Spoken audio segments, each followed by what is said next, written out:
Welcome aboard. Stay tuned and subscribe to Han Li's Wuxia Adventures for more thrilling content. Chapter 508. The two of them stared at each other. On the mountain range, the people from Northline Flow Zone spread out, occasionally looking at Lu Yin with fear and fanaticism. Who would have thought that this person would become so powerful? Northgate Gang looked at Lu Yin as if he had seen a ghost.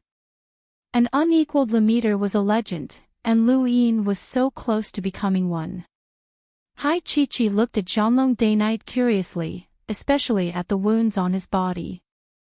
They were healing at a visible rate, which was very interesting.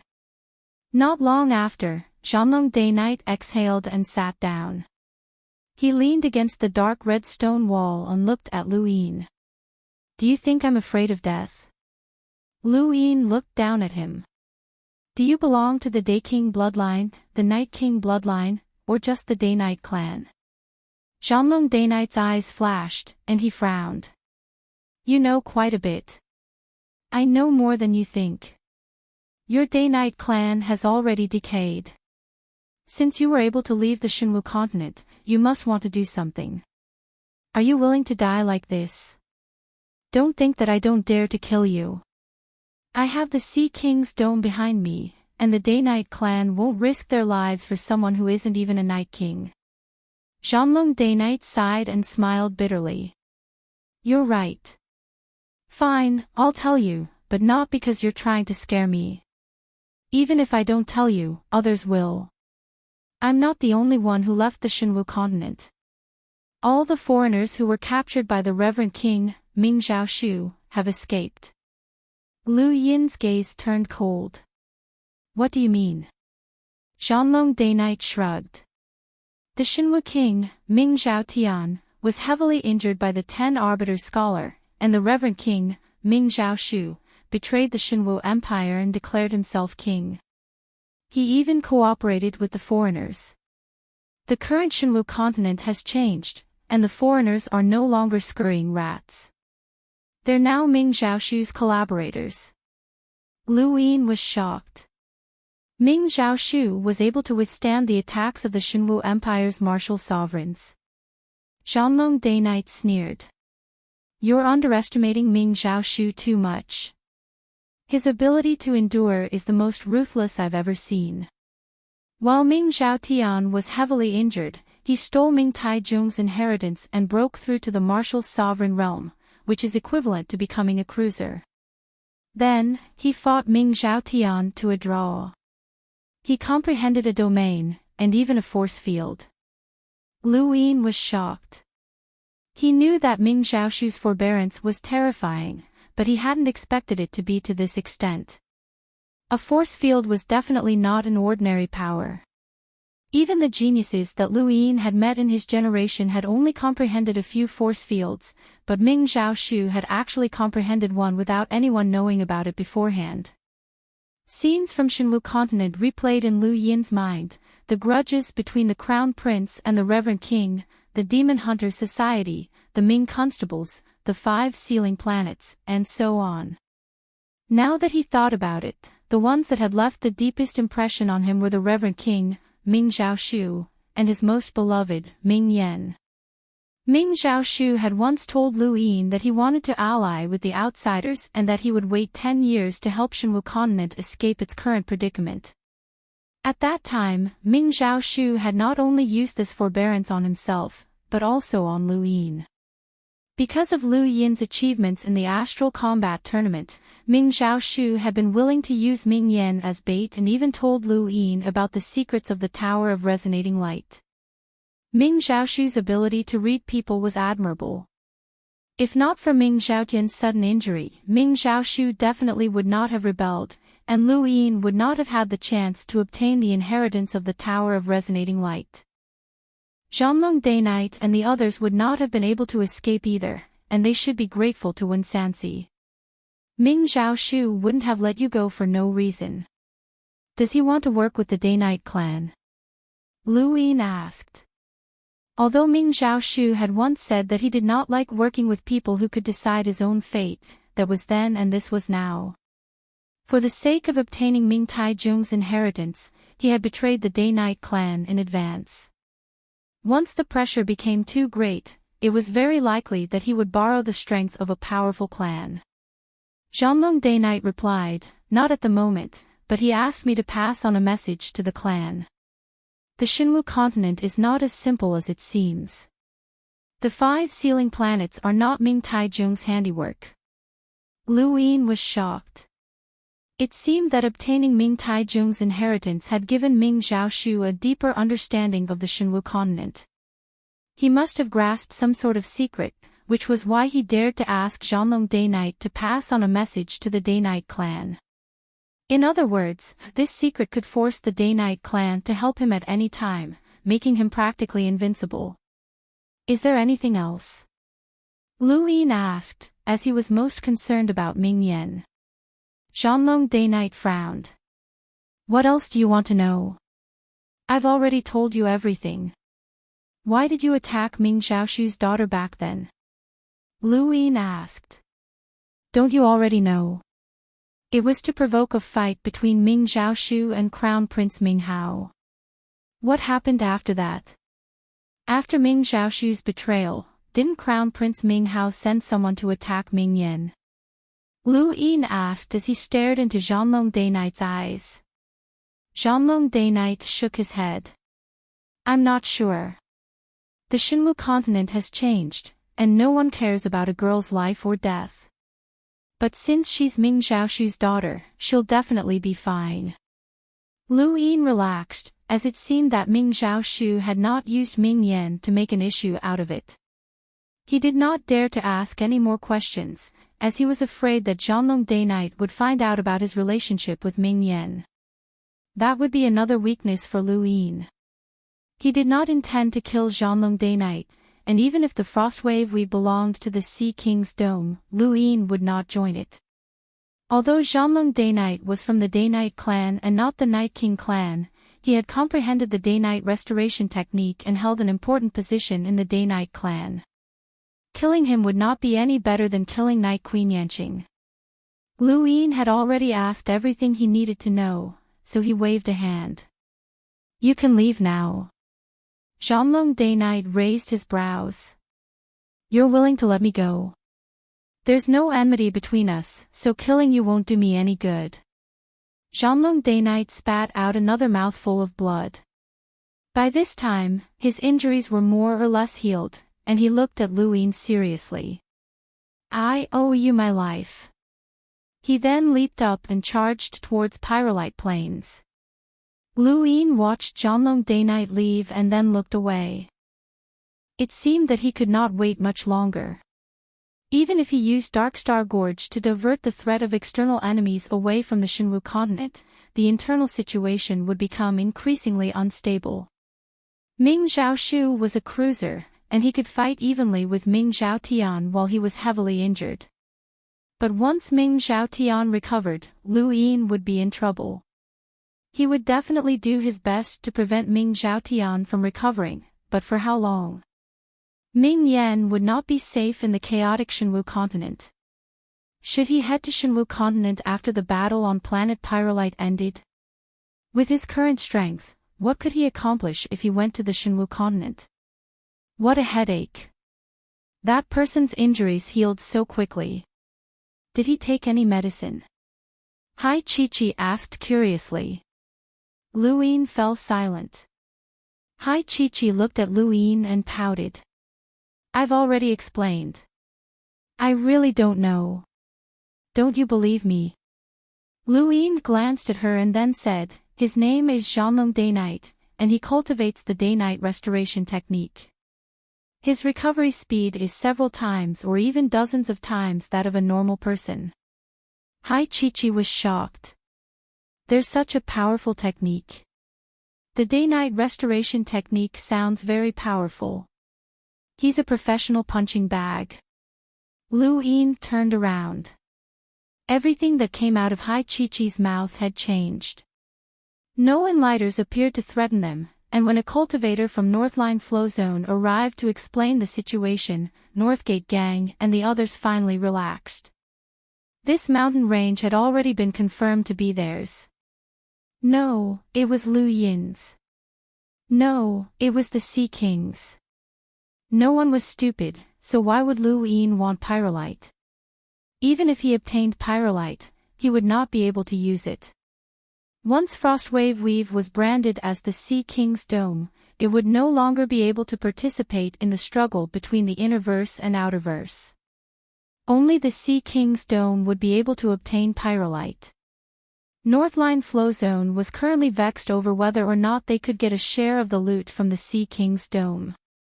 Granny Chan was even considering whether or not she should invite Northgate Taisui over to have a chat with Elder Ren. Planet Pyrolite was temporarily stabilized, and with Elder Ren overseeing it, no one dared to threaten Lu Yin. The video of the battle at the mountain range was circulated and spread all over the internet, causing countless people to be shocked. In Frostwave Weave, Hua Qingshan, Hua Shaoling, and the others watched the video with expressions of shock and pride. This was their royal regent. In Yu Academy, Schutz, Gerbach, and a few others were stunned. Behind them, Jerlin, Geraldine, Varen, Parlai, Eddie, and the others who had participated in Earth's trial were all stunned. This was too terrifying. Was this the power of an unequaled limiter? This completely surpassed their understanding. In their minds, even explorers could not reach this level. The people from Earth who had joined Yu Academy also watched the video, including Fu Xiaoshu, Zhen Tong, Song Shi, Xiao Yu, Huan Sha, Qin Xian, and the others. Most of them watched the video fervently. Indeed, Earthlings were not weaker than humans, and they could also produce unequaled powerhouses. In the Anna family, Jenny Anna stayed in a dark room and calmly watched the video. You're getting stronger and stronger. You're so much stronger than when you were in San Dios. Imprisoned, Sigmund Mathers watched the video excitedly. In front of him was Wukai Mathers, who had participated in Astral 10's entrance exam and lost an arm, but had obtained a battle technique. Now, his name had spread throughout Frostwave Weave. Not only had he joined Yu Academy, but he had even surpassed Gerbach and the others to become the only person who could fight against Schutz. In the Blade Master Mercenaries, Dino was drunk and had one arm around Ian as she watched the video.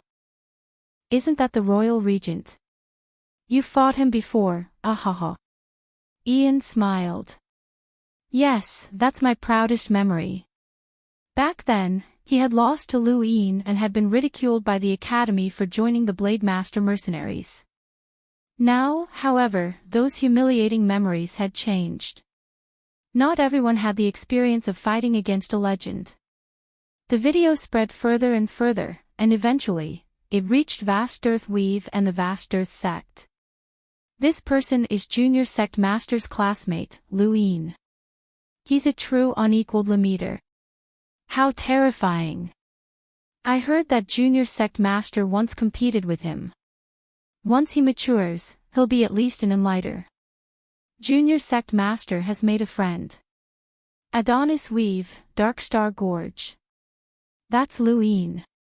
The mysterious powerhouse who cut off my Darkstar Gorge must have something to do with him. He can't be allowed to mature, or else he'll be too terrifying. He might even lead a new era. In East San Dios, Puyu's face was gloomy as he slammed a stone table. Elsewhere, Lu Xiaoge watched the video in amazement. I can't fall too far behind. This is getting more and more interesting. Thank you. Lonely Wind Brothers tip, I'll update at 3 p.m. Thank you very much.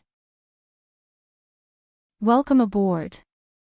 Stay tuned and subscribe to Han Li's Wuxia Adventures for more thrilling content. Chapter 509.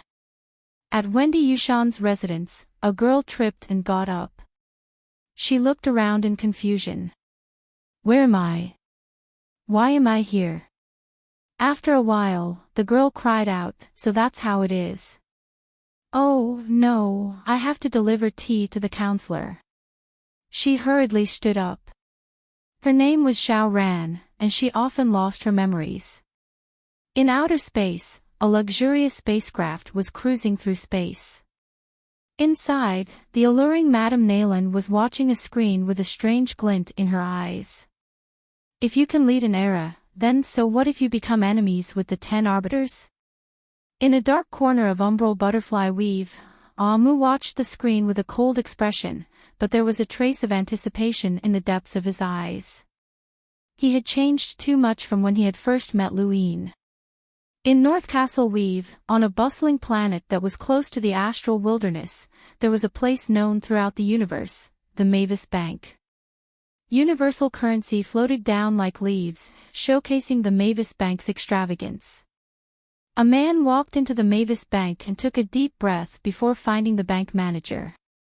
Half an hour later, the man walked out with the manager's shocked gaze behind him. All of the star essence in their branch had been exchanged for. The same thing was happening at other banks as well. Every bank or family that had star essence had been exchanged for by a mysterious person. This incident did not attract much attention until a month later, which was exactly 1 month after Luine and the others had occupied the mountain range. The Ross Empire's warship exploded, and Scholar New Moon tried to intervene, but he was stopped by a mysterious enlighter, and a fierce battle broke out in outer space. The battle was short, but it attracted the attention of all the powers. Soon after, a piece of news was revealed. More accurately, it was not news, but rather a method to allow explorers to enter planet Pyrolite. The Ross Empire had always been at the forefront of technology, and they were the most likely to allow explorers to enter planet Pyrolite. Thus, the other powers had been keeping an eye on them. No one knew who the enlighter who had attacked the Ross Empire was, and even if they did, they would not interfere since the benefits would be split evenly. The method developed by the Ross Empire was simple and crude. It was to cover the outermost layer with another layer of skin, similar to clothing. An explorer's body would undergo a transformation that resonated with the universe. If they wanted their body to function, they would need to absorb star energy, or else they would enter a period of exhaustion. In fact, this was the price that explorers had to pay in order to wander the universe with their physical bodies. If they didn't want to absorb the energy from the outside world, they would have to put on another layer of skin, and this layer of skin had to be made of star essence. Otherwise, an explorer's physical body would still unconsciously absorb the energy from planet Pyrolite, which would cause the Pyrolite to enter their body and cause them to self-destruct. When this method was exposed, the various great powers immediately began researching its feasibility. At the same time, they ordered people to search for all the star essence in the nearby weaves. However, when they made their move, they discovered that regardless of whether it was North Castle Weave, Grand Top Weave, Lars Weave, or any of the other weaves, the star essence in the nearby weaves had almost all been used up. They were not stupid, and they immediately realized that the Ross Empire must have been the one to redeem the star essence. They had no choice but to set their sights on even more distant weaves as well as gather star essence from the innerverse. They had also considered Frostwave Weave, but Frostwave Weave had been isolated from the outside world due to Lu Yin's orders. Since Elder Ren was still around, none of the great powers dared to do anything to Frostwave Weave, so they could only give up. In a month's time, a third of the pyrolite ore on Pyrolite Mountain had been harvested. It was about the same in other places. Pyrolite ore had long since been harvested, and battles were constantly breaking out on planet Pyrolite. As for the mountain range that Luine occupied, it had already been dug deep into the ground, and pyrolite was being mined there as well.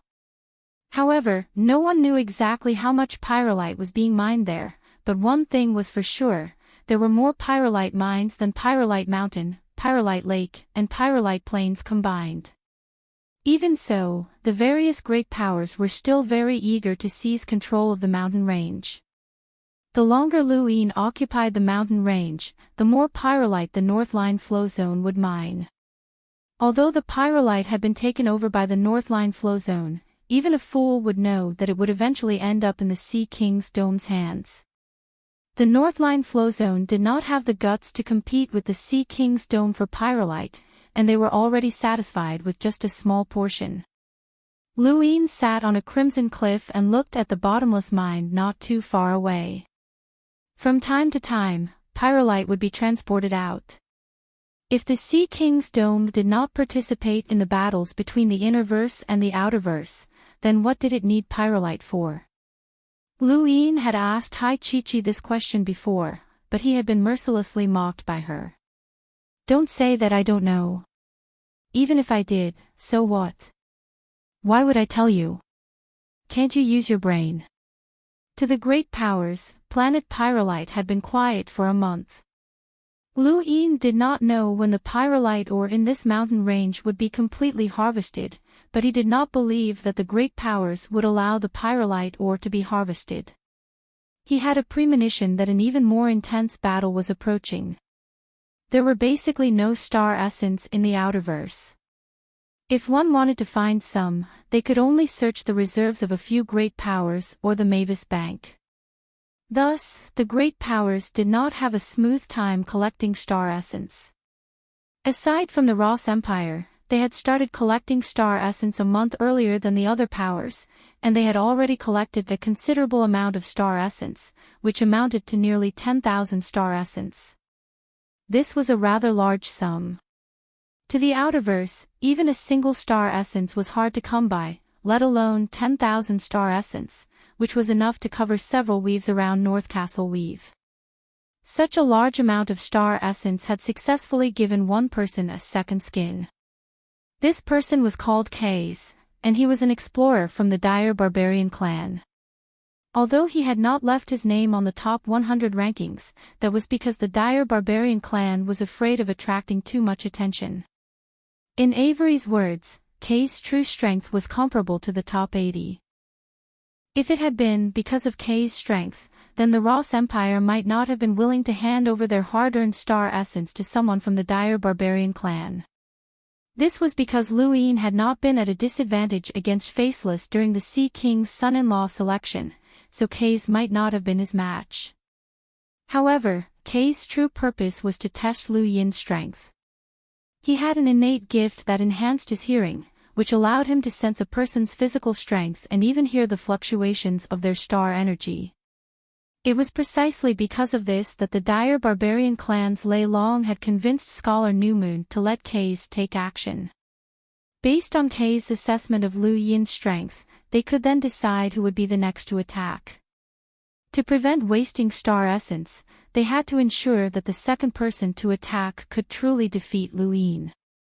Of course, Kaze himself was not weak, and he could lead the Dire Barbarian clan, the Ross Empire, and the Blaze Realm to seize Pyrolite Mountain, Pyrolite Lake, or Pyrolite Plains. The Dire Barbarian clan did not hide Kaze's situation, as they could not do so even if they wanted to. Kaze would definitely appear on planet Pyrolite, and at that time, he would be noticed by the various great powers. Thus, the Dire Barbarian clan generously exposed Kaze, and under everyone's watchful eyes, Kaze boarded his personal spacecraft and flew towards planet Pyrolite. On the mountain range, Hai Chi-Chi cried out, "Someone's coming." Northgate Gang, Aw Fan, and the rest all looked up at the sky. It had been a long time since anyone had come to this mountain range, and now that one had appeared, they all grew worried. Which power could send an explorer here? The most likely possibility was the Ross Empire. Luine calmly watched as the spacecraft crashed into the ground. There was a loud boom, and shockwaves shot out in all directions as a giant crater appeared on the dark red ground.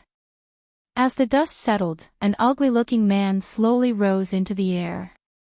He faced the mountain range and stared directly at Luine.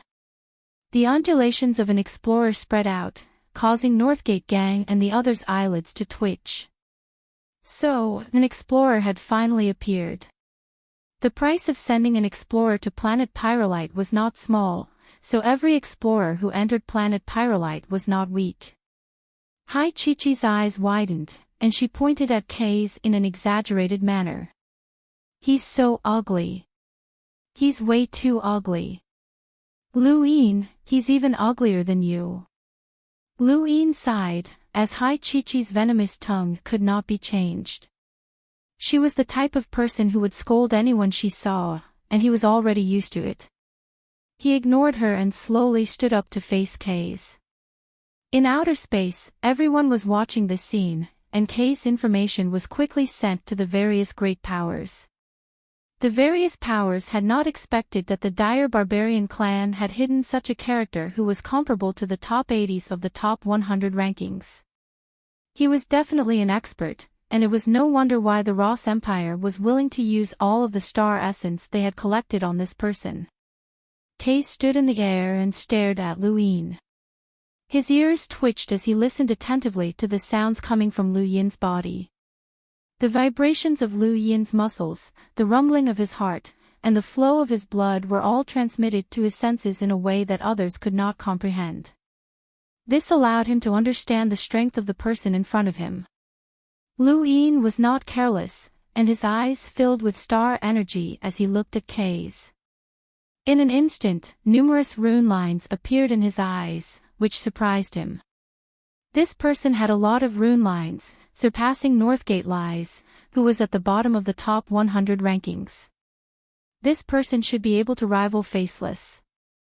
This was an expert, and Lu Yin subconsciously shifted the fate sand from his heart and left arm, unsealing most of his physical strength.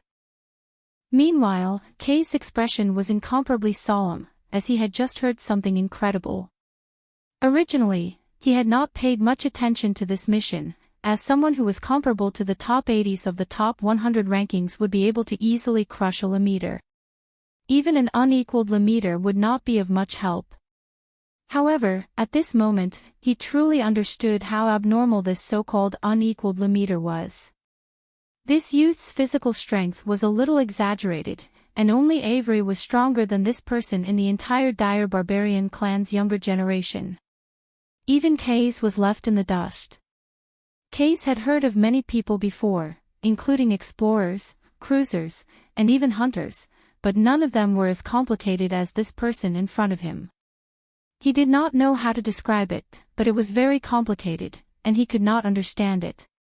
The mountain range was silent as everyone watched this strange scene unfold. Kay's did not make a move, and neither did Lu Yin. It was Hai Chi-Chi who broke the silence. "Hey, don't tell me you two have taken a liking to each other." Kay's eyes trembled, and his ears twitched again.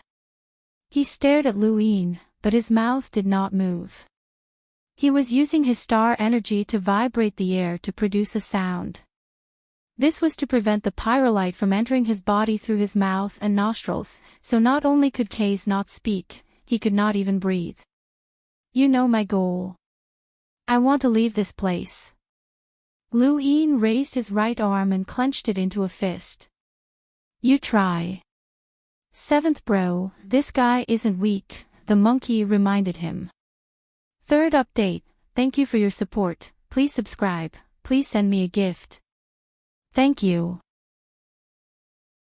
Welcome aboard. Stay tuned and subscribe to Han Li's Wuxia Adventures for more thrilling content. Chapter 5:10. Kay's eyes turned sharp, and he raised his hands high. The air trembled and then transformed into lines that intertwined with each other in an irregular manner, forming a sphere that grew larger and larger. Countless people watched this scene. That sound. He's manifesting sound in a form that can be seen with the naked eye. As expected of the dire barbarian clan. They're experts at using sound battle techniques. As the sphere of sound waves grew larger and larger, Lu Yin frowned. He did not have the habit of passively taking a beating. He raised a palm and unleashed a space render palm. Space distorted, and a visible shockwave formed into a shockwave that blasted towards Kay's. No Lemeter could ignore Lu Yin's unsealed physical strength. Back then, Lu Yin had unsealed most of his physical strength and broken Mu Rong's farmer song, forcing Mu Rong to admit defeat. A month ago, Lu Yin had even used two of his attacks to force Ling Kei and Mu Rong to retreat. At this moment, Lu Yin's physical strength had reached an abnormal level. Neither Lemeters nor explorers could ignore his attacks, not even the top 100 rankings. Kaze heard the attack and was shocked by Lu Yin's strength. He smashed the sphere of sound forward and collided with Lu Yin's space render palm. In that instant, the void expanded and transformed into countless spatial cracks that scattered like black raindrops, causing Northgate Gang and the others to tremble. Lu Yin did not wait for the shockwaves to dissipate. He used Flash to appear beside Kaze and swept out with his leg. Kaze's eyelids twitched, and he did not dare to let Lu Yin hit him. He hurriedly retreated, but he was still pushed back 100 meters by the shockwave. Kaze gritted his teeth. This freak's physical strength had actually reached such a level. It was no wonder why he'd heard that he'd once suppressed Faceless. Kaze could not withstand this level of strength. Helpless, Kaze roared and instantly erupted with all of his star energy. His hair stood on end as sound waves converged and ignited like flames. Black flames formed from the sound waves formed Kaze's strongest battle technique, Raging Flames. Everyone in the mountain range felt their hearts skip a beat. It was as if they had heard an earth-shattering boom. Kaze pushed his palms forward, and the flames formed by the black sound waves swept across the land. The attack range covered almost a radius of 10,000 meters. Lu Yin's body shuddered as cracks appeared beneath his feet. He frowned, and his face paled as the sound wave swept out. His head felt dizzy, and his right hand swept out in front of him to tear apart the sound wave. He then leapt towards Kaze and raised his palm to press down on Kaze. Kaze's pupils shrank, and he quickly retreated. The shockwave from Lu Yin's palm struck his abdomen, causing him to spit out a mouthful of blood. Fortunately, he managed to dodge the attack, but even so, he was still heavily smashed into the mountain wall, causing him to spit out another mouthful of blood. Kaze did not hesitate, and when he saw Lu Yin's gaze sweep over him, he endured the pain in his abdomen and left the mountain range. On the spot, the sound waves gradually disappeared. Lu Yin exhaled and rubbed his head. This type of sound attack was unavoidable, and he had to endure it head-on. It was very painful, but fortunately, this person's attack had not reached the limit of what he could endure, or else he would have been in trouble. This was only the first, as more explorers would appear one after the other. Lu Yin didn't know if he would be able to defend this mountain range. Perhaps it would be even better if he couldn't, as the Sea King would have no reason to blame him, and the various great powers would not target him.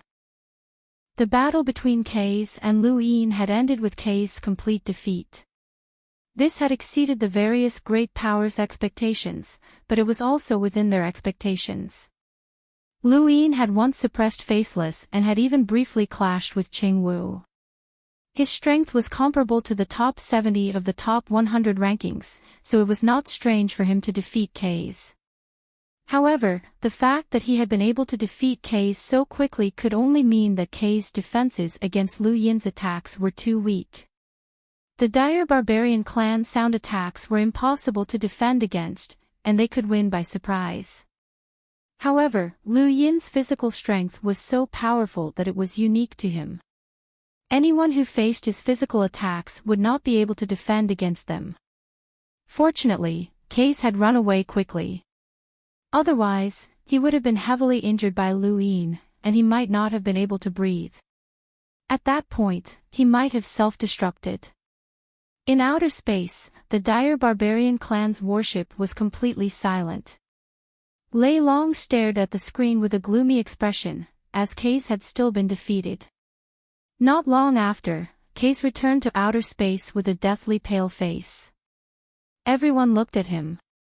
Scholar New Moon and Huahaoyi also appeared and looked at Kaze. They desperately wanted to know Lu Yin's strength so that they could find a powerhouse who could defeat him. They did not want to experiment one by one, as that would consume too much star essence. Even if they could transfer star essence from the Blaze realm, they could not afford to waste it. Speak. How strong is that kid? Lei Long asked in a low voice, his tone rather unpleasant. Case replied in a low voice, according to my hearing, one needs to be at least in the top 70 of the top 100 rankings to defeat him. No, maybe even in the top 60. Hua Haoi's expression changed. Is that kid really that powerful? Case bitterly replied, his physical defenses are too powerful, and they're also very complicated. With his strength, he might not be able to defeat someone in the top 70 of the top 100 rankings, but it won't be easy for someone in the top 70 to defeat him either. Everyone fell silent. This meant that that kid's defense surpassed his offense. Interesting. Elder Lei, let me go accumulate star essence. I want to play with him, a voice rang out from a corner. Everyone looked over, and Kay's expression changed. Avery. Avery smiled as he looked at the screen. Was his physical defenses strong? Coincidentally, Case was the same. He liked people like that, and he liked to tear apart those with strong physical bodies. Lei Long was put in a difficult position. Avery, with your strength, if you want to coat your skin with a layer of star essence, you might need 10 times more than Case, or even dozens of times more. Even the family would find it difficult to come up with such an amount of money. Coating one's skin with star essence was not always the same. Otherwise, even a hunter would be able to step onto planet Pyrolite. The density of star essence would vary according to each person's physical body. Case had used up more than 1,000 star essence, which meant that more than 1,000 star essence had been processed to correspond to the amount of energy a human body could absorb and increase its density. The 1,000 star essence had been compressed into a thin layer that formed a new type of skin tissue. If Avery wanted to coat Kay's skin with star essence, then the amount required would not be just 1,000. It might even be 3,000, 4,000, or even 10,000. After all, Avery was not just a cruiser, but also a freakish genius who was ranked 4th on the top 100 rankings. For a powerful clan, they could afford to take out 10,000 star essence, but it also depended on how they used it. At present, they had not reached the point where they needed Avery's help. The Blaze Realm and the Ross Empire also had their own experts, and if the three of them worked together, they would be able to contend with any power. Avery disdainfully replied, "It's because of you conservatives that the clan has been unable to do anything." Anger flashed through Lei Long's eyes, but he did not argue with Avery. This kid was already the pride of the Dire Barbarian clan, and he was the clan's greatest genius in the past 10,000 years. He was publicly recognized as the powerhouse who would stabilize the clan's fate for the next 10,000 years, and he was not someone who Lei Long could criticize. Although Case had been defeated, he had successfully logged onto planet Pyrolite and had even fought a battle. This had caused the various powers' desire for star essence to grow even greater. Many powers had already begun to gather star essence from the Innerverse, but the distance from the Innerverse to planet Pyrolite was too great. It would take at least half a month, which made the various powers impatient.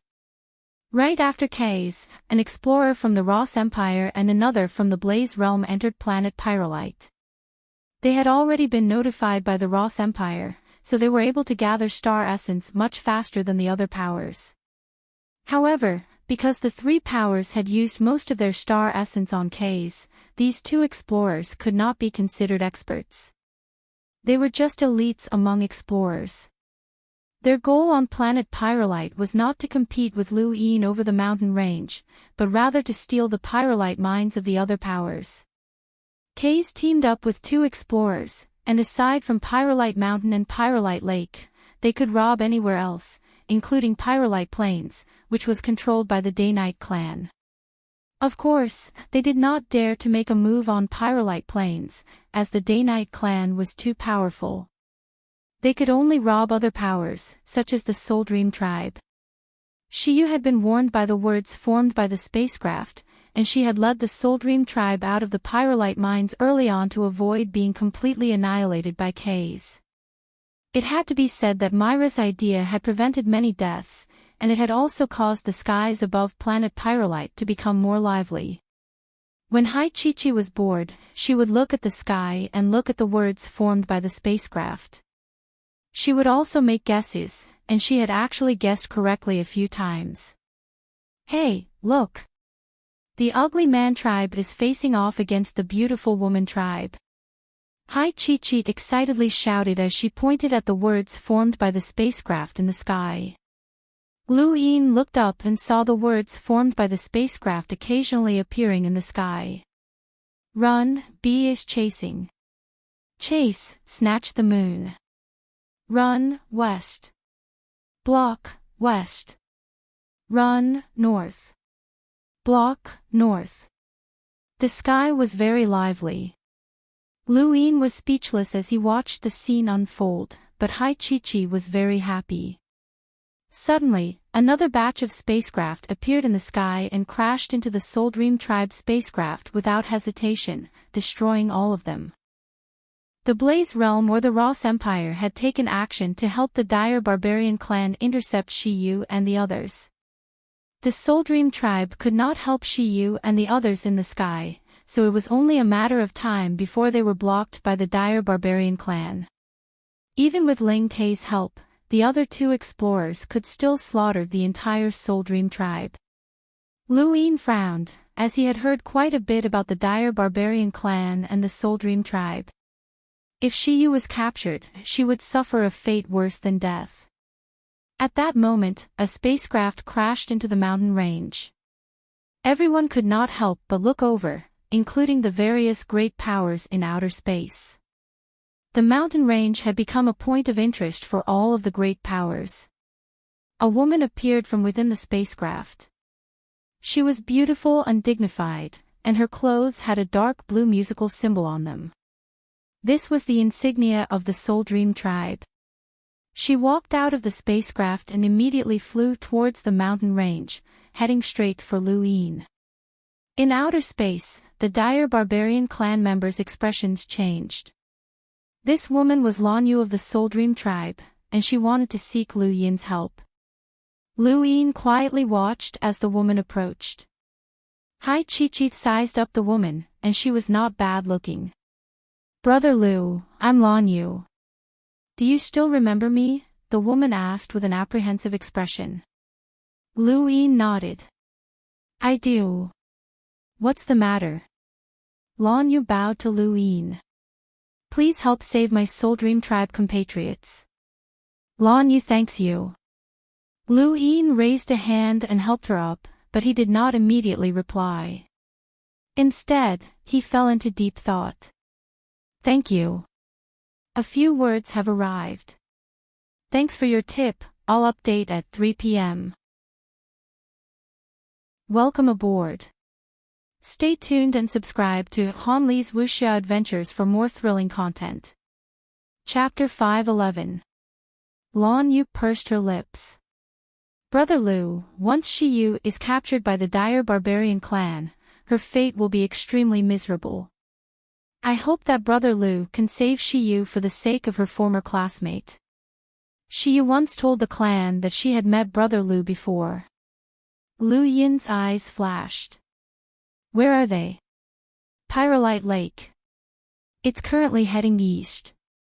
Lan Yu was overjoyed.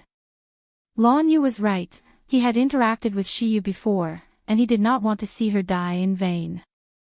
As for the Dire Barbarian clan, the Blaze Realm, and the Ross Empire, they were all enemies, so why should he care about them? Previously, he had been hesitant because the Soul Dream Tribe had tried to deceive him and use him to participate in the contest for the Pyrolite mine. However, this had nothing to do with Shiyu. That washboard was quite interesting. Back in space, the Dire Barbarian clan was enraged. Lei Long's eyes turned cold as he immediately ordered his men to launch a spacecraft towards planet Pyrolite. Not long after, Lu Yin looked up and saw a warning from the Dire Barbarian clan, Lu. Retreat. Lu Yin sneered. He had already become public enemy number 1, so why should he be afraid of the Dire Barbarian clan? The Blaze Realm and the Ross Empire were both enemies, and the dire barbarian clan was not a threat to them. In the worst-case scenario, he would take Ming Yen to the Cosmic Sea after the battle on planet Pyrolite and join Leon's armada. That way, the dire barbarian clan wouldn't dare to go to the Cosmic Sea to look for him.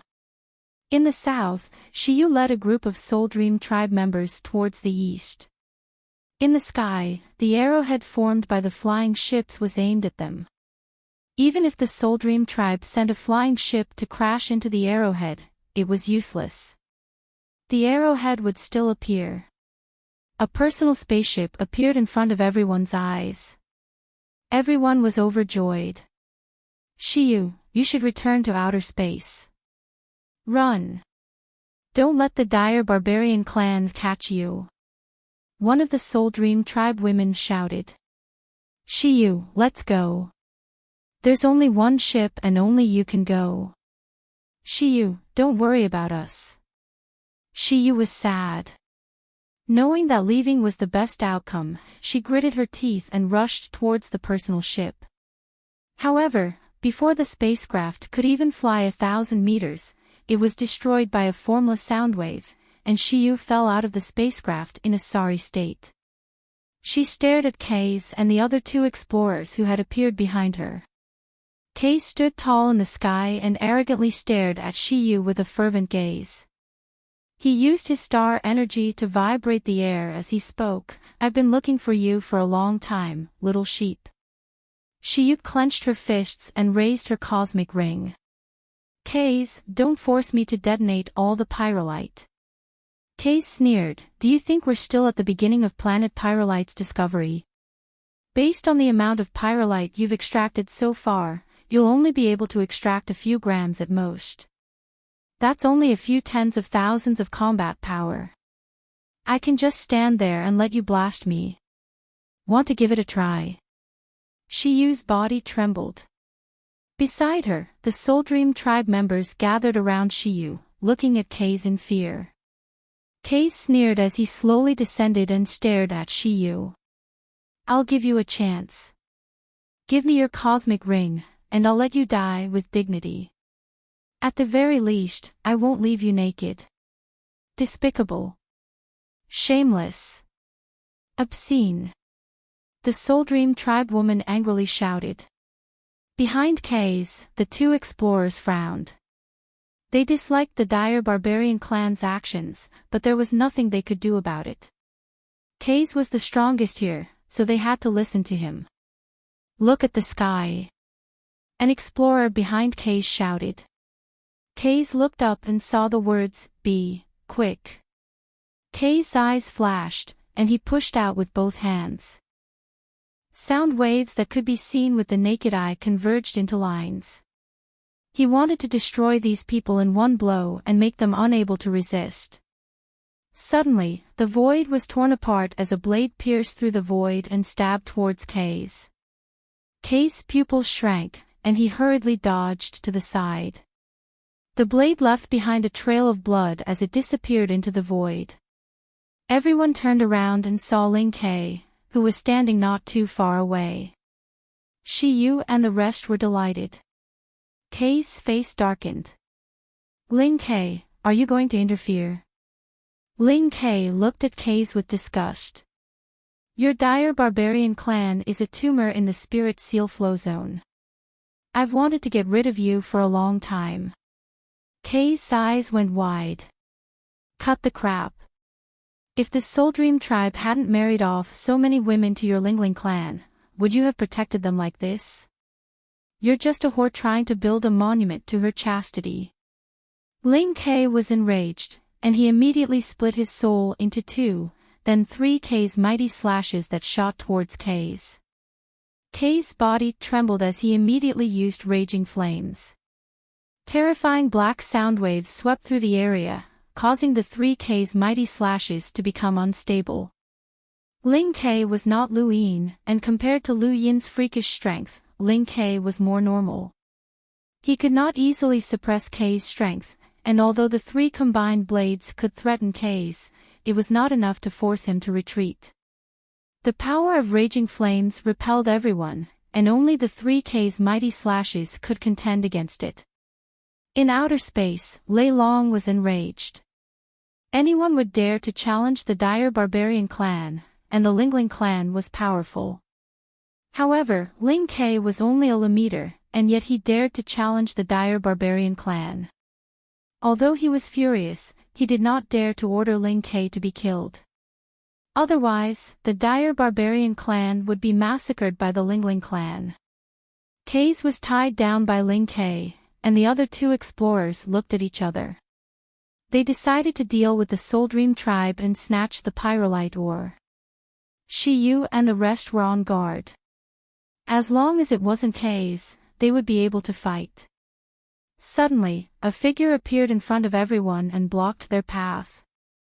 The next moment, the two explorers collapsed to the ground, their bodies trembling violently. It was obvious that they had suffered a huge blow. Shi Yu stared blankly at the person who had suddenly appeared. Lu Yin. Lu Yin turned around and looked at Shi Yu. Long time no see, Washboard. Many of the Soul Dream tribe members had strange expressions on their faces. Washboard. Shi Yu's face turned red. You bastard. You're the Washboard, rogue. Lu Yin shrugged. I'm not a rogue, he's the one. He then pointed at Kaze. Kaze's expression changed, and he hurriedly tried to escape. 3K's mighty slashes brushed past his shoulders, and 2 missed while 1 pierced his arm. However, he did not stop and endured the pain as he tried to escape. Lu Yin's eyes flashed, and his body disappeared. The next moment, he appeared in front of Kaze. I heard that there's a lot of star essence outside your skin. On the way here, Lu Yin had suddenly thought of this. His goal in saving Shi Yu was no longer as simple as it seemed. He had seen countless amounts of money converging towards him, and he would not let any of it go. After rolling his die at the Sea King's dome, he only had 120 star essence and 800,000 star crystals left. It was too little, and he had not dared to roll the die again. Rolling the die was the best way to increase his strength. When Kaze heard Lu Yin's words, his face went pale. What are you doing? Lu Yin's lips curled up, and he grabbed at Kaze. Kaze gritted his teeth and used Berserk Fury once more in an attempt to force Lu Yin back. However, Lu Yin's strength increased once more when faced with money. 5-lined battle force enveloped his body, and a single palm pierced through the black soundwave flames. He grabbed Kaze's hair and smashed him to the ground. There was a thump, and the ground shook as a huge crack spread across the surface.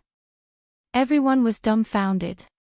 Kaze, an expert from the dire barbarian clan, had been heavily injured by Lu Yin like a club. Against Lu Yin, whose physical body had reached the pinnacle, anyone who was slightly weaker could face a tragic end. Kaze was one such example. Even if his true strength was very strong, he would be finished as soon as Lu Yin grasped the opportunity. Ling Ke's eyelids twitched when he saw Kaze's miserable state, and he turned to leave without a second thought. The other 2 explorers paled, and they endured the pain as they tried to leave. However, they were crushed by Lu Yin's space render palm, and they were both pressed to the ground. The members of the Soul Dream tribe looked at Lu Yin with fear and admiration. He was just too powerful. Shi Yu had a complicated expression on her face. The gap between the two of them was like a chasm between heaven and earth. During the astral combat tournament, she had still been determined to catch up to Lu Yin, but now, she no longer had the slightest bit of hope. This kind of freak was not someone who could catch up to.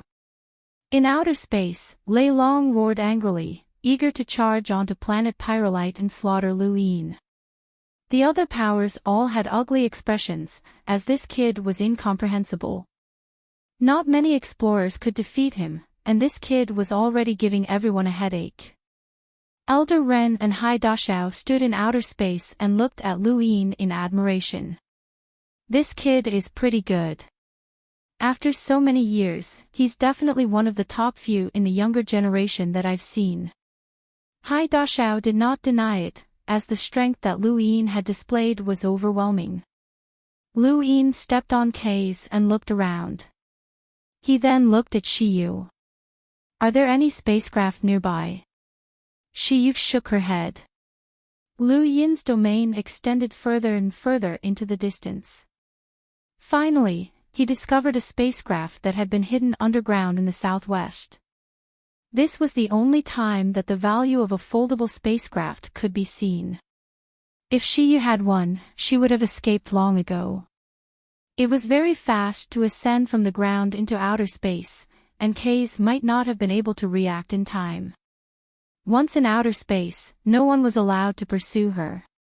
This was a rule, which meant that as long as she had a foldable spacecraft, she would be safe. Unfortunately, she did not have one. There was a reason why a foldable spacecraft was so expensive. Right, where's Ling Ke? Lu Yin remembered that Ling Ke had just been here. He looked around, but Ling Ke was nowhere to be found. He had really run off quickly, but Lu Yin did not mind. He grabbed K's and brought him outside the spacecraft. After stuffing him inside, Lu Yin thought about it and grabbed the other two explorers. He then ordered one of them to strip the other two of their star essence. K's woke up and looked at Lu Yin in shock. Lu Yin's gaze turned cold. What? Is there a problem? K's was furious. Don't go too far, Lu Yin. Lu Yin stared at him coldly. Without star essence, it won't be easy for your dire barbarian clan, the Blaze Realm, and the Ross Empire to send more people here. My actions will save you a lot of trouble. You'd better think this through. Once you do this, any explorer who appears on planet Pyrolite will be stronger than me.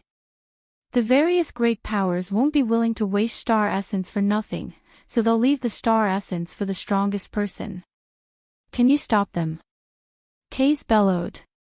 Lu Yin sighed, as this was true. Once these 3 star essence skins were stripped, the dire barbarian clan, which had suffered heavy losses, would definitely give the star essence to the safest person. Who was the safest person? Naturally, it would be a powerhouse who would not be any weaker than this person. It had to be said that K's words had touched Lu Yin's heart. However, there was one thing that Lu Yin had not revealed: his Fate San and even the Fate San on his right leg had not moved. The various great powers did not know his true strength. Strip them. Lu Yin barked, his tone resolute. Welcome aboard. Stay tuned and subscribe to Han Li's Wuxia Adventures for more thrilling content. Chapter 5:12.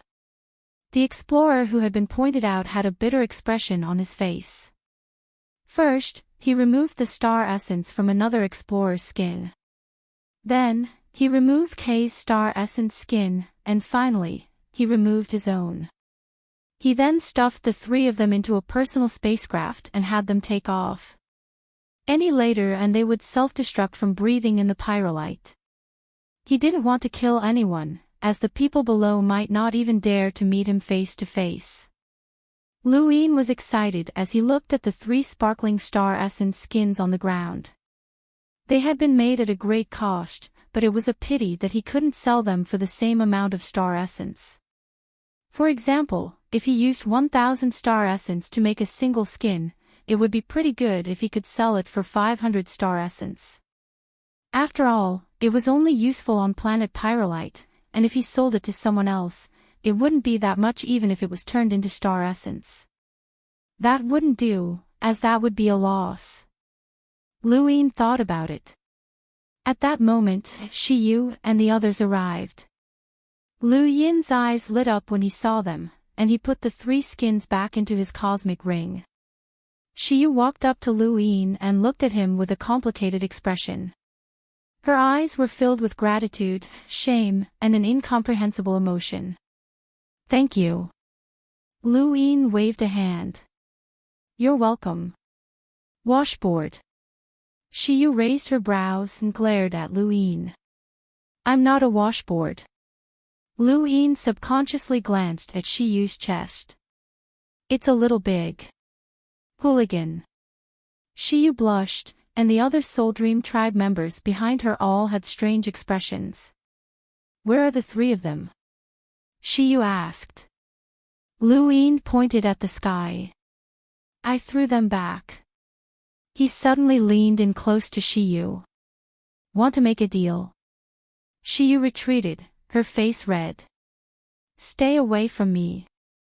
Lu Yin pursed his lips and took out a set of star essence skins. I'll sell them to you for 1,000 star essence. Shiyu's eyes went wide, and the other Soul Dream tribe members behind her did the same. You took their star essence skins. Lu Yin nodded. How about it? I'll sell them to you for 1,000 star essence. Shiyu stared blankly at the skin, but she didn't refuse. Her eyes flickered, as it took a long time to make a star essence skin. If she could buy Lu Yin's skin directly, it would be much cheaper and save time. How about it? Do you want it? If you don't want it, then I'll sell it to Northline Flow Zone. Before he could speak, a voice rang out from afar. Brother Lu, the Soul Dream tribe wants it. The next person to arrive was Lan Yu. She had been much slower than Lu Yin and had only just arrived.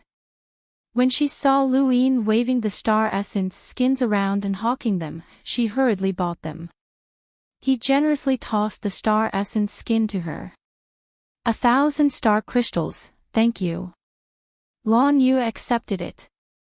The star essence skin was smooth to the touch, as it was completely constructed from star essence. It felt very comfortable to wear, and with this, the Soul Dream tribe would be able to send another explorer to planet Pyrolite. Brother Lu, you still have 2 more, right? Lan Yu looked at Lu Yin expectantly. Lu Yin nodded and took out the other 2 items. Give it all to us. 3,000 star essence, Lan Yu said excitedly. Lu Yin sneered. I remember that you were the one who spoke to me in outer space. You wanted to trick me, and now you're still trying to trick me. Lan Yu's expression changed, and she unnaturally asked, Brother Lu, what do you mean by that? Lu Yin's eyes narrowed. Do you really want me to spell it out? You wanted to tempt me with a marriage alliance and also set the conditions for the Great Yu Empire to enter the Innerverse.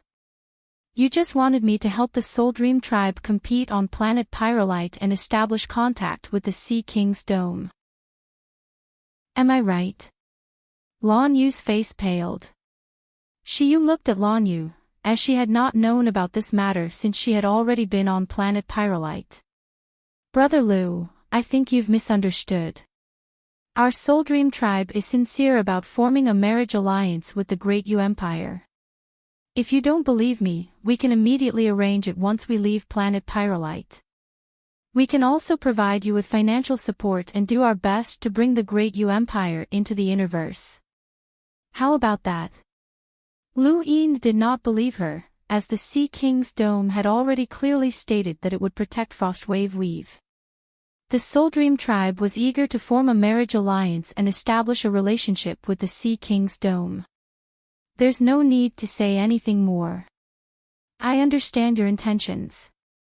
I still have 2 star essence skins left, and I'll give this one to you for 1,000 star essence.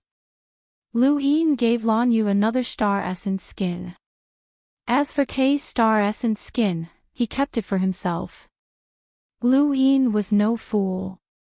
Kei's was clearly much stronger than the other 2, and the star essence skin's production cost was completely different as well. The 2 star essence skins could only be used by elite explorers at most, and explorers who could rival the top 100 rankings would not be able to use them unless they were reforged. However, Kei's skin was different. His skin could be directly used by the top 100 rankings experts. Lan Yu actually wanted Kei's skin the most. Although the Soul Dream tribe did not have any experts on the top 100 rankings, that list only referred to the younger generation. Among the older generation, there were explorers who could rival those on the top 100 rankings, but Lu Yin had no intention of giving them to her. Helpless, Lan Yu could only accept these 2 skins. Fortunately, she had not made a loss, as these 2 skins would definitely cost more than 1,000 star essence to make. Brother Lu, how do you want to trade? Do you want me to transfer the money to your Mavis bank account or give it to you directly? Lan Yu asked. Lu Yin replied, give it to me directly. Send someone to deliver it to the mountain range. Lan Yu nodded and glanced at Shi Yu. She also wanted to obtain K's star essence skin, but Shi Yu pretended not to see it. She was not that close to Lu Yin. Lu Yin left and returned to the mountain range. Above the planet, the various great powers all had the same opinion about this matter. They could not send anyone weaker than Lu Yin to provoke him. Otherwise, not only would they fail to obtain the pyrolite, but they might also lose their star essence skins. The Dire Barbarian clan, the Blaze Realm, and the Ross Empire had all suffered a great loss, and many powers were gloating over their misfortune. Who asked you to rush out? Now, your retribution has arrived. However, Lu Yin's bad habit of plucking off other people's star essence skins was a headache. No one wanted to spend so much effort to create these skins to be gone after a trip to planet Pyrolite. The loss of star essence was acceptable, but the time spent transporting and creating these skins could not be made up for. This was the greatest loss. The next day, Lu Yin sat on the mountain range as usual, occasionally looking up at the sky as he waited for the Soul Dream tribe to send someone to deliver the money. Hai Chi-Chi rushed out of the mine and sat down beside Lu Yin in boredom. Hey, we can't go anywhere before the pyrolite is completely mined, right? Lu Yin nodded. In the distance, a spacecraft rushed into space. This was the ship used to transport pyrolite, and it would arrive once every few days. Over the past month, the Northline flow zone had already transported quite a bit of pyrolite. Father has that much confidence in you. Does he think that you can defend this place? Hai Chi-Chi was puzzled, and she tilted her head to size up Lu Yin. You're just a Lemiter. Go ask your father, Lu Yin replied. Hai Chi-Chi pouted. Father was wrong to scheme against you, but he didn't harm you. He even promised to protect your hometown. What are you unhappy about? Lu Yin did not say much to Hai Chi-Chi, as she would not understand even if he did. He would rather become a pirate than join the Sea King's dome and lose his freedom. A red light fell from the sky, heading straight for the mountain range. Lu Yin looked up and squinted. His eyes filled with star energy, and he saw the rune lines that represented the spacecraft. There were many of them, but they were only at the level of an elite explorer. There was also a dark blue symbol on the outside of the spacecraft, indicating that it was from the Soul Dream tribe. There was a loud boom as the spacecraft crashed outside the mountain range, creating a crater in the ground. From a bird's-eye view, the surroundings of the mountain range, including the interior of the mountain range, were filled with craters caused by the spacecraft's crash. Hai Chi-Chi's eyes widened in curiosity as she looked at the spacecraft. The door opened, and a young woman walked out. She was beautiful, but her eyes had a weathered look that did not match her appearance. She was clearly not a member of the younger generation. The woman walked up to Lu Yin and waved her hand. 2,000 star essence glowed with a faint light as Lu Yin stored it in his cosmic ring. The Soul Dream tribe thanks Brother Lu for your help, the woman said courteously. Lu Yin nodded. She quickly left. Hai Chi-Chi looked at Lu Yin. Not bad. Others are fighting for their lives, but you're making money. Lu Yin's lips curled up, as he was rather proud of this fact. He also admired himself for always being able to come up with ideas to make money, and he had even managed to come up with so many at once. 2,000 star essence was an unimaginable amount in the past. Even when he had robbed Blackbeard's tribute, he had only managed to obtain 1,000 star essence. As expected of a large organization, they were able to take out so much money so easily. Right, there was also another 1,000 star essence, which was the price he had paid for selling K's star essence skin to the Northline flow zone. He had only asked for 1,000 star essence as a token of his gratitude. Hey, let me leave this place. I'll go grab some star essence skins for you. Don't worry, I won't take a single cent. I'll give them all to you. Hai Chi looked at Lu Yin expectantly, as she felt that it was more useful to talk with him with money. However, she was disappointed, as Lu Yin did not agree. Why? You can get 1,000 star essence for any one of them. That's 1,000 star essence. Think carefully. Hai Chi shouted. Lu Yin sighed. You won't be able to get them.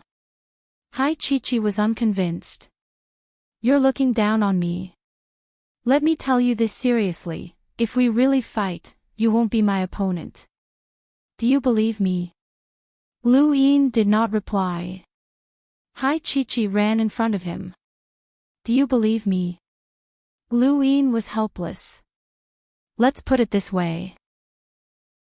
Do you have 3 feet of white silk and a stool?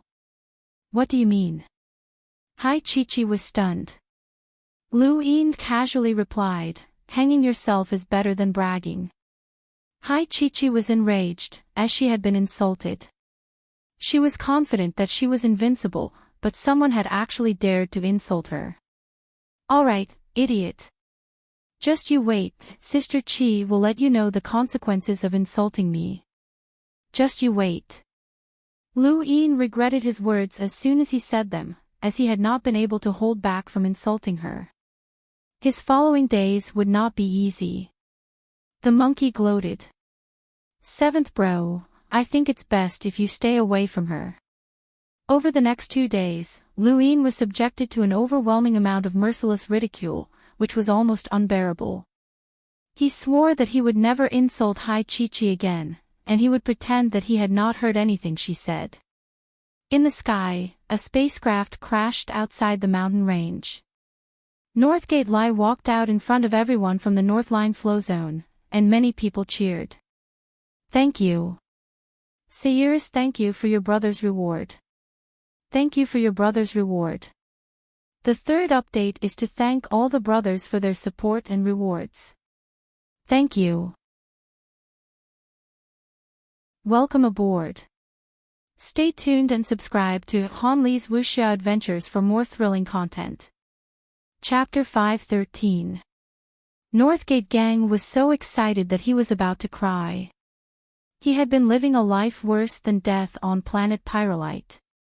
Before Lu Yin had arrived, he had faced multiple life and death crises, and after Lu Yin's arrival, he had been insulted by Hai Chi to the point where he doubted his life.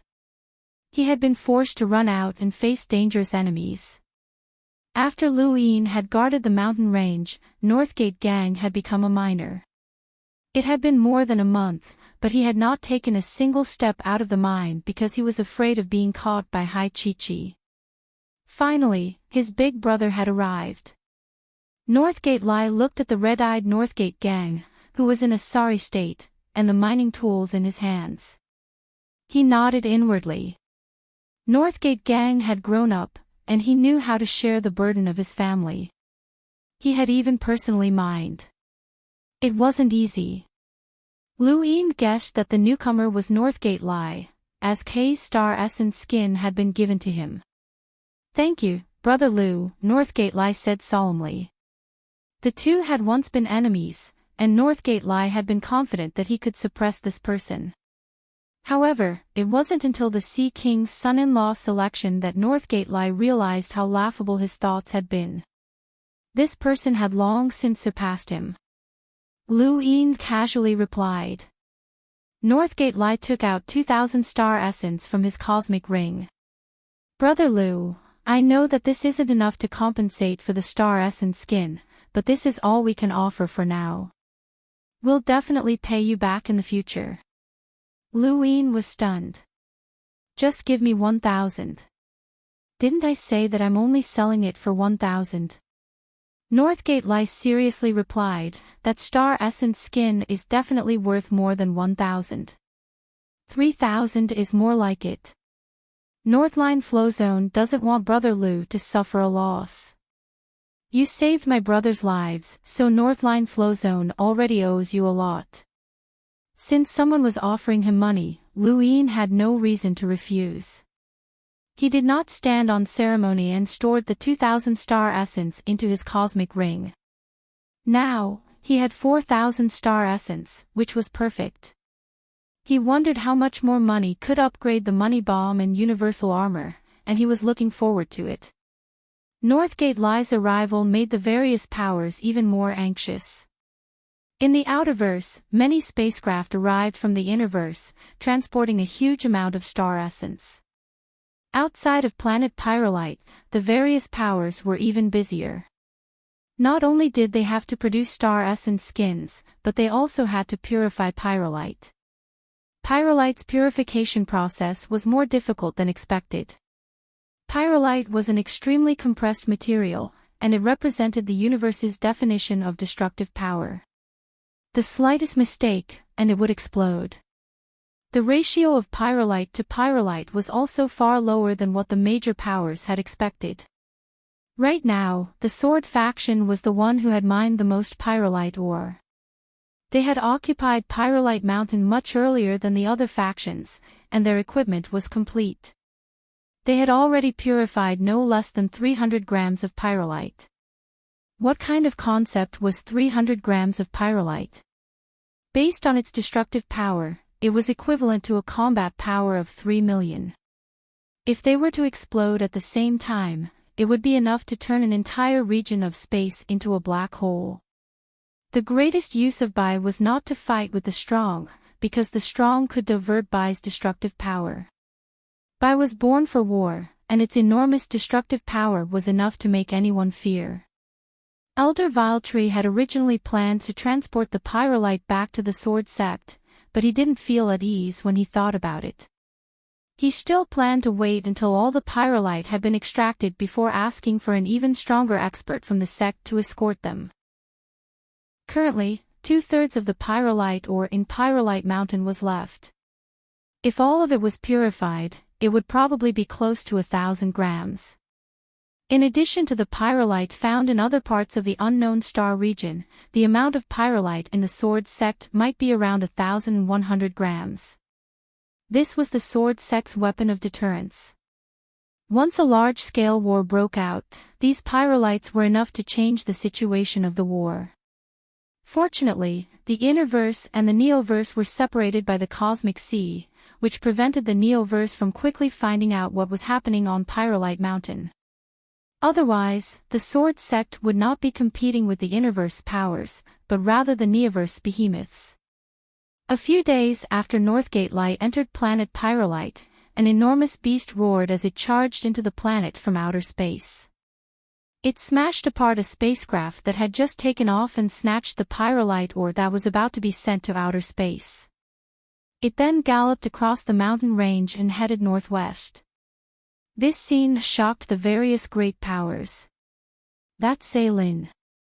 He's ranked 67th on the top 100 rankings, and he's a genius from the Divine Great Hall. That's right, it's Zaylin.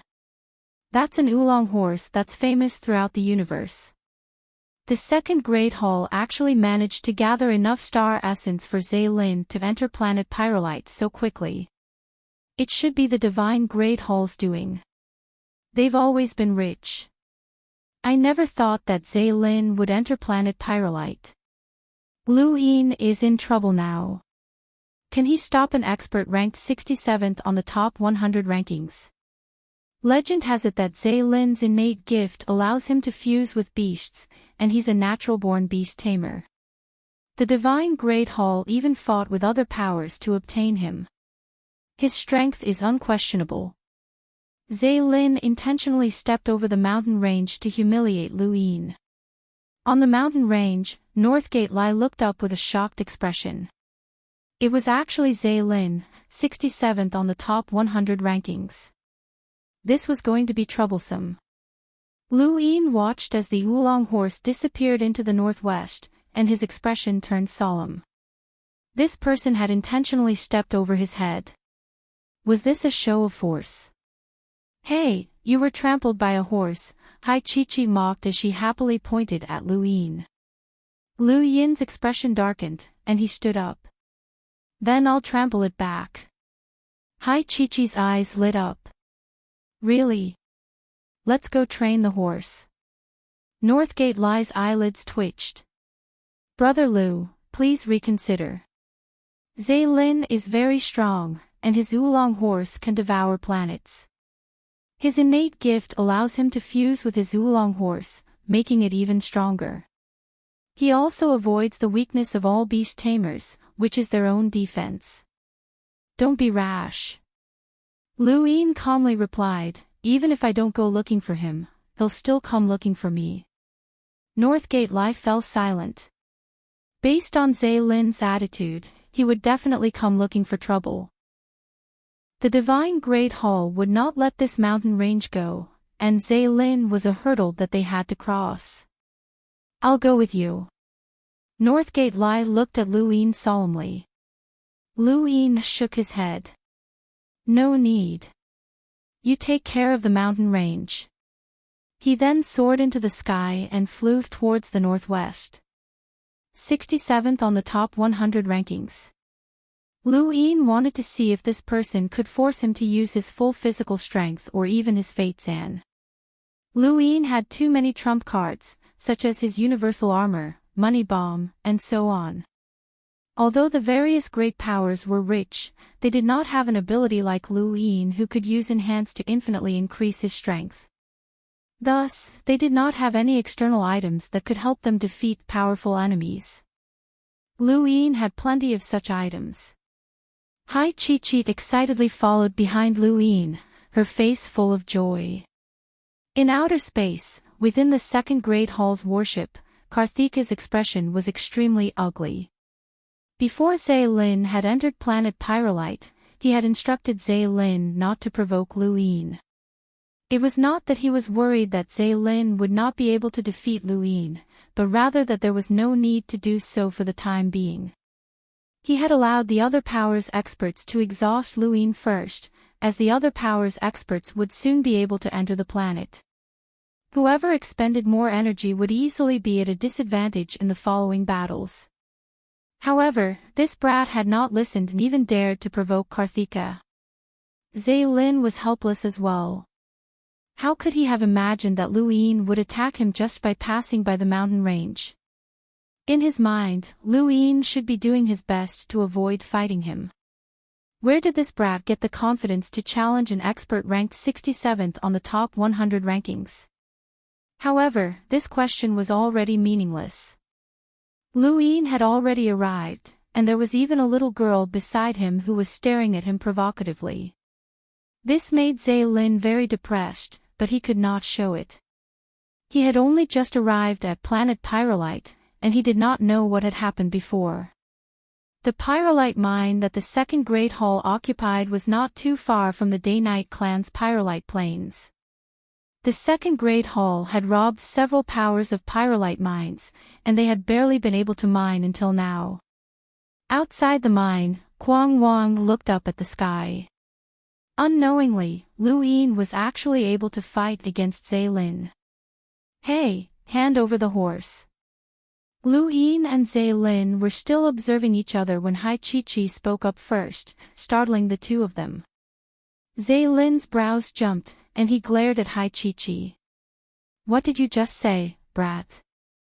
Hai Chi-Chi pointed at the oolong horse beneath Zaylin. Hand it over. I want to train it.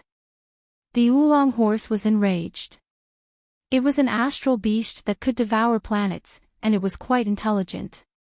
This brat in front of it actually wanted to train it.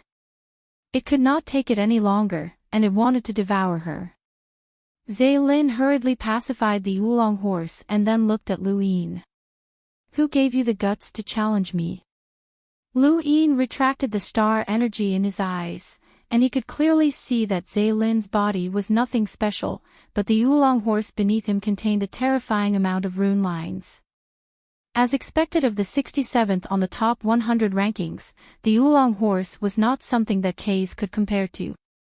This battle would be a little difficult, but of course, that was under the premise that Lu Yin unsealed most of his physical strength. Let me ask you a question.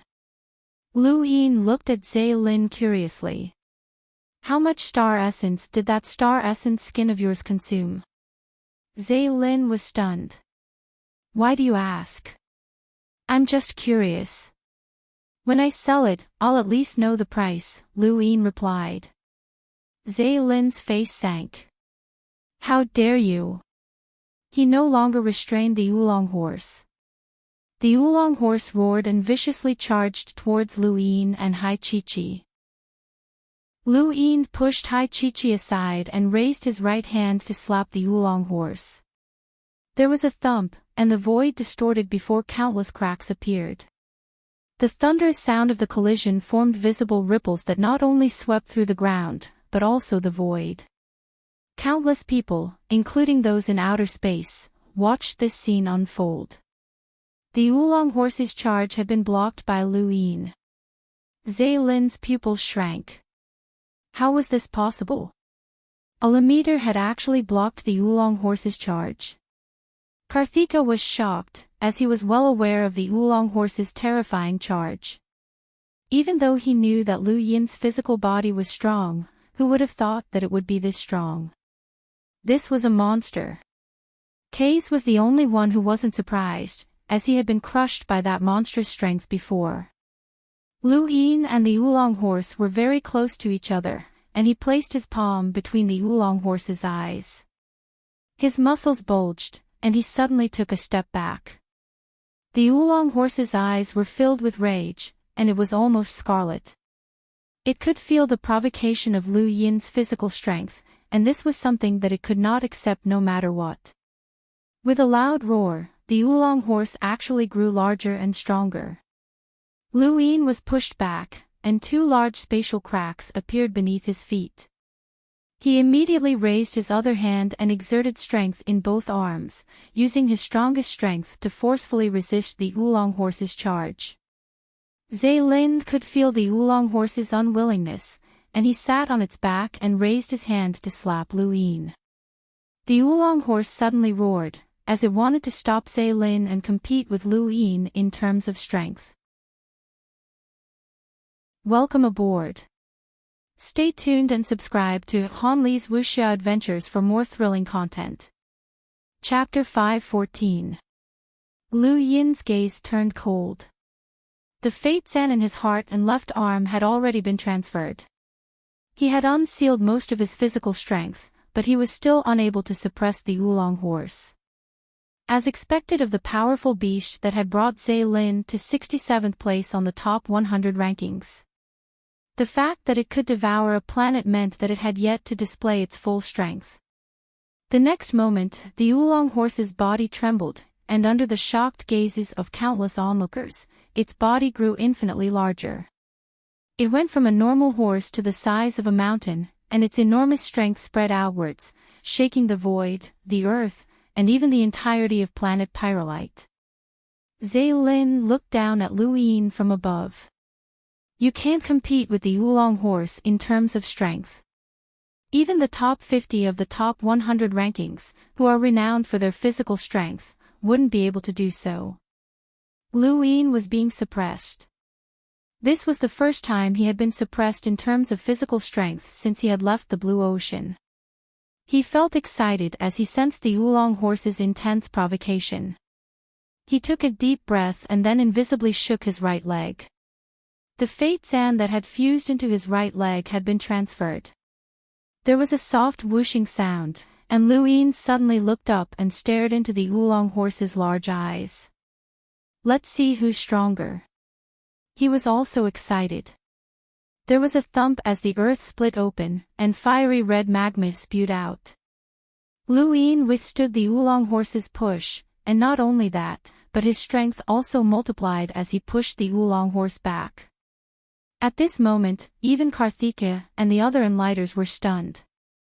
No matter how strong a Lamiter was, there should still be a limit to his strength. What was this? Some people who were too strong would be labeled as monsters, just like the 10 arbiters. Their strength was unimaginable, so there was no way to compare them. After Lu Yin displayed all of his strength was no longer comparable, as it had already surpassed everyone's understanding. Even Elder Ren, an old monster with a power level in the hundreds of thousands, could not understand how Lu Yin had managed to achieve this. How had he cultivated his strength? In outer space, Avery suddenly appeared, and he looked at Lu Yin with excitement and fanaticism. Interesting. This is true power. Kid, I'll wait for you. I'll wait for the day that you become an explorer. I'll wait for you to challenge me. Planet Pyrolite trembled, and Northgate Lai and the rest, Shiyu, Lu Xiaoqiu, Mu Rong, Ling Ke, Night Queen Yanqing, and the others all felt the boundless power that was passing through the earth and through the air. The Oolong horse was unwilling to give up and wanted to increase its size, but Zhe Lin stopped it. This was planet Pyrolite, not some other planet. If planet Pyrolite was damaged, the Pyrolite would explode, and everyone would die. However, even Zhe Lin could not appease the Oolong horse. Left with no choice, Zhe Lin could only use his innate skill to merge with the Oolong horse. The next moment, the Oolong horse's gaze changed. Lu Yin could feel that the one controlling the Oolong horse was Zhe Lin. The Oolong horse was no longer competing with him in terms of strength. Lu Yin immediately dodged and used flash to appear on top of the Oolong horse's head. He pressed a hand on its back, 30 stacks, 50-fold shockwave palm. Bunga violent tremor tore through the void. The Oolong horse was so large that Lu Yin's palm could not penetrate its body and affect the ground. However, it was reflected back into space by the horse's body, which tore through planet Pyrolite's atmosphere. It even caused a few spacecraft that had yet to leave the planet to explode. Not only was the Oolong horse strong, but its body was also quite strong. Lu Yin's palm did not cause much damage to it, and because it was so large, it was like being stabbed by a needle. The Oolong horse turned around and rammed its huge body into Lu Yin, but he still managed to dodge. Being too large had its disadvantages, and it was helpless against nimble people. Lu Yin retreated 1,000 meters and panted slightly as he looked at the Oolong horse. His attacks were not very effective, and it was indeed difficult to deal with. The Oolong horse stared at Lu Yin, but its attacks were also useless against him. Both of them felt like they had nowhere to attack. Seventh bro, this thing is too difficult to fight. Let's retreat. It can't deal with you, the monkey said. Lu Yin was unwilling to give up, and he stared at the Oolong horse's eyes. His eyes lit up, and he used flash to appear in front of the Oolong horse. He raised both his palms and used Sky Beast Claw. 2 Sky Beast Claw attacks viciously clawed at the Oolong horse's eyes, but it immediately dodged. Lu Yin was pleasantly surprised. Indeed, all living creatures had weaknesses, and the Oolong horse's eyes were one of them. Its entire body was strong, but its eyes could not compare to its physical defense. As long as he focused on its eyes, it would be fine. Zhe Lin was furious. He could only shrink his body when he saw Lu Yin continuously attacking the Oolong horse's eyes. However, unless he shrunk to a normal size, the Oolong horse's eyes would still be Lu Yin's target. If he shrunk to a normal size, he would lose his advantage. This was a dilemma. In the end, Zhe Lin shrunk the Oolong horse to a normal size. Lu Yin's lips curled up as he used flash to appear behind the Oolong horse and pressed down with his palm. However, the scene of the Oolong horse being hit did not occur. Instead, a humanoid creature appeared in front of him. It was Zhe Lin, and his body was branded with the color of the Oolong horse. Zaylin's innate gift could be fused with the oolong horse's body, but he could also fuse with the oolong horse's body. Lu Yin looked at Zaylin in amazement. Zaylin actually had such an innate gift. At this moment, Zaylin had no weaknesses. He could use battle techniques in his human form, and he also had the strength of the oolong horse. This was the first person that Lu Yin had met who could compete with him in terms of strength. Zaylin's strength also made Lu Yin realize that his own power level was comparable to the 60th to 70th places on the top 100 rankings. This was a very terrifying ranking, as the top 100 rankings only contained the strongest explorers of the younger generation. Lu Yin truly deserved to be called an unequaled limiter. Once he broke through to the explorer realm, he would be comparable to those in the top 50. It should be known that even someone like Northgate Lai, who had gathered all of the Northline flow zone's resources, could only hover near the bottom. Zaylin stretched out his arms and charged towards Lu Yin. Five-lined battle force appeared around his body as he punched out. With the physical strength of the oolong horse, he was not afraid of facing Lu Yin head-on. Five-line battle force also appeared around Lu Yin's body, and he excitedly charged towards Zaylin and punched out. Bang! There was another thunderous collision that shook the heavens. The shockwaves from the collision distorted the void and spread out into outer space, tearing apart planet Pyrolite's atmosphere. The two punched out 100 times at the same time and did not retreat a single step. The violent shockwaves from the collision forced Quang Wang and the rest to continuously retreat. In the distance, above Pyrolite Plains, Zhanlong Day Night, Night Queen Yanqing, and the rest were all shocked. This was Lu Yin's strongest attack, and he had only displayed it at this moment. There was another bang, and the two simultaneously retreated. Zaylin's eyes flickered. A limiter had actually been able to fight him to a standstill, which somewhat toppled his worldview. Lu Yin panted heavily, as it would be difficult to suppress Zaylin with just his physical strength.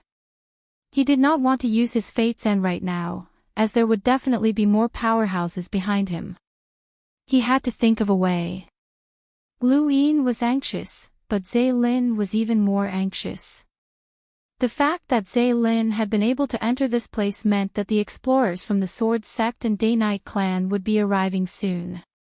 If he continued to waste time with Lu Yin and allowed others to take advantage of him, he would become a sinner of the Beast Tamer's flow zone. He then looked at Lu Yin with a resolute gaze. "I'm not going to play with you anymore.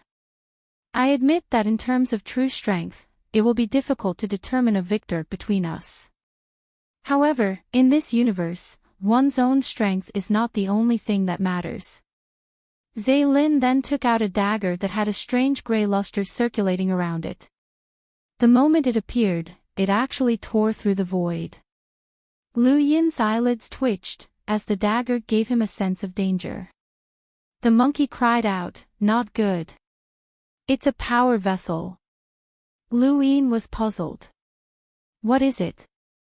"Seventh bro, do you remember when you tried to kill that Lu Xiaoge in East San Dios? Do you remember the power he used?" the monkey asked solemnly. Of course, Lu Yin remembered. With his strength at the time, he should have been able to deal with Lu Xiaoge. However, Lu Xiaoge had used a power that Lu Yin could not understand to evade the attack. That power had been black and white, and it had definitely been the Day-Night clan's power. I wanted to say it back then, but I forgot about it later. I remember reading in a powerhouse's autobiography that some people can transfer their own power. Lu Xiaoge should have received the power of a powerhouse, which gave him the ability to protect himself from you, the monkey said. So you're saying that this dagger has also been fused with a powerhouse's power? Lu Yin found this somewhat inconceivable. Lu Xiaoge was still a human, and this dagger was just a cold weapon. The monkey sternly replied, "That's right. In fact, there are very, very few powerhouses in the universe who are capable of fusing their own power into another person's body. It can be said that the number of powerhouses who are capable of doing so is infinitely close to zero. It has little to do with one's own strength, and it might be related to one's cultivation technique, destiny, or even one's innate talent. However, in this vast universe, there will always be some monsters. The person who fused their own power into Liu Shaoge's body is a monster, and such monsters have appeared since ancient times. Lu Yin looked at the dagger in Zhe Lin's hand and narrowed his eyes. This was troublesome, as he did not know what kind of power that dagger possessed. It felt like he was facing off against a powerhouse with an unknown innate gift. It seems like you know about the existence of power vessels. Zhe Lin saw Lu Yin's serious expression and stared at him. I don't want to use the power vessel against you. Leave that mountain range on your own, or else you might die to it. Lu Yin's eyes flickered, as he was caught between a rock and a hard place. Seventh bro, power vessels are scary, but you can treat them as another type of innate gift. Furthermore, most power vessels can only be used once. This guy definitely isn't being kind by not attacking you, but rather because he doesn't want to waste the power vessel. Can Fate Zen block a power vessel's attack?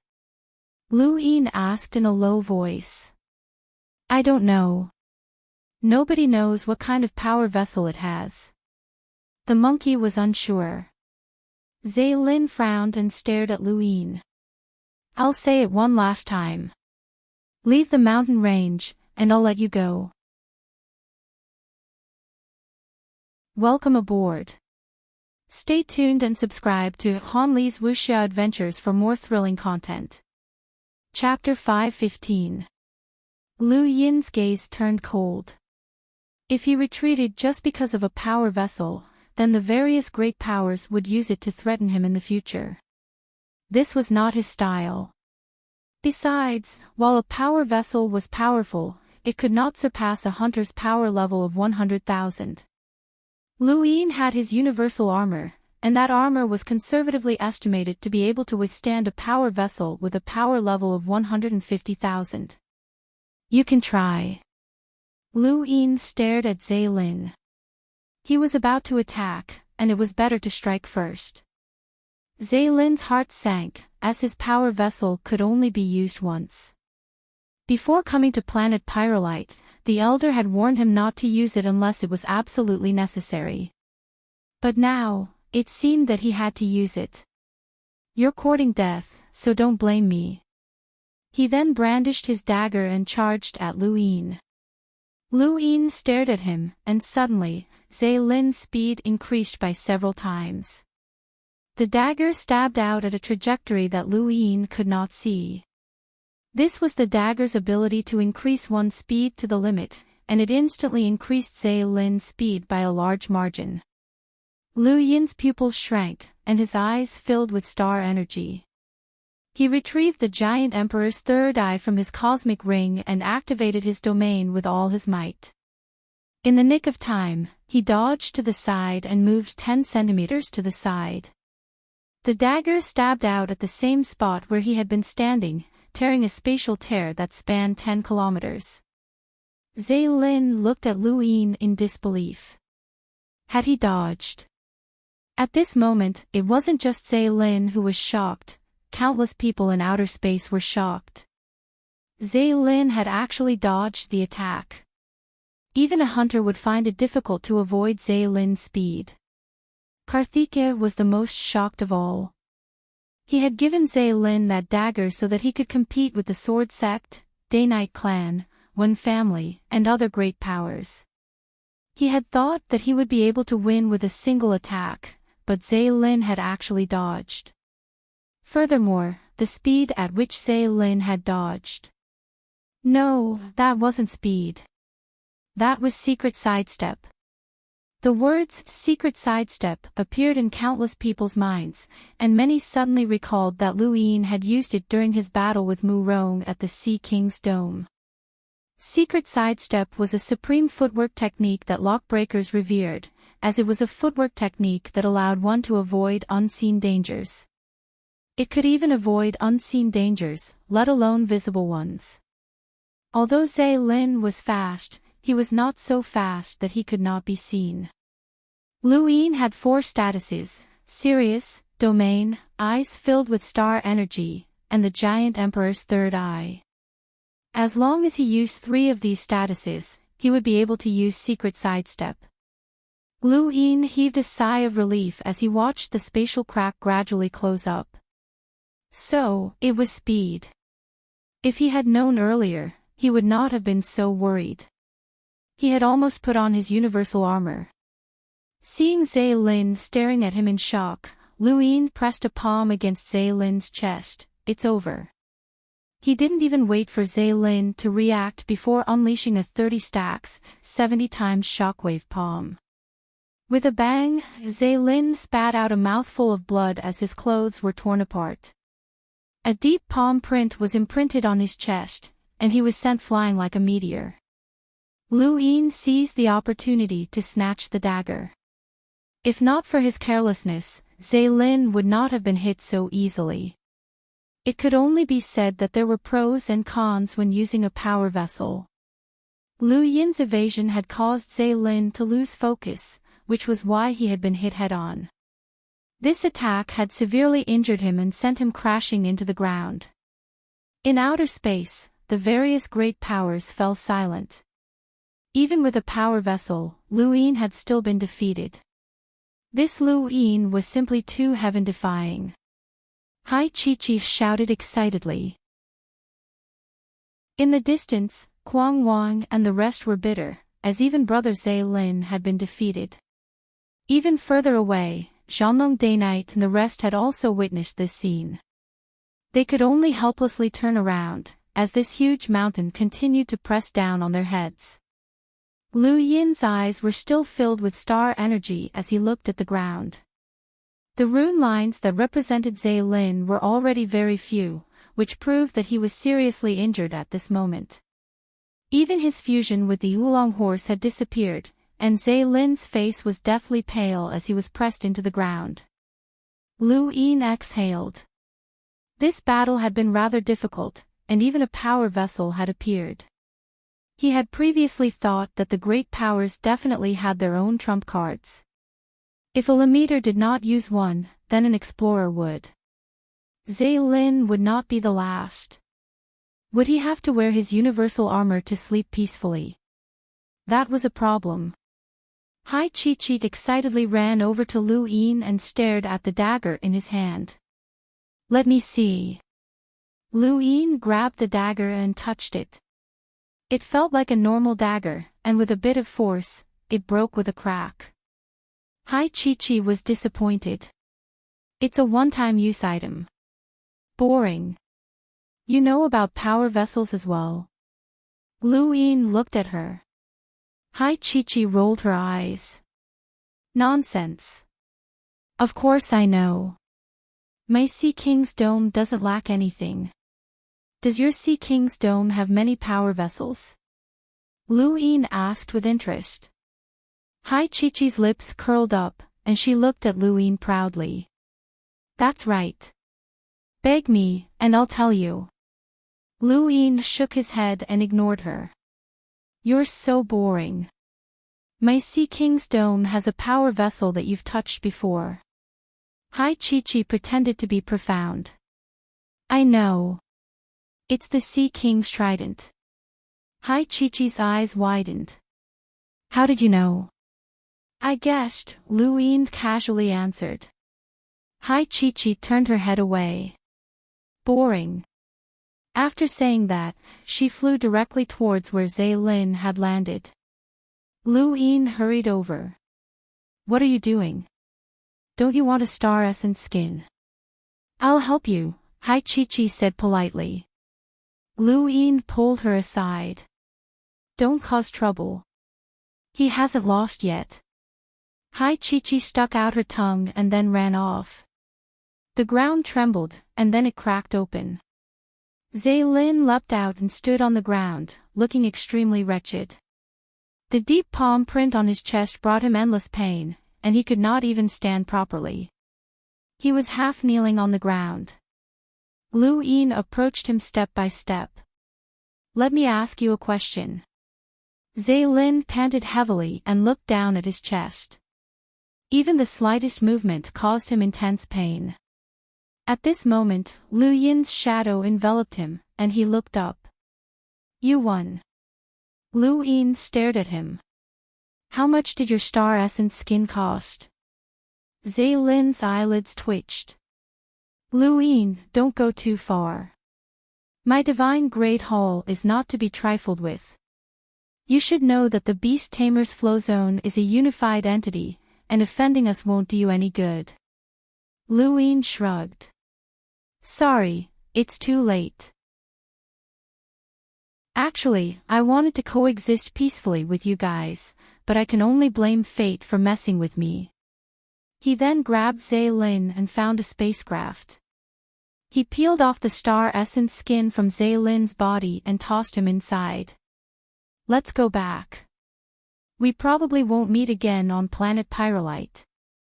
Lin looked at Lu Yin helplessly, as he regretted provoking this person when he had first arrived on planet Pyrolite.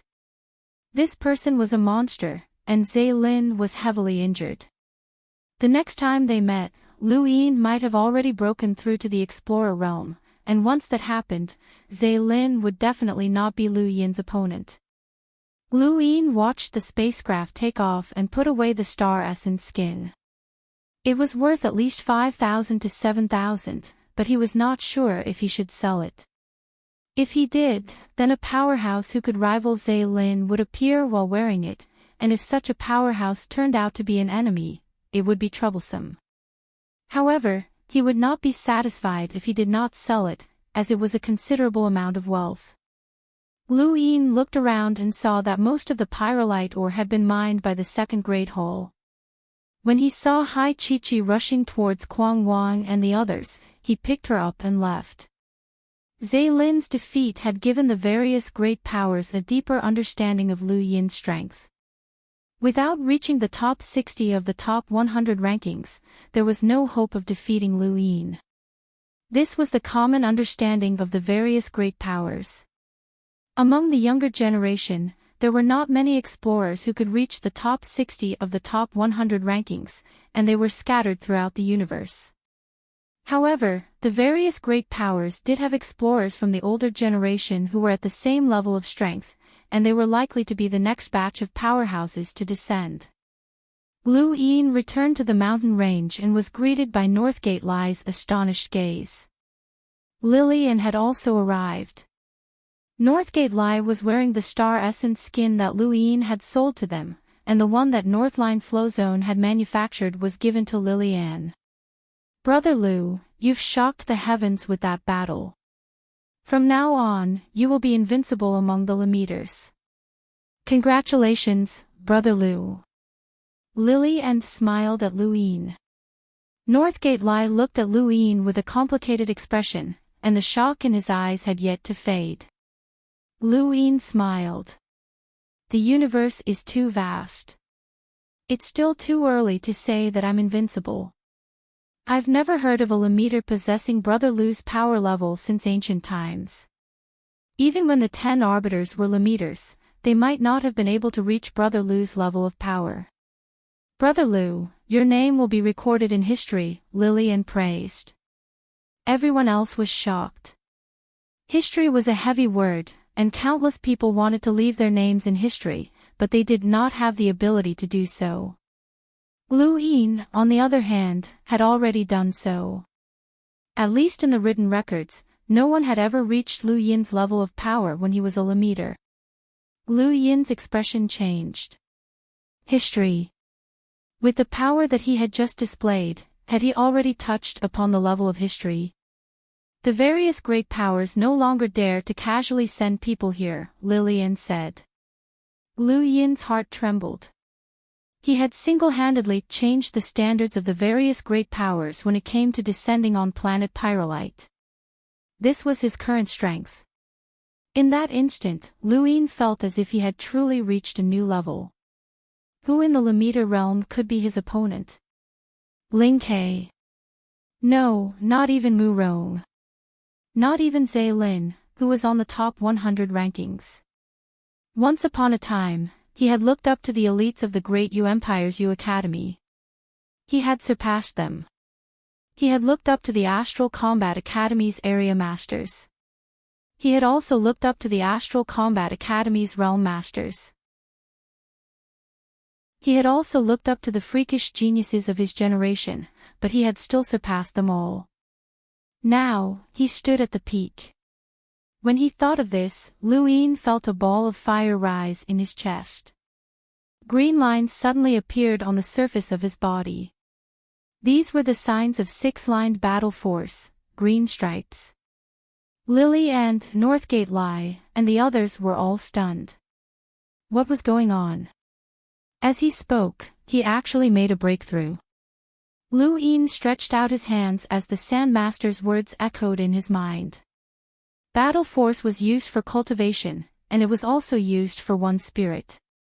Lu Yin had never possessed the spirit to look down on the world, which was why he had been unable to break through to the next level. But now, he had defeated Ling Ke, Mu Rong, and Zhe Lin, shocking the heavens, and becoming an unrivaled leader. He could feel this spirit, which was why his battle force had changed accordingly. However, the green stripes only appeared for an instant before quickly disappearing. His breakthrough had not been successful. Northgate Light subconsciously heaved a sigh of relief. Lu Yin was already very strong, and if he had broken through again, Northgate Lai would not even have the courage to chase after him. Brother Lu, it's such a pity. Before Lily and could finish speaking, Lu Yin leaped up and charged towards Pyrolite Lake. Had his breakthrough failed? No, it was just that his spirit was not enough. He needed to face his own strength and use battle to strengthen his belief in being unrivaled. Right now, the most suitable people for him to strengthen his belief were Ling Ke, Mu Rong, and the other powerhouses. Ling Ke was the closest to the mountain range, so he would look for him first. Thank you. Thank you, Brother Silas, for your tip. The mountain breeze. Brother's tip, I'll update at 3 p.m., thank you. Thank you, brothers, for your support. Thank you. Welcome aboard. Stay tuned and subscribe to Han Li's Wuxia Adventures for more thrilling content. Chapter 5:16. In outer space, the various great powers watched Lu Yin's actions in confusion. When Kitchen and the others' expressions changed. Not good. This kid is going to Pyrolite Lake. Hurry up and spread the news. In outer space, a group of spacecraft formed words that read, Lu, calm down, and 1, be careful. Lu Yin did not look up as he rushed towards Pyrolite Lake as quickly as he could. At that moment, Wen Qian'er looked up from Pyrolite Lake and stared at the sky with a strange expression. Was the family sending a warning? With Lu Yin's speed, as long as he did not delay, he would reach Pyrolite Lake in 20 minutes at most, unlike when he had taken Hai Chi and traveled for several days. Not only had the Wen family sent a warning, but they had also sent a lemeter to planet Pyrolite on a spacecraft. When Wen Qian'er and the others found out that Lu Yin was rushing towards them, their hearts sank. Who on planet Pyrolite could stop him? Ling Ke subconsciously wanted to run, but Wen Qian'er held him back and refused to let him go. They could not give up on Pyrolite Lake, as it was one of the largest pyrolite mines on planet Pyrolite. Ling Ke was in a miserable state, as he could not attack Wen Qian'er. He could only hope that Lu Yin would not act rashly. Lu Yin was also afraid that Ling Ke would run away. Based on his understanding of Ling Ke, it was very likely that the guy would try to escape. Thus, Lu Yin continued to increase his speed and even moved all of his Fate Zan away as he used Flash to advance. When he finally reached Pyrolite Lake, he saw Ling Ke and the others staring at him blankly. What are you doing, Lu Yin? Ling Ke braced himself and shouted at Lu Yin. Lu Yin raised a fist. To strengthen my faith. Ling Kei's mouth fell open. You came here to look for confidence. Lu Yin did not deny it. Instead, he raised a hand and pressed down. Ling Kei's expression changed. You're going too far. He then split his spirit, and 3 Ling Keis simultaneously shot out their Kei's mighty slashes. The 3 blades merged into one and collided with Lu Yin's palm. There was a boom, and Pyrolite Lake disappeared. Lu Yin's palm had completely evaporated the lake and shattered the 3 Kei's mighty slashes at the same time. He then pressed Ling Kei to the bottom of Pyrolite Lake. When Qianer and the others were stunned. There was indeed a gap between Ling and Lu Yin, but was it that huge? Actually, Ling Kei and Lu Yin had never fought head-on. Back at the mountain range, Ling Kei had been forced back by a single palm strike from Lu Yin and had thus been forced out of the battle. As for Mu Rong, his battle with Lu Yin had taken a long time before a victor had been decided. Thus, everyone had assumed that the difference between the two was not that great. After all, they were both among the 4 unrivaled leaders. But now, they truly understood the difference between them. It was only at this moment that Ling Kei realized the difference between them. He felt as if all the bones in his body had been broken. This attack had not been light at all. Lu Yin retracted his hand and headed towards Pyrolite Mountain without looking back. Next up was Mu Rong. Lu Yin had never unleashed his full strength during his battle with Mu Rong. At most, he had moved 2 grains of fate sand to break free from the farmer boy's song. This had caused everyone to misunderstand Lu Yin's strength, and only Zhe Lin had a clear understanding of it. At this moment, Lu Yin wanted Mu Rong to understand as well. He wanted to strengthen his belief in being invincible, break through to 6-line battle force, and become even stronger. At Pyrolite Lake, when Qianer and the rest heaved a sigh of relief. She immediately arranged for a spacecraft to send Ling Kei to the Wen clan's warship for treatment. Ling Kei lamented, I told you to let me go, but you just had to stop me. When Qianer kept apologizing. Ling Kei sighed. That freak. But at least it's all right. From the looks of it, Mu Rong is going to be unlucky as well. At least I'm not the only one, cough, cough. In outer space, when Kitchen's expression turned ugly. He understood that Lu Yin was about to break through. Although he did not know what he was about to break through, since it was a breakthrough, it meant that Lu Yin's strength had increased. How troublesome. A mere millimeter was enough to render them helpless. The powerhouses from the other powers also understood what was going on. The Sword Sect immediately used their spacecraft to form a text message, telling Mu Rong and Lu Xiaoqiu to retreat. However, the two did not leave Pyrolite Mountain. Retreating meant that they were afraid, and it went against their beliefs. If they retreated, then they would forever have Lu Yin as a mountain above their heads. The Yo Quartz cultivators tried to persuade Yo Year to leave, but she did not. She was very curious about Lu Yin, and she felt that there was something about him that attracted her, though she did not know what it was. Furthermore, she was not afraid. If she could, she really wanted to use her true strength to test Lu Yin and see who was the true invincible emitter. Could this person withstand the Yo secret technique?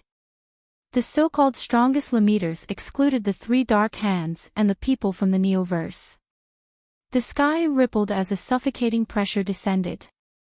Both inside and outside of Pyrolite Mountain, the Sword Sect, Yo Court, and many other cultivators who had secretly approached to watch felt their breath stagnate. When they looked up again, Lu Yin had already appeared. Mu Rong flipped the wooden flute in his hand with a solemn expression. Lu Xiaoqiu took a step forward and released his force field as he immediately unleashed the 4th sword. He had previously wanted to use the 5th sword to fight against Lu Yin, but reality had proven that he had not reached the same level as the 5th sword and could only use the 4th sword. The force field condensed into an enormous sword qi that slashed down. Space itself boiled as countless sharp forces tore through the void, forming visible cracks. Lu Yin raised his head and stood in place without moving. He raised his right hand, grabbed the enormous sword Qi, and exerted force. Under everyone's stunned gazes, Lu Xiaoqiu's fourth sword collapsed. Even though everyone knew that Lu Xiaoqiu would lose, they had not expected him to lose so miserably. He could not even force Lu Yin to take a single step back. He could not even make Lu Yin get serious. Elder Vile Tree, Lu Sanjian, and the other experts from the sword sect all had ugly expressions. The moment the fourth sword collapsed, blood flowed from the corner of Lu Xiaoqiu's mouth. He had been injured. Mu Rong raised his wooden flute, causing the ground, the void, and the grass to spread out. The cowherd song rang out as the cowherd boy rammed into Lu Yin. If the cowherd boy's song had been able to affect Lu Yin slightly when he had been moving 2 grains of Fate Zan and had needed him to break free, then now that he had moved 3 grains of Fate Zan and released all of his physical strength, the cowherd boy's song was just a song that could calm one's mind. It did not affect Lu Yin at all, and the impact of the cowherd boy's attack was dispersed by Lu Yin's right hand. With a thump, Mu Rong's entire body was smashed into the ground. Although Lu Yin's palm had not been aimed at Mu Rong himself, it had still passed through his force field and caused Mu Rong to receive an indirect attack, just like Lu Xiaoqiu. Yo Ye frowned. How powerful! Mu Rong's strength should be at the top even in the Neoverse, but he could not even withstand a single palm strike. This Lu Yin was stronger than she had imagined. After defeating Mu Rong and Lu Xiaoqiu, Lu Yin had not taken a single step and had only raised his right arm. Everyone could clearly see the difference between them. They were shocked by Lu Yin's strength, but Lu Yin himself was not satisfied. Mu Rong and the others had not given him the confidence to break through to 6-line battle force, and his spirit was still lacking by a bit. At that moment, a spacecraft crashed down towards Pyrolite Mountain from the sky.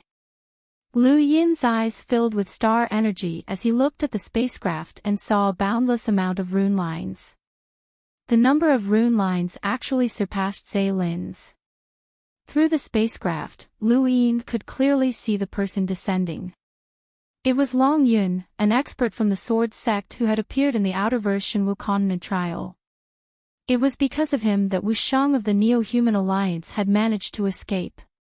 His existence had also prevented Crown Prince Ming Hao from directly attacking the people in the Tower of Resonating Light, allowing them to escape unscathed. Long Yun's name was not on the top 100 rankings, but he was a hidden expert from the sword sect. It was no wonder why Crown Prince Ming Hao was so afraid of him. Lu Yin landed on the ground with a solemn expression. He could not avoid Long Yun's arrival. Long Yun represented the sword sect in seizing the mountain range, and there would definitely be a battle between them. Boom! The spacecraft crashed outside of Pyrolite Mountain, and Mu Rong, Lu Xiaoqiu, Yo Ye, and the others looked over. When the hatch opened, a youth wearing a felt hat, short-sleeved shirt, and jeans walked out. There was a faint smile on his face as he looked around curiously.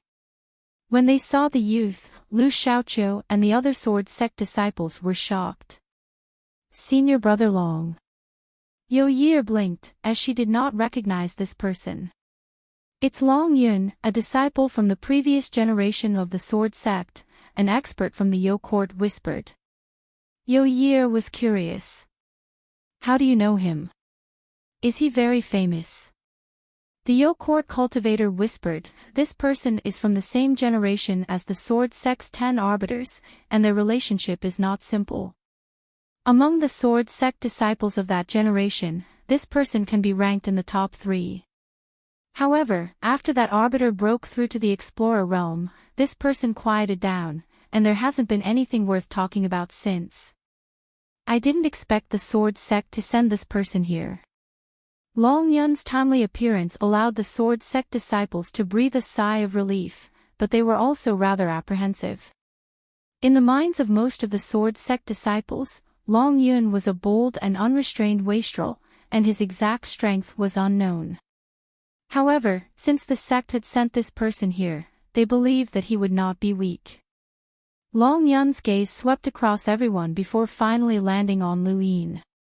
Lu Yin's gaze also met Long Yun's. "We've met before, right?" Long Yun beamed at Lu Yin as his star energy vibrated in the air. Lu Yin calmly replied, "In the Outerverse, during the trial on the Shinwu continent. We met once." Long Yun nodded. "It seems like you were the one who saved those people in the Tower of Resonating Light. When I heard about this, I knew that you weren't simple, but I didn't expect that you would possess such terrifying strength as a mere Lemeter." Lu Yin looked at Long Yun solemnly. "You're not simple either. Your true strength surpasses Zhe Lin's."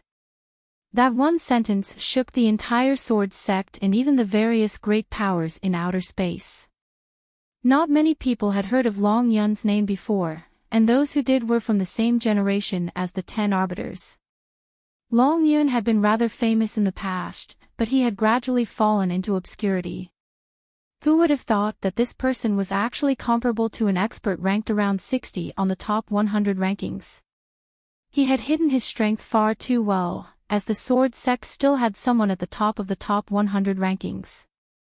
Lu Xiaoqiu's eyes flickered. He knew that Long Yun's strength was not simple, but he had never tested Long Yun's strength. Long Yun did not like fighting in the sect, and he did things as he pleased. Lu Xiaoqiu had never been able to find an opportunity to spar with him, but he had never expected Lu Yin's evaluation of him to be so high. Long Yun was astonished. "How did you know?" "Only a few old fellows in the entire Sword sect know of my strength." Lu Yin's eyes lit up. "I guessed." Long Yun nodded. "It doesn't matter how you found out. In any case, you won't be able to avoid it today." Long Yun then pulled out a very ordinary long sword from his cosmic ring. Following that, under everyone's shocked gazes, green stripes intertwined around the sword while a dark golden radiance illuminated the void. A majestic, stifling pressure swept out. Everyone felt as if their hearts were being squeezed as they stared in shock at Long Yun's dazzling dark golden radiance. His sword was also intertwined with green stripes. This was 6-line battle force. Ever since the battles on planet Pyrolite began, the highest level of battle force cultivator that had ever appeared was 5-line battle force. However, Long Yun had raised this limit, and his green 6-lined battle force was displayed before everyone's eyes. Welcome aboard. Stay tuned and subscribe to Han Li's Wuxia Adventures for more thrilling content. Chapter 517. Everyone knew that battle force was a very powerful force, but it was also very difficult to cultivate, just like a domain.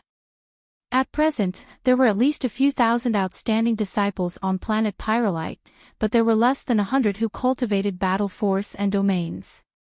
These were the elite disciples of the various great powers, which showed just how difficult it was to comprehend battle force and a domain. The moment Long Yun's 6-line battle force appeared, the hearts of the various great powers sank. This was an overwhelming strength. Lu Yin's eyes went wide as 5-lined battle force coiled around his body. He had to release all of his strength just to resist Long Yun's 6-line battle force. A difference of 1 line was still very large. With a whoosh, Long Yun swiftly appeared in front of Lu Yin and slashed down with his long sword without any intention of dodging. Lu Yin's eyes filled with star energy, and he retrieved the giant emperor's third eye with his left hand. He used secret sidestep to easily dodge Long Yun's sword and struck out with a palm, just like how he had dealt with Zhe Lin. It was the same attack, but Zhe Lin had been defeated. Long Yun's lips curled up, and he did not dodge. Instead, he slashed out with his long sword. If Lu Yin's palm struck him, his sword would also strike Lu Yin. This was a battle where both sides would perish together, and Long Yun was extremely confident in his battle force. Lu Yin could retreat, as his secret sidestep could guarantee that Long Yun would not be able to hit him. He believed that Long Yun could not surpass his secret sidestep speed, but at this moment, a heroic spirit rose in his heart. He did not want to retreat, as he felt that if he did, his boldness would disappear. There was a thump as Long Yun's abdomen forcefully endured Lu Yin's 30 stacks, 70 tenfold shockwave palm. His clothes were torn apart, and the palm imprint was deeply embedded into his skin. Lu Yin's chest was also slashed by the sword, and scarlet blood splattered onto the ground. Both of them simultaneously retreated 100 meters. Long Yun exhaled and looked down at his abdomen. The deep palm imprint caused him intense pain, and his organs felt as if they had been crushed. His six-line battle force had collapsed, and he was shocked. A Lemaitre had actually forcefully collapsed his six-line battle force. If such an attack was unleashed again, he would definitely be defeated. It was no wonder why Zhe Lin could not even withstand a single attack. Those able to cultivate battle chi to 6 lines, their fleshy body strength was not weak either. Even so, Lu Yin's palm nearly crippled Long Yun. However, Lu Yin was not in a good state either. The horizontal slash wound on his chest had sunk deep into his bones. Not only had it shattered his 5-line battle force, but it had also torn his physical body apart. If Mr. Mu had not helped Lu Yin raise his physical strength to the limit and transformed his body's toughness, then this slash would have cut him in two. Both of them had left an extremely deep impression on each other after just a single exchange. Lu Yin looked at Long Yun, and his lips curled up in excitement. As expected of 6-lined battle force. Its strength isn't something that 5-line battle force can compare to. Long Yun exhaled and pressed down on his abdomen. You care about 6-line battle force a lot. Lu Yin's eyes flashed, but he did not reply. Long Yun stretched his neck. 6-lined battle force is indeed incomparable to 5-line battle force. The higher you go, the greater the disparity. The limit you can withstand is 6-lined battle force, right? Well then, this battle is over. As he spoke, the dark golden radiance on his body was replaced by a green radiance. Blue lines appeared on his long sword and illuminated the sky. Countless people were stunned. This was 7-lined battle force. This was Long Yun's true strength. He was a wielder of 7-lined battle force. In the younger generation, there were very few people who could raise their battle force to 7-line battle force, as it was too difficult. Lu Yin had only reached 5-line battle force during the Astral Combat Tournament, and it was only now that he showed signs of breaking through to 6-line battle force. This showed just how difficult it was to raise one's battle force. He had even raised his physical body to the limit, but Long Yun had actually comprehended 7-line battle force. At this moment, even the various great powers in outer space could not believe their eyes. Mira was shocked as she looked at planet Pyrolite. Moore walked out of his spacecraft and stared at Long Yun. He was a counselor from West San Dios and ranked 12th on the top 100 rankings. Avery also walked out of his spacecraft and looked at Long Yun. Within the Ross Empire's spacecraft, a youth who had been sleeping suddenly opened his eyes and looked at planet Pyrolite in astonishment. 7-lined battle force illuminated the heavens. On Pyrolite Mountain, Long Yun raised his sword and pointed it at Lu Yin. Leave planet Pyrolite. I know that you have the secret sidestep, and I can't catch up to you. However, I can shatter the void. Can your secret sidestep guarantee that you can avoid me? That range will be very large. Lu Xiaoqiu and the others stared at Long Yun in shock. The current Long Yun was comparable to the top 50 of the top 100 rankings. He had hidden his strength too deeply. Once he broke through to the cruiser realm, his strength would increase even further. At that time, even the top experts on the top 100 rankings would be wary of him. Furthermore, no one could guarantee that he would not be able to comprehend 8-line battle force. Once he successfully comprehended 8-line battle force, he would instantly possess the strength to threaten the top 10 of the top 100 rankings. The universe's greatest powers were domains and battle force. When one reached the pinnacle of either, they would possess unfathomable strength. This was a path for ordinary people to surpass those with innate gifts. It was a path that led to the peak of powerhouses. Long Yun did not have any innate gifts, and battle force was what he relied on to challenge the many freakish geniuses. No one believed that Lu Yin could block Long Yun, as he definitely could not block 7-line battle force. 6-line battle force was more than enough to break through his defenses. 7th bro, this is trouble. 7-line battle force. That's 7-line battle force. Humans are truly abnormal. Even a random person can be so powerful, the monkey exclaimed.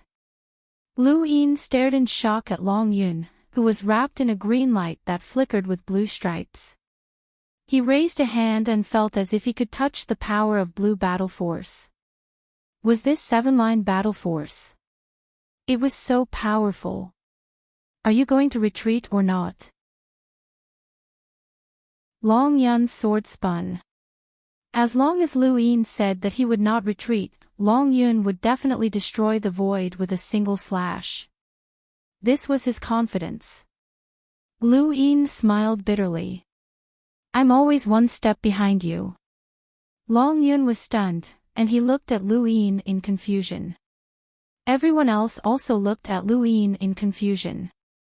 One step behind. What did that mean? The Lu Xiaoqiu's brows rose. Could it be? Lu Yin suddenly looked up as a dark golden light shot into the sky from the surface of his body. The green stripes intertwined like ribbons and released a tyrannical fluctuation that shook people's hearts. This was 6-line battle force. After forcefully receiving Long Yun's attack, Lu Yin had not only been left with a large wound, but he had also gained 6-line battle force. His spirit had also reached a certain level. The various great powers in outer space were speechless. How was this possible? Had this brat been hiding his strength all this time? Wen Kitchen's brows twitched. So this brat wanted to break through to battle force. This brat actually used Ling Ke and the others to gain confidence. In the sword sect, Elder Viletree was so angry that his beard curled up. What a pity. If Long Yun had been one step behind, then this brat might not have been able to break through to 6-line battle force. What a pity, what a pity. The other Enlighters had already guessed what was going on, and they all looked at Planet Pyrolite strangely. Long Yun had appeared to snatch the mountain range, but in the end, he had helped Lu Yin improve his battle force. Now, there was no one in the Lamita realm who could be his opponent. Perhaps even no one in the Neoverse could compare to him. Long Yun stared at Lu Yin in a daze. You just broke through.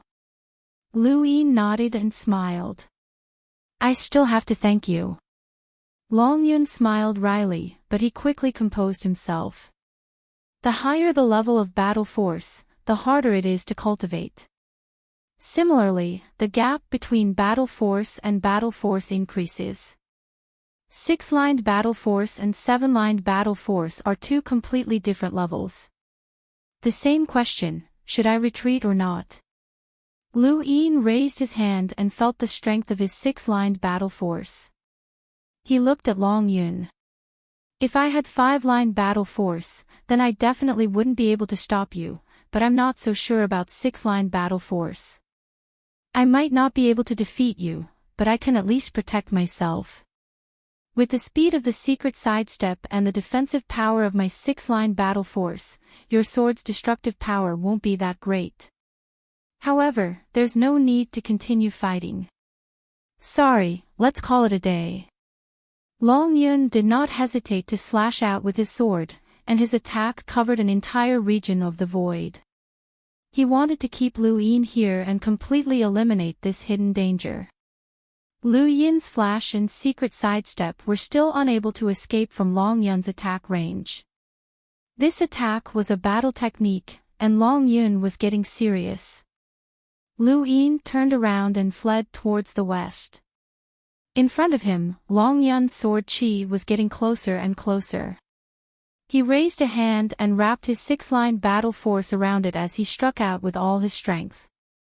The sword chi collided with sparks from 10,000 meters away, and countless cracks appeared in the void. On the ground and in the sky, everything was collapsing. Blood flowed from Lu Yin's palm, and his six-lined battle force barely managed to hold on. Even at the very last moment, his defenses were still broken through. Fortunately, he was still able to escape. The sword chi supported by seven-line battle force did not have enough range to keep Lu Yin here. Pyrolite Mountain was silent as the sword sect disciples looked at Long Yun in adoration. Ever since Lu Yin's identity had been exposed, it had been like a huge mountain had been pressing down on everyone's heads. Finally, an expert who could defeat that person had appeared. Long Yun fell silent. Defeat? Not necessarily, as Lu Yin had escaped very easily. Furthermore, with his many years of battle experience, he could sense an indescribably dangerous aura from Lu Yin's body. This aura made him instinctively not want to chase after Lu Yin. This person had not been defeated, and he still had a trump card. How troublesome. When did a Lammeter become so difficult to deal with? Even seven-lined battle force could not deal with him. Long Yun sheathed his sword and returned to his lazy and leisurely self. He looked at his clothes and immediately changed into a new set, but it was still exactly the same. He then looked at Lu Xiaoqiu and raised a hand to greet him. "Hey, junior brother." Lu Xiaoqiu looked at Long Yun seriously, deep in thought. Long Yun raised an eyebrow and was somewhat wary. "Junior brother, what are you thinking about? Let me tell you, your senior brother will definitely not fight with you." Lu Xiaoqiu's eyes flashed, and he walked over to Long Yun and bowed solemnly. "Senior brother, please teach me how to improve my battle force." Long Yun frowned and clutched his head in distress. "Junior brother, you really don't know how lucky you are." Lu Xiaoqiu continued to bow. Long Yun turned around. "In the entire sword sect, there are hundreds of thousands of disciples, but only you and her have inherited the 13 swords. There's no need to mention her, she's a complete freak, but what about you? Ever since you inherited the 13 swords, you've been number one among your peers. No one can rival you, but you've lost your way."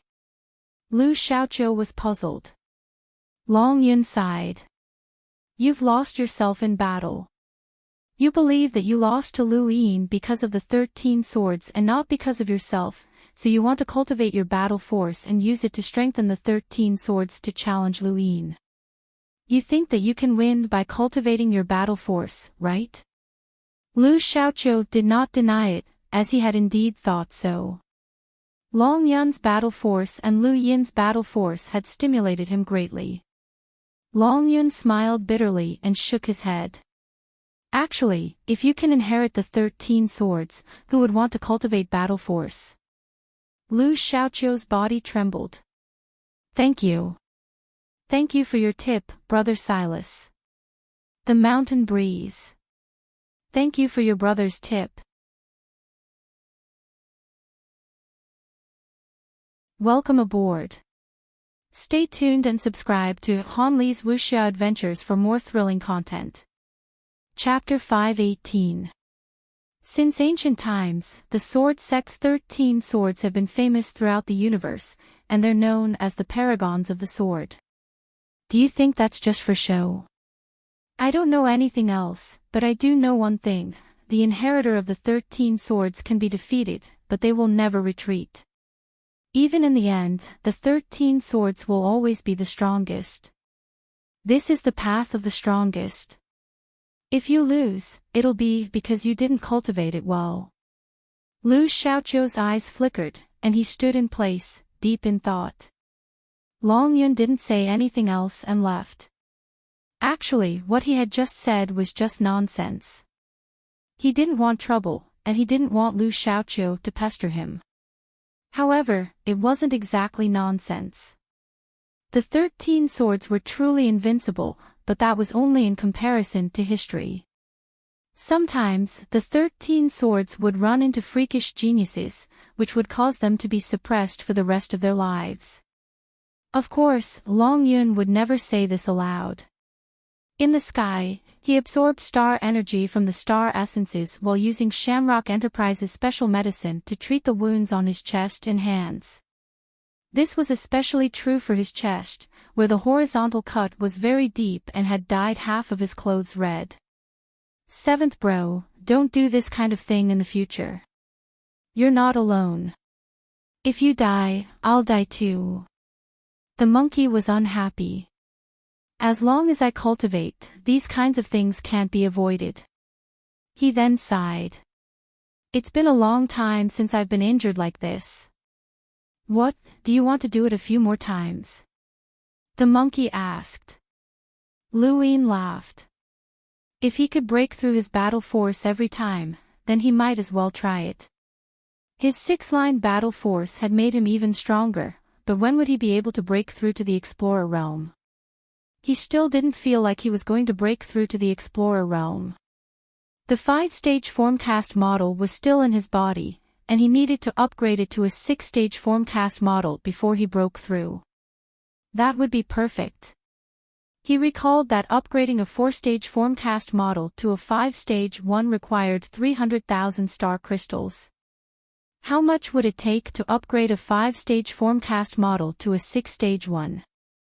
It would probably be a lot, as 6-stage formcast models were too rare in the universe.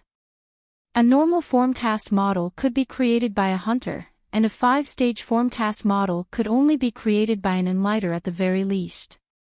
A 6-stage formcast model was of a different level, and it would probably involve monsters like Northgate Tai Sui. I wonder if there is a 7-stage formcast model. If there is, will it involve emissaries with combat power above 500,000? He didn't know if the Sea King could create a 7-stage formcast model, but he had to find an opportunity to test Hai Chi. She definitely had a formcast model in her body. The mountain range came into view, and Lu Yin took a step forward. Suddenly, his pupils shrank as he sensed an extreme danger. There was no time to retrieve the giant emperor's third eye, so he reflexively activated the Sirius technique. His eyes filled with star energy as he used the secret sidestep to move to the side. Dozens of strange weapons wrapped in green streaks pierced through the void, and a figure suddenly appeared in front of him. Lu Yin broke out in a cold sweat. He had been too careless and had been ambushed. The black-robed figure stared at Lu Yin in shock, as if he had not expected his sneak attack to fail. However, he did not stop and instead reached out to grab Lu Yin. Lu Yin was furious, as this person had almost succeeded. If he had succeeded, Lu Yin would have been pierced by those weapons, and he would have died without a doubt. This person had to be killed, but Lu Yin did not act rashly. He had seen that this person's rune lines were about the same as Long Yun's, which meant that this person was another top-tier expert. In outer space, none of the great powers had noticed this person's appearance. When this person had appeared and which power he belonged to, nobody knew because he was wrapped in a black robe. The figure reached out to grab Lu Yin, but Lu Yin retreated as 6-lined battle force erupted from his body. He flicked his finger, and a gust of wind that was powerful enough to injure Ling Ke, Mu Rong, and the others. However, a strange weapon suddenly appeared in the figure's hand that was also wrapped in 6-line battle force, and it blocked Lu Yin's attack. The figure then raised another hand, and Lu Yin felt a chill run down his back. He used the secret sidestep to retreat again, but the void was pierced by numerous weapons once more. What are those things? Lu Yin was stunned. Where did these weapons come from? Seventh bro, look, the monkey shouted. Lu Yin looked at the figure, and the figure's black robe suddenly split open to reveal an unfamiliar face and eye-catching black and white hair. He was from the Day-Night clan. No one had expected the Day-Night clan to silently send a top-tier expert to planet Pyrolite, and this person had almost killed Lu Yin in a sneak attack. The Day-Night clan was too ruthless. Lu Yin's gaze turned sharp, and he used flash to rush towards the Day-Night clan man before slamming down with a palm. The man from the Day-Night clan raised his head. Celestial armor. In the next moment, many strange weapons appeared around his body and wrapped around him. At the same time, each weapon was wrapped in a green-striped six-lined battle force. Lu Yin was shocked, as these weapons were transformed from his innate gift. In outer space, someone exclaimed, "I remember now. It's Zhanbing Day-Night, a top-tier expert ranked 55th on the top 100 rankings. He's a genius from the Day-Night clan." The various great powers also recognized him one after another. This person's innate gift was too unique, and he could transform anything he touched into a sturdy weapon. His battle technique did not originate from the Day-Night clan, but rather an ancient battle technique that he had inherited from the Astral Combat Academy's trial zones, celestial armament. A Day-Night clan expert who did not use any of their battle techniques was indeed very eye-catching. On planet Pyrolite, Lu Yin stared at the colossus in front of him in shock. Zhanbing Day-Night's body had absorbed countless weapons, turning him into a monster armed to the teeth. These weapons were all wrapped in six-lined battle force. In Lu Yin's eyes, Zhanbing Day-Night's rune lines were not any weaker than Long Yun's, who had displayed seven-lined battle force. Although Zhanbing Day-Night also had six-lined battle force, his battle technique and innate gift made up for the difference. He was a top-tier expert who was on par with Long Yun. With a whoosh, Zhanbing Day-Night raised his hand and pressed down on Lu Yin. Zhanbing Day-Night stood high in the sky as Night Queen Yanqing and the others appeared in the distance. They smiled, as the mountain range was still theirs in the end. At this moment, the spacecraft that had entered planet Pyrolite appeared before everyone's eyes. Zhanbing Day-Night casually swept out with his weapons that were wrapped in six-line battle force and tore through the void. He had thought that he could easily destroy the spacecraft, but the moment his weapons got close to the spacecraft, they all shattered and turned to dust. Zhanbing Day-Night's expression changed, and he raised his giant weaponized arm and smashed it down. The spacecraft continued to crash towards the ground, but a beautiful figure appeared in midair. The void distorted under Zhanbing Day-Night's attack, and Zhanbing Day-Night and the people in the distance could faintly see a white coat with golden edges, a silver-white scabbard, and long black hair that reached her waist. With a whoosh, a sword light flashed past, and Zhanbing Day-Night's giant weaponized arm was split in two. His six-lined battle force immediately crumbled. This scene shocked everyone, including the various great powers in outer space. This was Zhanbing Day-Night, an absolute expert ranked 55th on the top 100 rankings. Zhanbing Day-Night's mind trembled, and he hurriedly retreated. In that instant, he felt a terrifying sense of danger. He had encountered a terrifying powerhouse. A gale blew past, stirring up dark red dust that drifted past. High up in the sky, a beautiful and pure girl appeared before everyone's eyes. Wendy Yushan. In outer space, Moore was shocked. The others recognized her as well. She was ranked 18th on the top 100 rankings and was one of the rare explorers in the top 20. She was Wendy Yushan. Thank you. Thank you, Brother Hillis, for your tip. Thank you, brothers, for your tips. Welcome aboard. Stay tuned and subscribe to Han Li's Wuxia Adventures for more thrilling content. Chapter 519. The scope of the battle on planet Pyrolite grew wider and wider, and even Wendy Yushan, who should have been overseeing East San Dios, had appeared. Her appearance had exceeded everyone's expectations. She had not allied herself with anyone, which meant that she did not have a star-essence skin. Jeanbing Daynight's expression turned grave as he watched her cautiously. Above the planet, the various great powers all had complicated expressions. Without a star-essence skin, even the strongest explorer would self-destruct. This woman was too reckless. The various great powers had sealed off all information regarding the battle on planet Pyrolite. Although some videos had been leaked, no one knew the specifics, including Wendy Yushan. This was the use of information. Whoever had the most information would have the upper hand. Wendy Yushan was powerful, but she did not know the specifics of the situation on planet Pyrolite. She looked down at the ground. She had rushed out because of Lu Yin, the only person she had acknowledged as her family. She did not want him to die. There was a thump as the ground cracked open, and Lu Yin leapt up into the sky. Everyone was shocked. He's not dead. Jeanbing Daynight's pupils shrank. Impossible.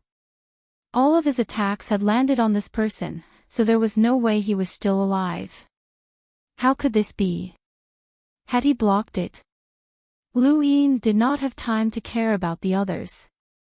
He rushed to Wendy Yushan's side and took out a star-essence skin. Put it on. This star-essence skin belonged to Zaylin, and Lu Yin was glad that he had not sold it. Otherwise, Zaylin would have died without a doubt. Wendy Yushan did not understand, but she did not hesitate and put it on. Zaylin's star-essence skin was not enough to completely protect Wendy Yushan, but as long as she did not use too much power, it would not be a problem for the time being. Lu Yin relaxed and glared at her. How could you be so reckless? Don't you know that explorers cannot enter planet Pyrolite as they please? The air on planet Pyrolite is filled with energy, and if it is inhaled, it will cause a self-destruct. Wendy Yushan looked into Lu Yin's eyes, and Lu Yin looked back at her, his eyes filled with anger. Wendy Yushan calmly looked away. Got it. Don't speak. Use your star energy to vibrate the air and make sounds, Lu Yin growled. Wendy Yushan grunted and did not say anything else. Everyone stared blankly. The 18th on the top 100 rankings was being lectured just like that. Not to mention the others, even Lu Yin himself was stunned. He had been prepared for Wendy Yushan's cold treatment, but she hadn't. In fact, she seemed to be very obedient. No one could understand what Wendy Yushan was thinking. Ever since Lu Yin had given her the Yu's secret art, he had become her only family in the world, and he was also the only person she could vent her anger on. Back at East San Dios, when she had heard that Lu Yin had been threatened by an enlighter, as well as the various events that had transpired on planet Pyrolite, Lu Yin's position in her heart had risen once again. This was because Lu Yin truly treated the Great Yu Empire as his home. This home was not only Lu Yin's, but also hers. Wendy Yushan looked very calm after losing everyone from the Yushan family, but her sorrow was hidden too deeply. Lu Yin was her only hope now. This was also why she had rushed to planet Pyrolite without any regard for her own safety. She didn't want to lose any more family members. The universe was vast, dark, and cold. She needed to preserve the last bit of warmth in her heart. Why are you here? Lu Yin asked curiously. Wendy Yushan looked at the distant Jeanbing Daynite. I'm just passing by. Lu Yin was speechless. This was the astral wilderness, so where was she supposed to go? He looked at Wendy Yushan and saw the anxiety and worry in her eyes.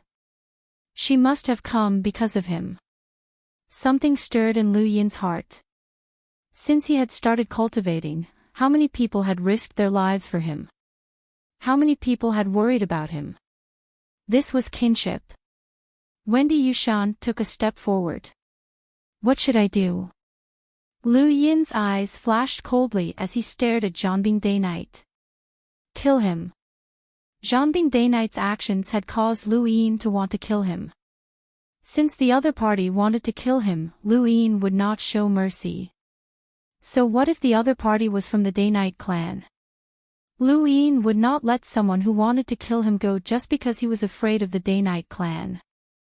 Wendy Yushan unsheathed her sword, and Zhanbing Daynight's pupils shrank. He immediately charged into outer space. The difference between the 55th and 18th on the top 100 rankings was too great.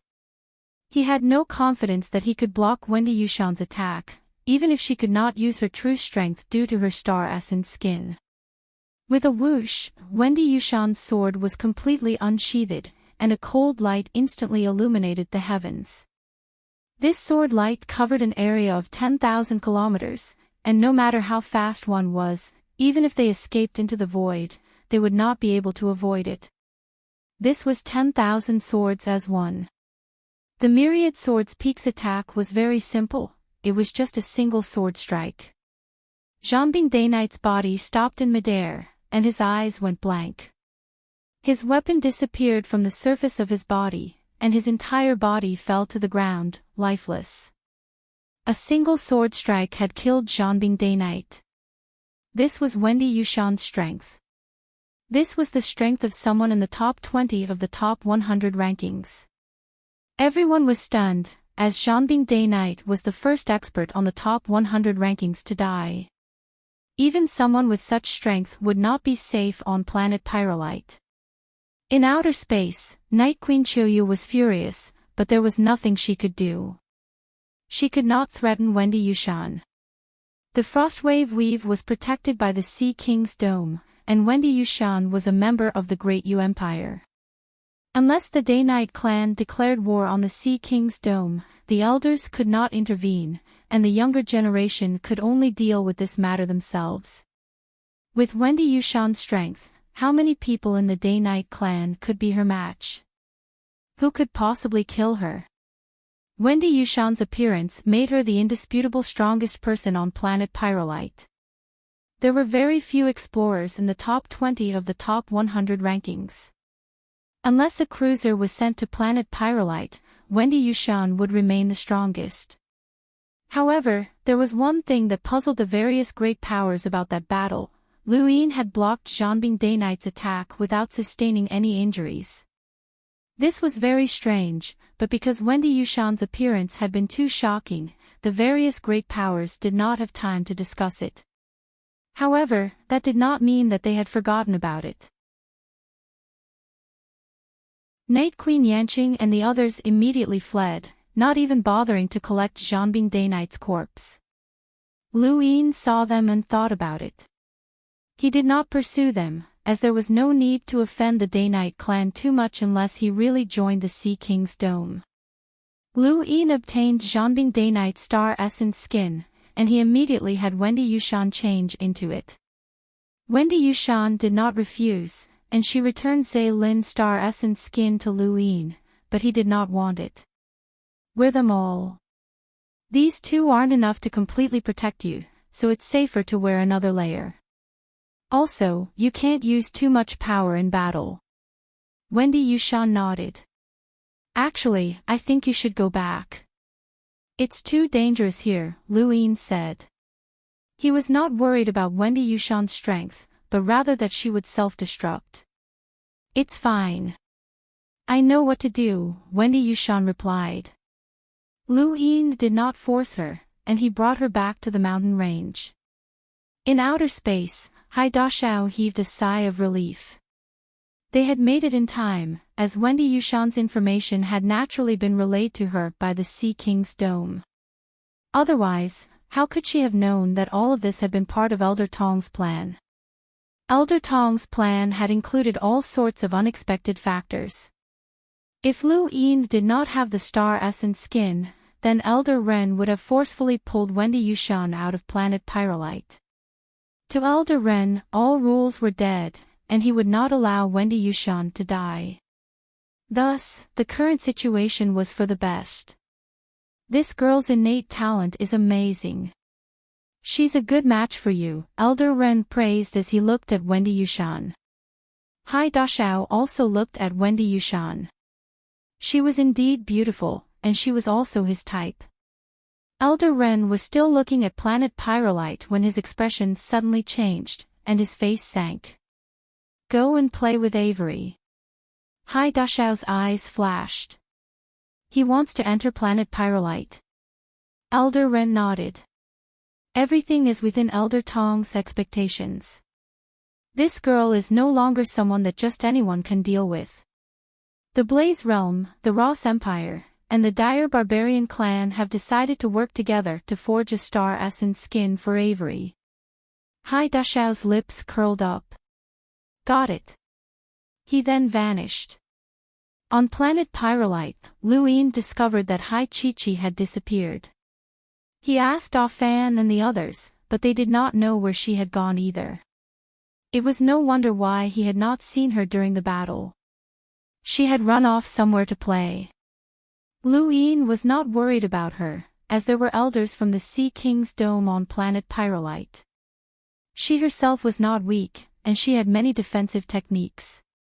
Since the Sea King had solemnly vowed that Lu Yin did not need to protect her, then her ability to protect herself would not be any weaker than Lu Yin's. Northgate Lai and the others looked at Wendy Yushan curiously. She was an absolute powerhouse in the top 20 of the top 100 rankings, and she was also very young. She was even a generation younger than the 10 Arbiters. Once the 10 Arbiters generation left the younger generation, then Wendy Yushan would definitely be in the top 10. The Northline Flowzone's people had never come into close contact with such a powerhouse before. Lillian tried to flatter Wendy Yushan with her elegant and intellectual demeanor, but unfortunately, Wendy Yushan was unmoved. Lu Yin chased the others away and quietly asked Wendy Yushan, "How's your training going?" Wendy Yushan looked at him. "What about you?" Lu Yin was helpless. "I can't train until I'm an explorer." Wendy Yushan nodded, but she did not reply. "How's East San Dios?" Lu Xiaoge didn't do anything, did he? "I don't know." "How's Xiao Ran? Is she still losing her memories?" "I don't know." "Has Puyu been bothering you?" Wendy Yushan looked at Lu Yin seriously. "I don't know." Lu Yin was speechless. "What do you know?" Wendy Yushan did not reply. 7th Bro, almost all of her subordinates have been roped in by Puyu. "Don't you know?" the ghost monkey shrieked. Lu Yin immediately blocked the monkey. He thought about it for a moment, and he actually wanted to ask who had sent Wendy Yushan to Myriad Swords Peak, but he did not know how to broach the subject. "From now on, you'll still be in charge of the Great Yu Empire's affairs," Wendy Yushan suddenly said. Lu Yin was about to speak when the heavens distorted, and a terrifying pressure descended like a gale that almost destroyed the atmosphere. Wendy Yushan's expression turned solemn. "There's a battle in outer space." Lu Yin could sense it as well, as neither side was weak. At the very least, he could not compare to them. After a long while, the pressure finally disappeared. "It's over," Lu Yin said. Wendy Yushan frowned and stared at outer space. Her eyes were filled with fighting spirit.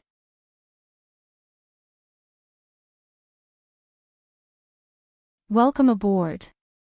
Stay tuned and subscribe to Han Li's Wuxia Adventures for more thrilling content. Chapter 520. At this moment, in outer space, Avery was angrily glaring at Hai Dashao. Both of them were in a sorry state. "I don't want to fight with you right now. Get out of my way." Avery was furious. Hai Dashao was very serious. "I want to challenge you. I want to enter the top 5 of the top 100 rankings. We'll talk about it later." "No, now is the time.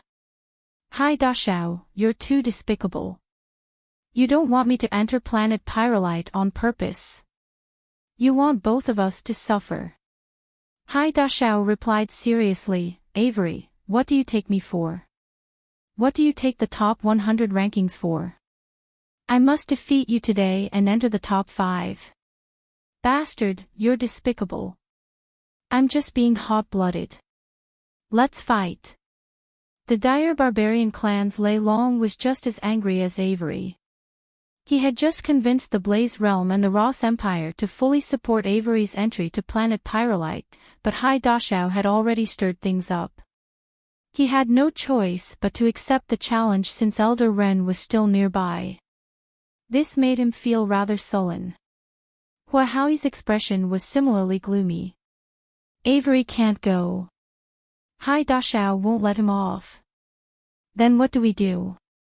Who else do we have that we can use? Lei Long's tone was gloomy and irritated. Hua Haoi had wanted to expose Lily Rose, as she was the 31st ranked expert on the top 100 rankings, but after thinking about Wendy Yushan, he decided against it. Let Sleeping Prince go, Scholar New Moon suddenly said as he appeared. Lei Long and Hua Haoi were stunned. Sleeping Prince. Scholar New Moon nodded and smiled. Sleeping Prince is ranked 100th on the top 100 rankings, but his true power is terrifying. How do you know? Lei Long asked. Although they were in lighters, that only represented their power level. Being able to see through someone's strength had nothing to do with their power level. Scholar New Moon replied, I know the technique he cultivates. If I'm not wrong, his power shouldn't be any weaker than Wendy Yushan's. Lei Long and Hua Haoi exchanged glances. Scholar New Moon was very knowledgeable, and since that was the case, they might as well take a gamble. They could also estimate Sleeping Prince's power through the amount of Star Essence skin. Alright, we'll fully support Sleeping Prince, Hua Haoi said. Scholar New Moon grunted in acknowledgement. The graceful mercenary group had been hired by the Ross Empire. Since Sleeping Prince had made a move, he naturally represented the Ross Empire. If they could occupy the mountain range, the Ross Empire would definitely get the lion's share. Hai Chi-Chi didn't return for 5 days in a row. Although he wasn't worried about her safety, it was obvious that she had gone overboard. On the 7th day, Hai Chi-Chi returned to the mountain range. The moment she returned, she made a fuss. What happened? What happened? Was there an earthquake? What's going on? Lu Yin had originally wanted to ignore her, but he suddenly thought of the Formcast model and spoke up politely. There was a huge battle a few days ago. Come, let me introduce you. This is Wendy Yushan, the actual ruler of the Great Yu Empire. Hai Chi-Chi followed his gaze and saw Wendy Yushan. Wendy Yushan also saw Hai Chi-Chi. In the past few days, she had heard a lot of rumors about Hai Chi-Chi and was curious about her. Hai Chi-Chi sized up Wendy Yushan. I know you. Bao Bao has always wanted to surpass you. Wendy Yushan looked at her in confusion. Hai Chi-Chi blinked. What do you mean by that look? Don't tell me you don't know who Bao Bao is. Wendy Yushan silently turned her head away. Hai Chi-Chi exaggeratedly said, Blue Bao Bao, 25th on the top 100 rankings. She's very close to you. Don't tell me you don't know her. Wendy Yushan still didn't speak. Hai Chi-Chi ran in front of her. Hey, say something. Wendy Yushan looked up into space. Hai Chi-Chi waited for a while and stared at Wendy Yushan for a while, but the latter still didn't say anything. She didn't even look at her. Lu Yin's eyes lit up, and he looked at Wendy Yushan with admiration. She was truly worthy of being in the top 20 of the top 100 rankings. She had a way of dealing with Hai Chi-Chi, and this sort of disregard could drive someone crazy. Sure enough, Hai Chi-Chi grew irritated and kept talking to Wendy Yushan. However, Wendy Yushan didn't say anything and even closed her eyes to cultivate. Hai Chi-Chi spoke for half an hour until her mouth was dry, but Wendy Yushan still didn't say anything. She didn't seem to be anxious at all. Hai Chi felt an intense sense of defeat, and she looked at Lu Yin for help. She only had one goal right now, and that was to get Wendy Yushan to say something to her. Just one sentence would do. As long as she could get this woman to speak, Hai Chi would have a way to retort. Lu Yin's heart skipped a beat. This brat doesn't have obsessive-compulsive disorder, does she? He waved at Hai Chi. Hai Chi ran over and looked at him expectantly. Just get her to say something to me. Just one sentence is enough. Lu Yin's lips curled up. Just one sentence. Hai Chi nodded eagerly. Lu Yin muttered to himself for a moment. Sure, but you have to answer a question of mine. Ask away. Hai Chi was very anxious.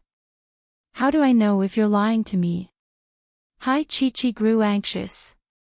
No, Sister Chi is the princess of the Sea King's dome. I won't lie to people like you. Lu Yin frowned. Her words were unpleasant, but he wasn't in the mood to argue. He looked at Hai Chi seriously. Let me ask you. How many times has your formcast model been used? Hai Chi was stunned. Why do you ask? Lu Yin replied, I have a 5-time formcast model, and I want a 7-time one. Hai Chi's eyes widened. 7 times. Are you crazy? How can there be a 7-time formcast model? Lu Yin's eyes narrowed as he stared at her. You don't have a 7-time one. Hai Chi shook her head. I've never heard of one. Then how many times has yours been used? Lu Yin asked. Hai Chi raised a finger and gestured 6. Mine has 6 times.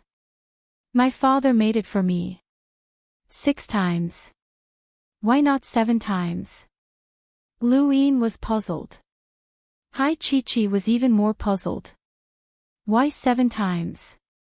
Hey, do you know how a formcast model is formed? It's made by a super powerhouse who uses their own strength to form a formcast model to help others change their physique. My father is an emissary, but he can only make a 6-time formcast model. 7 times. Dream on. Lu Yin had originally thought that a 6-time formcast model could only be made by someone at Northgate Taisui's level, but that didn't seem to be the case. Only an emissary could make a 6-time formcast model. It was no wonder why he couldn't find anyone with a 6-time formcast model on the internet.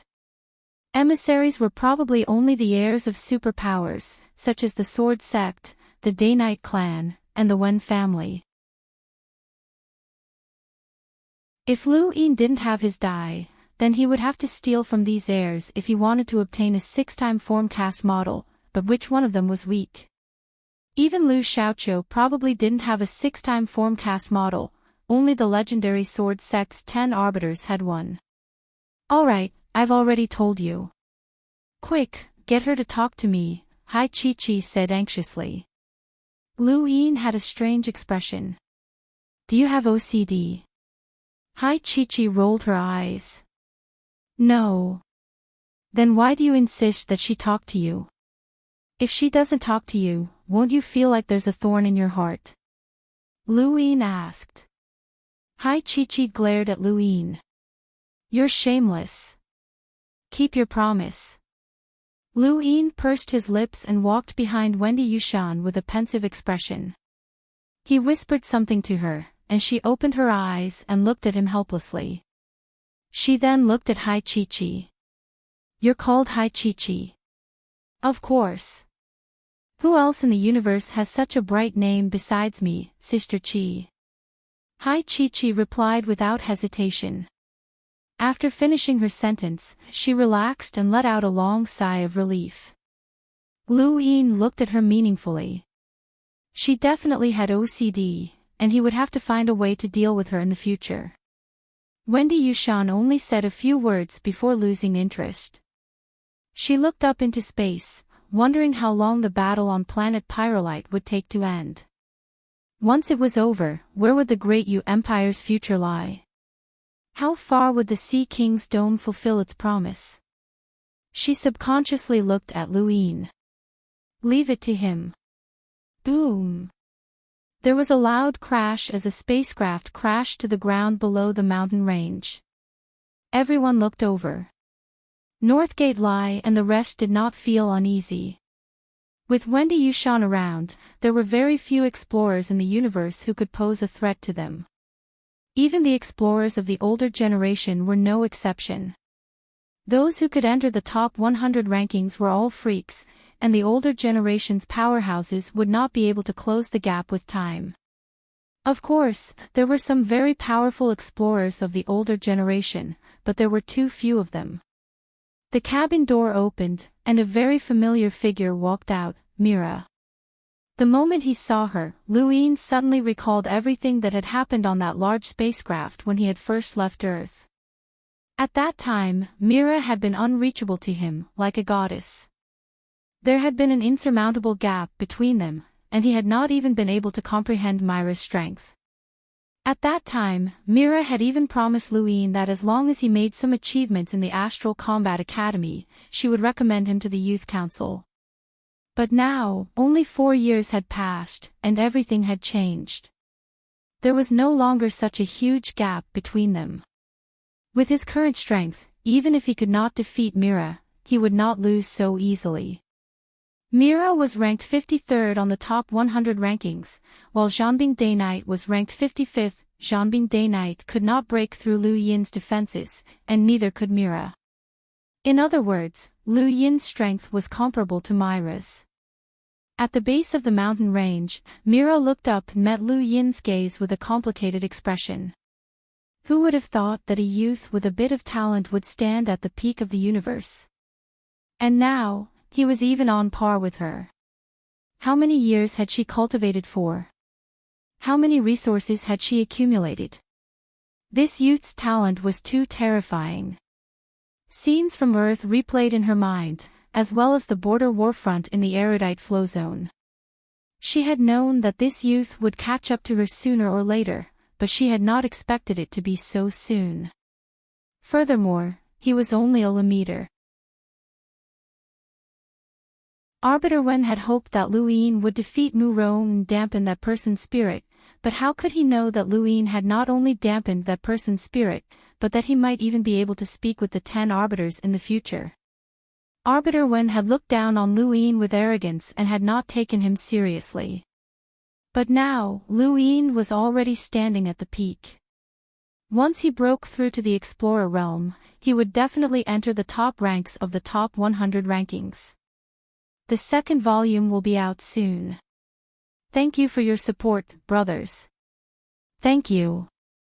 Thanks for the Silas Brothers tip. I'll update at 3 p.m.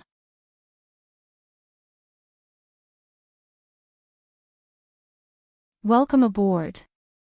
Stay tuned and subscribe to Han Li's Wuxia Adventures for more thrilling content. Chapter 521. To Luin, Mira was his benefactor. If it weren't for her, the trial on Earth might not have been fair. She had also helped him many times, which was why the Wen family had invited her.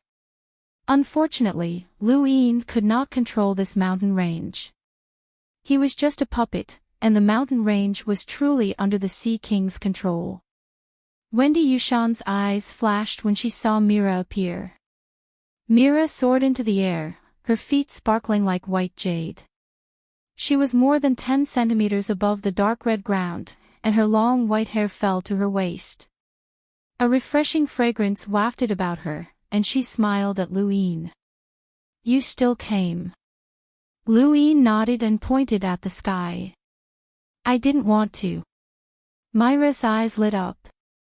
Although the Innerverse and Outerverse are wary of the Sea King's dome, they are not afraid. The Sea King's dome's existence is just a point that disrupts the balance, and it is not a colossus that can crush the Innerverse and Outerverse. If you are willing, I can represent the Wen family and formally offer to protect you and Frostwave Weave. Hey, white-haired ghost, what did you say? Hai Chi-Chi was unhappy. Although she had not participated in Lu Yin's scheme to steal the pyrolite ore, she would not allow anyone to slander the Sea King's dome and ruin her plans. Mira smiled at Hai Chi-Chi. Daughter of the Sea King, will you marry him? Hai Chi-Chi's face turned red. Who? Who would marry him? I won't. If you don't marry him, then his status as the Sea King's son-in-law will never be confirmed. How long can the Sea King's dome protect Frostwave Weave? I don't want to be disrespectful to Senior Sea King, but from what I know, he's already very old. Hai Chi-Chi's face sank, and she stared at Mira. You have no right to judge my father. Mira bowed to Hai Chi-Chi. I wouldn't dare be disrespectful to Senior Sea King, but I'm just speaking the truth. Please forgive me if I've offended you. Hai Chi-Chi snorted and turned to leave. Lu Yin frowned. How could he not know this? Was the Sea King really that old? Did Mira mean that the Sea King was nearing the end of the year? Hai Chi-Chi's reaction also confirmed this point. His eyes flickered. Mira's lips curled up as she smiled at Lu Yin. This is the second time that Arbiter One has extended an invitation to you, and it's also the most sincere one. With the Wen family's abilities, we're more than capable of protecting Frostwave Weave. The Sea King's dome will not interfere in the struggles of the Innerverse and Outerverse, so you don't have to worry about them doing anything to you. As for the Sword Sect and the Day-Night Clan, the Wen family will naturally deal with them. Wendy Yushan looked at Lu Yin. Lu Yin looked at her and smiled. Miss Mira, I've always been grateful for your help. Unfortunately, I'll have to disappoint you this time. Mira sighed. Looks like I'm not a qualified lobbyist. No, it's just that the situation is very clear, and even the best lobbyist would be useless, Lu Yin said. She looked at him seriously. Can you tell me the reason? Lu Yin's eyes narrowed. Since ancient times, there has never been an invincible power. The Wen family is powerful, but they also have their own enemies. Frostwave Weave cannot afford to offend anyone who can oppose the Wen family. Mira nodded. That's right. She then smiled at Lu Yin. You've matured. Since that's the case, the next time we meet, we might be enemies. Lu Yin shrugged. I won't be too ruthless against you. Mira covered her mouth and giggled. You're really confident. However, your enemy might not be me. Perhaps it's Arbiter One. Lu Yin's gaze turned cold, but he did not say anything. Mira waved a hand and then turned to leave. What did she mean by that? Why would Arbiter One become your enemy? Wendy Yushan looked at Lu Yin in confusion. Lu Yin was also thinking about it. With his current status, Arbiter One would definitely not become his enemy. There were only two possibilities. The first was that Arbiter One had either been the one to judge the case when the tragedy with the surname Lu had been discovered, or he was on good terms with one of the 10 arbiters. The second possibility was that the Wen family had already made preparations to become enemies with the Sea King's dome.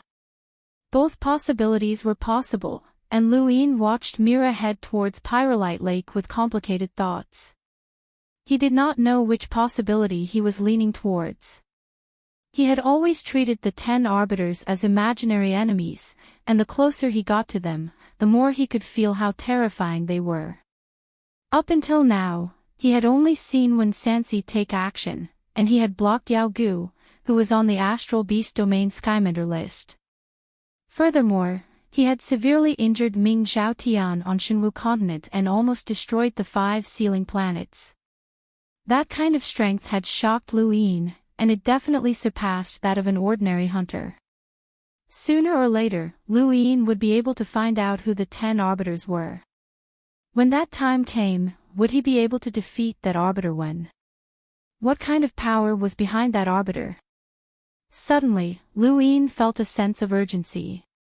As his reputation grew, the outside world would investigate him in greater detail, and that tragedy would be uncovered sooner or later. At that time, he would no longer have the initiative, and it was very likely that he would be ambushed by that arbiter when. He might even be targeted right now. What are you thinking about? Why is your face so pale? Wendy Yushan frowned and looked at Lu Yin in confusion. Lu Yin looked at her. I'm thinking about when I'll be able to catch up to the 10 arbiters. Wendy Yushan's expression changed, and she looked up into the sky. I once challenged one of the 10 arbiters. The one you followed. Lu Yin could not help but ask. Wendy Yushan nodded, and her eyes flashed with reminiscence. That was the first time I issued a challenge after I became 18th on the top 100 rankings. Lu Yin looked at her. I couldn't even draw my sword, but it collapsed. Wendy Yushan lowered her head and looked at her sword. Her words made Lu Yin's heart skip a beat. You didn't even have a chance to draw your sword. Lu Yin did not believe her. Even if he faced an ordinary Lemeter, as long as that Lemeter had the slightest bit of strength, it was impossible for him to not even have a chance to draw his sword. Wendy Yushan smiled bitterly. He gave me a chance to draw my sword, but I still couldn't do it. Under his strength, everything was suppressed. Who is he? Lu Yin asked. Wendy Yushan looked at Lu Yin. He's from the 10 Arbiters' Spirit Palace. People call him White Knight. Lu Yin's eyes widened. Spirit Palace. Someone from the Lingling clan. Wendy Yushan nodded. The Lingling clan's most talented and oppressive powerhouse since ancient times. Up until now, Lu Yin had already learned the names of 4 of the 10 arbiters, Scholar Wen Sansi, Night King Jinwu, Divine Fist Lan Si, and White Knight Spirit Palace. As for the other 6, he knew of one from the Sword Sect, one from the Phoenix family, and one from the War King. You should know all of the 10 arbiters, right? Lu Yin asked. Wendy Yushan nodded. That's one thing, but I can't tell you.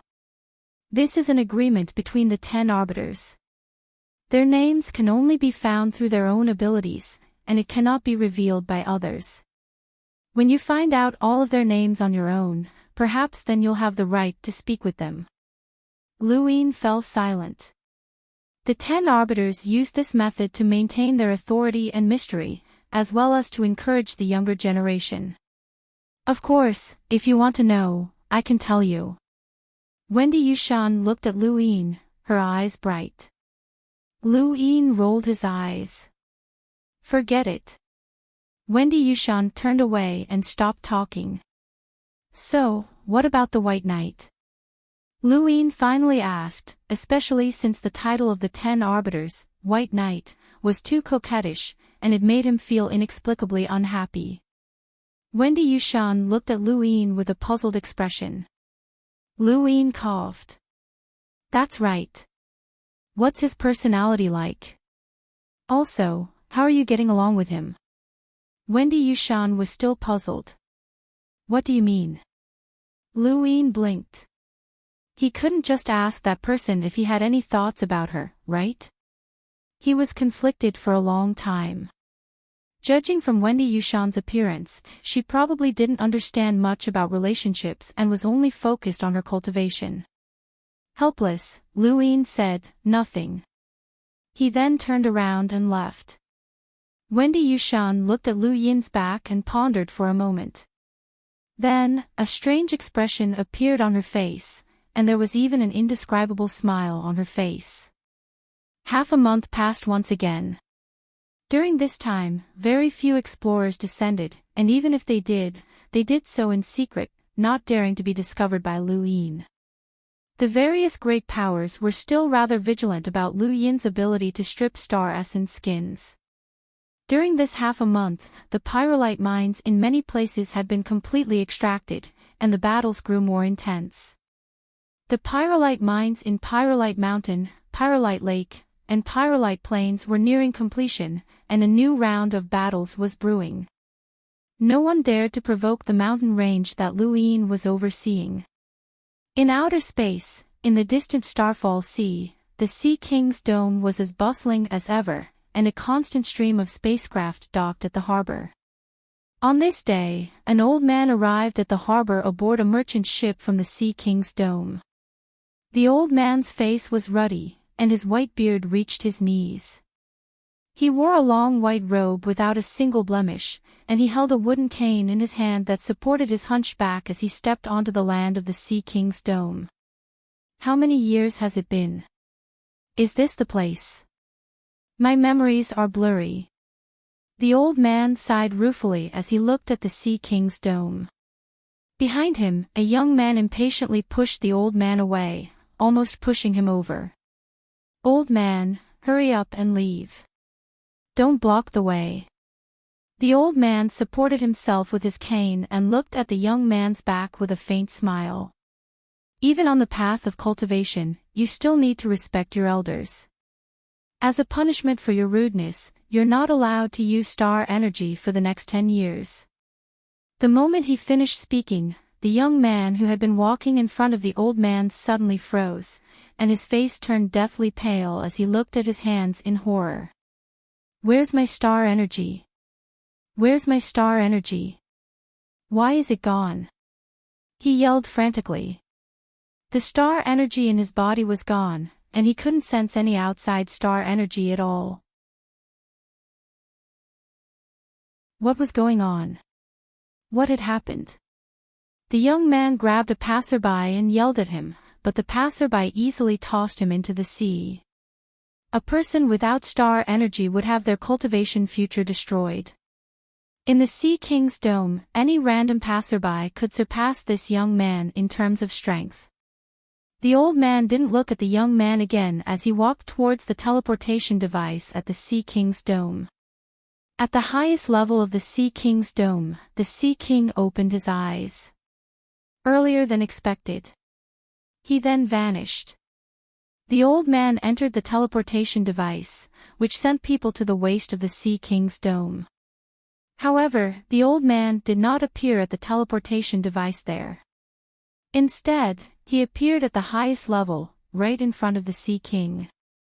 The old man was not surprised, and his murky eyes suddenly became clear. He looked at the Sea King and slowly said, "You finally made me appear."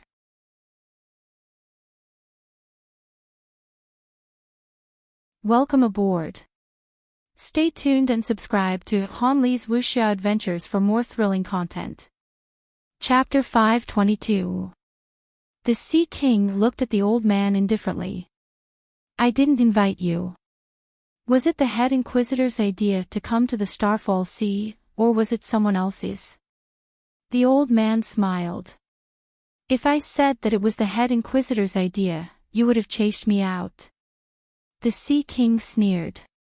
He didn't dare to come himself, so he sent you here to be scolded. The old man sighed.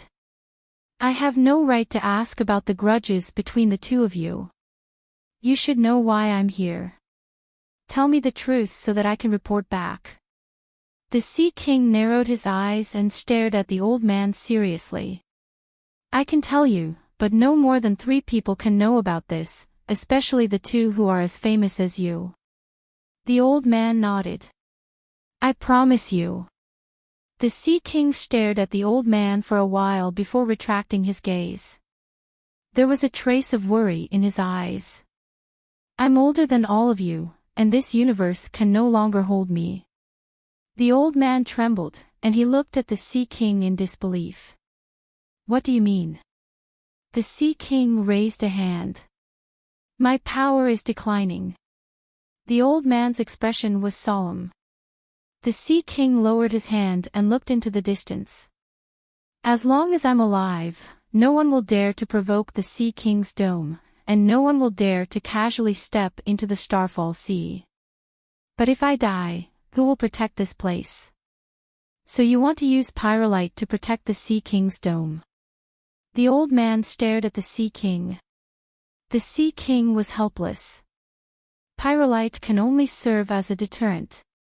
A powerhouse like you won't care about it at all, or else the Hall of Honor wouldn't have allowed it to happen.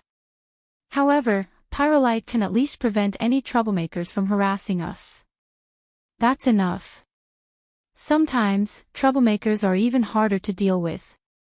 The old man fell into deep thought. The Sea King did not speak. After a while, the old man said with difficulty, "I believe you. I can also promise that I will do my best to protect the Sea King's dome. I only hope that you won't lie to me." The Sea King replied, "Thank you." The old man left in the blink of an eye, leaving the Starfall Sea behind. It seemed that he had only taken the merchant ship to sightsee the Starfall Sea. After the old man left, a figure appeared beside the Sea King.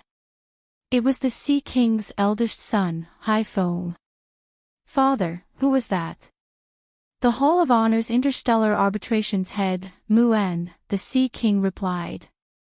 Sea Breeze was shocked. "The presiding judge has actually come personally. This situation is even more serious than we thought." The Sea King was cold and arrogant. "You're wrong. His appearance was within my expectations. Anyone who wants to negotiate with me has to be at least at his level, but it's fortunate that he's here. If it was the head judge, then things would have been troublesome. I have some grudges with that old man, so there's no need to talk when he shows up." Mu'en already believes your words. "Does that mean the Hall of Honor is no longer an obstacle?" Sea Breeze asked. The Sea King sneered. "The Interstellar Arbitration Institute's 3 presiding judges and 1 head inquisitor aren't stupid. They'll have a backup plan." "Then, are you still insisting on this matter?" The Sea King's expression was solemn. "From now on, you don't need to know about this anymore. The less you know, the better." Haifeng still wanted to say something. The Sea King looked up. "The falsehood of this universe must be torn apart, or else there will never be a day where we can rise again. Regardless of whether it's right or wrong, I'll bear the responsibility alone. Whether I, the Sea King, will be spurned or worshipped in 10,000 years will depend on fate." In outer space, Mu'en put down his gadget and looked back at the Starfall Sea. He had to give face to the Sea King.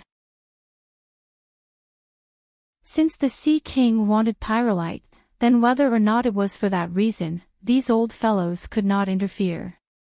In that case, there would be no problem with a reasonable competition. Who knew if the younger generation of the Innerverse and Outerverse would be able to stop those from the Neoverse? The Sea King's guess was correct. The Hall of Honor had prepared for both sides.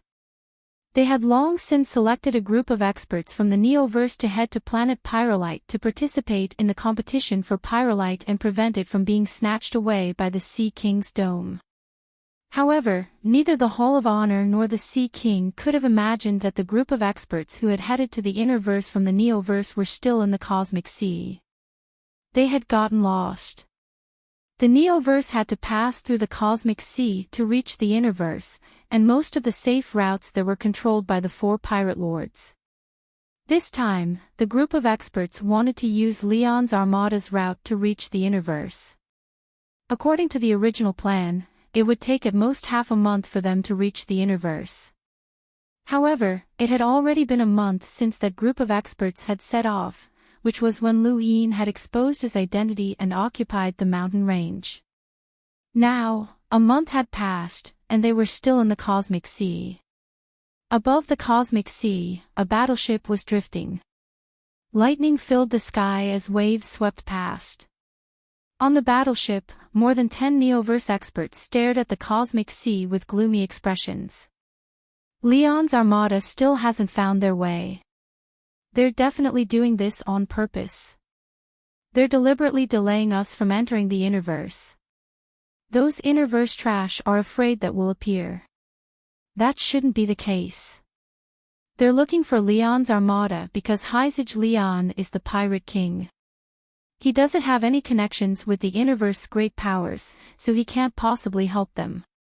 But how do we explain this? Leon's armada has dominated the cosmic sea for so many years, but they've actually gotten lost. Even an idiot would know that something is wrong. Are you calling me an idiot? Lightning flashed past, illuminating the battleship and a sinister-looking man. Who are you blaming for jumping out? Someone across from the man lowered their head and sneered. All right, shut up. A crisp voice rang out as a bolt of lightning suddenly struck the battleship, igniting a huge fire that illuminated the speaker. It was a beautiful woman with an indescribable coldness and arrogance in her eyes. No matter what, we'll leave this matter to the higher-ups. They'll naturally negotiate with Leon's armada. The fire was quickly extinguished, and the battleship sank into darkness once more. Elsewhere, at the bow of the ship, two figures faced each other. The Hall of Honor trusts Leon's armada, which is why we paid the price to have you lead the way. However, you intentionally caused us to get lost. The Hall of Honor will not let this matter slide, and the Interstellar Court will not sit idly by. The other figure sighed. How many times do we have to repeat ourselves? We're really lost. The cosmic sea is huge, and it changes every year. Today's changes are a little exaggerated, and even we haven't found a better direction. You should trust Leon's armada's integrity. You want me to trust a pirate's integrity? It looks like you want to provoke Leon's armada. Who gave you the guts? The Interstellar Court? Or the Hall of Honor itself? The cosmic sea is not your backyard. You'd better watch your words. All right, just you wait. This matter isn't over. Soon, only one person remained at the bow of the ship, and he sneered, "How could I let you cause trouble for little Ian?" A few days later, in the Starfall Sea, the sky suddenly darkened at the Sea King's dome. Everyone looked up and felt a heavy pressure. The Sea King looked up and curiously looked into the distance. Why is he here? Thousands of kilometers away from the Sea King's dome, a figure stood high in the sky. He was 3 meters tall and wielded a giant blade as he faced the ocean currents. As the ocean currents roared past, the figure raised his blade and slashed down. The ripples spread far and wide, and even old freaks with power levels in the hundreds of thousands would be afraid of being split in two. It was boundlessly terrifying, and the powerful force caused the nearby planets to tremble. Even the powerhouses with power levels over 300,000 were trembling. Voyage Leon, are you trying to show off in the Starfall Sea? The Sea King's trident pierced through the void. The figure looked up and grinned. It was Voyage Leon. Long time no see, old man. He then slashed out with his overlord blade, which collided with the Sea King's trident. The entire Starfall Sea seemed to tremble, and everyone's minds felt heavy. The Sea King's trident was knocked back and landed in the Sea King's hands. The Sea King held the weapon and faced Voyage Leon. What are you doing in the Starfall Sea? Voyage Leon pointed his blade at the Sea King. Let me ask you a question. What do you want with Pyrolite? The Sea King raised his brows. That's none of your business. When did you become the Hall of Honor's lackey? Voyage Leon spat. The Hall of Honor has nothing to do with me. I'm just curious, so I came to ask. The Sea King was furious. Are you crazy? Pyrolite isn't a threat to you or me. Why did you come to the Starfall Sea just for this? Voyage Leon looked up. That's right. Hurry up and answer me. What do you want with Pyrolite? The Sea King was furious. That's none of your business. Voyage Leon snorted. I haven't fought in a long time. My hands are itching. Come on. The Sea King stabbed out with his spear. Come. For 2 consecutive days, the Starfall Sea trembled. Countless people were stunned, and even the Greyweed continent, which was second only to the Sea King's dome, did not dare to watch the battle. The entire Starfall Sea was the battlefield between Hyzage Leon and the Sea King. 2 days later, the Starfall Sea regained its calm, and Hyzage Leon left. No one knew the outcome of the battle, as no one was able to approach the battlefield. News of what had happened in the Starfall Sea could not reach planet Pyrolite, as there was no network in the astral wilderness. However, even if news of the battle reached planet Pyrolite, Lu Yin and the others did not think too much about it. The Day-Night clan had finally sent a truly important person to the Starfall Sea, and their target was the mountain range. At almost the same time, the Ross Empire, the Blaze Realm, and the Dire Barbarian clan had joined forces and sent experts to the mountain range. 2 streaks of fiery red light approached from afar. Lu Yin and Wendy Yushan stood atop the mountain range while Hai Chi-Chi and the others were protected by Northgate Lai. Their expressions were solemn as they looked up into the sky. Above the planet, all of the great powers were watching. The hatch to the Day-Night clan spacecraft opened, and a skeletal hand appeared. Then, a black-haired man walked out. He was so thin that he looked like a skeleton, and a single strand of gray hair stood out among his black and white hair. He was from the Night King clan. Countless people gasped when they saw this person. Night King Gu was ranked 15th on the top 100 rankings. The Day-Night clan had sent a true expert. The moment she saw Night King Gu, Wendy Yushan's gaze turned cold. She unsheathed her sword, and a cold gleam illuminated the void. Lu Yin suddenly grabbed her arm, and under her puzzled gaze, he solemnly said, "Unless it's a matter of life and death, don't use that. If the mountain range can't be defended, then so be it." Wendy Yushan's eyes flickered, and she nodded before taking a step forward. Night King Gu's appearance caused everyone to overlook the other spacecraft. Even if someone had thought of it, they might not have cared. According to their calculations, the star essence skin that had been produced for such a long time could only support someone at Night King Gu's level. If the top 10 of the top 100 rankings wanted to enter planet Pyrolite, then it would take even longer to produce the star essence skin.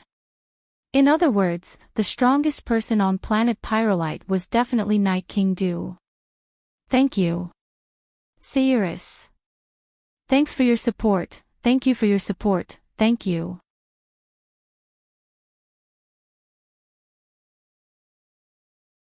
Welcome aboard.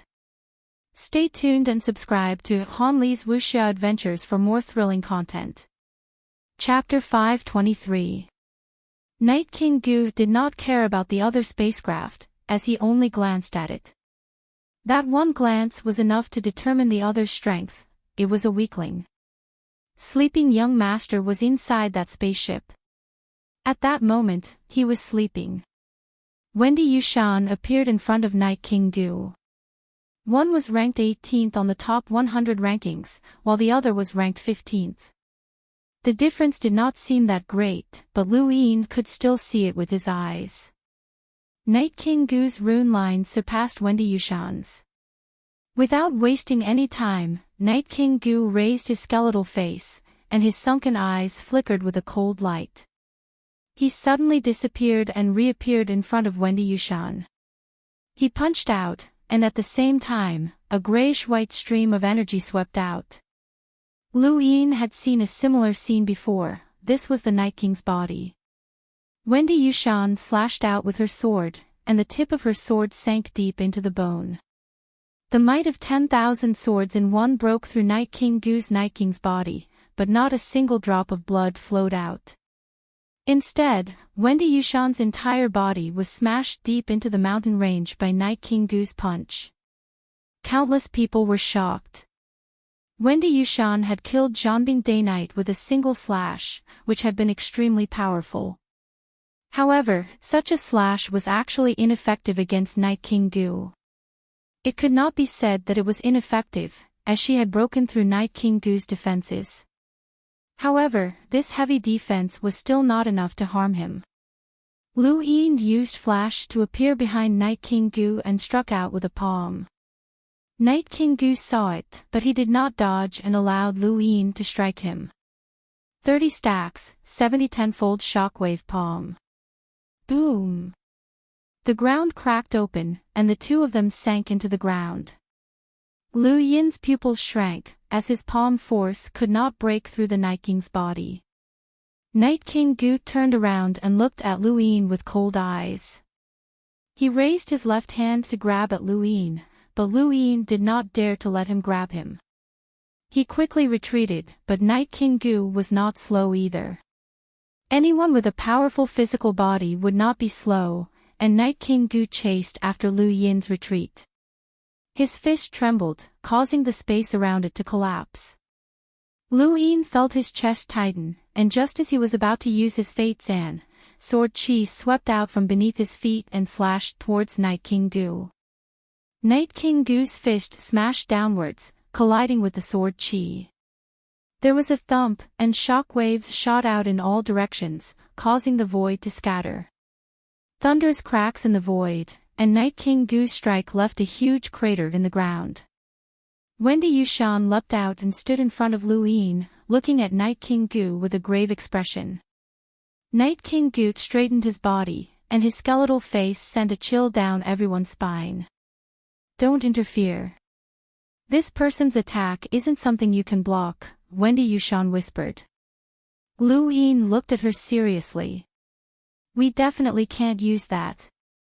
At worst, we'll just give the mountain range to him. Even if we work together, we won't be able to defend the mountain range, and the Sea King won't be able to blame us. Wendy Yushan nodded, and then she turned her sword and swept it towards Night King Gu. Night King Gu's body distorted the void. He clearly did not have any muscles, but he gave off a feeling of unparalleled strength. This strength even caused Wendy Yushan's sword to become sluggish. Night King Gu faced Wendy Yushan's sword, but he did not dodge at all. He allowed the sword to slice into his body as he struck out with a palm. Wendy Yushan's face changed as Night King Gu's palm struck her abdomen. She spat out a mouthful of blood as her entire body was sent flying into the distance. Night King Gu charged forward and punched out again. Wendy Yushan's eyes turned cold as she forcefully twisted her body to avoid Night King Gu's attack. She then stabbed out with her sword and stabbed it into Night King Gu's body. This time, blood dripped down the blade. She had injured Night King Gu, but Night King Gu did not seem to care. He grabbed the sword with one hand and allowed it to slice into his palm while his other hand viciously swatted towards Wendy Yushan's forehead. If this attack connected, then Wendy Yushan would definitely die. Lu Yin appeared at the critical moment and kicked out with 6-lined battle force wrapped around his leg. The enormous strength caused Night King Gu to raise his eyebrows, and he had no choice but to redirect his palm strike towards Wendy Yushan to meet Lu Yin's attack head-on.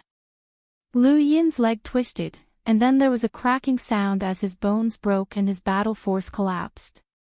However, his strength had still forced Night King Gu back by 2 steps, allowing Wendy Yushan to escape from certain death. Lu Yin crashed into the ground with a thump, and his right leg was bent at an irregular angle. Intense pain assaulted him, but he gritted his teeth and endured it. When he saw that Wendy Yushan had escaped danger, he finally relaxed. However, the pain from his broken right leg soon followed. Ever since he had embarked on the path of cultivation, he had rarely been at a disadvantage in terms of physical strength. Now, he was facing Night King Gu in a head-on clash of physical strength, and he had no way of retaliating. This was a super expert ranked 15th on the top 100 rankings. Fortunately, he had only broken his right leg, and this sort of injury would heal quickly. Lu Yin touched his cosmic ring. It seemed like it was time to use external items. Wendy Yushan appeared beside Lu Yin and crouched down to press a hand on his leg. Lu Yin was puzzled. What's wrong? It's not that serious. Wendy Yushan did not reply. Blood dripped from the corner of her mouth, but her gaze was serious. Lu Yin saw a faint hazy halo emanate from her palm, and after that, his right leg no longer hurt, and it returned to normal. This was an innate gift of healing. Back at East San Dios, Lu Yin had guessed that Wendy Yushan might have an innate gift, but he had never expected her to be a healer. This sort of innate gift was 1 in 10,000, even among all cultivators with innate gifts. There was no need to elaborate further on the effects of healing. When Wendy Yushan had displayed her innate gift of healing, the various great powers in outer space had become envious. If a cultivator with a healing innate gift was present in a battle, it would greatly reduce the number of casualties, and it would also increase the chances of victory. Furthermore, such a cultivator with a healing innate gift would not be weak. "You can actually heal," Lu Yin exclaimed. Wendy Yushan stood up. "All right, let's see how it goes." Lu Yin stood up and moved his right leg. He looked at Wendy Yushan in admiration. "I was wondering why the difference between you and that person was so huge. If you added in your healing innate gift, then the difference wouldn't be that great. You could even exhaust him to death." Wendy Yushan's expression turned serious, and she turned to look at Night King Gu. "I won't exhaust him to death. He's very strong, and the damage I inflicted on him was only because he wasn't willing to dodge. If he fought seriously, then I might not have been able to hit him. What if I joined in?" Lu Yin asked. Wendy Yushan gripped her sword tightly. "Don't interfere. He's not someone you can touch." Across from her, Night King Gu stared coldly at Wendy Yushan. He clenched his bloodied hand and frowned. This woman was a little troublesome, and he needed to end this quickly. With that thought in mind, Night King Gu charged towards Wendy Yushan, and a spiral of air erupted from his body. Wendy Yushan's expression changed, and she slashed out with her sword. However, the edge of her sword was obstructed by the air currents, and by the time it touched Night King Gu, it was unable to break through his Night King's body. Night King Gu was afraid of Wendy Yushan's innate gift, so he was fighting seriously. Wendy Yushan's sword was ineffective, and she subconsciously moved to block in front of her. Night King Gu's fist slammed into the edge of her sword, causing it to distort. The shock wave that passed through the sword's edge shook Wendy Yushan, injuring her once again. She was sent flying into the distance like a meteor. Night King Gu charged forward again and appeared above Wendy Yushan's head. He clasped his hands together and viciously smashed down. He would not give Wendy Yushan any time to heal herself. However, Wendy Yushan was ranked in the top 20 of the top 100 rankings, so she would not be defeated so easily. Night King Gu's attack seemed heavy, but Wendy Yushan was still able to withstand it. She dodged to the side, causing Night King Gu's attack to miss and shatter the ground once again and distort the void.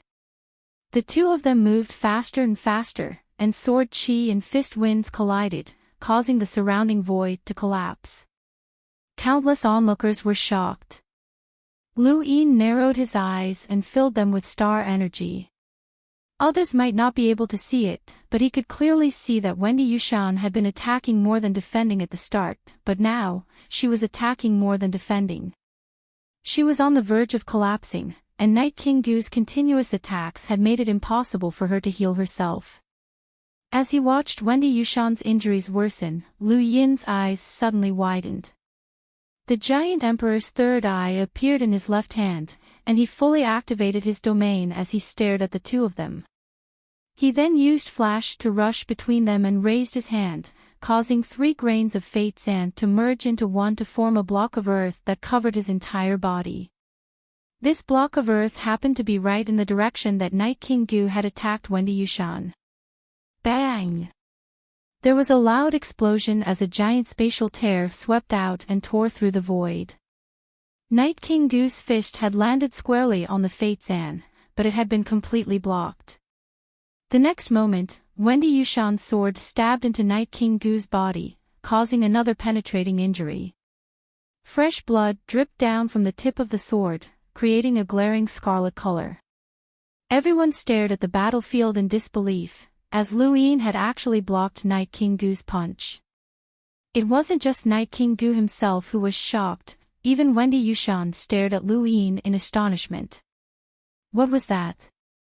Back then, the Fate Zan in Lu Yin's heart had awakened, and it had helped Lu Yin block Feng Mo's attack. Although it had only been a casual attack, Feng Mo was a bona fide hunter. With the defensive power of 1 grain of Fate Zan, Lu Yin estimated that it could defend against an attack from an expert who was around 50 on the top 100 rankings. With 3 grains of Fate Zan combined, it was not impossible for Lu Yin to block Night King Gu's punch. There was a loud thump, and the 3 of them separated. Night King Gu retreated more than 10 steps and clutched his abdomen. For the first time, there was shock in his eyes as he looked at the block of earth in front of Lu Yin. What was that? It had actually blocked Night King Gu's punch. Very few people recognized Fate Zan, including Night King Gu and Wendy Yushan, the 2 elites of the younger generation. Only the enlighters in outer space, and not just any enlighter at that, could recognize it. Elder Ren had been the first to recognize it, and he was astonished. How could this brat have Fate Zan? That was a supreme treasure of the universe, and even the Sea King's dome would find it difficult to obtain one. Night Queen Choyu was astonished. It's actually Fate Zan. The Sea King actually gave something so important to him. It seems like he's determined to make him his son-in-law. Clearly, Night Queen Choyu had misunderstood, but she was not the first to do so. The other enlighters who recognized Fate Zan all guessed that it had been given to Lu Yin by the Sea King. Otherwise, how could Lu Yin possibly have such a precious item? Not all enlighters could recognize it, and some did not. After all, Fate Zan was extremely rare, and even the powerhouses of the inner verse had not come into contact with it. On planet Pyrolite, Wendy Yushan looked at the block of earth in front of her in confusion. What's that? Fate Zan. It's a precious treasure that can block that guy's attacks. Let's work together. I'll block, and you'll attack. Eventually, we'll exhaust him to death. Lu Yin gritted his teeth. Wendy Yushan's eyes flashed, and she nodded. All right. Then, under countless gazes, Lu Yin grabbed Wendy Yushan's waist and charged towards Night King Gu. Wendy Yushan did not refuse, and although she felt uncomfortable, she still allowed Lu Yin to grab her. She then raised her sword and slashed at Night King Gu.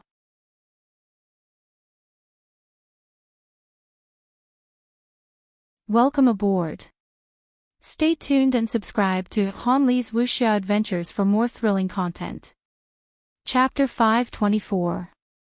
Night King Gu hurriedly dodged and tore through the void to appear behind Lu Yin and Wendy Yushan. He punched out, but it was still blocked by the soil. Wendy Yushan stabbed out with her sword using the same method, but Night King Gu was not hit. He had dodged quickly, but he was helpless against Lu Yin and Wendy Yushan. With the 2 of them working together, they were undefeatable. Night Queen Choyu was furious. The Day-Night clan had gone to great lengths to awaken Night King Gu from his cultivation, but they were still unable to seize control of the mountain range. Helpless, she left the Day-Night clan spacecraft and appeared inside the sword sects. After a while, Lu Yin and Wendy Yushan were panting heavily as they cautiously stared at Night King Gu. Night King Gu was no longer as calm as he had been in the beginning, and his body was covered in wounds that reached deep into his bones. Unfortunately, none of them were fatal, and even the sword that had pierced through his body had not affected him. This was a monster. Again. We'll definitely exhaust him to death. Lu Yin shouted. Due to Wendy Yushan's innate gift, he had not been injured at all. Wendy Yushan was also under his protection, so she had time to heal herself and was similarly uninjured. Compared to Night King Gu, the two of them were just too tired. Under these circumstances, Lu Yin was completely confident that he could exhaust Night King Gu to death. "Seventh bro, go. Let's fight," the ghost monkey shrieked. He had inexplicably become hot-blooded. The temptation of defeating an expert ranked 15th on the top 100 rankings was too great. Even if Lu Yin could not rely on this battle record to enter the top 20, he would definitely reach the top 60. Lu Yin was also excited. "We'll kill him today." Wendy Yushan raised her sword and was about to attack when there was a whoosh. A ray of sword chi swept over from the distance, but it was not aimed at Night King Gu. Instead, it was aimed at Lu Yin and Wendy Yushan. The two of them hurriedly retreated as this ray of sword chi had almost succeeded in its sneak attack. A figure appeared in front of them, wielding a long sword and emitting a shocking blue battle force.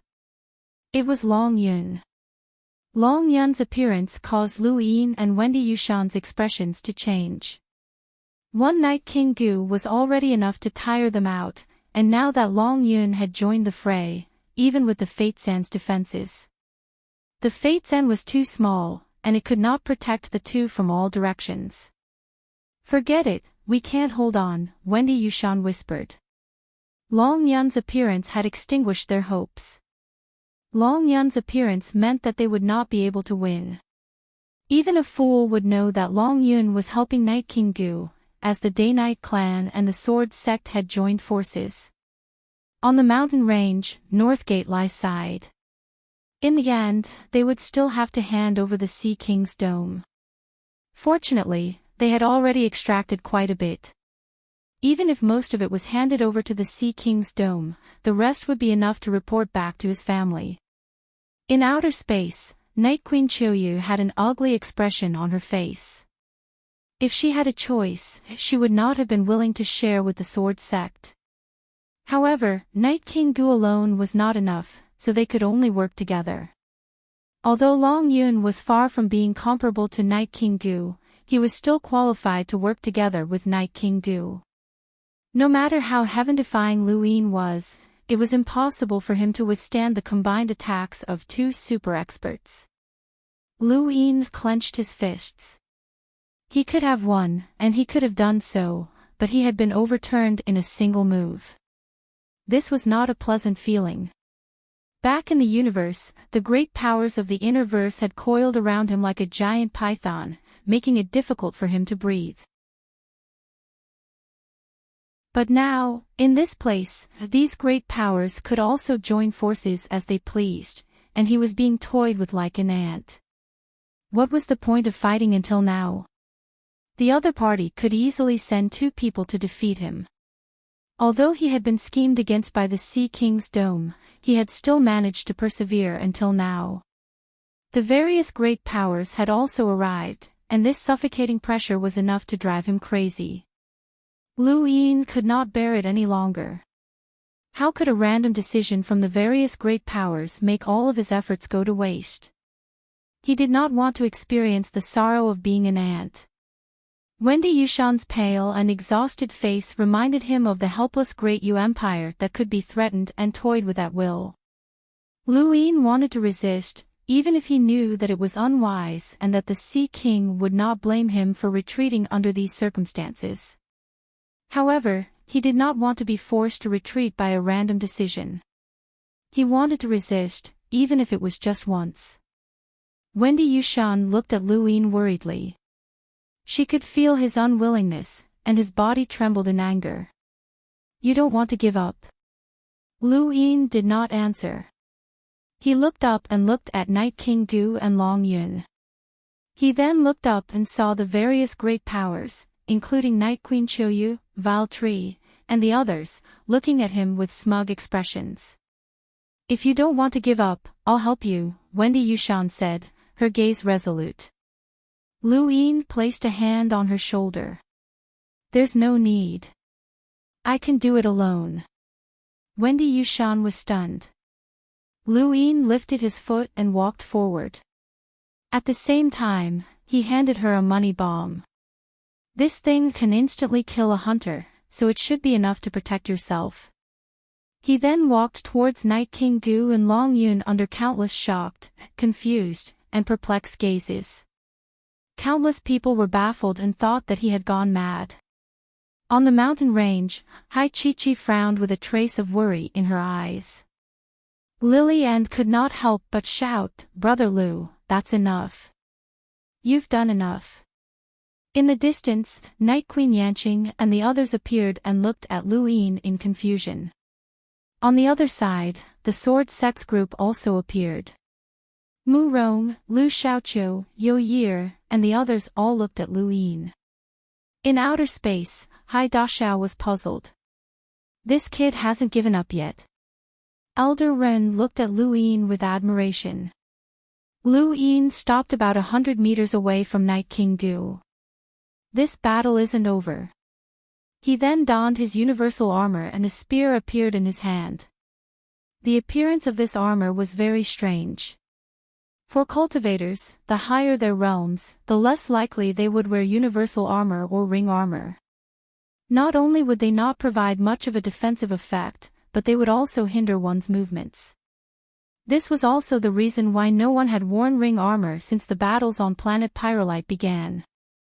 An opponent's battle techniques could penetrate the armor and attack the body, but the effects were not great. As for the spear, some people were even confused. Guns were something that many people had not seen for a long time, such as Night Queen Chuyu. She had not seen a spear for many years, so she could not immediately tell what it was. Long Yun had a strange expression, and Night King Gu's eyes narrowed. He then charged towards Lu Yin and punched out. No matter what this person did, defending against Night King Gu's attack was already his limit. It was impossible for him to injure Night King Gu. If Lu Yin attacked, then Long Yun would attack as well. Wendy Yushan subconsciously raised her sword, wanting to attack. Night King Gu's fist slammed into Lu Yin's universal armor. Everyone was shocked, as Lu Yin had not used his Fate Zan. There was a loud explosion as Night King Gu's fist landed on the universal armor without any obstruction. Everyone had thought that this punch would either be blocked by the Fate Zan or send Lu Yin flying. However, no one had expected that this punch would not harm Lu Yin at all. Lu Yin raised his spear and aimed it at Night King Gu's heart. Bang! Planet Pyrolite fell silent as everyone stared blankly at Lu Yin and Night King Gu, as well as the large amount of blood that flowed out from Night King Gu's heart. Countless people were stunned. Long Yun's pupils shrank as he watched this scene in shock. Lu Yin changed the direction of his spear, and this time, he aimed it at Night King Gu's forehead. Just as he was about to fire a second time, Night King Gu twisted his body and quickly dodged, leaving behind a large amount of blood. Lu Yin did not fire, and he only watched silently. No one knew what had happened, but a single spear had pierced through Night King Gu's heart. This spear had been extraordinarily powerful. Could a spear release such power? This was Night King Gu, a powerhouse who had used his Night King's body. If this spear had been aimed at planet Pyrolite, it would have definitely been able to pierce through it. Lu Yin was very glad that he had bought this spear back then, as each of its shots had a power level of 80,000. Night King Gu was very strong, and he was far stronger than the average cruiser, but he would have been seriously injured if he had been hit by a spear with a power level of 80,000 at close range. If he had not run away quickly, the second spear would have blown his head apart. Wendy Yushan stared at Lu Yin in disbelief. He actually had such a powerful trump card. Just what had he experienced in the past few years? Night Queen Chuyu found it hard to believe that someone had relied on an external item to heavily injure an expert from the Day-Night clan. That was the Day-Night clan, a powerful clan with endless resources. The moment they had entered planet Pyrolite, she had offered some external items to Night King Gu, but he had rejected them. She had not tried to force him, but reality was ironic. Alameter had been able to heavily injure an expert ranked 15th on the top 100 rankings. In the universe, there were very few external items that were so powerful. How had this kid obtained them? Could it be the Sea King again? He had given Luin his Fate's End and so many other life-saving treasures. At the base of the mountain range, Night King Gu clutched at his chest, and his skeletal body looked even more withered than before. He stood in the distance and stared at Luin with vigilance. Luin was flabbergasted, as Night King Gu had not died even after having his heart pierced. He filled his eyes with star energy and looked at Night King Gu. Night King Gu's rune lines were already very low, which meant that he had truly been heavily injured. Unfortunately, his heart had not been hit, and the power of the spear had only brushed past his heart. What a pity! Luin raised his gun and aimed it at Long Yun. Long Yun felt his scalp go numb, and he instantly retreated 1,000 meters as he stared at Luin with vigilance. Luin did not fire, as these experts were already prepared. A single shot with a power level of 80,000 might not be able to cause any damage, but at the very least, they would be able to dodge it. With that in mind, Luin turned his gun around and aimed it at Night King Gu. Night King Gu's eyes were filled with fear, and he retreated just like Long Yun. Not only that, but he also wanted to escape. He had been so heavily injured that he had no choice but to leave. However, he was also afraid that Luin would shoot him, and he did not want to expose his back to Luin. Coincidentally, he saw a spacecraft that had crashed into the ground at the same time as he had. The people inside had not come out, and it seemed that they were too afraid to show themselves. Night King Gu faced Luin and retreated step by step until he was outside the spacecraft. He wanted to pry open the cabin door and use the spacecraft to escape into outer space. Luin kept his gun aimed at Night King Gu, but he did not intend to fire because it would not be very effective. Night King Gu was also afraid that Luin would fire, so he kept a vigilant eye on Luin. When Night King Gu forcefully opened the cabin door, he did not even look at the person inside. Instead, he grabbed the person and threw him out like a rock.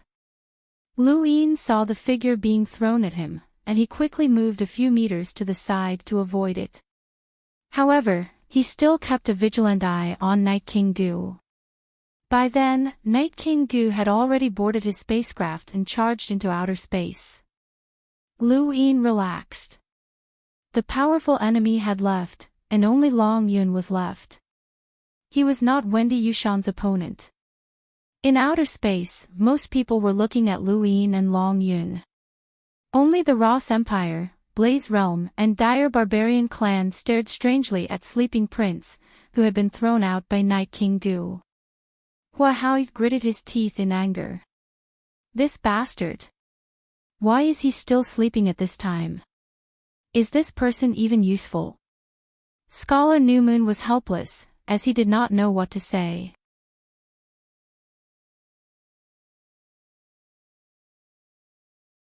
Welcome aboard. Stay tuned and subscribe to Han Li's Wuxia Adventures for more thrilling content. Chapter 525. Lei Long spoke up.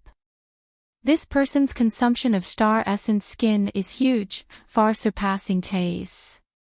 He should be able to rival the top 30 of the top 100 rankings. Scholar Newmoon replied, not only that, but his technique is definitely not ordinary. His power level might only be comparable to the top 30, but once someone is caught off guard and gains the initiative, even that expert from the Night King clan won't be his match. Lei Long and Hua Hao were astonished. What technique is that? The Dreaming Heart Sutra, Scholar Newmoon calmly said. Hua Hao and Lei Long were confused, as they had never heard of such a technique before. Scholar Newmoon did not explain any further, and he just stared at the screen. He had only read about it in the ancient letter, but he was not very sure. If it really was that technique, then Sleeping Prince's power was not as simple as it seemed. But even if it was not that technique, this person's true power was enough to rival the top 30 of the top 100 rankings. Why had he always remained at the 100th position? Was it really as he had said, that he liked the number 100? On planet Pyrolite, Longyun saw that Night King Gu had left, so he left as well. He could not even defeat Wendy Yushan by himself. Lu Yin put away his gun and let out a tired breath. The most difficult hurdle had passed, and even stronger experts would be sent over.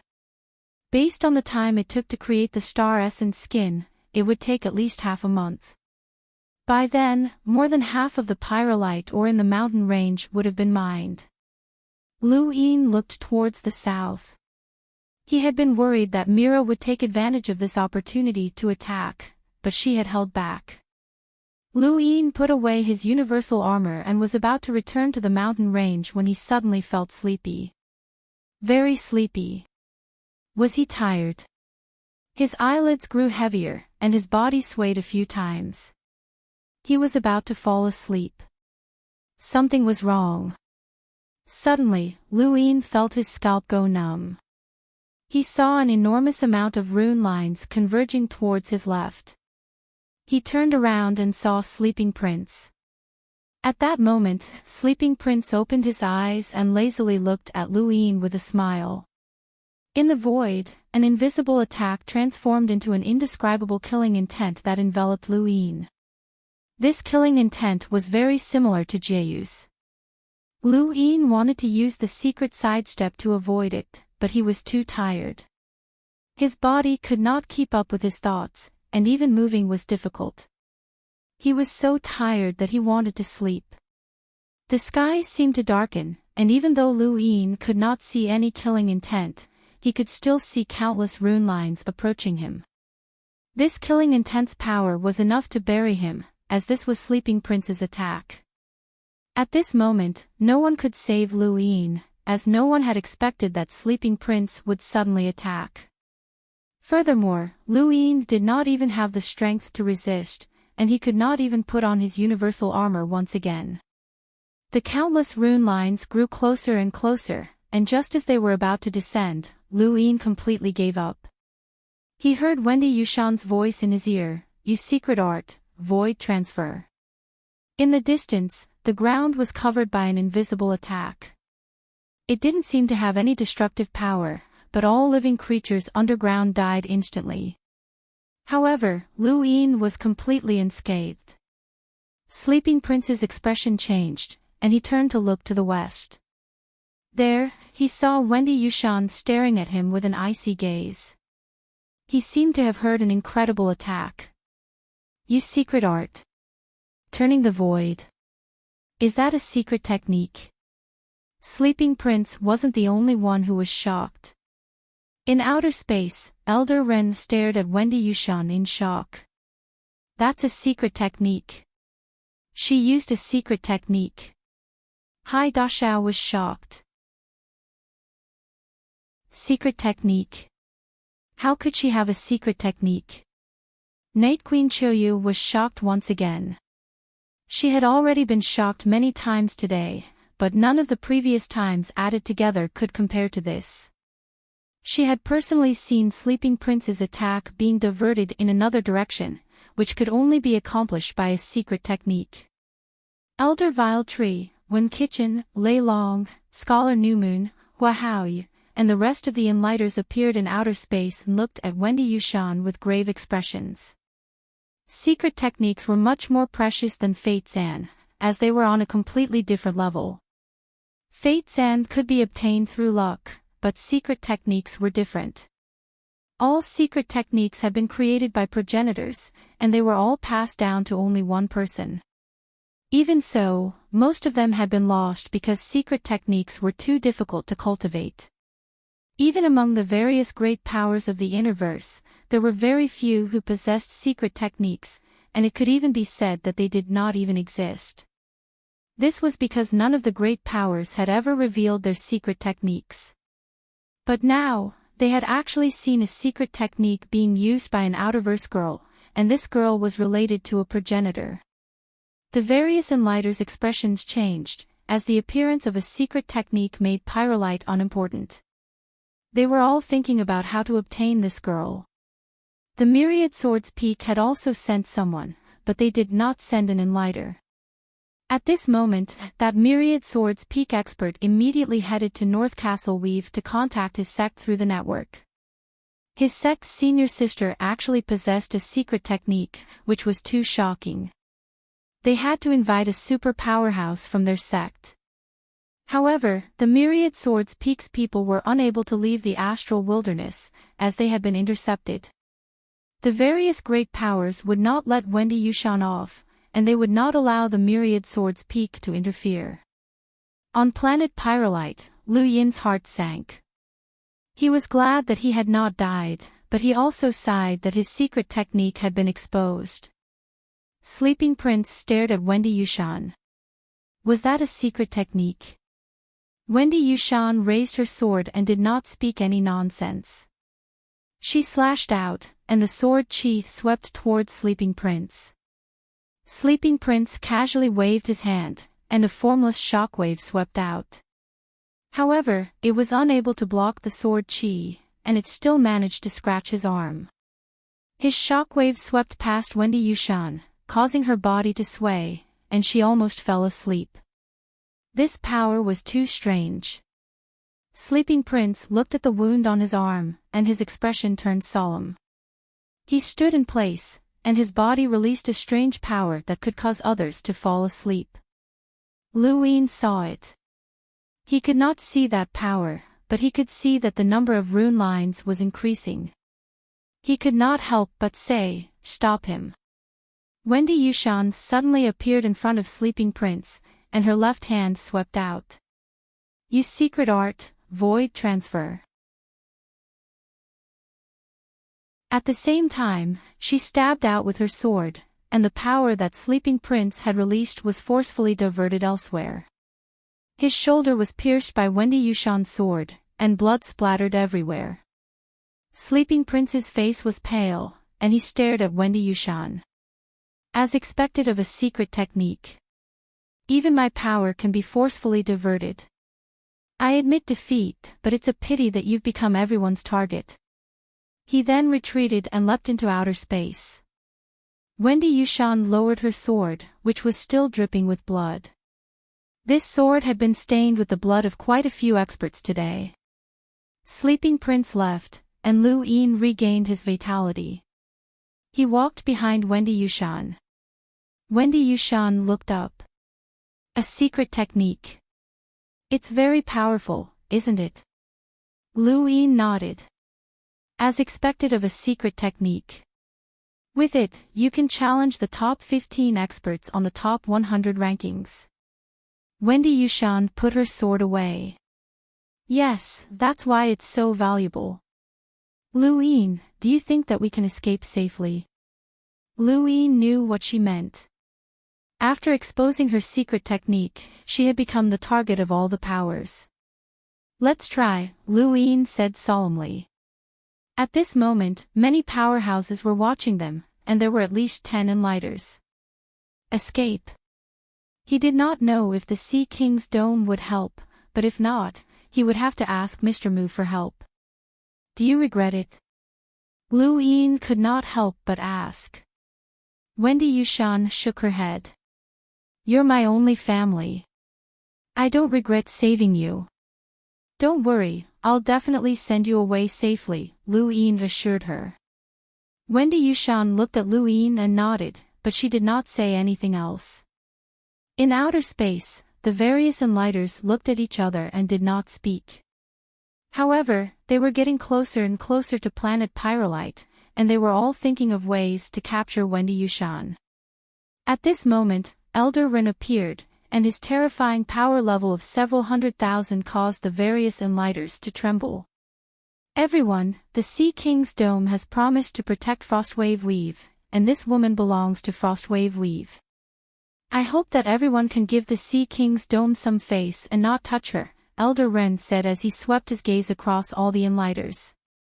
Night Queen Choyu was the first to retreat, followed by Elder Vile Tree, Wen Kitchen, and the rest. After that, all of the Enlighters retreated without a single word. Hai Dashao's heart sank when he saw this scene.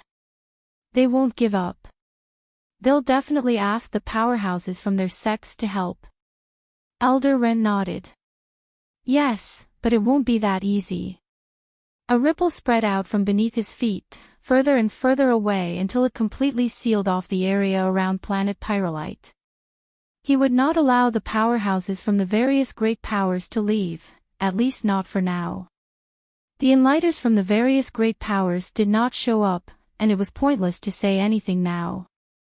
They had to think of a way to leave and report back to the powers behind them. Wendy Yushan's value had already exceeded the value of Pyrolite. Elder Ren could obstruct them for now, but once the Pyrolite ore was completely extracted, he would no longer be able to stop them. At that time, whether or not they could obtain Wendy Yushan would depend on the strength of the various great powers' powerhouses. Wendy Yushan revealed a secret technique while Lu Yin revealed a strength that could heavily injure Night King Gu and force Long Yun to retreat. The two of them worked together, and with Avery being held back by Hai Dashao, the competition for Pyrolite ore came to an end. No one could take the mountain range away from them. Many of the smaller powers had already finished their exploration of planet Pyrolite and wanted to leave, but they were still trapped by Elder Ren. A month later, the Pyrolite ore in the mountain range was completely extracted. Only then did the various great powers relax and look at Elder Ren. Elder Ren had clearly stated that they would have to wait until Northline Flowzone finished refining the Pyrolite ore before removing the seal on planet Pyrolite. Until then, Lu Yin, Wendy Yushan, and Hai Chi-Chi could leave first. This was to protect Lu Yin and the others and prevent them from being ambushed by powerhouses on their way back.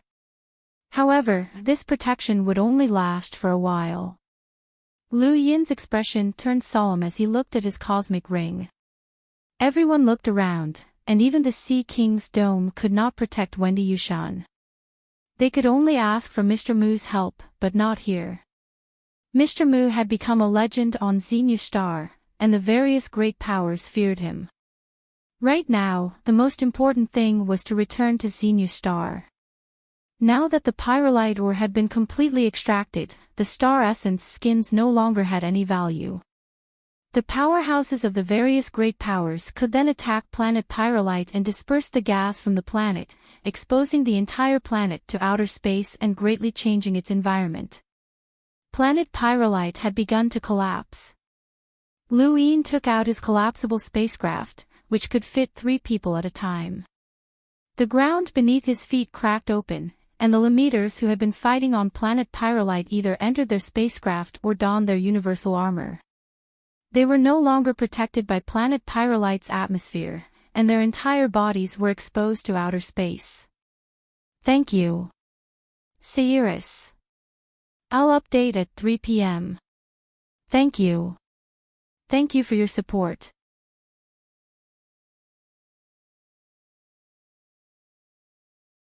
Welcome aboard. Stay tuned and subscribe to Hanli's Wuxia Adventures for more thrilling content. Chapter 526. At this moment, the explorers who had been sent to planet Pyrolite felt much more comfortable. Only by being in the universe could they display their advantage. So what if Lu Yin was an unequaled limiter? Could he still roam the universe? However, when the explorers recalled how Lu Yin had heavily injured Night King Gu while wearing his universal armor, their psychological advantage vanished. They hoped that Lu Yin's universal armor would be destroyed and that he would die in outer space. They could not be blamed for their viciousness, as Lu Yin had done quite a few disgusting things over the past month. The most serious of them all was stealing Star Essence skins. Aside from the 2 sets that he had given to Wendy Yushan, he had stolen a total of 11 more. With his strength, his universal armor, and that terrifying gun, there was no skin that he could not get his hands on. Of the 11 skins, 5 had been sold, and there were only 6 left. The 5 skins had been sold for 5,000 Star Essence, which wasn't much, but there was nothing that could be done about it. The explorers he had robbed were all from small organizations, and none of them could compare to the top 80 of the top 100 rankings. The remaining 6 skins were the same. The ground beneath Lu Yin's feet cracked open, and Hai Chi-Chi had already entered the spacecraft. Wendy Yushan had also given the 2-star Essence skins to Lu Yin before entering the spacecraft as well. Lu Yin waited for Hai Dashao, as he knew that the young man had something to say to him. Soon, the void tore apart, and Hai Dashao appeared. When he saw Hai Dashao, Lu Yin instinctively felt disgusted. No one liked being used, and this time, he had been completely used by the Sea King's dome. Hai Dashao wasn't surprised by Lu Yin's attitude. Your betrothal gift is pretty good. Lu Yin's eyes narrowed. Don't worry, the Sea King's dome will honor its promise. From now on, Frostwave Weave will be under the Sea King's dome's protection, and it will be incorporated into the Sea King's dome, Hai Dashao said proudly. Is that pyrolite enough? Lu Yin asked. Hai Dashao smiled. You don't have to worry about that. You've already done what you can, and you can't care about the rest. Hurry up and become an explorer. Father admires you. Lu Yin fell silent. Hai Dashao's lips curled up. Do you mind what happened this time? Lu Yin sneered. Do you like being used? Hai Dashao shook his head. I don't know how to enlighten others, and you don't have the qualifications for me to enlighten you. I only have one thing to say: one day, you'll realize how wise you've made the right decision. He then looked at the collapsible spacecraft and at Wendy Yushan. What's your relationship with her? That's none of your business. Hai Dashao sighed in admiration. There aren't many people in the entire universe who know a secret technique, and even I don't know it. It seems like her identity isn't as simple as it seems. I can ask Elder Ren to escort her to the Sea King's dome so that father can protect her. There's no need for that. We'll settle our own matters. Lu Yin was disgusted, as the Sea King's attitude was too arrogant. After using Lu Yin, the Sea King's attitude was still giving off the feeling that Lu Yin should feel honored. This made Lu Yin instinctively resist, and he really wanted to punch Hai Dashao in the face. Hai Dashao retracted his gaze and looked at Lu Yin. Do you know what a secret technique represents? She's already been targeted, and even the Sea King's dome's promise might not be able to completely protect her. For her own good, let her come with me to the Sea King's dome. I won't go to the Sea King's dome. Wendy Yushan's voice rang out. Hai Dashao frowned. Hai Chi-Chi shouted at Hai Dashao through the spacecraft, "Second bro, you're too stupid. How can you chase a girl like that? You should be laughing. You should be inviting her to the Sea King's dome as a guest and protecting her while you're at it. You're stupid." Hai Dashao met Wendy Yushan's eyes and said, "The Sea King's dome's promise will keep you safe for now, but no one can predict what will happen in the future. Take care of yourself. My promise to you will always be valid." He then gave Wendy Yushan his gadget's contact information. Hai Dashao had taken a liking to Wendy Yushan. Both Lu Yin and Hai Chi-Chi could tell. Lu Yin was unhappy. Is there anything else? If there's nothing else, you can leave. Hai Dashao glanced at Lu Yin one more time before tearing through the void and leaving. After Hai Dashao left, the second person to appear was Lilian. It could be said that she had set her sights on Frostwave Weave the first time she had met Lu Yin. At that time, she had already determined Frostwave Weave's importance. This woman was very far-sighted. "Brother Lu, Granny Chan asked me to represent Northline Flow Zone. Thank you for your help. No matter how much pyrolite we obtain, Northline Flow Zone will never forget Brother Lu's kindness," Lilian said solemnly. Lu Yin nodded. "If you really want to thank me, then take these." He then took out the remaining 8 star essence skins. I'll sell them to you at a fixed price of 5,000 star essence. This was a very fair price. Although the star essence skins were useless, the amount of star essence that could be extracted was still more than 5,000. Lillian seemed to have been prepared for this, and she took out 5,000 star essence from her cosmic ring before taking out another 3,000. That's 8,000 star essence in total. We can't let Brother Lu suffer a loss. Lu Yin's eyes lit up. To Northline Flow Zone, this amount of star essence was a lot, but they did not care too much about it. However, to Lu Yin, this was a huge sum that he had never seen before. Even when he had used the Sea King's medallion to reimburse himself for items in the Sea King's dome, the total cost had only been around 15,000 star essence. Now, he had more than 17,000 star essence in his cosmic ring. He was too rich. He could not help but sigh at how rich he was. More than 10,000 star essence required a lot of space in a cosmic ring. Fortunately, the cosmic ring that Northgate Lai had given him had enough space. However, as he had more and more money in the future, this cosmic ring might not have enough space. Others could store their money in their cards, but Lu Yin could not, as he needed to use it at any time. This was a problem that gave him a headache. Lillian left, but before she left, she promised Lu Yin that Northline Flow Zone would do its best to help Frostwave Weave's economy recover.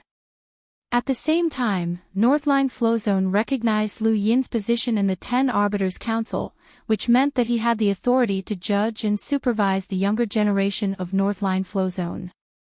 This meant that Lu Yin's current status was above Northgate Lai's. Lu Yin smiled bitterly. What was the point of having these things?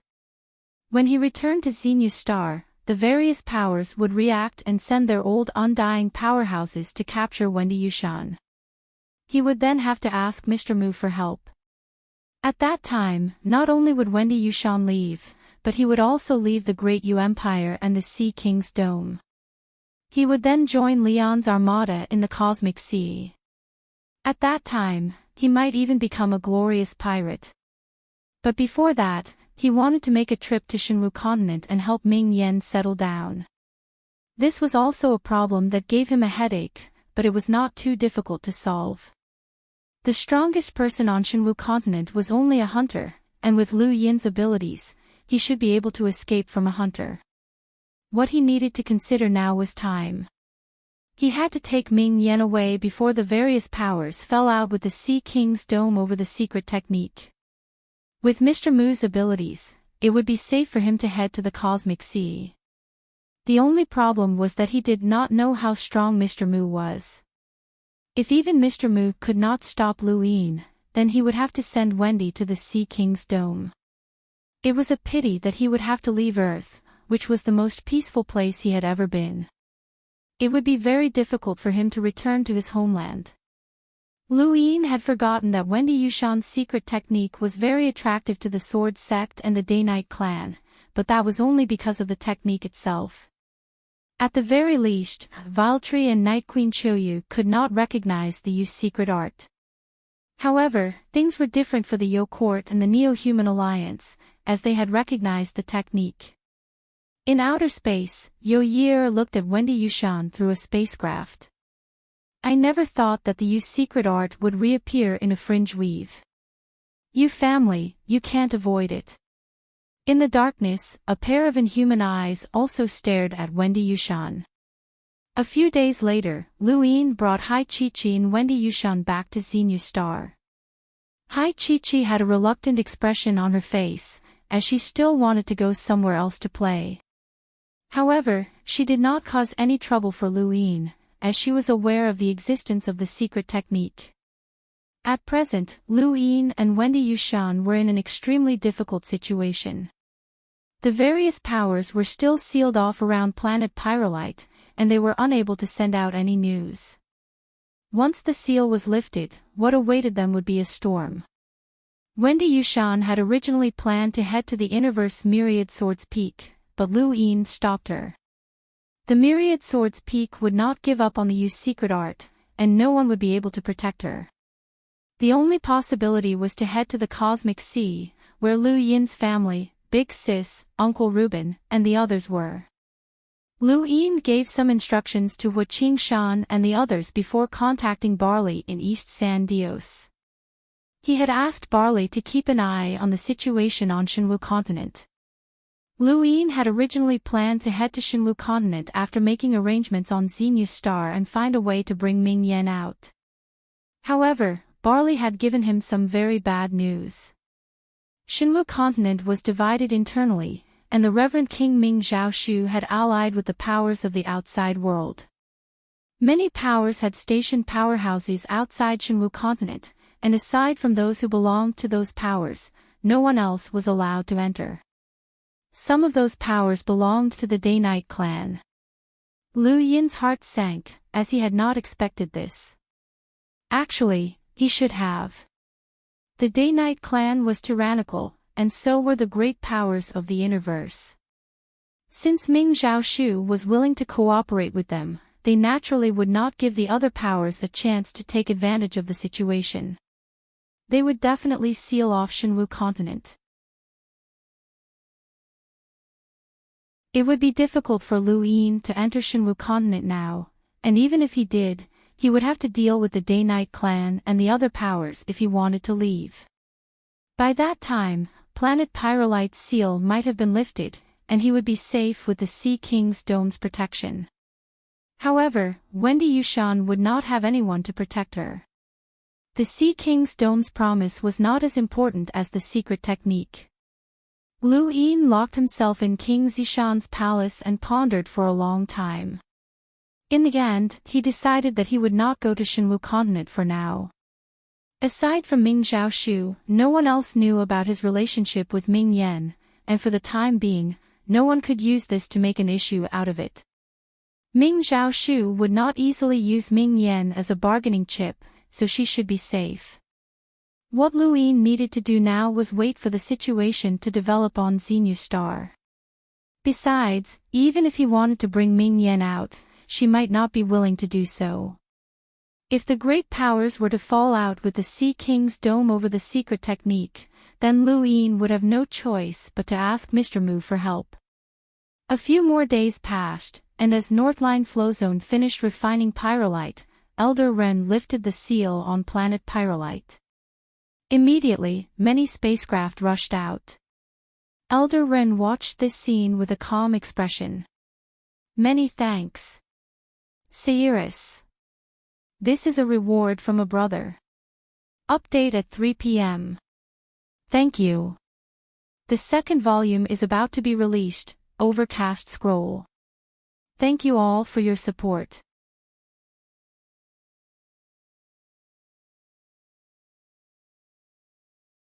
Welcome aboard. Stay tuned and subscribe to Han Li's Wuxia Adventures for more thrilling content. Chapter 527. Elder Hai Dashao opened his mouth and wanted to say something, but Elder Ren slowly said, "The Sea King's dome can intimidate them for the time being, but it won't last for long. During this time, they will try to find out more about that little girl and make their own arrangements. If they can't resist the temptation of the secret technique, they will make their move." Isn't she in danger? Hai Dashao couldn't help but ask upon hearing Elder Ren's words. Elder Ren glanced at him. Do you really like her? Hai Dashao nodded and raised his head. I want to marry her. Elder Ren smiled. That's not bad. She possesses a secret technique and is qualified to marry into the Sea King's dome. Alright, I'll ask the Sea King for instructions. If it's possible, the Sea King will probably make a trip for his daughter-in-law and future son-in-law. I hope that those old bastards are truly dead. Otherwise, the universe will be thrown into chaos. They did not know that the Neoverse had been unable to sit still for a long time. Unfortunately, it had lost its way and had been led by Leon's armada all over the cosmic ocean. After Planet Pyrolite's seal was lifted, the various great powers each escorted Pyrolite back to the inner verse and remained vigilant against each other. However, the Day-Night Clan, Sword Sect, One Family, and other organizations weren't too worried, as no one dared to rob them. Instead, it was the smaller organizations that received news that they had been attacked not long after leaving the astral wilderness. At the beginning of the battle on planet Pyrolite, someone had already offered a high price to purchase Pyrolite. There was no lack of desperados in the universe, and Grand Top Weave, Lars Weave, and other forces were also coveting Pyrolite. As such, it was only natural that these forces would be attacked. However, when the Wen family was robbed, everything became abnormal.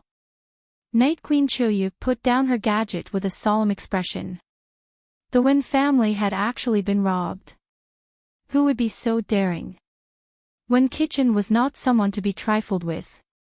Only an enlighter with a power level of around 250,000 would be able to rob the Wen family, and that did not even include the Pyrolite. It should be known that the Wen family had mined quite a bit of Pyrolite, and Pyrolite itself was a deterrent to outsiders. It was impossible that Wen Kitchen did not even have the time to detonate the Pyrolite. Now that it was snatched away, it could only prove one thing: Wen Kitchen did not even have the time to detonate the Pyrolite. The person who snatched it away was a horrifying elite with over 200,000 combat power. Speed up! Night Queen Choyu immediately shouted. However, not long after she finished speaking, the entire spacecraft, no, the entire region of space, froze. Night Queen Choyu's expression changed, as the power that had frozen the void caused her to tremble in fear. This was a super powerhouse. In less than a minute, the spacecraft returned to normal. Night Queen Choyu hurriedly tore through the void and headed towards the storage area of Pyrolite, but all she saw was a blank space. Right after the Day-Night Clan, the Sword Sect was robbed. Even with an enlighter like Vile Tree, the Sword Sect's Pyrolite had still been stolen. However, during this period of time, an event that shook the entire universe occurred. An elder from the Sea King's Dome had been severely injured, and Northline Flowzone's Pyrolite had also been stolen. This news shook the innerverse and outerverse. Elder Ren was an old freak with a power level in the hundreds of thousands. Since he had been heavily injured, it could only mean that the one who had stolen Pyrolite was a terrifying powerhouse with a power level of over 400,000 or even 500,000. The various great powers had spent countless resources on Pyrolite, and many of their disciples and successors had lost their lives. However, it had been stolen at the last moment, which completely infuriated them. In the Day-Night Clan's ancestral land, the ground cracked open as a pair of eyes opened. They looked through the void and into the endless distance. In that instant, all of the Day-Night Clan members within the ancestral land felt their scalps go numb. All of the gadgets that could detect a person's power level had exploded, and the gadgets belonging to several hunters had also exploded. Their gadgets had detected a terrifying power level. The Sword Sect had a wine hut, and swordsmen were blessed with wine. Countless sword experts loved to drink, and many sword techniques were comprehended while drunk. At this moment, within the wine hut, an old man stood up from beneath dozens of empty wine jars. He rubbed his sleepy eyes and sighed before disappearing with a jar in his arms. In the erudite flow zone, the sound of reading resounded through the sky. Students hugged their books and swayed their heads as they read. Among the many young students, an old man with a head full of white hair was particularly eye-catching. He had been studying with this group of students for more than 10 days. The students' initial curiosity gradually turned into sympathy, and they gradually stopped paying attention to the old man. They thought that he was a scholar who had failed multiple times and was unwilling to give up, so they wanted to continue studying. The old man suddenly put down his book and looked up at the sky before disappearing. This scene shocked many of the students, and they all thought that their eyes were playing tricks on them. Not long after, a piece of news shook the Outerverse, causing the entire Outerverse to panic. An old freak with a power level of over 400,000 had appeared in the Day-Night clan, and he was investigating the matter of Pyrolite being stolen. He had even said that if he found the culprit, his entire family would be annihilated, which fully demonstrated the tyranny of the Day-Night clan. It wasn't just the Day-Night clan, the Sword Sept and the One family also had old freaks with power levels of over 400,000. Among them, the drunken elder from the Sword sect had been the first to find Northgate Ticeway from the Northline flow zone. This was because Northgate Ticeway could stealthily steal all of the pyrolite. Northgate Ticeway and the drunken elder from the Sword sect had battled in the Northline flow zone, and their battle had caused the heavens to collapse. No one knew who had won or lost. Lu Yin did not care about what was happening in outer space. He was only concerned about Wendy Yushan. Over the past few days, Wendy Yushan had received many messages from various great powers. They had all offered tempting rewards to invite Wendy Yushan to join them, and the Myriad Swords Peak had also asked her to return to her sect. They had tried peaceful means before resorting to force, as they were both wary of the Sea King's dome and wary of each other. Wendy Yushan was like another planet pyrolite that had been placed on a platter by various great powers, ready to be enjoyed at any time. Under Wendy Yushan's radiance, Lu Yin's presence was almost non-existent. He estimated that it wouldn't be long before someone would appear on Xenu Star. At this moment, many unknown spacecraft had already appeared outside the star. Hai Dashao had also tried to contact Wendy Yushan over the past few days, but she had not picked up. Lu Yin felt very satisfied when he saw this. After more than 10 days, the 3 old freaks that had appeared were unable to find anything. Elder Ren insisted that the culprit had come from the Neoverse. In the end, when Sansi stepped forward and invited the Starsabil sect out. Back then, Starsabil had said that when Sansi's answer would receive the Starsabil sect support. At the time, Lu Yin had known that the Starsabil sect support was very important, but he hadn't had a clear idea of what it meant. Only now did he truly understand what the Starsabil sect support meant. The Starsabil sect's target was the Starfall Sea, or more accurately, the Sea King's dome. When Hai Chi-Chi received the news, her expression changed. Lu Yin's scalp went numb. Was this for real? Was the Starsabil sect really that godly? How could he predict the cause and effect of a single move? Lu Yin didn't believe it. He didn't believe it, but everyone else did. The various powers of the universe did as well.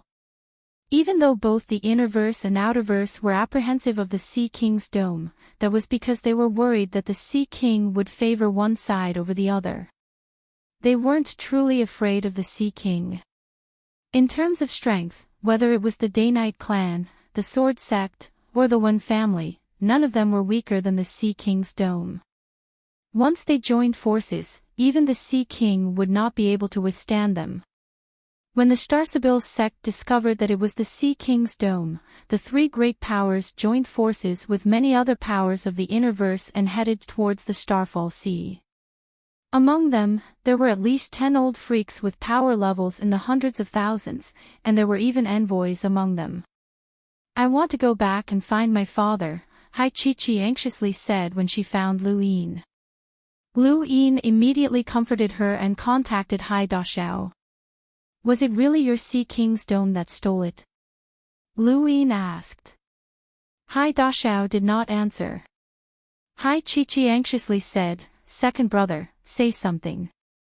Hai Dashao calmly replied, "Take good care of Chi-Chi and don't let her get hurt. This matter has nothing to do with you." Lu Yin did not understand why the Sea King's dome needed pyrolite so much. To the various powers, pyrolite was only a deterrent, and it was not enough to pose a threat to powerhouses with power levels in the hundreds of thousands. This was also the reason why the various powers had not mobilized their old freaks. If there really was something that could threaten a powerhouse with a power level in the hundreds of thousands, those old freaks would have appeared long ago. However, the Sea King's need for pyrolite was too strange.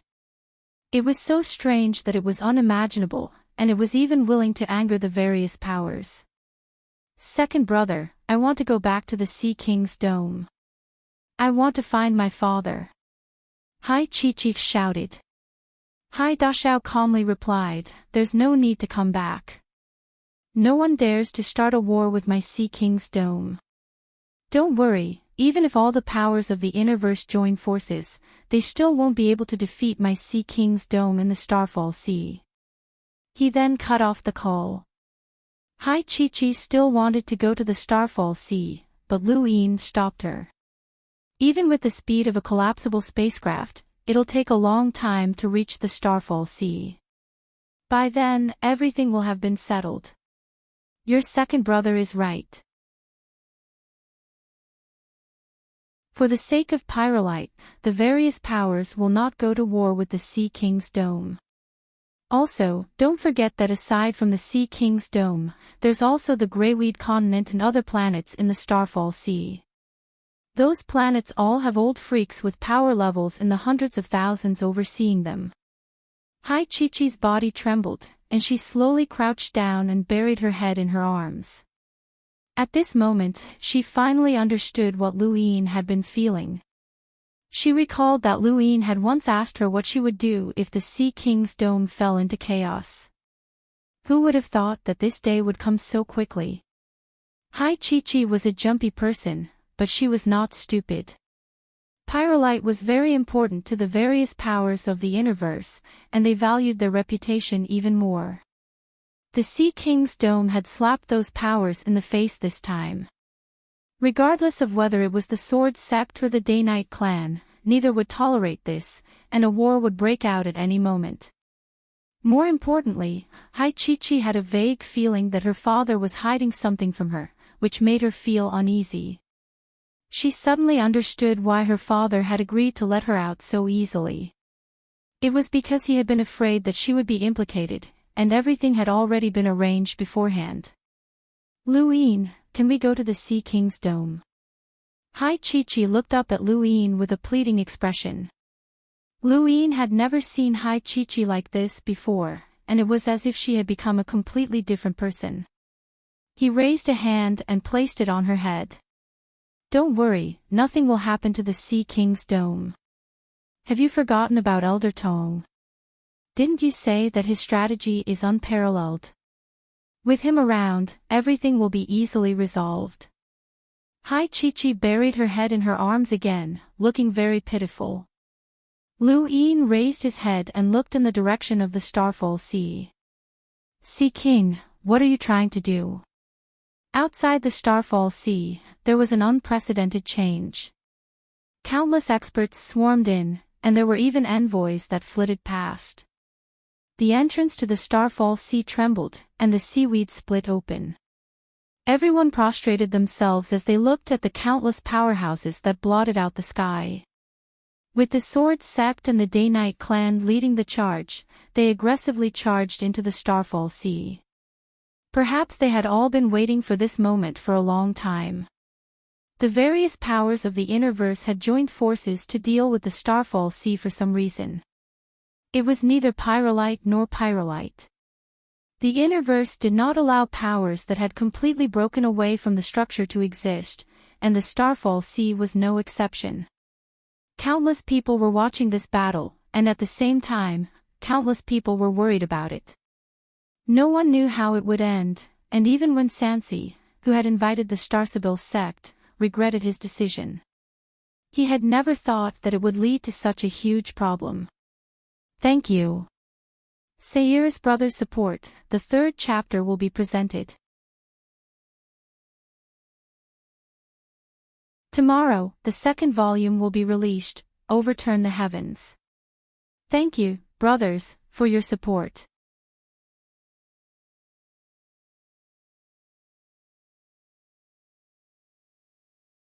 Welcome aboard. Stay tuned and subscribe to Han Li's Wuxia Adventures for more thrilling content. Chapter 528. During this time, the Starfall Sea had been bustling with activity. Pirate King Hyzage Leon had just come to cause trouble, and now, there were even more powerhouses. However, the people of the Sea King's dome had already become indifferent, as the Sea King was not even at the Sea King's dome. He was at the edge of the Starfall Sea, beneath a waterfall that was rumored to have no end. Legend had it that the river of the Starfall Sea originated from an incomparably huge waterfall. The beginning could not be seen, and the end was another waterfall that flowed in reverse. Similarly, the end could not be seen. The Starfall Sea was like a depression in a huge river. It was just that no one knew where the beginning and end were. Along with the waterfall, the Starfall Sea would have currents that could drown planets and destroy everything. Similarly, along with the waterfall, many strange objects would appear, and no one knew where they came from. These objects had attracted countless people to search for them, and this was one of the reasons why the Starfall Sea had attracted so many powerhouses from the Innerverse and Outerverse. The Undying Manual had once been born in the Starfall Sea, and there were many other things that were similar to it. The Sea King stood beneath the waterfall when a group of people appeared in front of him. Halt! The Hall of Honor has ordered that no one is allowed to approach without permission. The Sea King ignored the group and leaped up, charging upwards along the waterfall. The people from the Hall of Honor were enraged, and they all attacked. There were 12 of them, and all of them were in lighters. Above them, a pair of eyes opened and looked at the Sea King in shock. "Brother Sea King, why are you forcing your way in?" The Sea King waved his hand, and the 12 enlighters spat out blood as they were sent tumbling into the waterfall. The Sea King's trident appeared in his hand, and he stabbed forward. "Brother Sea King, have you forgotten your agreement with the Hall of Honor? You're not allowed to approach this place." A middle-aged man then walked out of the waterfall and attacked the Sea King with his arms. The Sea King's eyes were cold. "Scram! You can't stop me." There was a boom, and a huge gap appeared in the waterfall. However, compared to the entire waterfall, this gap was only a small crack. The Sea King, whose power level was over 500,000, clashed with another powerhouse whose power level was also over 500,000, but he was only able to create a small crack in the waterfall. Soon, the middle-aged man spat out blood as he crashed into the waterfall. He roared, "Sea King, are you betraying this region of space?" The Sea King's face was grim. "Instead of living under a hypocritical starry sky forever, it's better to die with dignity. I don't care how my descendants judge me, your Hall of Honor is too conservative." He then leapt up like a fish leaping over a waterfall. The middle-aged man hurriedly contacted the Hall of Honor. He had a premonition that something big was about to happen. With the Sea King's personality, he would not make a move unless he was fully prepared. "Quick, get Elder Zen. The Sea King is going to open the upper 3 gates," the middle-aged man shouted into his gadget. High up in the sky, the Sea King's speed became faster and faster. As he flew higher and higher, his gaze became more and more resolute. There were no records of exactly how tall the waterfall was. However, this waterfall created the sea of fallen stars, drowning a part of the starry sky. Even planets were like grains of sand. The higher they went, the more powerful the waterfall became. However, the Sea King was still able to withstand it. 5 minutes, 10 minutes, 20 minutes. Even with the Sea King's speed as an emissary, he still flew for a long time. When he finally stopped, all he could see was the boundless waterfall. The Sea King took a deep breath and wielded the Sea King's trident. With a loud roar, the trident tore through the waterfall, revealing a giant stone gate behind it. The gate's size was indescribable, and the moment it appeared, the entire sea of fallen stars trembled. Everyone looked in the direction of the waterfall and felt a tremor that came from the depths of their hearts. At the same time, within the sea of fallen stars, two elders stopped at the same time and looked at each other in bewilderment. One of them was from the Day-Night clan while the other was from the Sword sect. Both were emissaries with power levels over 500,000. They had originally planned on denouncing the Sea King's dome, but at this moment, they stopped. It wasn't just them, all of the experts from the universe's great powers who had followed the Sea King's dome stopped as well. They trembled as they felt an unparalleled pressure, as if they were facing their natural enemy. Below the waterfall, the middle-aged man's eyes narrowed. Too late. It's still too late. In a corner of the Sea of Fallen Stars, the Sea King's eldest son's eyes were filled with grief. Farewell, father. Far above the waterfall, the Sea King panted heavily as he stared at the giant stone gate with shock and determination. Only a few people in the entire universe knew what this stone gate was isolating. Today, he would blast it open. The Sea King's trident stabbed at the stone gate, but it did not budge. The Sea King's eyes narrowed. As expected, he devoutly took out a package from his chest. It was a very ordinary package, and then he took out a blood-stained robe from within. The moment the robe appeared, the void began to boil. Countless cracks spread out from above, as if the void could not withstand the robe's pressure. The Sea King's eyes were filled with mockery. The hypocritical heavens really can't withstand Senior's strength. Senior, please lend me a hand and blast open this hypocritical sky so that Daewoo can have a bright future. He then took out all of the pyrolite, wrapped it in the robe, and smashed it against the stone gate. In the Sea of Fallen Stars, an elder suddenly appeared. He only took one step before taking a second step and appearing above the Interverse powerhouses. Even the two emissaries were shocked and they saw the elder, and their faces paled. With his third step, the elder appeared above the Sea King's dome and casually glanced at it.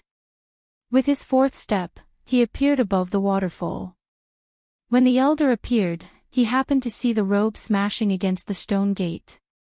The elder wanted to stop it, but he seemed to be afraid of something. He could have stopped it, but he still hesitated, and with that one step, the robe smashed against the stone gate.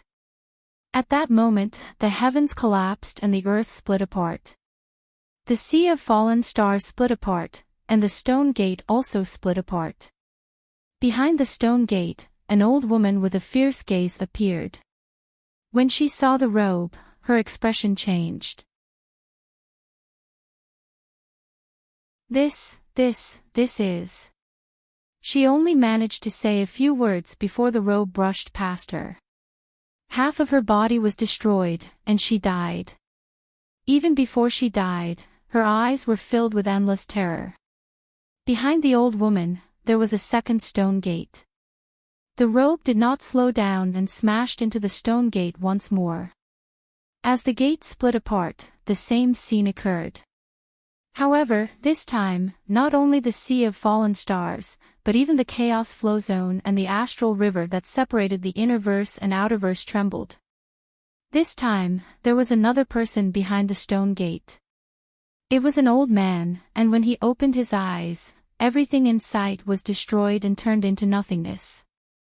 The Sea King felt a chill run down his spine, as this power was not something that he could contend against. However, the old man's dignified gaze only lasted for an instant. When the robe appeared, his expression changed just like the old woman's. Progenitor Chen's robe. How dare you! The old man tried to grab the robe, but at that moment, the pyrolite within the robe erupted. The Sea King had personally taken action and seized more than half of the pyrolite. All of the pyrolite exploded and combined with the robe's power, staining the robe with its blood. Even though the old man's power level was monstrous, he still could not block this explosive power. In terms of power level, this explosive power was in the millions or even higher. The robe was torn apart by the pyrolite's explosive power, and it finally smashed into the third gate behind the old man. The old man shouted, "Ants! The ancestors were merciful enough to let you live, but now you dare to bite the hand that fed you." The Sea King stared at the third gate behind the old man and screamed inwardly, "Open, open, open." The old man turned around and stared at the third gate as well. Crack! There was a soft sound as the robe turned to dust. The pyrolite's explosive power gradually disappeared, and the third gate cracked open. Even though it was only a tiny crack, it emanated an aura that was completely different from this region of space. This aura caused the heavens to change. The Sea King laughed maniacally. "That's it. This is the true heavens. This is the fifth. This is the fifth." The old man was furious. "Ants, you're courting death." He then reached out to grab the Sea King. The Sea King continued to laugh, but he had no intention of resisting. This old man possessed an incomparably terrifying strength, and he was not someone the Sea King could resist. Just as the old man was about to grab the Sea King, the other old men who had arrived at the Starfall Sea acted at the same time. They pulled the Sea King back and raised their palms to meet the old man guarding the stone gate. The shocking attack caused the Sea King's mind to explode. He was pulled back by the old man, and he looked up. "Elder Chan." Elder Chan's expression was solemn. The old man guarding the stone gate raised his hand again. "Ants. Even if we're at the same realm, we can still easily suppress you. You're doomed." The Sea King's expression turned serious. "Elder Chan, leave on your own. I'll hold him back." Elder Chan did not reply. Instead, he stared ahead, or more accurately, behind the old man guarding the stone gate. He stared at the third stone gate, and his pupils suddenly shrank. He saw a beautiful, jade-white finger that had crushed the stone gate that had been cracked open. The finger then pointed at the old man guarding the gate. The old man's scalp went numb, and he turned around. His face drained of color. "Who's there?" The finger easily tapped the old man's head, and the old man's head was almost pressed into his chest. His entire body was blasted downwards, and after that, the finger retracted. Elder Chan and the Sea King looked on in shock. Through the crumbling stone gate, they saw an unfamiliar expanse of space. They saw a pair of clear eyes that were so beautiful and so unattainable. The third stone gate finally crumbled, and an endless stream of energy swept through the Starfall Sea at an indescribable speed. Then, it swept through the Innerverse, Astral River, Cosmic Sea, Outerverse, and so on. In the Starfall Sea, countless people looked up in confusion. Why did it feel like the sky had brightened? The powerhouses of the Day-Night Clan, Sword Sect, and various other great powers looked up and felt that something had changed. Space had changed. Following that, the sky shattered. Everyone's jaws dropped as they stared at the sky in disbelief. They saw the sky crack open and disappear, and then, another sky appeared. At the same time, the Astral River suddenly underwent a drastic change. The liquid energy surged upwards and overturned the Astral River Arkansas. It was as if someone had lifted the gigantic Astral River Ark and smashed it into the Outerverse. In the Innerverse, the Astral River tributaries were in the same situation. The Astral River had completely isolated the Innerverse and Outerverse. Thank you for your support, brothers. The second volume is now open. The Overturning Heaven scroll is now entering a new chapter in the universe. Thank you for your support.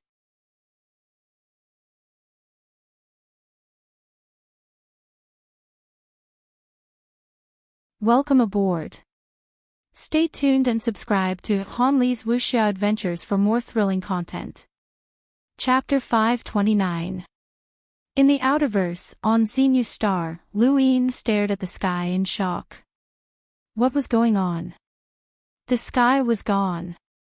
He had just seen the sky crack open and shatter like a mirror, and then another sky had appeared. This scene suddenly reminded him of the words he had heard on the island at the end of the ocean of death. The sky has changed, the sky has changed, and this sky is now 6. 5 has changed the sky, and 5 has become 6. From now on, this universe is covered in a veil of hypocrisy. We are unwilling to accept this. This reminded him of the monkey's description of the rune-lined civilization. One sky changes for another. Hai Chi suddenly cried out in fear, "Father, I can't feel Father's strength." Luin was shaken, and he had a bad premonition. Had something happened to the Sea King? In the Starfall Sea, beside a waterfall, the Sea King was ecstatic. "I did it! I did it!" Elder Chan stared at the shattered third door, and his bright eyes disappeared. Not long after, the third door actually closed on its own. The Sea King's laughter came to an abrupt halt, and his face paled. Why? Why did it close? Elder Chan sighed in relief. They don't want to have anything to do with us. That's good, that's good. The Sea King roared and raised his Sea King's trident, about to smash it against the stone door. However, without blood-stained robes, his attack was unable to cause any damage to the stone door. Elder Chan barked, "Enough. Do you really want this universe to be destroyed?" The Sea King looked at Elder Chan with a resolute gaze. "I'm unwilling to accept this. If we don't open this door, we'll always be beneath them. We'll always be ants." Elder Chan closed his eyes. "Even if you open the stone door, you'll only lead to another hopeless situation. This has already happened before, and I won't allow it to happen again." The Sea King seemed to have lost all of his strength, and he closed his eyes. Archelder Chan looked at him. "Today's result is for the best. We've torn apart the hypocrisy of the universe, and we won't attract any more powerful enemies. However..." He then looked down at the waterfall. "War is coming. This will be a war that will sweep across the entire universe. Whether it's us, the astral beast domain, or the technocracy, none of us can escape." Beneath the waterfall, the old man who had been guarding the stone gates screamed, "You ants, we won't let you off. We'll make this part of the starry sky flow with blood. We'll make your ancestors weep. We'll make this part of the starry sky disappear." The old man's eyes flickered, and he lowered his head. A spear had pierced through his chest, and blood was dripping into the water. The old man slowly turned his head and saw a black warhorse with blue flames under its feet. On the warhorse, there was a ghost-like silhouette. The silhouette was wearing armor and his face couldn't be seen clearly. He could only see 2 balls of flames through the armor. Those were his eyes. His eyes were so cold that it made people shiver. The spear was pulled back, and the old man's organs were pulverized. His eyes lost their vitality, and he fell into the sea. Archelder Chan appeared in the sky with the Sea King. He looked at the silhouette on the warhorse. "I didn't expect you to appear. It must feel good to kill an old enemy." The 2 balls of flames on the warhorse looked at Archelder Chan. "It would have been very difficult to kill him if I hadn't been injured. Does your appearance mean that the burial grounds will reopen?" Archelder Chan asked solemnly. The figure on the warhorse turned around and said, "The burial garden has been reopened. The living cannot be seen, and only the dead can be seen. You can enter the burial garden. A calamity is coming, so you should focus on them." After that, the ghostly figure disappeared. Archelder Chan sighed. The burial grounds will reopen, and the dead will reappear. So what? No one can escape the calamity that's coming, and the burial grounds will be no different, the Sea King said. Archelder Chan looked at him. How did you get Progenitor Chen's blood-stained robes? The Sea King replied, There's nothing in the Starfall Sea, but I found them by chance. Archelder Chan shook his head. Everything is the will of the heavens. No, it's Progenitor Chen's blessing. Our ancestors hoped that we would resist and not wait for death without dignity. Archelder Chan looked at him for a while. It's too late to say anything now. I hope that you're right. He then took a step forward. The calamity is coming, and we can't afford any more internal strife. The Hall of Honor will help you shoulder this matter, and I hope that you will shoulder your own responsibilities. Archelder Chan then vanished. The Sea King gripped his spear tightly and bowed to Archelder Chan's back. If not for Archelder Chan, he would already be dead. Lu Yin did not know what had happened in the Starfall Sea, but he had just received shocking news. The astral river had been reversed, and the innerverse and outerverse had been completely separated. Even the astral river arc had been overturned. When he first received the news, he could not believe it. Why had the astral river changed so drastically? But when he thought about how the heavens had been torn apart, something incredible had probably happened in the depths of the universe. Beep beep beep beep. Lu Yin opened his communicator. Royal Regent, an explosive energy has appeared in the third filament, and it's completely isolated from the other regions. How strong is the energy? Lu Yin asked. It's equivalent to a catastrophic cosmic event, but after some investigation, this energy has already begun to decline. It'll probably disappear completely within a month. Lu Yin expressed his understanding. Not long after, he received many more similar reports. He put down his gadget.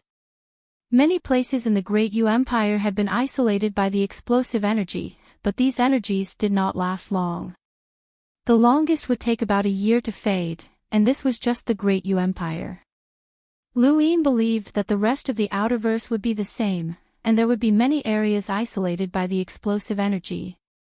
Since the astral river was liquid energy, it made sense for it to explode.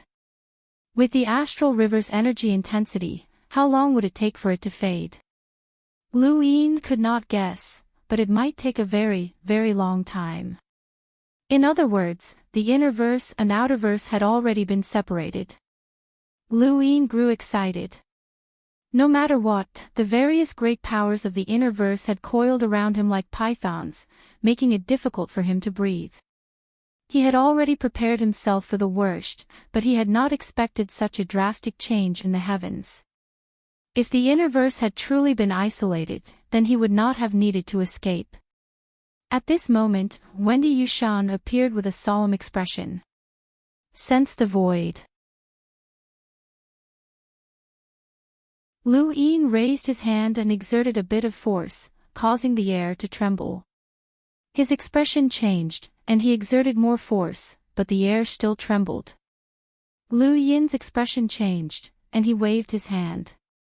His enormous strength should have been able to tear through the void, but now, it only caused the air to distort and create a strong wind that swept through the void. Space itself did not change at all. How can this be? Lu Yin was stunned. Wendy Yushan solemnly replied, Space has changed. She unsheathed her sword and slashed out. A visible sword chi tore through the air and slashed into the distance, but space remained unchanged. The space has stabilized, Lu Yin said solemnly. Wendy Yushan nodded. Even with my strength, it's difficult to tear through the void. Perhaps only a hunter's destructive power can do so. Lu Yin, the world has changed. Where's Hai Chi-Chi? Wendy Yushan asked. Lu Yin sighed. She's hiding by herself.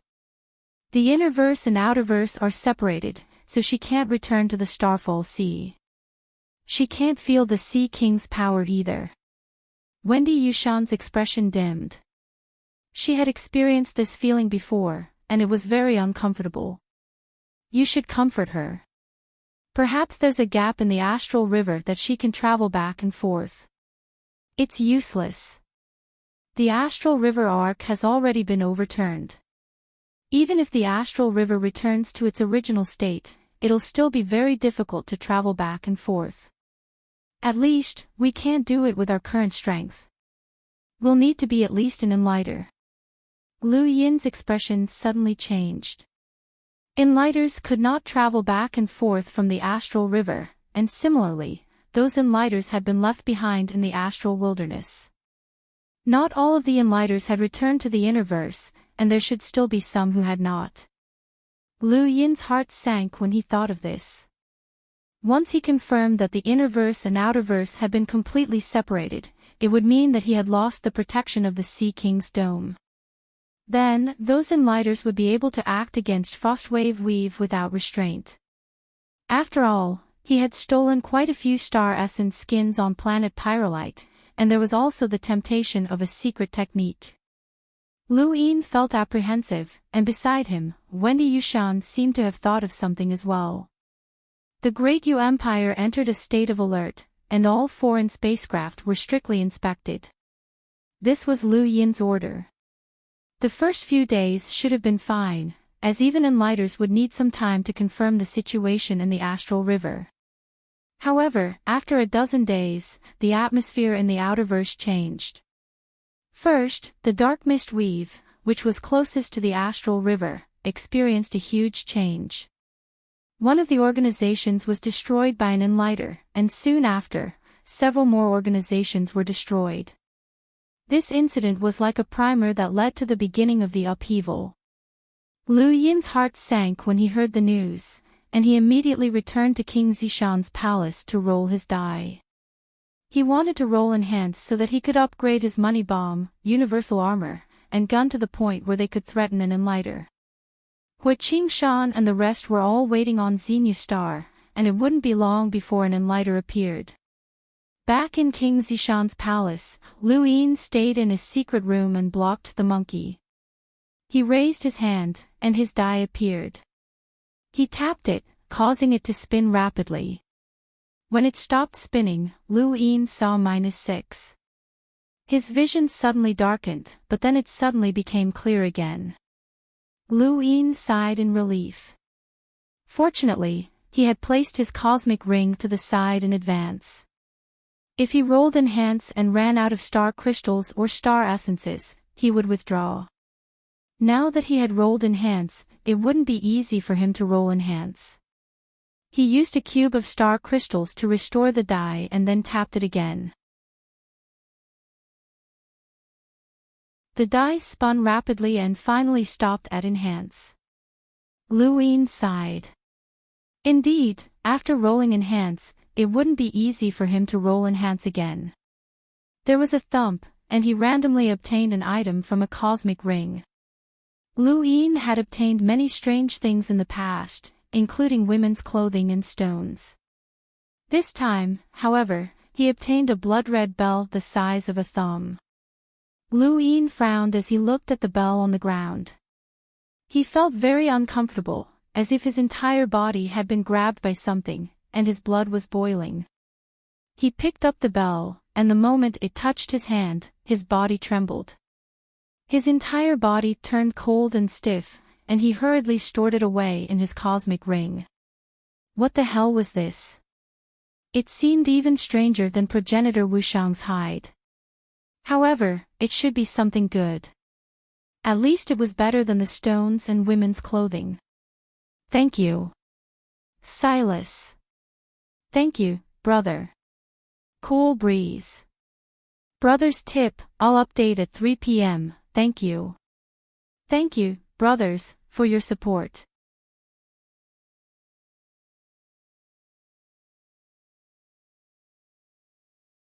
Welcome aboard. Stay tuned and subscribe to Hanli's Wuxia Adventures for more thrilling content. Chapter 530. He still had 2 more chances, and he would roll either 4 pips or 3 pips. Otherwise, he would have to wait for a while. However, things did not go according to his wishes.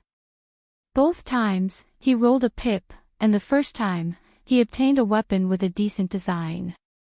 The second time, he obtained a pair of pants, which made him so angry that he burned them. He had already rolled 4 times, but his luck was too bad. He could only wait for 10 days and hope that nothing would happen during that time. In the astral wilderness, a flaming warship headed towards Frostwave Weave with cultivators from the Blaze Realm on board. The Blaze Realm had only managed to obtain a limited amount of pyrolite during this contest for pyrolite, and the most fundamental reason for this was that Luin had killed Jared, which had caused the Blaze Realm's late-stage experts to be unable to keep up. Furthermore, the person who was supposed to be there did not show up, which infuriated Huahui. That person had only arrived after the contest on planet Pyrolite had ended. Lily Rose was that person. She was beautiful and ruthless, and more importantly, she was ranked 31st on the top 100 rankings. Unfortunately, Lu Yin and the others had already left by the time she arrived at planet Pyrolite. At this moment, Lily Rose was lazily leaning against the wall of the warship, revealing her long, snow-white legs as she stared into space. The weather has changed, and I can't go back to the innerverse. I wonder if there are any interesting people in the outerverse. She then thought of Huahui and smiled.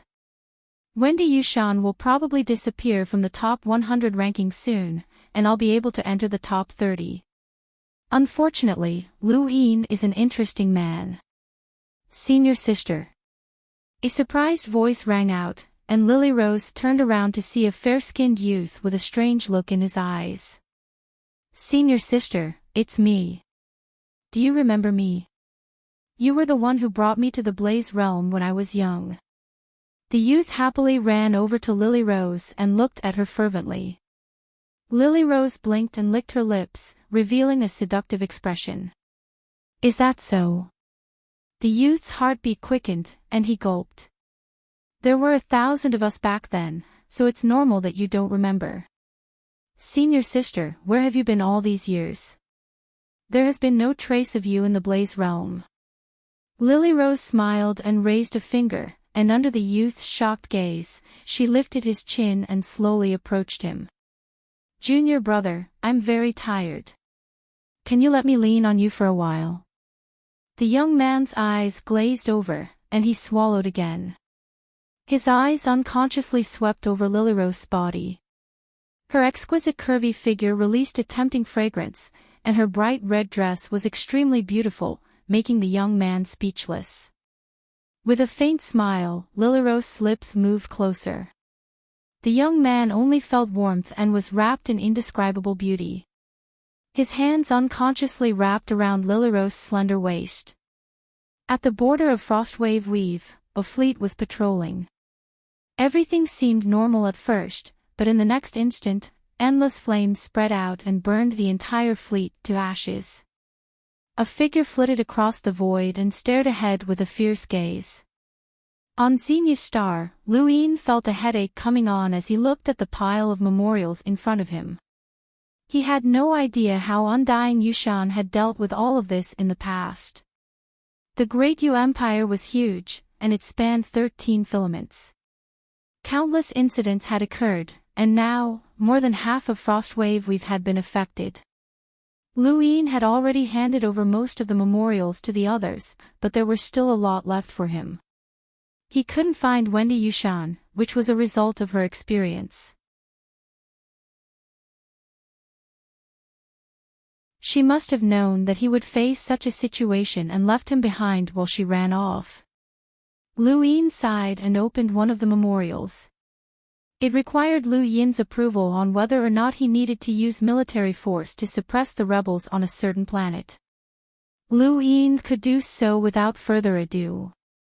The next one was for him to approve reinforcements to a certain filament, which gave him a headache. He really couldn't take it anymore. If he was trapped in a pile of memorials, he wouldn't be able to do anything. No, he had to find someone to deal with this. However, most of the Great Yu Empire's courtiers were still the same batch as Undying Yushans, and aside from a few people, the rest of them were disgusting to Lu Yin. Lu Yin could not accept their ugly behavior when they faced Karthika. It's time for a test to pick out talented people to handle government affairs, Lu Yin muttered to himself before burying himself in the pile of memorials once more. Suddenly, his gadget beeped. Lu Yin looked at it, and his expression changed.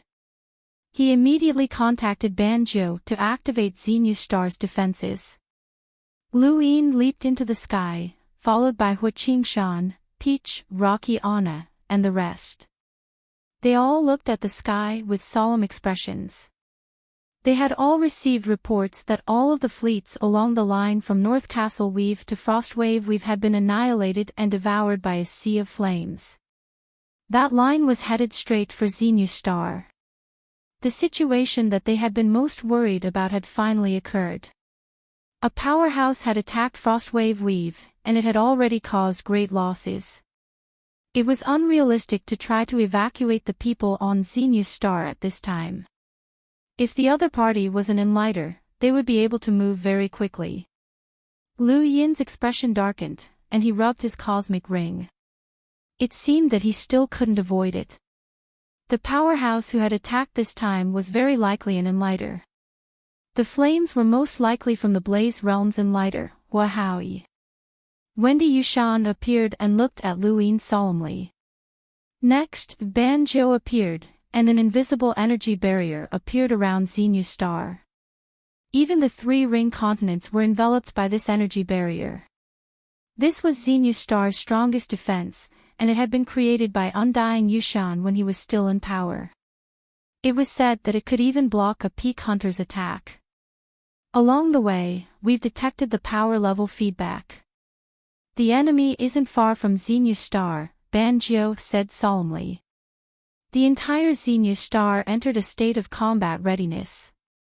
A few hours later, the energy barrier around Xenu Star turned bright red, and an incomparably terrifying pressure spread out and roasted the entire planet. The people on Xenu Star trembled in fear as the temperature of the atmosphere rose, and even the oceans began to evaporate. Hua Haoyi stood in outer space and looked down. He raised a hand, and a giant palm of flames pressed down. With a boom, the three ring continents began to crumble, and the energy barrier shattered. Lu Yin donned his universal armor and took out his money bomb, aiming it at Hua Haoyi. At the same time, Hua Qingshan, the blind monk, and the rest acted at the same time, sending countless attacks towards Hua Haoyi. Hua Haoyi sneered. I'll show you what it means to be an enlighter. He then swept his hand through the void, causing layers of ripples to appear. Suddenly, the void split open, and all of the attacks were sucked into the void and disappeared. Although the sky had changed, an enlighter could still tear through the void. This was the power of an almighty being. At that moment, all of the devices on Xenu Star that were used to measure power level exploded. Hua Haoyi had displayed an unparalleled strength. The Great Yu Empire had never provoked an enlighter before. Even Luiying Zishan, Peach, and the others had never encountered such a terrifying power. The pressure that this power brought about made them lose the courage to resist. Lu Yin's money bomb attack was also useless against Hua Haoyi. Hua Haoyi stepped forward and appeared in front of Lu Yin and the rest. He waved his hand, causing flames to burn the void. The two hunters, Hua Qingshan and the blind monk, immediately stepped forward to block the attack, but they were blasted away by the flames. Lu Yin stood in front of the group and stared at Hua Haoyi. A jade stone suddenly appeared in his hand. As long as he crushed it, Mr. Mu would appear. Hold on, Lu Yin suddenly remembered that the inner verse and outer verse had been separated. Could Mr. Mu appear? When he thought of this, his face turned pale. If Mr. Mu could not appear, then he could only try to contact Granny Chan from the Northline Flow Zone. Northline Flow Zone owed him a promise. Hua Haoyi looked at Lu Yin coldly. Brat, weren't you very arrogant on planet Pyrolite? You killed my Blaze Realm's experts, chased away the Day-Night clan and sword sex experts, and even fought against someone on the top 100 rankings. What now?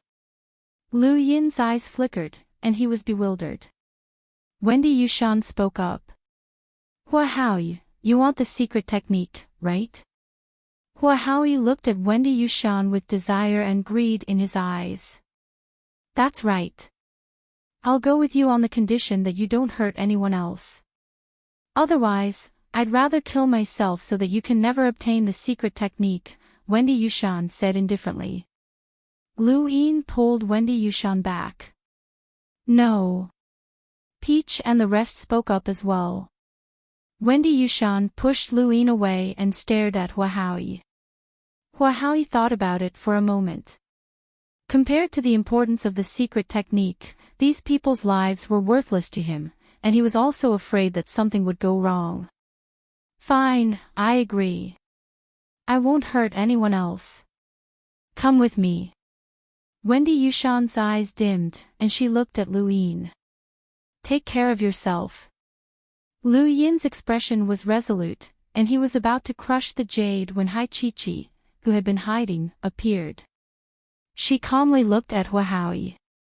Frostwave Weave is under the protection of the Sea King's dome. Have you forgotten? Hua Haoyi smiled and shook his head. Little girl, I know that you're the Sea King's daughter, but now that the Innerverse and Outerverse have been separated, the Sea King's dome can't extend its reach into Frostwave Weave. Besides, even if the Innerverse and Outerverse weren't separated, the Sea King would still have offended the entire Innerverse by stealing Pyrolite. The Sea King's dome won't have a good time either. Hai Chi-Chi looked up. The Sea King's dome is a man of his word. He said that Frostwave Weave is under the protection of the Sea King's dome, so he won't allow anyone to act presumptuously. Then, a blue light bloomed from her body, and the Sea King's trident appeared in her hand. Lu Yin's pupils shrank as he recognized the Sea King's trident. What had appeared in Hai Chi-Chi's hand was definitely the Sea King's trident, even if it was just an illusion. The moment the Sea King's trident appeared, everyone on Xenu Star felt an unparalleled power. This power far surpassed Hua Haoyi's, and it dispersed the heat waves that had been roasting Xenu Star. Hua Haoyi stared at the Sea King's trident in shock. This is the Sea King's power. Hai Chi-Chi raised her spear. Retreat or die. Hua Haoyi immediately retreated without hesitation, as he had sensed a fatal danger. This was definitely the Sea King's power, and he had never thought that the Sea King could merge his own power into another person's body. This power was enough to kill Hua Haoyi.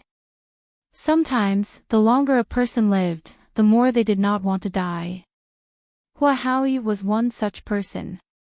Regardless of whether or not Hai Chi-Chi had the power to kill an enlighter, he did not dare to take the risk. It was no wonder why the Sea King had said that Hai Chi-Chi did not need his protection. It turned out that she had the Sea King's power within her body.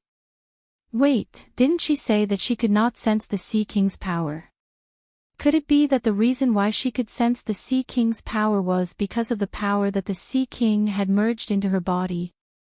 If that was the case, then this power was as much as it had been consumed, and there was no way to replenish it.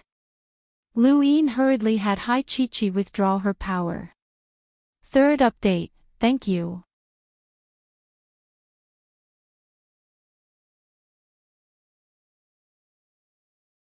Welcome aboard. Stay tuned and subscribe to Han Li's Wuxia Adventures for more thrilling content. Chapter 531. Hai Chi-Chi's body swayed, and the blue halo disappeared. Her face was pale, and she looked much weaker than before. Lu Yin hurriedly supported her, but she pushed him away and left on her own. Banjiu stepped forward. That person is already heading towards North Castle Weave. He didn't stop. Lu Yin nodded. Hua Haoyi had been scared out of his wits, and he was too afraid of death. Wendy Yushan said, "Go comfort her." She saved us. Luin grunted. I'll leave the rest to you. He then chased after Hai Chi-Chi. Hai Chi-Chi arrived at the shore, which had already collapsed. Much of the sea had been evaporated by Huahao's power, and it was still steaming. Hai Chi-Chi reached into the sea with a melancholic expression. Luin appeared behind her, as this was the first time he had seen Hai Chi-Chi like this. She had grown up overnight after the Sea King's accident. Just like before, she had shouldered the promise of the Sea King's dome, and she was no longer the venomous girl who liked to insult others. In the past, I always thought that Father was the greatest person in the universe.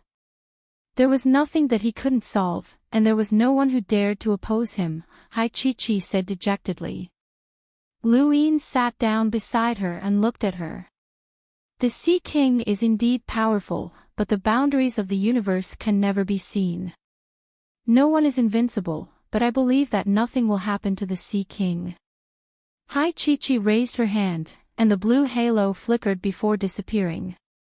Father's power is gone. Luin was puzzled. The Sea King only fused that much power into your body. Hai Chi-Chi hugged her knees. That person was an enlighter. Luin understood. The Sea King had indeed fused a lot of power into Hai Chi-Chi's body, but her body's ability to withstand it had to be considered. At most, he could fuse power that could threaten an enlighter, and it would be gone after a single use. Before I left, I asked Father what would happen if his power was gone. Hai Chi-Chi looked up with red eyes. Father told me that he would know if it was gone, and he would come and get me. She paused as tears streamed down her face. I also asked second brother what would happen if Father didn't come. Second brother said that regardless of whether it was Father, eldest brother, or himself, as long as I said the word, they would immediately appear. No matter how dark the universe is, I'm not afraid. Hai Chi-Chi raised her gadget and tried to contact Hai Dashao, but she could no longer contact him. The innerverse and outerverse had been separated, and the network had been cut off as well. All connections with the innerverse had been severed. Hai Chi-Chi buried her head in her arms, appearing very helpless. She no longer had a home, especially when the Sea King's dome was facing a crisis. She could not do anything, and she did not know anything. Luin had experienced this feeling before, and he understood her helplessness. However, there was nothing he could do, as he did not have the ability to make any promises. Even an old freak with a power level in the hundreds of thousands would not be able to break through the astral river seal, let alone Luin. Perhaps this parting would last for countless years, and Hai Chi-Chi would never be able to return to the Sea King's dome. She knew it herself, so she grew up. Luin placed a hand on her head. I promise you that I'll send you back to the Sea King's dome, even if there's only the slightest possibility. Hai Chi-Chi was silent. News of Huahao's retreat from Xenu Star had been purposely spread by Lu Yin's subordinates to intimidate other enlighters. Huahao was not the only enlighter who coveted the secret technique, and the Blaze Realm was not the only organization that had a grudge against Luin. He wanted to use this matter to stabilize himself for a period of time. 2 days later, Banjiu found Luin and took the blueprint that Luin had given him. His expression changed as soon as he looked at it. Royal Regent, where did you get this blueprint? It had been dropped when the die had been rolled. Luin calmly replied, it was a coincidence. How is it? Is it useful? Banjiu excitedly replied, do you know what this blueprint is? This is the blueprint for the most advanced androids in the universe. There are 9 androids in total, and it describes their strength and manufacturing methods in all aspects. Luin was puzzled. You've always been in the Great Yu Empire, so how do you know that this is the most advanced androids in the universe? Because of this. Banjiu pointed at the bottom right corner of the blueprint, where there was a symbol that Luin could not understand. Banjo excitedly explained, "This is the symbol of a research team in the technocracy that was left behind. When I was traveling the universe, I went to the edge of the technocracy and accidentally learned of some things. There are many research teams in the technocracy, and each of them has their own armed forces. They are similar to the various large organizations in the human domain, and this symbol represents one of the more advanced research teams." Lu Yin nodded. "Are the androids powerful?" "Very powerful. According to the blueprint, these androids can be upgraded without limit, unlike the current androids that are heavily restricted. These androids are not restricted, and they can be upgraded as long as they have the materials." Banjo was excited, but there was also a trace of disbelief in his voice. This manufacturing method was too novel and full of illusions, but it had actually succeeded. Lu Yin did not understand this, but he had seen the technocracy's androids, and they were indeed powerful. However, they were the crystallization of the technocracy's most advanced technology, and he did not believe that this blueprint represented the most advanced technology. If it did, how could it be casually placed in a cosmic ring? Then go ahead and research it. If you can create androids, then it will also increase the Great U Empire's strength. Banjo could sense that Lu Yin did not have high expectations, but he was not anxious either. As long as he could create androids, then the royal regent's attitude would definitely change. Only someone like Banjo, who could understand the blueprint, would know the results in advance. Banjo was about to leave when he suddenly thought of something, and his expression turned solemn. "Royal Regent, the Outerverse is about to descend into chaos. Please make early preparations." Lu Yin was puzzled. "How do you know that the Outerverse is about to descend into chaos?" Banjo replied, "Space-exploring powerhouses have a period of decline. Before the Innerverse and Outerverse were separated, the Innerverse powerhouses had their own organizations to support them, so they did not have to worry about the resources they would need during this period of decline. But now..." Banjo did not finish his sentence, but Lu Yin had already guessed it. "That's right, those explorers, cruisers, hunters, and even enlighters did not have the resources of their organizations to support them, so they would face a period of decline. In order to avoid that period of decline, they would crazily plunder resources." Why hadn't he thought of this before? No space-exploring powerhouse would want to face a period of decline. Only by seizing a certain amount of resources would they be able to safely wait for the Innerverse and Outerverse to reconnect. Ordinary powerhouses would be fine, but enlighters required a terrifying amount of resources. If that was the case, then the Outerverse would indeed descend into chaos. Even the Great U Empire's resources might not be enough to satisfy an enlighter. How many enlighters were currently trapped in the Outerverse? Even if a weave supported just one, the surrounding weaves would be crippled. Furthermore, how could the surrounding weaves be willing to support these enlighters? If they could not obtain resources, then these powerhouses would only have one method, which was to plunder them, which would be equivalent to declaring war. Previously, Lu Yin had only considered the allure of secret techniques to enlighters, but now, he had to consider resources as well. Hai Chi-Chi's deterrence would not be enough to protect the Great U Empire for too long, and it was only a matter of time before the Great U Empire would face the plundering of other powerhouses. Grand Top Weave, Lars Weave, and other weaves might already be facing plundering. No, he had to quickly gain the ability to protect himself. A few days later, while Lu Yin was waiting for his die to recover, he received news that Grand Top Weave's 9-stack sect had been destroyed. The sect's strongest hunter had been killed, and the rest had been scattered. The sect's resources had also been plundered clean by an enlighter. Not long after, there were other tragic cases of other organizations being plundered.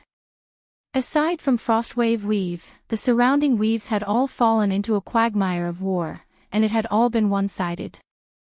Against an enlighter, those organizations were like paper and were easily destroyed. Lu Yin grew more and more anxious, and he finally returned to King Zishan's palace after 10 days. He took out his die and tapped it with a look of intense anticipation. Aside from the battle with Qingyu on Earth, he had never been so excited before, as this was a matter of life and death. This time, his luck was quite good, and he immediately rolled 3 pips.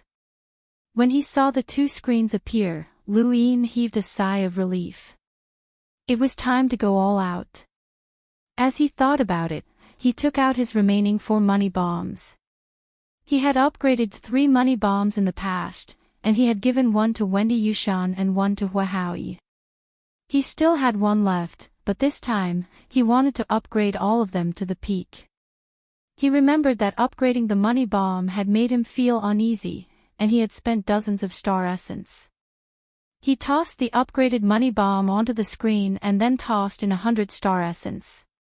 He was rich, and he could do whatever he wanted. The money bomb dropped twice, and it had been upgraded twice. Lu Yin's eyes filled with star energy, and he saw that the rune lines had become extremely large. This proved that this money bomb had a huge effect on the universe, but it was still far from reaching Hua Haoyi's level. He tossed in another 100 star essence, but unfortunately, the money bomb did not upgrade completely. He gritted his teeth and tossed in 1,000 star essence. The money bomb had been upgraded twice, which meant that it had been upgraded 4 times. At this point, the number of rune lines within the money bomb was about the same as Hua Haoyi's, which meant that this money bomb had the destructive power of an enlighter. Lu Yin was excited, as the money bomb had been upgraded from its initial state to its current state. He had already spent 1,250 star essence, but it still wasn't enough. He needed a destructive power that could instantly kill an enlighter. As he thought about it, he tossed in 2,000 star essence and upgraded the money bomb twice. As he looked at the money bomb, Lu Yin saw a terrifying number of rune lines. He had never seen so many rune lines in his entire life, and in terms of power, he estimated that it could rival 270,000 to 80,000. If he caught an enlighter off guard, it should be able to heavily injure or even kill him. Lu Yin carefully put the money bomb away and calculated that upgrading it to its current state had cost him 3,300 star essence. He still had 3 more money bombs, and upgrading them all would require over 10,000 star essence. No, he didn't have enough money. He was speechless, as no matter how much he earned, it would never be enough. However, he had no other choice, as he had to change his target to an enlighter. There was no such expert in the entire Frostwave Weave, and he had to pay 3,000 star essence to fight against an enlighter. This was the price he had to pay. He suppressed his desire to upgrade all of the money bombs and instead took out his universal armor. Compared to offense, defense was also very important. His current universal armor was not strong enough to defend against an enlighter's power, so he had to furiously upgrade it.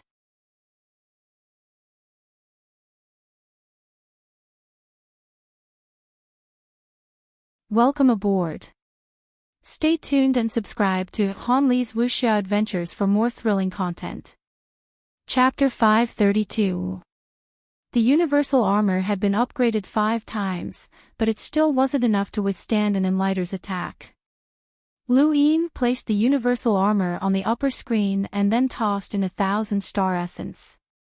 He realized that he was spending more and more extravagantly.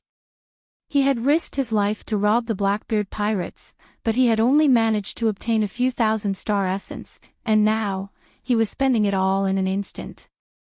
1,000 star essence had only been enough to upgrade the universal armor once, which was far more than what Lu Yin had expected, which was that it would only take 100 or 200 star essence to upgrade it. The cost of upgrading the universal armor from being able to withstand attacks with a power level of over 100,000 to over 200,000 was not a simple one. He tossed in another 2,000 star essence, which upgraded the universal armor by 1.5 times. It was stuck in the middle, so he tossed in another 700 star essence to upgrade the universal armor twice. Now, the universal armor's appearance had changed, and it gave off a cold aura. As for the number of rune lines, since the universal armor wasn't an offensive weapon, he couldn't tell how many there were. However, Lu Yin guessed that it should be able to withstand attacks with a power level of around 250,000. After all, he had spent almost 4,000 star essence on it. Still, this wasn't enough for Lu Yin, as he had a strong desire to survive. He tossed in another 2,000 star essence, but this time, the universal armor hadn't even been upgraded once. He tossed in another 300 star essence to upgrade it once, which should be enough to withstand attacks with a power level of 270,000 to 280,000. That should be enough to deal with the outerverse. Lu Yin's heart ached as he checked his cosmic ring. He still had 7,520 star essence left. He was spending money too quickly, and his heart ached. He had gone from 10,000 star essence to 7,000 star essence, but he had only upgraded 2 items. At this moment, he was very envious of Lulu. If the Mavis family's money was given to him, then he could upgrade the universal armor to the point where even the collapse of the universe wouldn't be able to harm him. Unfortunately, he could only dream about it. He didn't know if the Mavis family was looking for a son-in-law, but he couldn't help but think about it. The last item to be upgraded had already been decided, and it was the gun. This gun had never been upgraded before. Every bullet had around 80,000 attack power, and there were still 20 bullets left. Upgrading the gun meant that there would be an overall increase of 20 attacks. He placed the gun on the upper screen, gritted his teeth, and tossed in 3,000 star essence. The gun had been upgraded 4 times, which meant that it consumed more star essence than the money bomb or the universal armor. Even after upgrading the gun 4 times, Lu Yin could tell that its rune lines were only comparable to a hunter's. His heart sank, as it seemed that he didn't have enough money to upgrade the gun to the point where it could threaten an enlighter. Lu Yin tossed out another 4,000 star essence and upgraded the gun 3 times.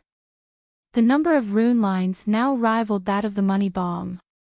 In other words, each attack had a power level of around 150,000, which was enough to instantly kill a normal hunter.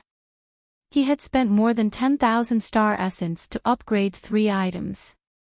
He watched as the 2 screens disappeared, and he felt a little dizzy. His money was gone, and he only had 500 star essence left. Actually, there was one more thing that he really wanted to upgrade, and that was his formcast model. His current formcast model had been upgraded 5 times, and he wanted to upgrade it to 6 times. Otherwise, the formcast model would disappear the moment he became an explorer, but he had no money. Money, money, money. He wasn't the only one who needed money. All of the powerhouses trapped in the outerverse needed money. Money was the goal that everyone strived for. Those powerhouses needed money to survive, while Lu Yin needed money to protect himself. If he wanted to protect himself, then he would have to threaten those powerhouses' lives. This was a vicious cycle that he couldn't break free from. It was time for him to participate in a money-grabbing operation. As he walked out of King Zishan's palace, he bumped into Wendy Yushan. She didn't look too well, but her eyes lit up when she saw Lu Yin. "I'll leave those matters to you. I don't care." She then ran off. Lu Yin knew what she was talking about, but he didn't have the time to care. The next day, Lu Yin announced that the Great Yu Empire's defenses would be completely reduced, and no one objected. The surrounding weaves had been attacked, and some had even been wiped out. Frostwave Weave was temporarily safe because of the incident with Huahui, but that didn't mean that it would be safe forever. Powerhouses would appear sooner or later, and for now, they could only reduce their defenses. The court session lasted for 3 hours, and everyone in the Great Yu Empire was in a state of panic. The situation in the surrounding weaves made them apprehensive. After the court session, Lu Yin asked Hui Qingshan, Ban Zhou, and the others to send people to the surrounding weaves to gather information. The network was still intermittent, so they couldn't get any information. They only knew that the surrounding weaves had been attacked, but no one knew the specifics or who had occupied them. Hui Qingshan and the others assumed that Lu Yin was worried about being attacked, but in reality, Lu Yin was planning to participate. He couldn't be passive if he wanted to preserve his life, and only by participating could he protect himself. If a sheep transformed into a wolf, then a pack of wolves would be afraid of it and wouldn't easily attack it. However, the prerequisite was that the pack of wolves had to know that the sheep had transformed. Lu Yin was now waiting for the moment to transform into a wolf. He believed that it wouldn't be long before an enlighter attacked Frostwave Weave. That would be the moment he transformed into a wolf, and it would also be the time for him to participate in the plundering of resources. Frostwave Weave had been peaceful for a few months, but Lu Yin had already been cultivating for 5 years.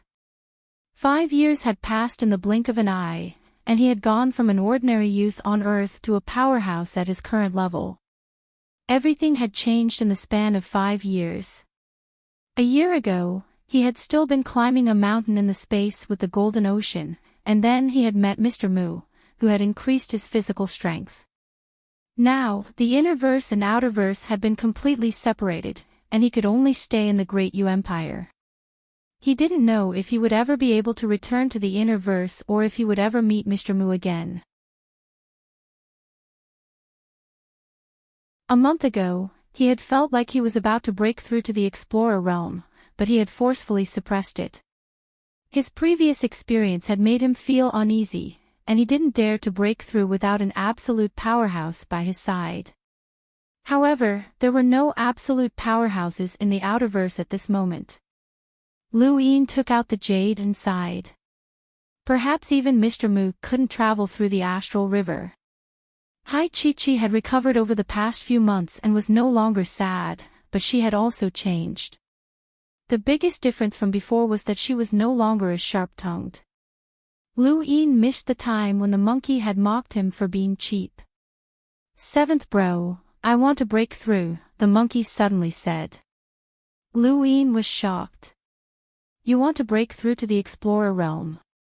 "Yes, I've been stuck as a Lemmeter for a long time, and it's time for me to break through. If I do, you'll be able to roam the universe even without your universal armor because I'm your tamed beast." Lu Yin calmly replied, "If you want to break through, then break through. It doesn't matter. Even if you become a cruiser or a hunter, I can still easily suppress you." The monkey was speechless. "Seventh bro, can't you say something encouraging?" "I'm warning you not to try anything funny," Lu Yin said coldly. The monkey sighed. "Seventh bro, I've been with you for so many years. Why don't you trust me? I'm your tamed beast, and my life and death are in your hands. There's no need to threaten me. Besides, you block me off every once in a while, which is immoral. You should really go to the Beast Tamer's flow zone and ask around to find out when tamed beasts can resist their masters." Lu Yin didn't want to listen to the monkey's nonsense. Other tamed beasts were controlled by the human, but the monkey was the opposite. Who knew if there would be any problems? Lu Yin wasn't willing to take such a risk. "Seventh bro, let's find a place so that I can break through," the monkey said. Lu Yin nodded, and just as he was about to head to a more remote location, his gadget suddenly rang. He glanced at it, and his expression changed as his gaze turned cold. What had to come had finally come. Hai Chi-Chi's deterrence had lasted for a few months, which was pretty good, but he still couldn't escape this day. Ever since the Great Yu Empire had withdrawn all of its defenses a few months ago, Lu Yin had been well aware of all the happenings within the empire. Just now, he had received a report that there was an extremely powerful presence that exceeded 200,000. This meant that an enlighter had appeared in the Great Yu Empire and was heading straight for Xenu Star. There was even an image in the report, and although it was blurry, Lu Yin could still recognize it. It was an astral beast, and there was only one enlighter who had an astral beast, Karthika. Lu Yin immediately ordered his troops to not approach Karthika. He then contacted Hua Qingshan and put on his universal armor. Not long after, Hua Qingshan appeared with a solemn expression. An enlighter has appeared. I'll take care of this matter, so take me to outer space, Lu Yin said.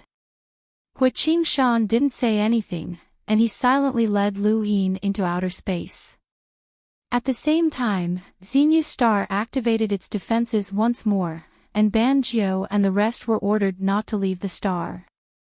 Wendy Yushan looked worried, and she couldn't help but look for Hai Chi-Chi. However, Hai Chi-Chi's answer was the same as it had been a few months ago. The Sea King's power had been used up, and she was powerless to fight against an enlighter. Wendy Yushan also rushed into outer space. Without the Sea King's power, there was no way they could stop an enlighter. She planned to sacrifice herself in exchange for the safety of Frostwave Weave. In the dark depths of outer space, all sorts of spacecraft were ordered to land on nearby planets, and the area around Xenia's star was cleared. Lu Yin and Hua Qingshan quietly looked towards the north, and Wendy Yushan appeared behind them. Lu Yin knew that he couldn't stop her. Let me try first. If I can't stop them, then I'll listen to you. Wendy Yushan looked at him and nodded. All right. In the distance, there was a ripple in outer space as an intense pressure swept out.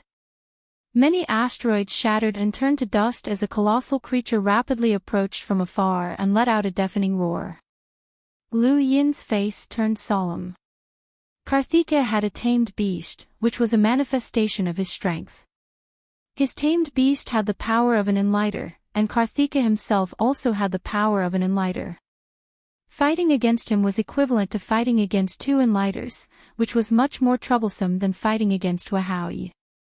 As the giant astral beast approached, layers of ripples appeared in the void and spread out, causing the three rings around Xenia's star to become unstable. To the people on Xenia's star, this was the end of the world.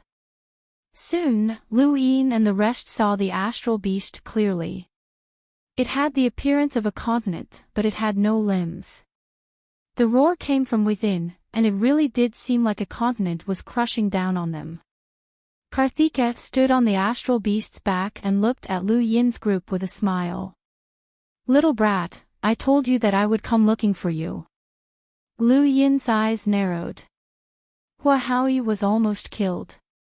Didn't he tell you?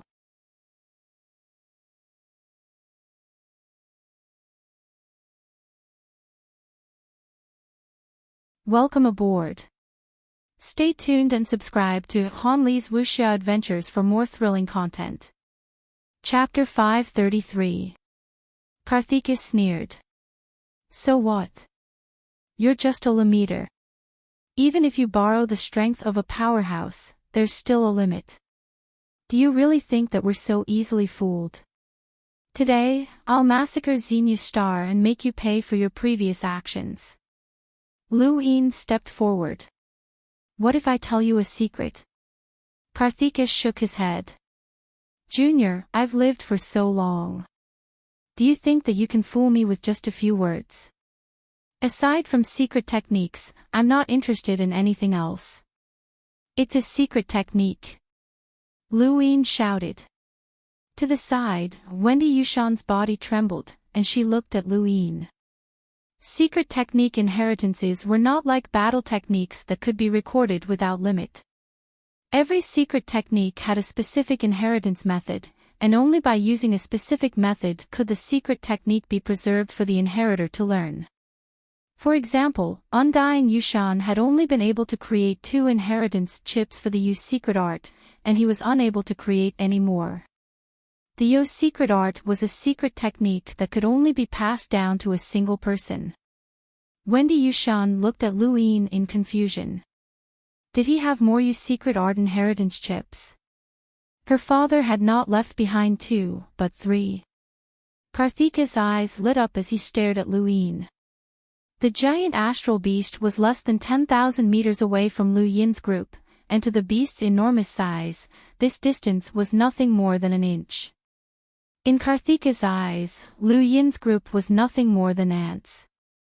Karthika was a cautious person, and he would not give even ants a chance to turn the tables. He thought about it and shouted, "If you hand over the secret technique and all of the Great Yu Empire's resources, I'll let you go and guarantee that the Blaze Realm will not cause trouble for you." Lu Yin's heart sank. This old man had allied himself with the Blaze Realm, which was troublesome. Even if he could deal with this old man, he would not be able to deal with Hua Haoyi. This was Karthika's goal. He wanted Lu Yin to be wary, even if he did not think that Lu Yin had the ability to threaten him. "Is this a promise from Senior?" Lu Yin asked loudly. Karthika laughed. "Senior. Kid, you've only just learned to respect the strong, but it's not too late. Hand over the secret technique, and I'll let bygones be bygones." Lu Yin shouted, "All right, I'll hand over the secret technique." He then leapt up and charged at Karthika. Karthika looked at Lu Yin warily. "Kid, don't try anything funny. Otherwise, countless people in the Great Yu Empire will be buried with you." Lu Yin took out a wrapped chip. This junior wouldn't dare. He slowly approached Karthika, stopping when he was 1,000 meters away. He then tossed the wrapped chip at Karthika. When Karthika saw that Lu Yin was no longer approaching him, he let down his guard. Even if this brat still had the Sea King's strength, it was impossible for him to instantly kill him without any time to react. Enlighters were not made of clay, and it was only when Lu Yin stopped and tossed the chip out that Karthika completely believed him. Without the protection of the Sea King's dome, this brat was just a Lamiter. At this moment, Karthika suddenly felt a sense of appreciation for talent. If he could recruit this kid into the second grade hall, then he would definitely become an absolute powerhouse in the future. Karthika reached out and grabbed the chip. He then tossed aside all distracting thoughts and eagerly opened the package to look at the chip. The moment the package was completely opened, Karthika's mind trembled, and his mind went blank. Lu Yin suddenly accelerated towards Karthika, raised a hand, and took out a money bomb. He aimed it at Karthika and fired. A beam of light exploded from the money bomb and pierced through Karthika's head. The remaining power of the bomb didn't diminish at all as it shot into the astral beast's body. A deafening howl shook the heavens, and Lu Yin was unable to stand still. He looked up and saw Karthika's headless corpse. He grabbed Progenitor Wushang's hide that was wrapped around the chip, but he did not care about it at all. He then leapt up and charged towards Hua Qingshan and the others. The giant astral beast's howl reverberated throughout the heavens, causing an indescribable shockwave that caused hundreds of nearby planets to explode. Hua Qingshan and Wendy Yushan immediately acted to block the shockwaves, but how could the shockwaves of an Enlighter's attack be so easily blocked? Hua Qingshan spat out a mouthful of blood, and Wendy Yushan immediately used a secret technique to reverse the attack and attack the astral beast's body. However, the area in front of them was completely empty as the giant astral beast had disappeared.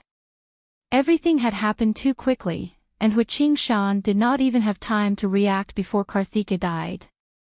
That astral beast had been Karthika's tamed beast, and now that Karthika had died, the astral beast had naturally disappeared as well. Outer space was silent as Hua Qingshan stared at Lu Yin in shock. A Lamiter had killed an Enlighter. Wendy Yushan was just as shocked. On Xenia Star, Banjo, Shuashan Anna, and the others were all shocked speechless. An Enlighter had died, just like that. Lu Yin panted heavily, but his eyes were filled with excitement. He had tricked Karthika to death, and he had mainly relied on Progenitor Wushang's hide. He had used the hide to wrap up the chip and toss it to Karthika. No matter who it was, as long as they faced Progenitor Wushang's hide, they would be stunned, but only for an instant. Since they had been 1,000 meters away, that instant was more than enough time for Lu Yin to kill Karthika. That money bomb had contained rune lines that could rival Huahoui's, so killing Karthika, who had mostly relied on his tamed beast, would not be a problem. This was the use of progenitor Wushang's hide. There was nothing that progenitor Wushang's hide could not stun, and if there was, then Lu Yin would use 2 pieces. In the distance, Karthika's headless corpse floated in outer space. Lu Yin did not have time to think, and he quickly rushed over and took out Karthika's cosmic ring. He dripped a drop of blood into it and opened it. He then took out everything from the ring, and his eyes lit up with joy. Karthika's cosmic ring was very large, much larger than Lu Yin's own. There were many things inside, but the most important thing to Lu Yin was the star essence. There were more than 30,000 star essence inside, which meant that Lu Yin had struck it rich. If an enlighter wanted to safely survive their waning period, they would need at least 60,000 star essence for each cycle, which was the minimum. If the second Great Hall wanted to support an enlighter like Karthika, they would have to spend an astronomical amount of resources, and this was based on how long it would take for Karthika to complete his cycle. Normal explorers would take 100 years, but Karthika had become an enlighter, which meant that his innate gift was extremely high, and he could complete his cycle in less than 100 years. In other words, even if he only completed his cycle once every 100 years, the second Great Hall would have to invest at least 60,000 star essence into him. Now that the second Great Hall no longer existed, it would be far too difficult for Karthika to obtain enough star essence to support his cycle. This was also why the second Great Hall was so eager to plunder the resources.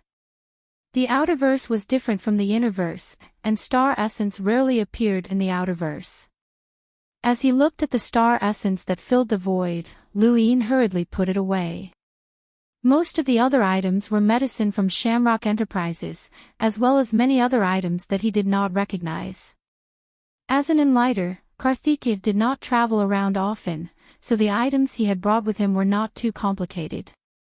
Lu Yin had Hua Qingshan send someone to pack up the items before returning to Xenu Star. From start to finish, Hua Qingshan was in a state of shock.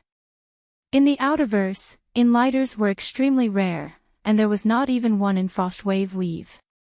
Now, one had actually been killed, which was too inconceivable. After returning to Xenu Star, Lu Yin said to Wendy Yushan, "I know that you have many questions, but I'll answer them in the future. For now, you just have to trust me." Wendy Yushan looked at Lu Yin. "Who exactly are you?" Lu Yin's eyes flashed, but he did not reply. "That's not an outerverse weapon. There are no weapons in the outerverse that can instantly kill enlighters. You have someone backing you, right?" Wendy Yushan asked. She had been pondering this question for a long time, ever since she had met Lu Yin in East San Dios. Lu Yin answered, "It's called a gold coin grenade. It's a weapon that one of Astral 10's mentors sold me." Wendy Yushan looked into Lu Yin's eyes and then turned around. "You didn't answer me directly." She then left. Lu Yin watched Wendy Yushan's disappearing figure and fell into deep thought. How was he supposed to answer her? Was he supposed to tell her that he wasn't a descendant of the Zishan bloodline? He would think about it in the future. She only suspected that he had someone backing him, but she did not doubt the authenticity of his identity as a descendant of the Zishan bloodline. After all, the blood test from back then had been verified. Lu Yin would not hide the fact that Karthika had been killed. He had sent someone to spread the news of Karthika's death in order to intimidate the enlighters. Karthika's death had been caused by the Sea King's strength. Huahui was the first to hear the news, and his first reaction was disbelief. He tried to contact Karthika, but to no avail. When he thought back to Hai Chi-Chi's strength, he couldn't help but feel a lingering fear. Fortunately, he had not gone, or else he would have been the one to die.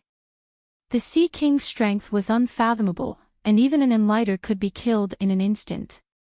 However, there shouldn't be anyone else. Hua Haoyu wasn't sure, and he didn't want to take any risks for the time being. However, even if he didn't go himself, he could still find a hunter to try. Not many people had left the Outerverse at the time, and many powerhouses from the various great powers had remained in the astral wilderness. One after another, they found out that Karthika had been killed, and they were all shocked by the great Yu Empire's strength. Lu Yin's goal had been achieved, and he had joined the pack of wolves to plunder resources instead of being plundered. The great Yu Empire had already scouted out the situation in the surrounding weaves. Lu Yin planned to roll his die again and roll enhance, which would completely increase the gun's power to the point where it could threaten an enlighter. 20 shots would be equivalent to 20 enlighters' destructive power, and at that time, he would have nothing to fear. Lu Yin decided to roll his die first. A few months ago, he had only rolled it once before running out of money.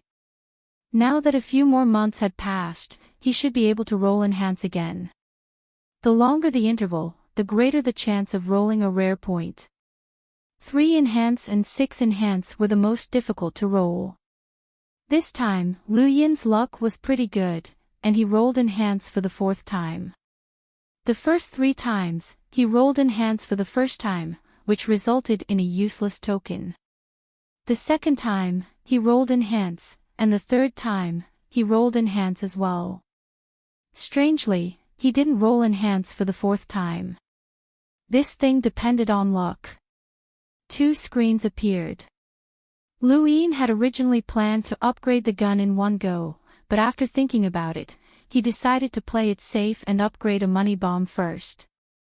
A single money bomb was upgraded to the point where it could kill an enlighter, and it required a total of 3,300 star essence.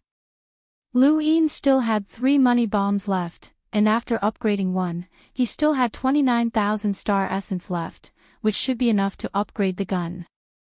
He threw in 5,000 star essence and upgraded the gun twice. The third upgrade got stuck in the middle, and Lu Yin threw in another 2,000 star essence to complete the third upgrade.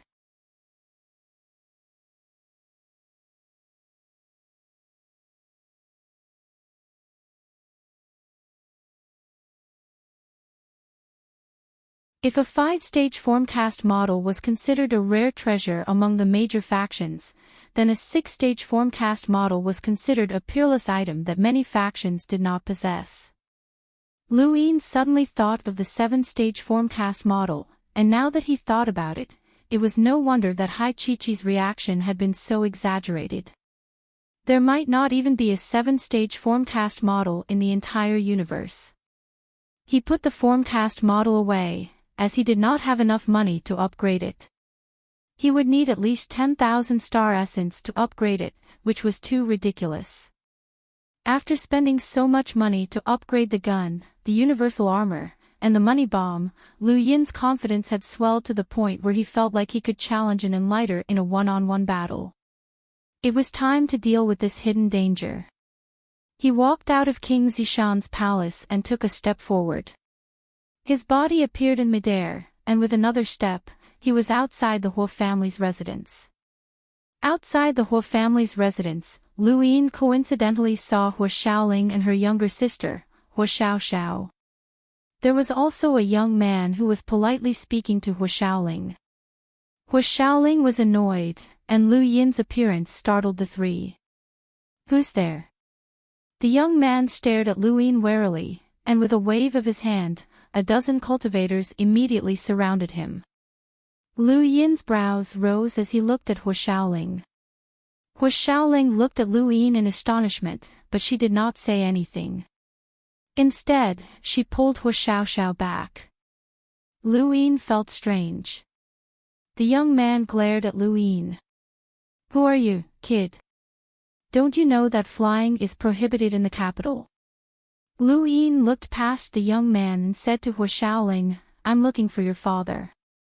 Huo Shaoling did not say anything, which angered the young man. "Kid, I haven't even seen Uncle Huo yet." Before he could finish speaking, he was pulled back by a cultivator behind him and whispered into his ear. The young man's expression changed, and he looked at Lu Yin in fear. He slowly knelt down. Your Highness. Lu Yin waved a hand. Go. The young man felt as if he had been pardoned, and he quickly led the other cultivators away. Hua Xiaoling felt that it was a pity, but she still took a few steps forward and whispered to Lu Yin, Your Highness, please follow me into the residence.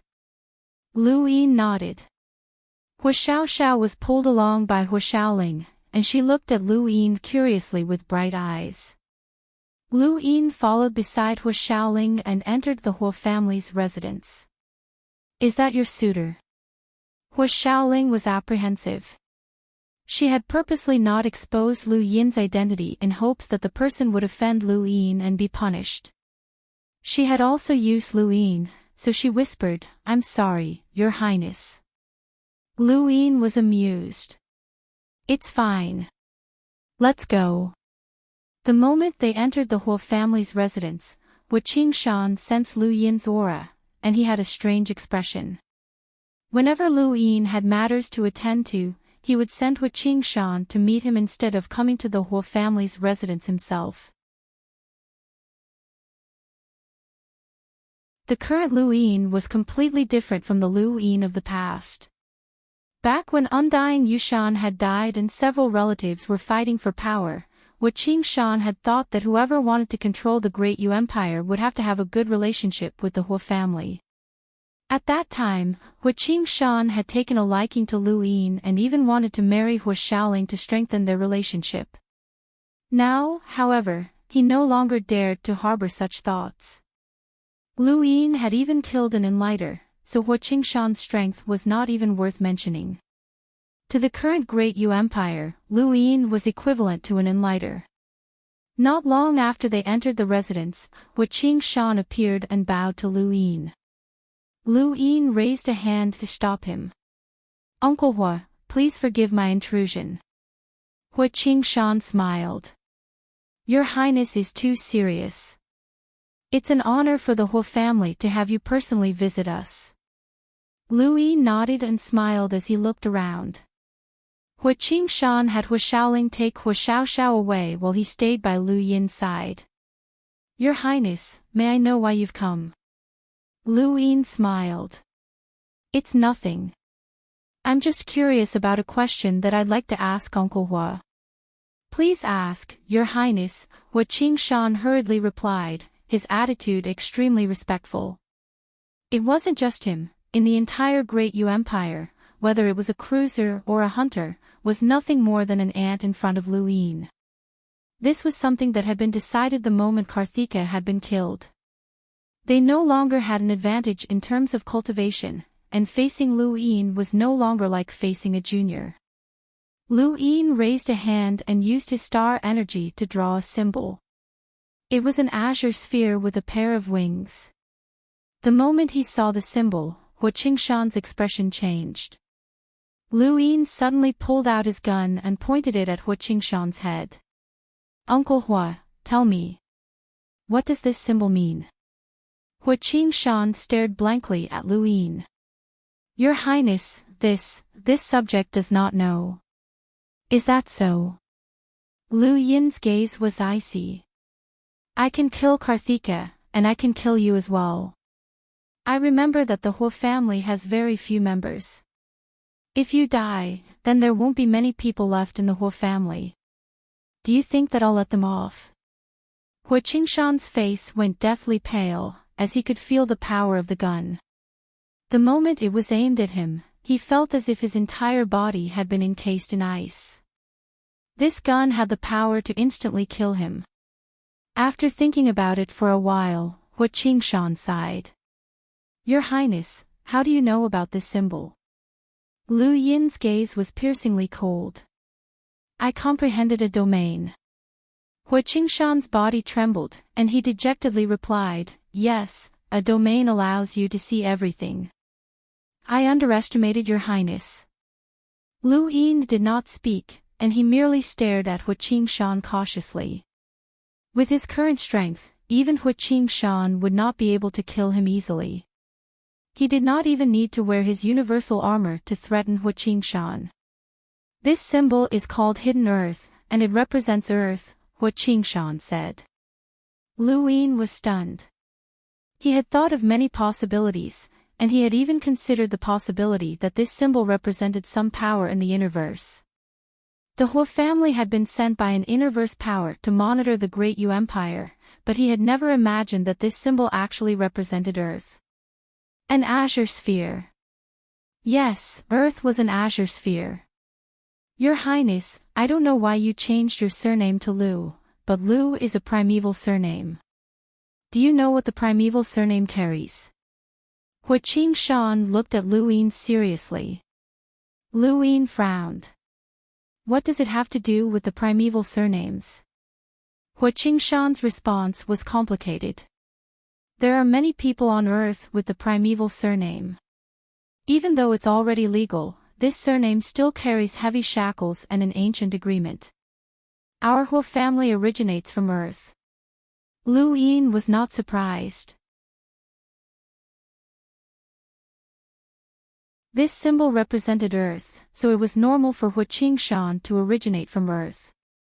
I don't know how much time has passed, but in the distant past, perhaps tens of thousands or even hundreds of thousands of years ago, this symbol already existed when a certain civilization on Earth was wiped out.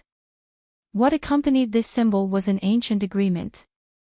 Hu Qingshan solemnly looked at Lu Yin and continued, the primeval surname alliance. Lu Yin's expression changed, and he stared blankly at Hu Qingshan. Earth's human civilization was wiped out several times, and no one knew why. It was only when a cultivator from one of the erased civilizations accidentally saw this symbol on Jupiter that he realized what it meant. That cultivator went into hiding, and by the time he reappeared, that civilization had already been wiped out. Hu Qingshan paused for a moment before continuing. Even though the civilization was wiped out, the spark of humanity did not disappear. It was just that the civilization was pushed back to the primitive era, and the surnames did not disappear either. They were branded into the blood and soul, until one day, the primeval surnames reappeared, accompanied by cultivators with extremely high innate gifts. Then, countless years later, the civilization was wiped out again, and the cycle continued endlessly.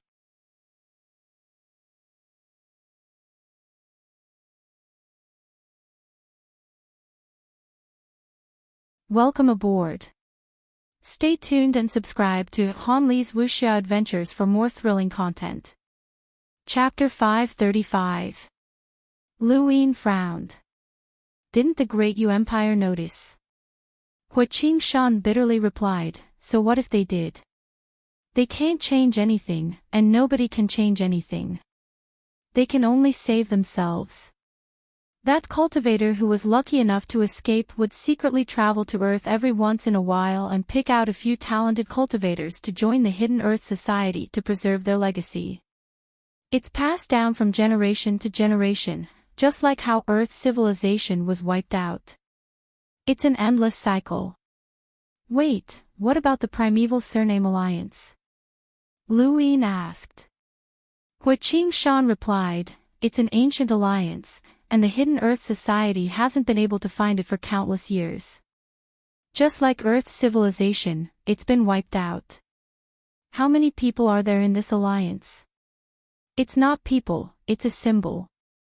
There are 18 symbols in the agreement found on Jupiter, and the Hidden Earth Society symbol is one of them. However, we haven't been able to find any of them after countless years. I traveled the universe in search of this alliance and met His Majesty, Undying Yushan, to represent the Hidden Earth Society to the outside world. Hu Qingshan sighed in relief. This matter had been hidden for too long, and nobody had listened to him speak. Does the Great Yu Empire have any records of Earth being wiped out? Lu Yin asked. Hu Qingshan shook his head. No. No one knows how Earth's previous civilization was wiped out, but all of us are certain that it was man-made. Someone is killing the primeval surnames. Lu Yin's heart sank. How can I be sure that you're telling the truth? Hua Qingshan's expression was complicated. The Hidden Earth Society is hidden on Jupiter. You'll find out once you go there, but they won't meet you. The mastermind behind Earth's destruction hasn't appeared, and the Hidden Earth Society definitely won't appear. I'll never be able to return to the Hidden Earth Society either. Hua Qingshan then looked at Lu Yin. Your Highness, Earth has already entered an era of cultivation, and it won't be long before it's wiped out. Lu Yin's eyes flashed, and he lowered his gun. I'll believe you for now. What experts does your organization have? Hua Qingshan smiled bitterly. There aren't any experts. The Hidden Earth Society only exists to preserve Earth's humanity and abide by the ancient agreement. They can't leave the heavens, and their cultivation conditions are limited. There aren't any experts. Even if you find the alliance, it's useless. Lu Yin obviously didn't believe him. Hua Qingshan replied, I don't know about that. Perhaps the ancient agreement has some other meaning. Lu Yin's eyes twinkled. He wanted to make a trip to Earth and find this Hidden Earth organization. He wanted to see what sort of ancient agreement they had. Hua Qingshan thought that he was a descendant of the Zishan clan and thought that his surname was fake. However, his surname was real. Even though he had lost his memory, Big Sis and the others knew that his surname was Lu the moment they saw him. It was not as simple as being imprinted in his blood. The surname Lu was him. If the so-called alliance was real, then his birthplace might have been destroyed like Earth. Only by searching for the truth of the primeval surnames could he search for his memories. Have you looked into the other primeval surnames all these years? Hua Qingshan replied, I did. The Great Yu Empire has a lot of primeval surnames in the Outerverse, but it's the same as on Earth. Once these primeval surnames grow stronger, they'll immediately be wiped out. However, the power that wiped out the primeval surnames won't be completely wiped out. This feels like. Raising, Lu Yin muttered. Hua Qingshan immediately replied, that's right. Rearing them is like being reared. Once they reach a certain scale, the slaughter will begin. Where are the primeval surnames that were recently wiped out? Lu Yin asked. Hua Qingshan replied, in the 12th filament, the Wang family. This family ruled over several planets and gave birth to many talented disciples. The strongest person was extremely close to becoming an enlighter, but they were wiped out 10,000 years ago. Now, the entire Wang family has changed their surname. They've left the primeval surnames. Lu Yin suddenly thought of Zhang Dingtian and the others. Were you the ones who took Zhang Dingtian, Bai Shui, Su San, and Saruzin? Hua Qingshan shook his head. You could say that, but not necessarily. The people who took them were indeed from the Hidden Earth Society, but they weren't in hiding. Not everyone in the Hidden Earth Society agreed to go into hiding. Some left the Frostwave Weave in search of a chance to survive. These people were also looking for talented disciples. Zhang Dingtian, Su San, and Saruzin aren't primeval surnames, but they're from Earth. Bai Shui is one of them, and all four were taken away separately. Lu Yi nodded, as his suspicions from all those years ago had finally been resolved. He had been wondering why all four of them had disappeared at the same time. However, if they had been able to take Zhang Dingtian to the Starfall Sea, then their strength was definitely not simple. They were much more daring than the members of the Hidden Earth Society who had gone into hiding. Who were the people who took them away? Lu Yin asked. Hua Qingshan shook his head. I don't know. Over the years, many members of the Hidden Earth Society have left Jupiter. Some are dead, and some are still alive. We don't know who they are, but they left behind the symbol of the Hidden Earth Society. However, one thing is for sure, these people will never be able to return to Jupiter. Those who aren't recognized by the Hidden Earth Society can't enter Jupiter. They can't enter Jupiter, or are they not allowed to? Lu Yin stared at Hua Qingshan with a burning gaze. Hua Qingshan solemnly replied, they can't enter. Jupiter should be the final hiding place for the people who founded the Hidden Earth Society. They can see it, but they can't enter. As for what level of powerhouses they can stop, I don't know. Lu Yin frowned. It seemed that it was impossible to enter Jupiter. His weapon could kill Enlighters, but it couldn't raise his own strength to that level. Hua Qingshan was useless, as he couldn't enter the planet himself. After chatting with Hua Qingshan for a while longer, Lu Yin left the Hua family's residence. Hua Qingshan watched Lu Yin's departing figure and relaxed. In the end, Lu Yin had revealed the truth. Earth had already entered an era of cultivation, and after so many years, they had discovered a common point: once the primeval surnames became stronger, they would be exterminated. There were no exceptions, as Earth had already produced a few talented disciples. Once a powerhouse who was close to becoming an enlighter appeared, the entire planet would be exterminated. And this powerhouse who was closest to becoming an enlighter was Lu Yin. He might very well be the fuse that led to Earth's extermination. But so what? The Hidden Earth Society had watched as Earth's civilizations were exterminated generation after generation without intervening. They had already become numb, and they didn't even dare to take a look at who the culprit was. They only wanted to passively wait for the so-called ancient agreement to be fulfilled. Although Hua Qingshan was a member of the Hidden Earth Society, he would never be allowed to step onto Jupiter. He had long since accepted that extermination was nothing he could do to stop it. He could only hope that this person could bring about a different outcome. Lu Yin walked out of the Hua clan's residence. He didn't completely believe Hua Qingshan's words, but they still had a certain degree of credibility. He headed to the Imperial Capital's database to search for information on Earth, and the results were not unexpected. It was recorded that Earth's civilization had been exterminated, and it had happened more than once. However, there was no detailed explanation as to why it had been exterminated. He also searched for information on the Wang family in the 12th filament, and it was the same as what Hua Qingshan had said. He couldn't get any more information from the database, so it seemed like it was time for him to make a trip to Earth.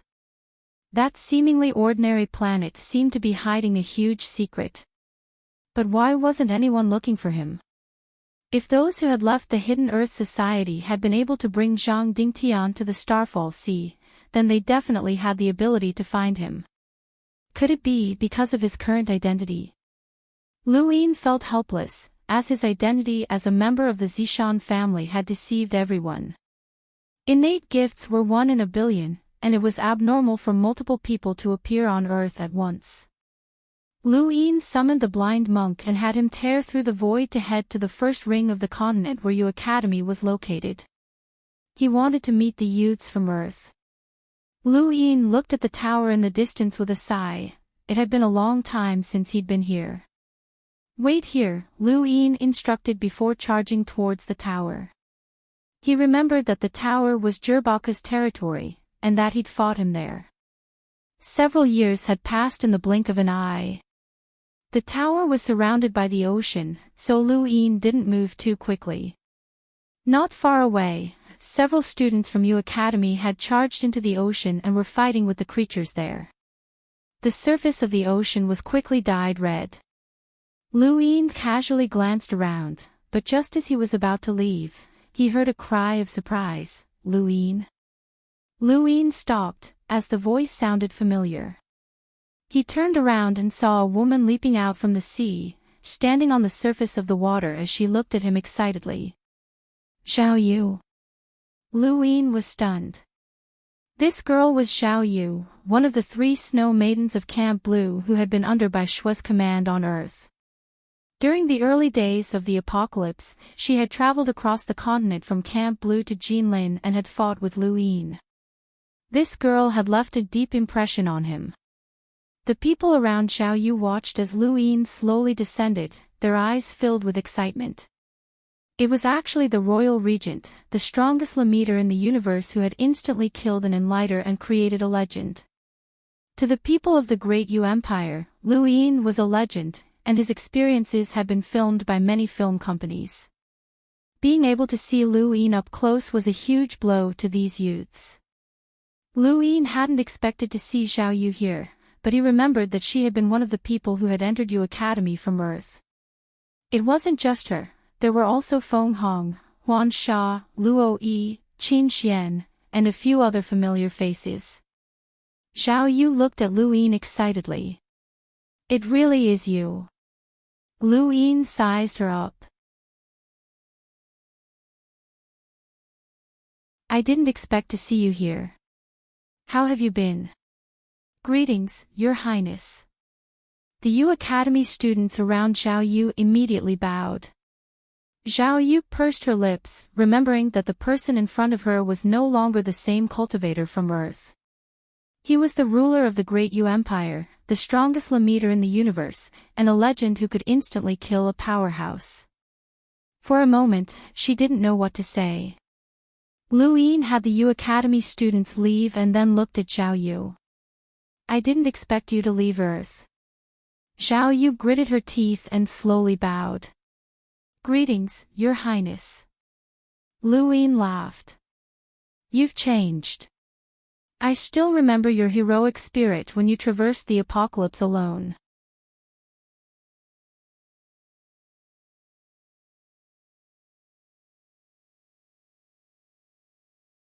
Welcome aboard. Stay tuned and subscribe to Han Li's Wuxia Adventures for more thrilling content. Chapter 536. Zhao Yu looked at Lu Yin with a complicated expression. "Your Highness, can you tell me where Luo Xing, or Bai Shui, is? Many of our sisters in Camp Blue want to know about her." Lu Yin thought about it. "I don't know." Zhao Yu was disappointed. She had heard that Bai Shui, Zhang Dingtian, and the others had gone missing on Earth, which was why she had come to Yu Academy. She wanted to find out if they had really gone missing or if they had met with some accident, but there had been no progress. The Great Yu Empire was much more complicated than she had imagined. Even the first ring of the continent was difficult for her to leave, let alone find out about Bai Shui's whereabouts. "I don't know where Bai Shui is, but she should be safe," Lu Yin couldn't help but say when he saw Zhao Yu's sad expression. Zhao Yu trembled and looked at him hopefully. "Your Highness, you know where she is, right? Please tell me, I beg you." Lu Yin shook his head. "I don't need to lie to you. I really don't know, but I saw Zhang Dingtian. He's doing well. Luo Xing is with Zhang Dingtian." Zhao Yu was delighted. Lu Yin thought about it. "Should be." Zhao Yu sighed in relief. Lu Yin was too vague. Zhang Dingtian was more real to Earthlings, and as long as Luo Xing was with him, she should be fine. "Thank you for telling me, Your Highness," Zhao Yu said gratefully. Lu Yin helped her up. "How's Earth?" Zhao Yu respectfully replied, "The zombies have been completely cleared out, and Earth has entered a new state of development. Many people have embarked on the path of cultivation, and the Great Yu Empire has also set up schools on Earth to select talented students. We are the first batch of candidates. Can we keep up with Yu Academy's progress?" Lu Yin asked. Zhao Yu's gaze dimmed. "We can't keep up, but the others will soon surpass the other students." "Oh." Zhao Yu was only a sentinel, and her strength was mediocre, which was normal compared to the outerverse. She also had no innate gift and would probably remain a melder for the rest of her life. Moreover, she would be a wandering soldier without a form caste model. She had only joined Yu Academy because of him, but Lu Yin was curious about the others, especially those who had awakened innate gifts. It was too abnormal for a planet to have several cultivators with innate talents to awaken. Moreover, there was a monster like Zhang Dingtian. Putting aside what kind of fortuitous encounters Zhang Dingtian had in the Greyweed continent, his current strength was definitely close to Lu Xiaoqiu's. It was quite abnormal. One had to know that Lu Xiaoqiu had been cultivating since young and had endless resources, but Zhang Dingtian had only started cultivating halfway. Zhao Yu replied, Qin Xian is the strongest in our group. She's awakened her innate gift, solution. Although she's only a sentinel, her body has been remodeled, and she's regained her strength through cultivation. I'm sure she'll break through to the Melder realm soon. Next is, after listening to Zhao Yu speak for a while, quite a few people approached from the distance. One of them flew through the sky towards Lu Yin and landed not far from him. Greetings, Royal Regent. Lu Yin smiled, there's no need to be polite. You didn't go easy on me back then. Gerbok immediately protested, I didn't take advantage of you back then, Your Highness even learned the Sky Beast Claw. Lu Yin smiled and asked, where's Jerlin? Gerbok pointed into the distance. Lu Yin looked over and saw Jerlin looking at him curiously. Beside her was a green-skinned fellow called Balarer, a weirdo who could stimulate plant attacks. Lu Yin raised a hand in greeting, but Balarer's face was filled with panic and his eyes were filled with fervor. Jerlin rolled her eyes at him, but she quickly recovered and looked at him nervously.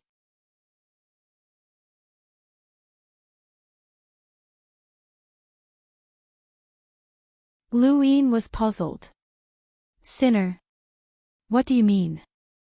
Tianming lowered his head and said in a low voice, Your Highness, this sinner comes from Grand Top Weave, and according to the Empire's records, he was an abandoned disciple of Grand Top Weave's 9-stack sect. However, this is fake. Lu Yin's eyes flashed as he stared at Tianming. Tianming looked up. This sinner was ordered by the 9-stack sect to steal the Sky Beast Claw. Lu Yin's brows rose, and behind him, the blind monk's gaze turned cold. An enormous pressure suddenly appeared and pressed Tianming to the ground.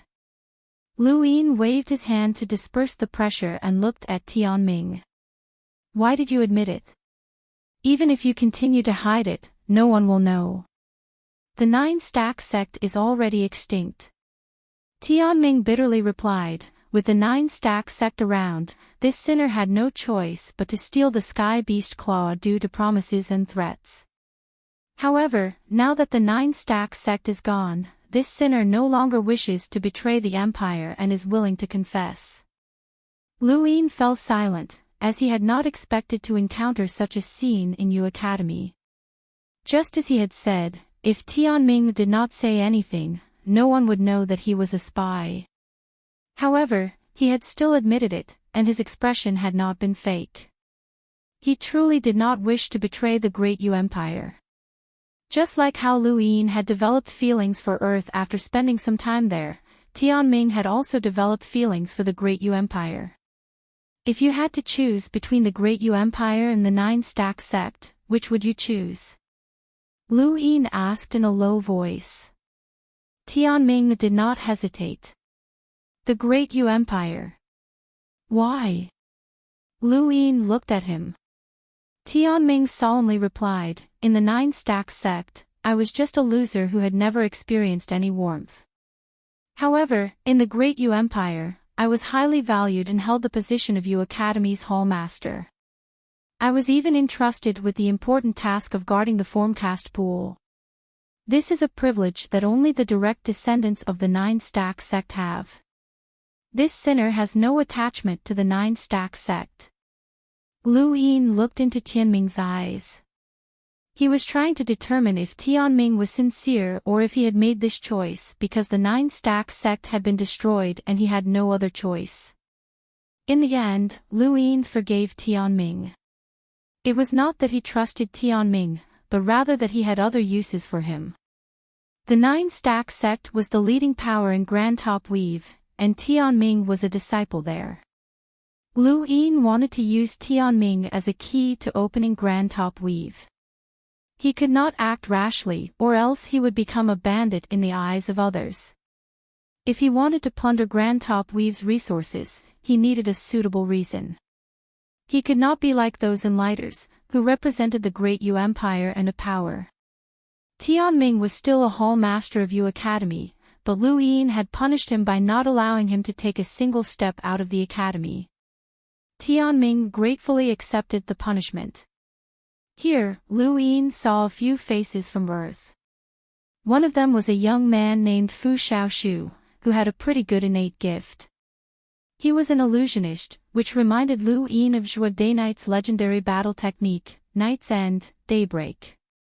Of course, Fu Xiaoshu's illusions could not compare to Night's End, Daybreak, but if Fu Xiaoshu could one day become an enlighter, then his illusions would still be very terrifying. Night's End, Daybreak allowed Lu Yin to see the ultimate power of illusions. He patted Fu Xiaoshu's shoulder and encouraged him, saying, "When you cultivate illusions to the end, you won't be able to create illusions, but rather, you'll sink into them. Even if you know that it's an illusion, you'll still sink into it, and you won't be able to escape." These words shocked Fu Xiaoshu, and the way he looked at Lu Yin changed. He almost knelt down and kowtowed to Lu Yin, calling him master. Lu Yin had successfully acted, which made the monkeys sigh in admiration. "Seventh bro, I've realized that you're becoming more and more like an expert." The monkey sighed. "Cut the crap. When are you breaking through?" Lu Yin asked. The monkey replied, "I'll wait for another 2 days. 2 days at most." Lu Yin had the blind monk take him to Huazhong's residence, where he saw many familiar faces. Huan Sha and Qin Xian were both there. The Hua family was from Earth, and they took special care of Earthlings, so it was normal for them to be here. When Lu Yin had first applied to learn the Sky Beast Claw, Huazhong had immediately agreed. Lu Yin had found it strange, as he had offended Hua Shaoling. Now, everything made sense. Unfortunately, Feng Hong was not around, as he had gone out to train. Luo Yi had also gone out to train.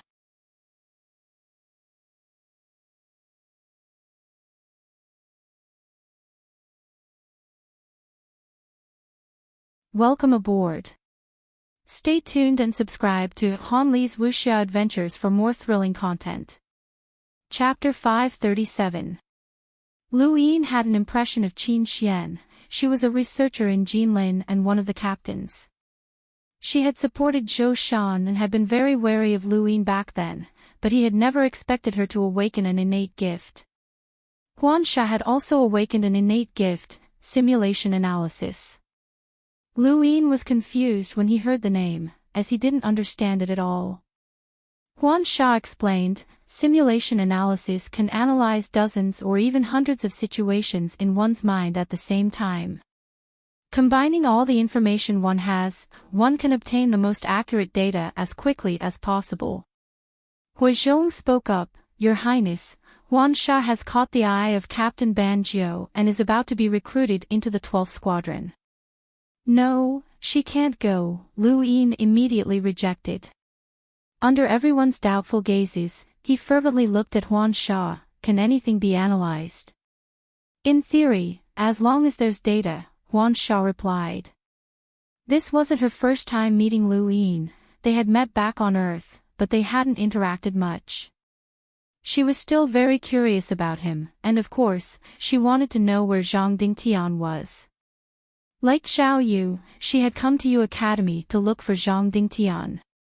Lu Yin looked at Huan Sha in admiration. "I remember now. You were the one who helped Zhang Dingtian deal with matters back in the capital on Earth." Huan Sha's eyes lit up. "Does your Highness know where Zhang Dingtian is?" Lu Yin nodded. "I met him in the Interverse. He's doing well." Huan Sha relaxed. "That's good, that's good." Lu Yin looked her up and down. "If you can help Zhang Dingtian deal with matters, then you can help me as well. How about it? I'm now formally inviting you to join the Lu Ministry of Staff and help me deal with matters handed in by the ministers." Huan Sha, Huazhong, and the others were stunned. Dealing with matters of the Great Yu Empire was equivalent to wielding power. How could he just give it to someone else so casually? And what was the Lu Ministry of Staff? They had never heard of it before. The Lu Ministry of Staff is a new department that I've established. It specializes in dealing with matters that aren't too important. Don't worry, it won't be too troublesome. The important matters will be sent to the cabinet ministers. How about it? Huan Sha fell silent. She didn't want to join the 12th Squadron either. Dealing with matters was her specialty, or she wouldn't have been valued by Zhang Dingtian back then. Furthermore, she needed to be close to the center of power to get close to Lu Yin and find Zhang Dingtian's whereabouts. Thank you, Your Highness, Sha replied respectfully. Lu Yin nodded and was rather delighted, as he had finally found someone to help him deal with government affairs. The mountain of memorials was giving him a headache. Of course, just as he had said, the important government affairs were all handed over to the cabinet ministers, and Huan Sha's authority was limited. Furthermore, the cabinet ministers had the authority to temporarily restrict the members of the Lu Ministry of Staff. Only when Lu Yin confirmed that Huan Sha had no ill intentions and that she had the ability to do so would he remove the restrictions on the Ministry of Staff's authority. For the time being, Huan Sha was just someone who helped him deal with the miscellaneous items. He tyrannically announced the establishment of the Lu Ministry of Staff, and he had even chosen the location, King Zishan's palace. He wanted to observe Huan Sha for as long as possible to determine her ability and loyalty. Sure enough, after the news of the establishment of the Lu Ministry of Staff spread, it was immediately opposed by many ministers, especially the cabinet ministers. They felt that their power was being dispersed. Lu Yin did not take the call. That was how he did things. Since he had started something, he would see it through to the end. There was no reason for him to take it back. Aside from Sha Huan, Lu Yin also saw a young man named Song Shi, who looked at him with adoration. Lu Yin was pleased, and with a wave of his hand, he decided to bring a few people to Earth. He wanted to see Earth, which was very important to him, and he also wanted to investigate Jupiter. While Lu Yin had his subordinates prepare a large spacecraft for him to head to Earth, he had the blind monk tear through the void and bring him to the Anna family's residence. Lu Yin had not seen Jenny Anna since the bride kidnapping incident in East San Dios, and he felt guilty towards her. Jenny Anna's words kept popping up in his mind. Was it wrong to pursue love? Yes, humans were selfish, and the wrong thing to do was to stand on the wrong side. News of Lu Yin's appearance alarmed the Anna family, and Shuashan Anna hurriedly appeared to welcome him.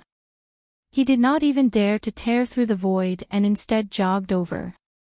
Rocky Anna, Tori Anna, and the rest of the Anna family were all present. Greetings, Your Highness. Everyone bowed. Lu Yin raised a hand to dismiss them, leaving Shuashan Anna behind while everyone else withdrew. Your Highness, if there's anything you need, just give the order. We wouldn't dare to trouble you to come personally, Shuashan Anna said respectfully. His attitude was 100 times more respectful than the last time they had met. Previously, he had been respectful towards Lu Yin because of his status, but now, it was because of his strength. After all, Lu Yin had insta-killed an enlighter. As a veteran hunter, Shuashan Anna was well aware of how terrifying an enlighter was. The fact that this young man in front of him had insta-killed an enlighter terrified him, and he did not dare to be impudent. He was also glad that he had made the right decision. You're saying the same thing as Uncle Hua. Why, can't I come? Lu Yin smiled. Shuashan Anna hurriedly replied, of course you can.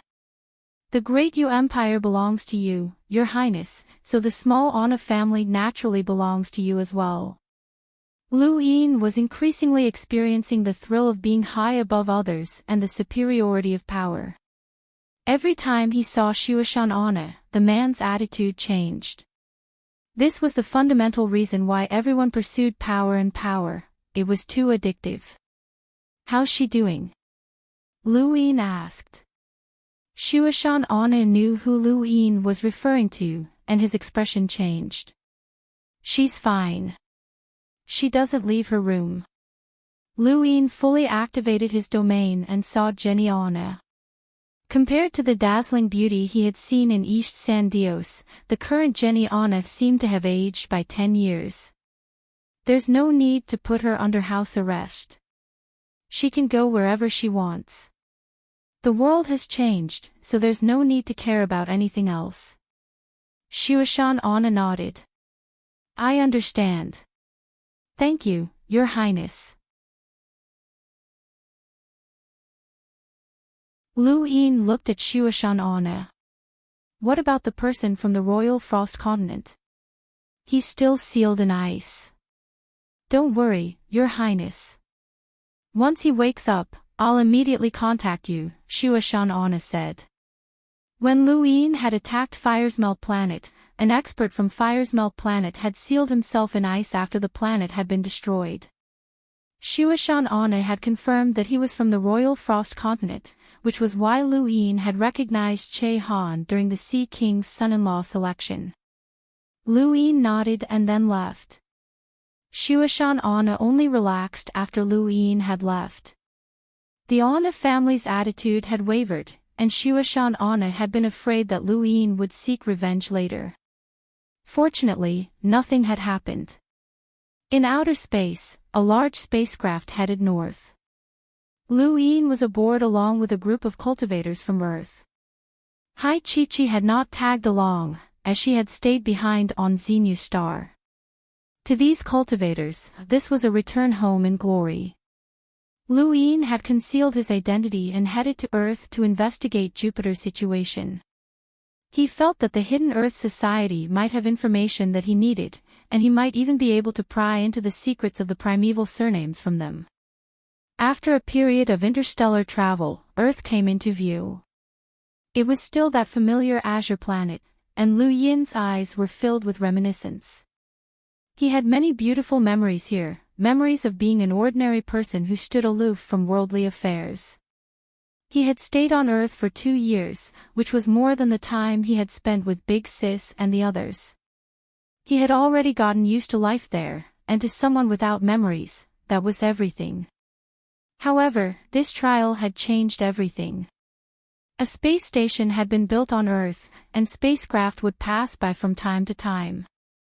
To the Great Yu Empire, Earth had a special status because it was the home of the royal regent.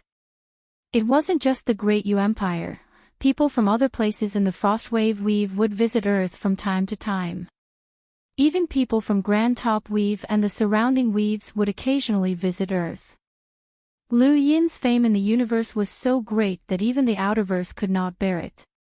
He was the strongest Lemiter, and this was an honor that the Outerverse had never received before. Inside the spacecraft, Fu Xiaoshu, Song Shi, and the rest looked at Earth with excitement. They had been away from Earth for quite some time, and although it had not been long, they felt as if they had been away for a very long time. Now that they had returned home in glory, they could not wait to reunite with their friends and family. Lu Yin looked outside Earth and towards a yellowish-brown planet. It was Jupiter, a gaseous planet where the hidden Earth society was hidden. Lu Yin's eyes filled with star energy as he looked at Jupiter, and he immediately saw an enormous number of rune lines. Lu Yin was shocked, as the number of rune lines exceeded that of Hua Qingshan and Shuashan Anna. However, although there were a lot of rune lines, they were not concentrated together. This proved that there was more than one hunter on Jupiter, but there was no one close to being an enlighter. Lu Yin relaxed. As long as there were no enlighters, everything would be fine. He looked at all of the planets around Earth, and he discovered that aside from Jupiter, all of the other planets were normal, and there were no signs of any powerhouses. Zhao Yu walked out from the spacecraft and saw Lu Yin. The next moment, Luin covered himself in universal armor and stepped out of the spacecraft, heading towards Jupiter. Zhao Yu was envious, as even with universal armor, she would not be able to fly freely in outer space. Jupiter was enormous, and its exterior was composed of gas. Earth had studied its interior for many years, but even Earth itself had not been able to fully understand it, let alone Jupiter. The Great Yu Empire had the technology, but they were not interested. Lu Yin donned his universal armor and appeared outside of Jupiter. He quietly looked at the planet and saw an enormous number of rune lines approaching him from the other side of the planet. The Hidden Earth Society had discovered him. Lu Yin, requesting entry, Lu Yin called out from outer space, his voice echoing through the void towards Jupiter. There was no response from Jupiter. The rune lines that were approaching him should have come from a hunter. At this moment, that hunter was definitely looking at him, but he was not paying any attention to him. Lu Yin called out a few more times, but it was still the same. The hunter did not even move. Lu Yin frowned. Hua Qingshan had said that he could not enter Jupiter either, as there were ancient defenses left behind on the planet. However, Lu Yin could not see through them. He decided to force his way in and pulled out his gun.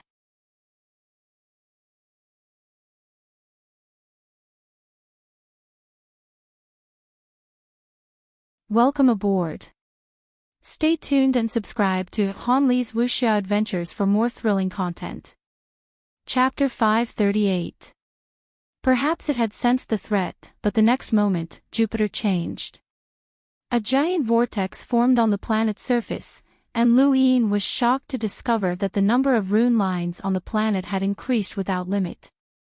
It had far surpassed a hunter's, and it had even surpassed Karthika's. Lu Yin hurriedly retreated and sized up Jupiter in shock. It was just as Hua Qingshan had said, Jupiter really did have some ancient defensive measures that surpassed an enlighteners, and they might even be able to block powerhouses with power levels above 300,000. Lu Yin could not break in with his current strength. Uncle Hua, I've arrived at Jupiter. Lu Yin activated his gadget and contacted Hua Qingshan. Hua Qingshan asked, Your Highness, can you enter? Lu Yin fell silent. Your Highness, the Hidden Earth Society has watched Earth's civilization develop and decline for countless years, but they have never interfered. They only wish to preserve the ancient secrets. Anyone who leaves Jupiter will never be able to return, and the same goes for me. It's impossible for you to enter, and it's also impossible for you to communicate with them, Hua Qingshan said. Lu Yin looked at Jupiter unwillingly. The secret of the primeval surnames was right in front of him. Was he going to give up now? Your Highness, there have always been people from the Hidden Earth organization on Earth. Like me, that person will never be able to return. That person's mission is to find talented children and send them to Jupiter. Perhaps that person will know more than me, said Hua Qingshan. Lu Yin's eyes flashed. How do we find that person? I don't know. Ever since I left Jupiter, I have never asked about the Hidden Earth Society, and they have never contacted me. Although I have the symbol of the society, I am no longer a member of the society, Hua Qingshan said helplessly. Lu Yin looked at Jupiter helplessly. It was like a giant tortoise shell, and this group of people was forever holed up inside. It was truly troublesome. He had no way to threaten this organization. Expose them. After countless years, he believed that the culprit who had destroyed Earth must have known about the Hidden Earth Society's existence. He did not believe that this organization could remain hidden forever, and exposing them would not be a threat. Furthermore, even if the culprit knew, he could not do anything about it. This organization was like a dead pig that did not fear boiling water. I am Lu Yin, and I have the primeval surname. I wish to abide by the ancient agreement, so please allow me to enter. Lu Yin shouted. The hunter did not move. Lu Yin pursed his lips. Earth's civilization has been destroyed many times. Do you plan to hide it forever? I, Lu Yin, am confident that I am an unparalleled leader, and I will shake the universe. You must also show some sincerity. No one bothered with him. Do you guys want to be cowards forever? Lu Yin shouted. Still, no one bothered with him. Lu Yin was speechless. Seventh bro, this group of people can even watch as their homeworld was destroyed, so how could they be moved by just a few words from you? I think that you might as well look for that hidden Earth organization from Earth. Although it's like looking for a needle in a haystack, at least there's a needle for you to find, the monkey said. Lu Yin shook his head. If that person is able to hide on Earth, then that means that his strength is average. He might not even know as much as Hu Qingshan. That's true. It's a primeval surname, a primeval surname. Since ancient times, the human domain has been hunting down those with primeval surnames. It's very strange, the monkey said. Lu Yin's eyes twitched. What do you know? I don't know. Although a powerhouse's notes have mentioned primeval surnames, there's no secret about them. I suggest that you start with the Lockbreaker Society. I remember reading a note from a human powerhouse that was filled with resentment towards the Lockbreaker Society. That powerhouse had a primeval surname, Wang. He had no legal status, and his lockbreaking talent was extraordinary, but he was unable to join the Lockbreaker Society, the monkey said. Lu Yin's eyes lit up. That's right, he had forgotten that the Lockbreaker Society had a rule that stated that those with a primeval surname could not join. This rule had never been broken, and since they had such a rule, it meant that they had some understanding of the primeval surnames. Since he could not find a way to break through this hidden Earth organization, then the Lockbreaker Society was another option. The Innerverse and Outerverse were separated, but there were still Lockbreaker Society branches in the Outerverse, so perhaps he could find something. It seemed like it was time for another round of lockbreaking so that he could reach the perceptive intermediate as soon as possible and enter the upper echelons of the society. Lu Yin looked at Jupiter. You guys can hole up forever. Sooner or later, that culprit will be able to break through Jupiter's defenses. At that time, you guys will also be exterminated. Don't come begging me for help then. The hunter on Jupiter did not move, nor did he seem to have any intention of speaking to Lu Yin.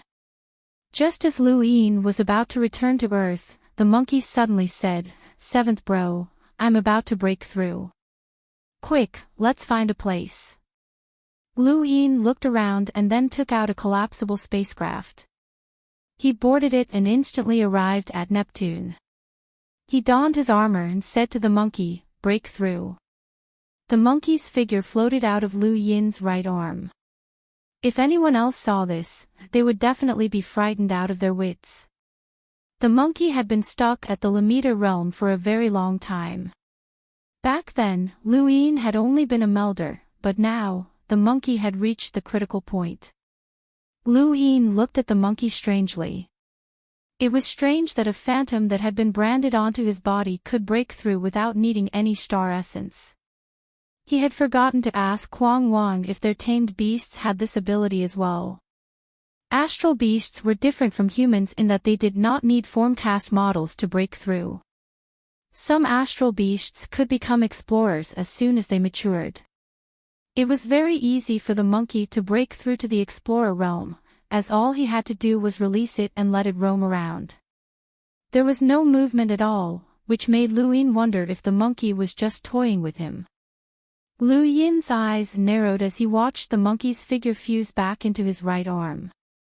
You broke through. Yes, I did. The monkey was pleased with himself. Lu Yin frowned. You really broke through. Why didn't I feel anything? The monkey's figure floated out, and a powerful fluctuation swept across the area as it looked at Lu Yin proudly.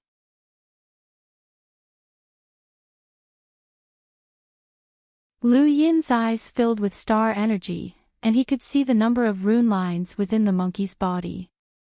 The monkey was indeed an explorer, and it was much stronger than the average explorer. But how had it broken through so quickly? It was like a game. Lu Yin was a little envious. It would be great if he could break through to the explorer realm so easily. 7th Bro, astral beasts are innately different from humans. Our bodies are destined to reach a certain level of cultivation unless there is a mutation. You humans are different.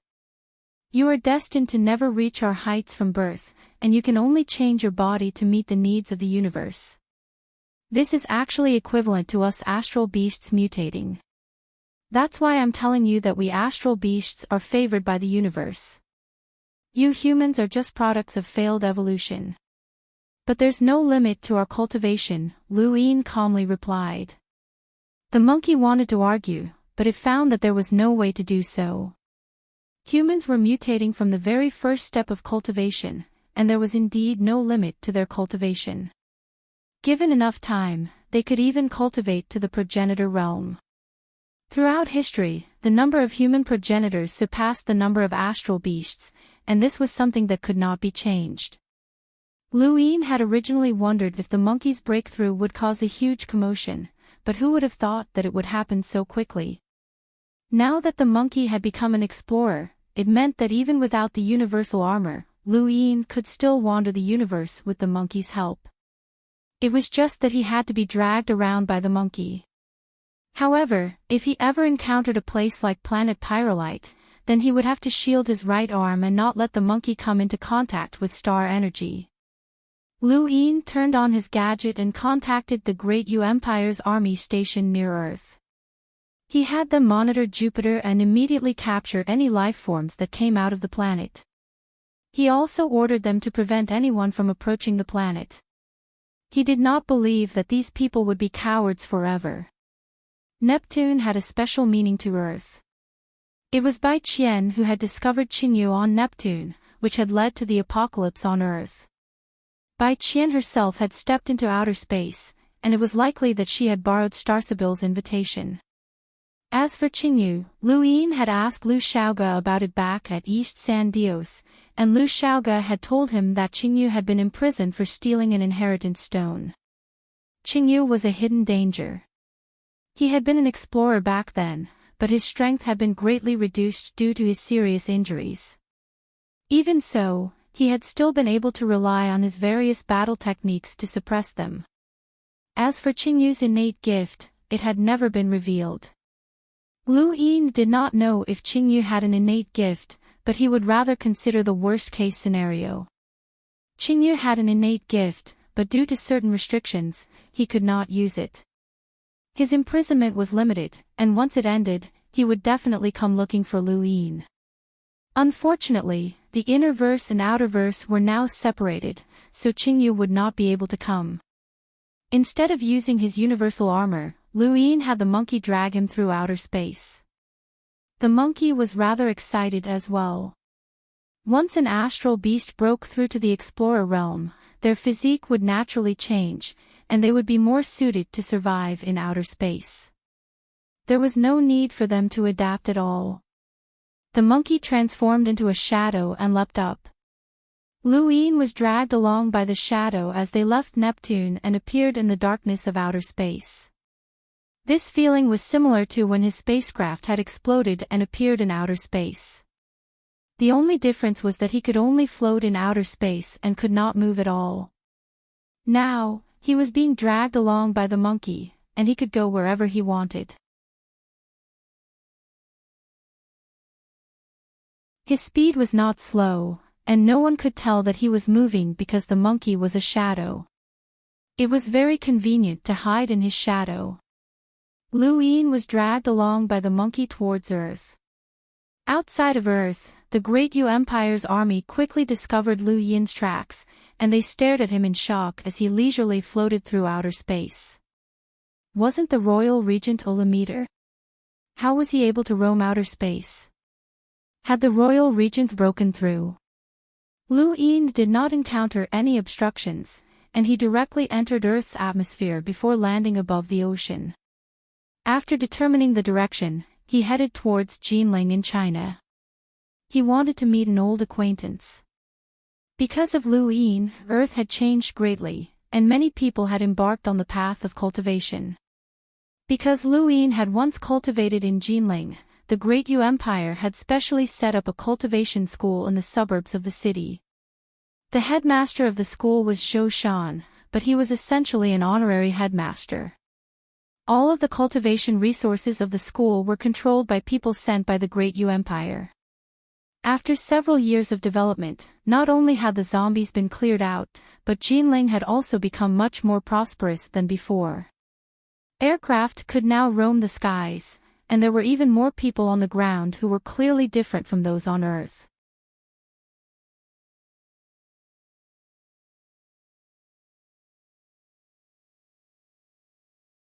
Welcome aboard. Stay tuned and subscribe to Han Li's Wuxia Adventures for more thrilling content. Chapter 539. Lu Yin stepped onto the soil of Nanjing and sighed. Things had remained the same for 5 years, but the people had changed. The desperate situation from before had completely changed, and Nanjing now looked like a city on a bustling planet. He released his domain to search for Zhou Shan, and his gaze quickly locked onto Zhongshan. Back when Earth had ended, Zhou Shan had been one of the 7 sages and had been in charge of Nanjing. He had settled down in Zhongshan and was in charge of 80,000 cultivators.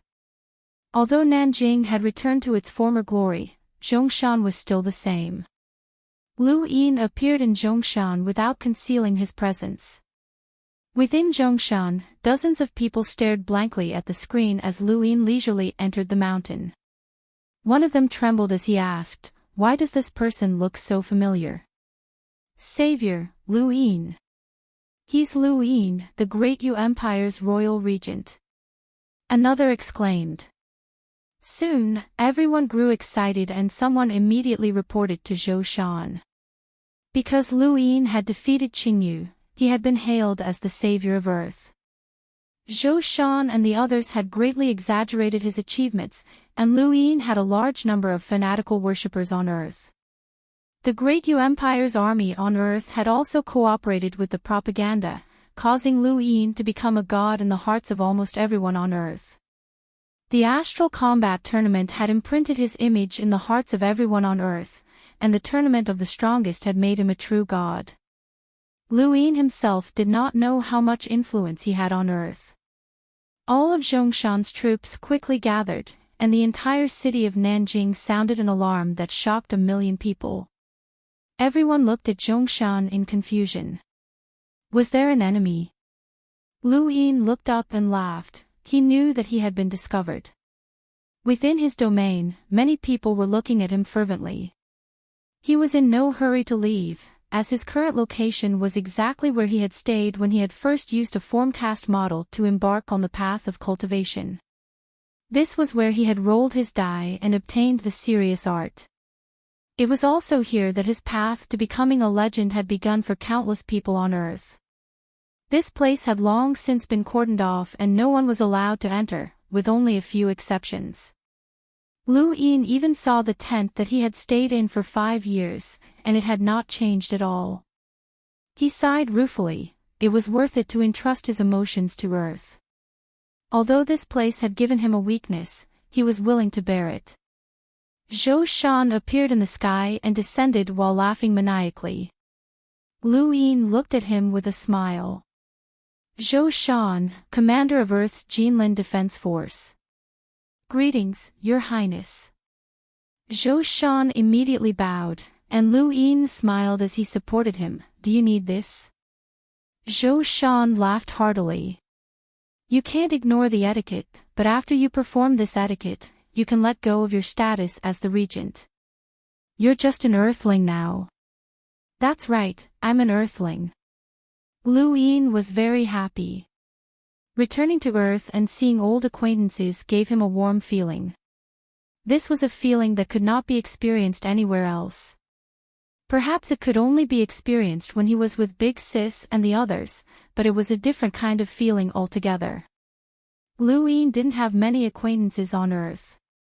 The 2 years before the apocalypse had been very dull, and he didn't have many friends to talk to. Zhou Shan was one of his few friends, and although they hadn't spent much time together, he had been of great help to Luin. After chatting with Zhou Shan for a while, Luin noticed that many people had gathered around them through his domain, and they were all looking at him with fanatical gazes.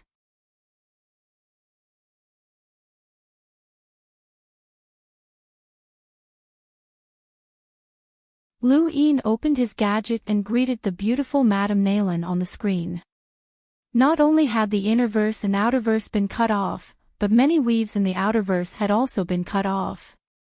The network signal was intermittent, but Madame Nalan's image was still very clear on the screen.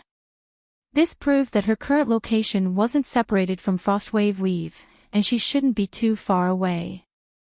Long time no see, Student Lu. Your name has been ringing in my ears all this time, and it's hard not to hear it. Madame Nalan smiled. She had only put on a little makeup, but her charm was enough to cause Lu Yin's heart to flutter even through the screen. What a vixen, Lu Yin thought to himself. It's my fault. I shouldn't have disturbed Madame's peace. Madame Nalan giggled. Then how do you plan on compensating me? Lu Yin felt awkward. This vixen really knew how to continue the conversation. Madame Nalan looked at Lu Yin's awkward expression with interest and smiled. Student Lu, we're friends, right? Lu Yin nodded. When he thought about how rich the Nalan family was, he immediately replied, we're very good friends. Then if a friend is in trouble, will you help? Madame Nalan asked with an aggrieved expression and a trace of helplessness. Even though he knew that she was faking it, Lu Yin still could not bear it. Did something happen to the Nalan family? Madame Nalan sighed. The innerverse and outerverse have been separated, and the Sword Sect, which was once our backer, can no longer be relied on. Not long ago, the 4 major corporations of Tyrannical Weave met, but due to the great changes in the universe, Tyrannical Weave was almost completely isolated. An enlighter from my Nalan family was trapped in Tyrannical Weave, and now, my Nalan family no longer has an enlighter to protect them. Lu Yin was shocked. You guys already met. Madame Nalan's eyes flashed, and she looked at Lu Yin. Student Lu, do you know about the meeting between the 4 major corporations? I've heard about it, Lu Yin replied. He had heard about it from Lu Xiaoge, who had told him the location of the meeting but had not confirmed the time. He had not expected the meeting to have already taken place, and it had probably happened while he was trapped in the Sea King's dome. Madame Nalan smiled. It looks like Student Lu has a lot of connections. Although the meeting between the 4 major corporations is not a secret, very few people are qualified to know about it. Most of them are in the business circle, so how did Student Lu find out? Is that important? Lu Yin asked. Nalan Yao's expression became aggrieved once again. That's right, it's not important anymore. Right now, my Nalan family is the best cake for the enlighters left behind in the outerverse. Out of the 4 major corporations, my Nalan family is the closest to these enlighters. Student Lu, can you help me? Lu Yin was puzzled. I remember that the Sword Sect has an enlighter elder outside. Madame Nalan smiled bitterly. My surname is Lu, and although the Sword Sect is controlled by the Lu family, there are still many people who are unhappy with the Lu family. This elder vile tree who was left behind in the outerverse is one of them. He won't care about the Nalan family's survival. Lu Yin understood. The stronger a power was, the more serious the internal disputes would be, which was normal. Student Lu, I know what it means to ask you to protect the Nalan family. Right now, those enlighters are crazily plundering resources, and my Nalan family is the most tempting to them. Protecting us means becoming enemies with many enlighters, but I really have no other choice. Madame Nayland pursed her lips and looked at Lu Yin pitifully. Lu Yin's heart swayed once again. Too tempting. It's not just the Nayland family, you're also very tempting. He wanted to say this, but he felt that it would be inappropriate. If student Lu is willing to protect the Nayland family, then my Nayland family is willing to help the Great Yu Empire recover its economy. We'll also provide the Great Yu Empire with military funds to unify Frostwave Weave and even conquer other weaves, Madame Nayland said solemnly. Lu Yin was tempted, as the Nayland family was too rich. If Madame Nayland was willing to provide him with resources, then he was confident that he could raise the gun's attack power by several levels. He might even be able to threaten old freaks with a power level of 300,000. To the Outerverse, a power level of 300,000 was definitely the limit. At that time, he would be practically invincible in the Outerverse. Furthermore, he also had the money bomb, progenitor Wushang's hide, and his universal armor.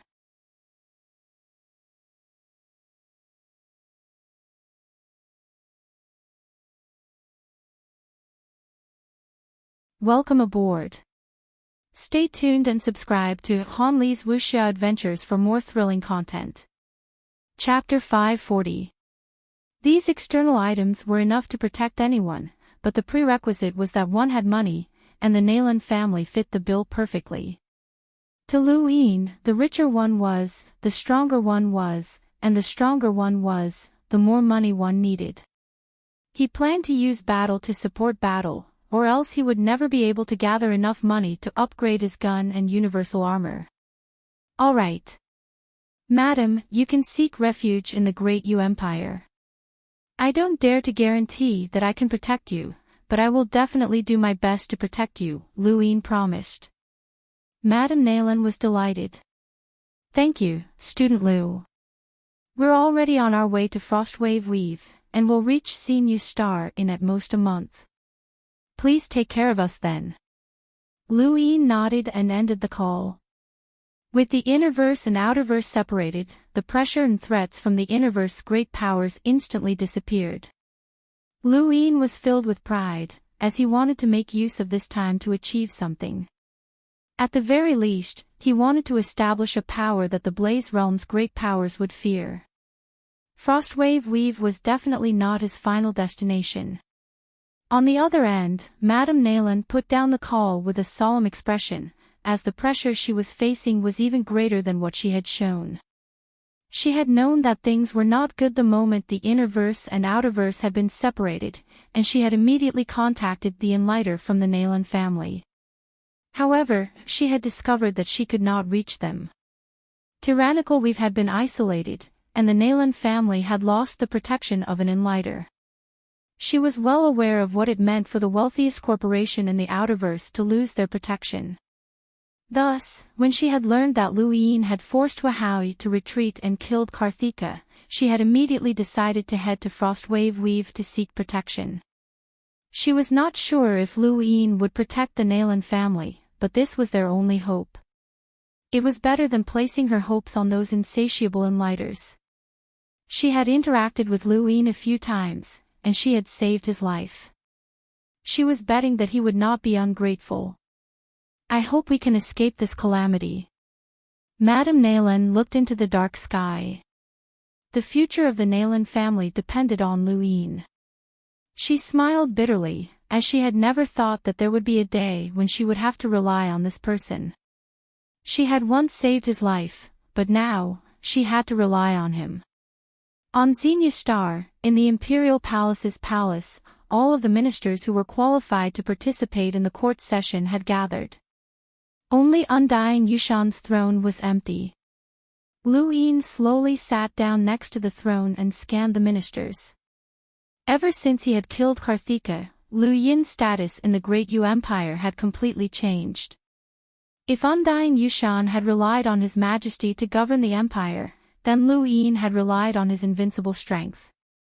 He was even more powerful than Undying Yushan. Undying Yushan's decisions were opposed by some, but Lu Yin's decisions were not opposed by anyone. For example, the establishment of the Lu Ministry of Staff had been vetoed by all 5 cabinet ministers, but Liu Yin had ignored it. This was the power that came with strength, and it was completely different from Undying Yushan's. After the routine report, the meeting was already halfway through. Garop stood up. Your Highness, I would like to request that you abolish the Lu Ministry of Staff on behalf of the Imperial Cabinet.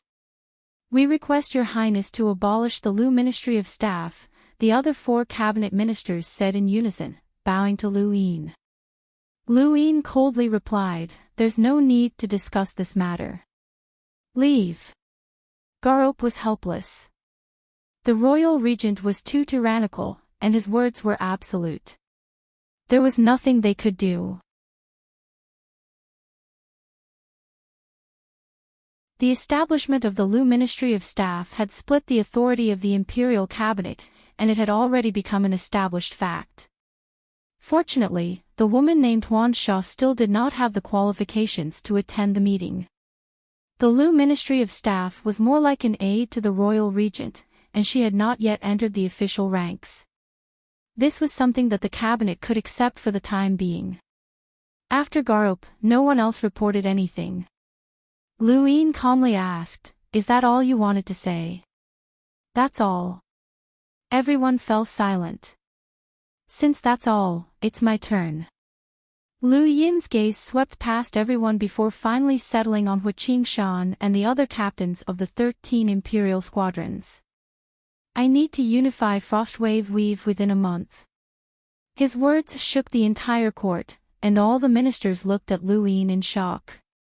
In actuality, the Great Yu Empire had already unified more than half of Frostwave Weave, which had a total of 125 filaments.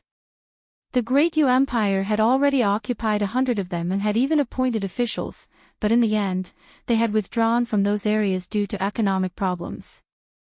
The Great Yu Empire's military budget could not keep up, and forcefully occupying those areas could cause the empire's economy to collapse, which would lead to serious consequences. After that, the Universe's various powers had occupied North Castle Weave, and the Great Yu Empire's military had not dared to leave. Your Highness, the military budget is not enough to unify Frostwave Weave, Finance Minister Gavin said nervously. Liu Yin calmly replied, put all of our expenses into the military and postpone everything else. Someone will pay for us in a month. Gavin was shocked. Does Your Highness mean that someone will pay for the military? Liu Yin did not deny it. All right. According to Undying Yushan's previous strategy, we'll unify Frostwave Weave within a month. That shouldn't be a problem, right? No problem, Your Highness.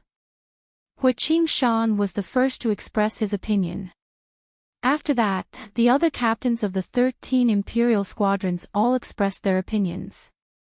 Even Peach had a serious expression on her face, which made her look rather comical. In the eastern region of the Outerverse, more than 10 weaves were embroiled in chaos. Enlighters had wantonly plundered resources, causing public outrage. However, those weaves' powers had been unable to resist.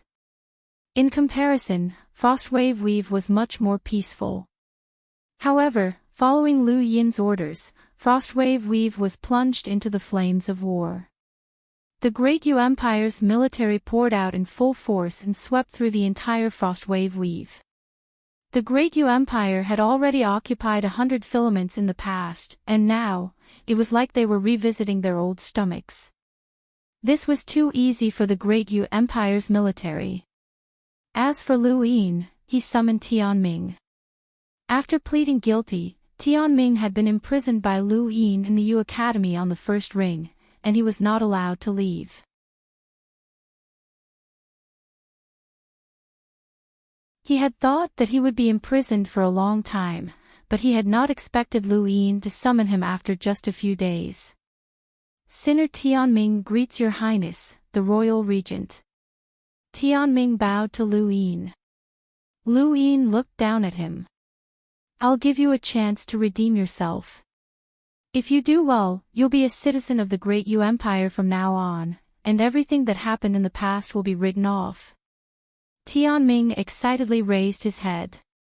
Thank you, Your Highness. Don't be in such a hurry to thank me. This matter isn't that easy. Lu Yin then had Tianming stand up and say, I need you to use your status as the successor of the Nine Stack sect to summon all of the surviving experts from the sect and start a war to retake the sect. Tianming was shocked. Your Highness, what do you mean?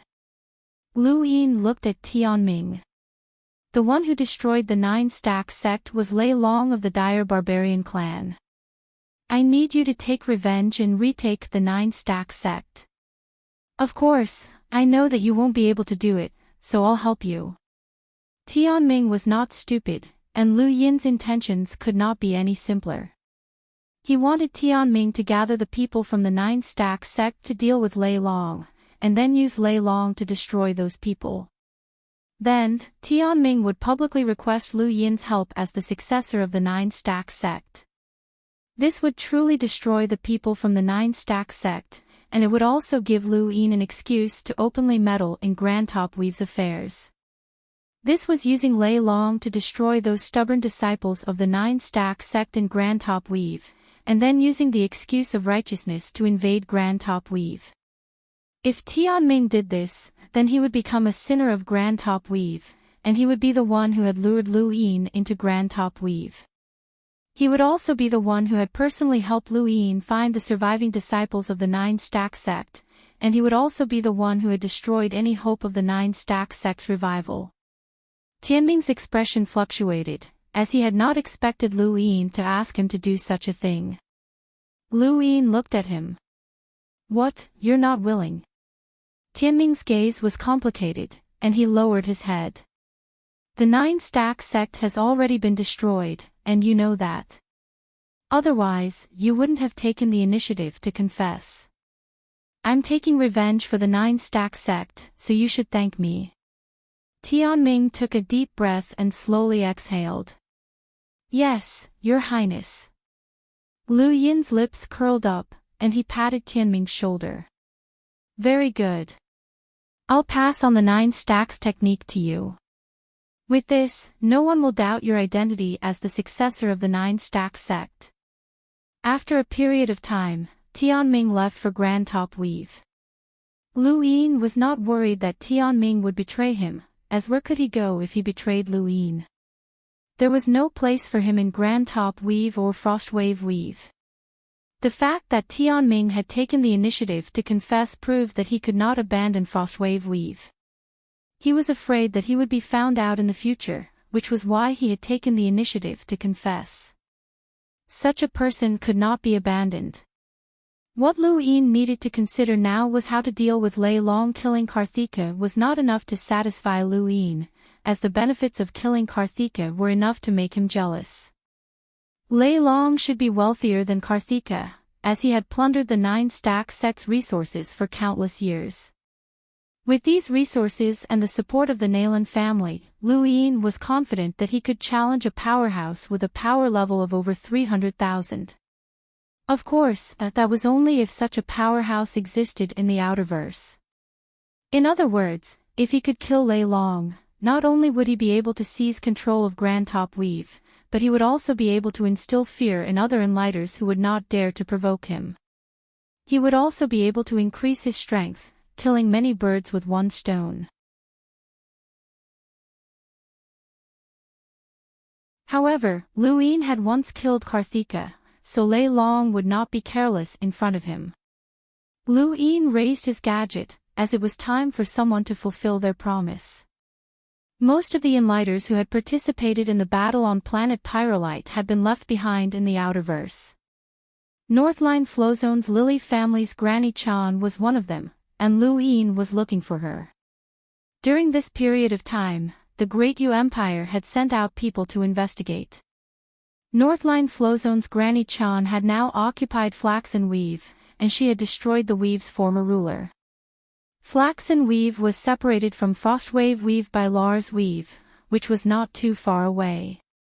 Lillian had already returned to the Innerverse, and Lu Yin could not contact her. However, it was not difficult for him to contact someone from Northline Flow Zone. Half a day later, Lu Yin clicked on the call, and a screen appeared in front of him. Granny Chan's weathered face appeared. Junior Lu Yin has disturbed Senior, Lu Yin said respectfully. Granny Chan looked at Lu Yin in amazement. She had heard that this person had killed Karthika and forced Wahoui to retreat. Although he was only a Lamiter, he was someone who could stand shoulder to shoulder with them, even if he had relied on external items. You don't have to be so polite. Back then, my Northline Flow Zone made a promise that as long as you helped me, I would help you to the best of my ability. Are you planning on using that promise? Granny Chan asked, getting straight to the point.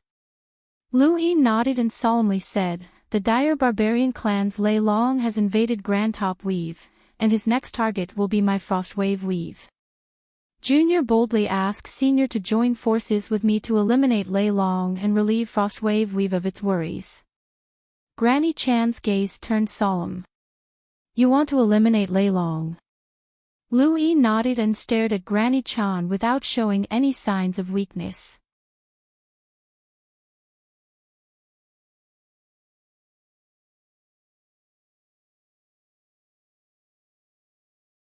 Welcome aboard. Stay tuned and subscribe to Han Li's Wuxia Adventures for more thrilling content. Chapter 541. Granny Chan frowned. Little brother, an enlighter isn't that easy to deal with. Lu Yin was helpless. I know, but Lei Long has already made Frostwave Weave his next target. If I don't act, then I'll just be waiting for death. Rather than waiting for death, I might as well take a gamble. With Senior's help and the weapon that my master gave me, I'm 90% certain that I can kill Lei Long. Granny Chan's expression changed. Master. Which powerhouse is your master? Lu Yin smiled bitterly. I don't know. I only know that my master once threw me from Tempest Flow Zone to Chaos Flow Zone. Granny Chan was shocked, and she even found it hard to believe. This was a distance that spanned half of the Innerverse. Not even Northgate Taisui could do such a thing, let alone her. Crossing the Innerverse was not as simple as crossing the Outerverse. There were countless powerhouses in the Innerverse, and they could pierce through the void. To be able to cross half of the Innerverse under the watchful eyes of countless powerhouses meant that one's strength was unimaginably terrifying. When she saw Lu Yin's confused expression, Granny Chan was certain that this brat had no idea how difficult it was to accomplish such a feat. It was no wonder why this brat's weapon could kill an enlighter. To such a powerhouse, enlighters were like ants. Unfortunately, the Innerverse and Outerverse were now separated, and no matter how strong his master was, it was useless. Of course, no one could be certain of the future, and the astral river might recover after a while. Granny Chan suppressed her shock and smiled. Many reclusive seniors don't want to reveal their names, and that's normal. Little brother's master is one of them, but now that the Innerverse and Outerverse are separated, no one can come out. What a pity. Lu Yin sighed. Yes, or else I would have asked my master to take action. Granny Chan pondered for a moment before meeting Lu Yin's expectant gaze. All right, I'll accompany you, but not to deal with Lei Long. I'll just intimidate him. I'll make him retreat, but at the same time, I hope that you won't provoke the dire barbarian clan again. She had not forgotten Lu Yin's ability to cause trouble. During the battle on planet Pyrolite, this brat had offended most of the Innerverse powers. Otherwise, Karthika would not have been in such a hurry to deal with him. Lu Yin hurriedly assured her, and only then was Granny Chan satisfied. The two agreed to visit Grand Top Weave in a month's time. After ending the call, Lu Yin relaxed. With Granny Chan around, he could finally act without worry. Even if he couldn't kill Lei Long wouldn't be able to do anything to him either. With progenitor Wushang's hide, Lu Yin was confident that he could create an opportunity for himself, just like Karthika. Karthika had also been on guard against Lu Yin, but he had still been ambushed by progenitor Wushang's hide. Lei Long was no exception. However, Lu Yin needed to first take a look at Lei Long's rune lines. There was a difference between a power level of 210,000 and a power level of 290,000. Lu Yin didn't know what Lei Long's power level was, but he would know in a month's time. In the worst-case scenario, Lu Yin wouldn't be able to kill Lei Long, but Lei Long would also be intimidated by Granny Chan and not dare to make a move against Frostwave Weave. A month passed by very quickly, and during this time, Frostwave Weave was not peaceful at all. The Great Yu Empire's army rampaged through the Weave and started a war. The captains of the 13 Imperial squadrons were invincible, and even hunters were intimidated by Lu Yin's battle record of killing Enlighters, so they were forced to retreat. The war against Frostwave Weave was progressing smoothly. A month later, the entire Frostwave Weave was nominally under the Great Yu Empire's control. However, after unifying Frostwave Weave, a problem arose. The Great Yu Empire did not have enough people to manage the various regions, which gave Lu Yin a headache. Helpless, he could only temporarily recruit talents from various regions to manage the military and political affairs, but this was not a long-term solution. These people did not belong to the Great Yu Empire in the first place, and it was easy for them to rebel. Furthermore, they were not under control. Lu Yin asked the cabinet to think of a solution, but the cabinet could not come up with any good ideas for the time being. However, they did come up with a solution that was not really a solution, and that was to bring the immediate family members of the appointed officials of the various regions to Xenu Star and arrange for them to live and study there. These people were hostages. Lu Yin did not want to use hostages to threaten them, but Frostwave Weave was just too large, and the slightest lapse in management could lead to unpredictable events. This was just Frostwave Weave, and in the future, Lu Yin's territory would not be limited to just Frostwave Weave. It should be known that Undying Yushan had not only formulated a strategic plan to unify Frostwave Weave, but he had also set his sights on the surrounding weaves. It was just that he had not had the time to come up with a proper plan. The Great Yu Empire needed to nurture military and political talents as quickly as possible, and this was a top priority for the empire. Another emergency was the economy. Since the empire's treasury had allocated most of its resources to the military, the empire's economy was unable to operate normally, and many departments were even paralyzed. If this continued, it would lead to even greater chaos. There were already many merchants who were deliberately raising the prices of their products in order to earn huge profits. This situation would only worsen, and they needed to have a huge economy to keep the prices down. Lu Yin contacted Madame Nayland several times, and finally, the Nayland family arrived at Xenu Star. In outer space, the Nayland family's enormous spacecraft appeared. Lu Yin personally welcomed them, and behind him, Finance Minister Gavin whispered, "Your Highness, the Nayland family must be deliberately delaying their arrival. They know that the Empire's economy is in danger, and they're using this to raise their status." Lu Yin did not reply, as if Gavin could understand what was going on, there was no way that he could not. This was just a ploy, just like how many people would only appear at the last moment to save someone's life in order to emphasize their importance. As long as the consequences were not too severe, such a ploy would not affect the big picture. You understand the Empire's economy better than I do. If we talk about this later, you'll be the one to explain, Lu Yin said. Gavin softly acknowledged. Xenu Star Space Station. On this day, all of the spacecraft had been cleared out to welcome the Nayland family.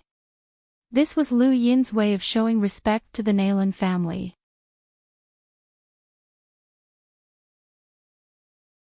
Within the giant spacecraft, Madame Nayland's lips curled up into a smile. The spacecraft shuddered, and the hatch opened. Madame Nayland was the first to walk out, and Lu Yin immediately went up to her. Madam, did your journey go smoothly? After Luine left, the group that had followed him to welcome the Nayland family was stunned by her beauty. This woman had never acted coquettishly, but her attractiveness had not diminished in the slightest. Madame Nayland smiled and exchanged a few pleasantries with him. She listened to him introduce the group of people from the Great Yu Empire, and when he was done, she waved her hand and a maid from the Nayland family stepped forward and handed Gavin an exquisite box. Gavin was astonished. Luine looked at Madame Nayland. She smiled. Your Highness Royal Regent, this is a small token of our Nayland family's appreciation for the Great Yu Empire. Please accept it. Luine had not expected Madame Nayland to be so straightforward, but he did not refuse. He nodded at Gavin, who immediately accepted the box. Inside the box was a Mavis Bank crystal card. Given the Nayland family's wealth, they would definitely not be cheap. Furthermore, Madame Nayland had promised to support the Great Yu Empire in unifying the Frostwave Weave. Gavin was excited, as he finally had money. However, Luine did not care too much about it, as he was more concerned about whether or not the Nayland family would support him. This was not something that the Great Yu Empire's military could compare to. Although the Great Yu Empire had unified the Frostwave Weave, how much military funding could they possibly have? He still had more than 3,000 star essence on him, which was equivalent to about 3 billion star crystals, which was more than enough to support the Great Yu Empire's military. However, he could not use the money he had earned to supplement the Great Yu Empire's military unless there was a crisis. He was someone who had seen the bigger picture, and he had spent tens of thousands of star essence during this period of time. These were star essence, not star crystals. If converted to star crystals, it would be enough to support the Great Yu Empire's military for decades. It should be known that the Great Yu Empire's military was funded in cosmic dollars, not in star crystals. The difference between the two was simply too great. This was the outerverse, and if it were the innerverse, then any random power's military spending would be far more than this. The innerverse military food, weapons, and cultivation resources were all incomparable to the outerverse. The Nayland family expressed their sincerity, and Luine personally brought Madame Nayland to tour Xenu Star. To be honest, even he himself had not visited much of the planet before. After sending the others away, Madame Nayland stretched lazily beside a cliff by the shore. Her exquisite curves caused Luine to swallow his saliva. She was too alluring. I'm so tired. I really want to sleep, she said in a languid voice as her eyes glazed over. Luine licked his lips. Your residence is not far from the palace. It used to be the residence of the vice-treasurer, but it's been renovated. She beamed at Luine. You're now the royal regent and are in charge of an entire nation. Student Lu, your temperament has changed a lot since the first time I saw you. Is that so? Luine looked at her. How have you changed? She rolled her eyes and pursed her lips into a smile. I don't know how to put it. You used to be a student, but now, you're a leader. Luine shrugged. It's just a fringe weave of the outerverse. She looked at him. I don't know why, but I have a feeling that the current you is starting to take off. Luine laughed. You must be tired. Go and rest. Don't worry, I'll do my best to protect you here. She stared into Lu Yin's eyes and suddenly approached him. Her fragrance assaulted his nostrils, and he subconsciously retreated. However, there was a cliff behind him, and he had nowhere else to go. Madame Nayland moved closer until she was less than 10 centimeters away from him. If he moved a little closer, he would be able to kiss her. Do you know? If you say something like that to a woman, she'll misunderstand. Madame Nayland's lips parted slightly as she spoke in a gentle voice. Lu Yin's heart raced. Madame Nayland's allure was too great, and at that moment, he forgot about everything else. She was the only thing in his eyes. His breathing quickened, and he subconsciously wanted to kiss her. However, Madame Nayland smiled and retreated just as he was about to kiss her. She then gave Lu Yin a beautiful smile and turned to leave. Lu Yin panted heavily as he watched the fairy leave. He felt even more tired than when he had fought against an enlighter. What kind of feeling was this? He couldn't control himself and had the urge to push her down. This feeling was too wonderful. Your Highness, I'll be staying on Xenu Star. Don't worry, I'll pay the rent, hee hee. Madame Nayland's voice gradually faded into the distance. Lu Yin took a deep breath and then exhaled. He smiled bitterly as he looked into the distance. At that moment, Lu Yin received a message from Gavin on his gadget. The bank card that Madame Nayland had given him contained 5 billion star crystals.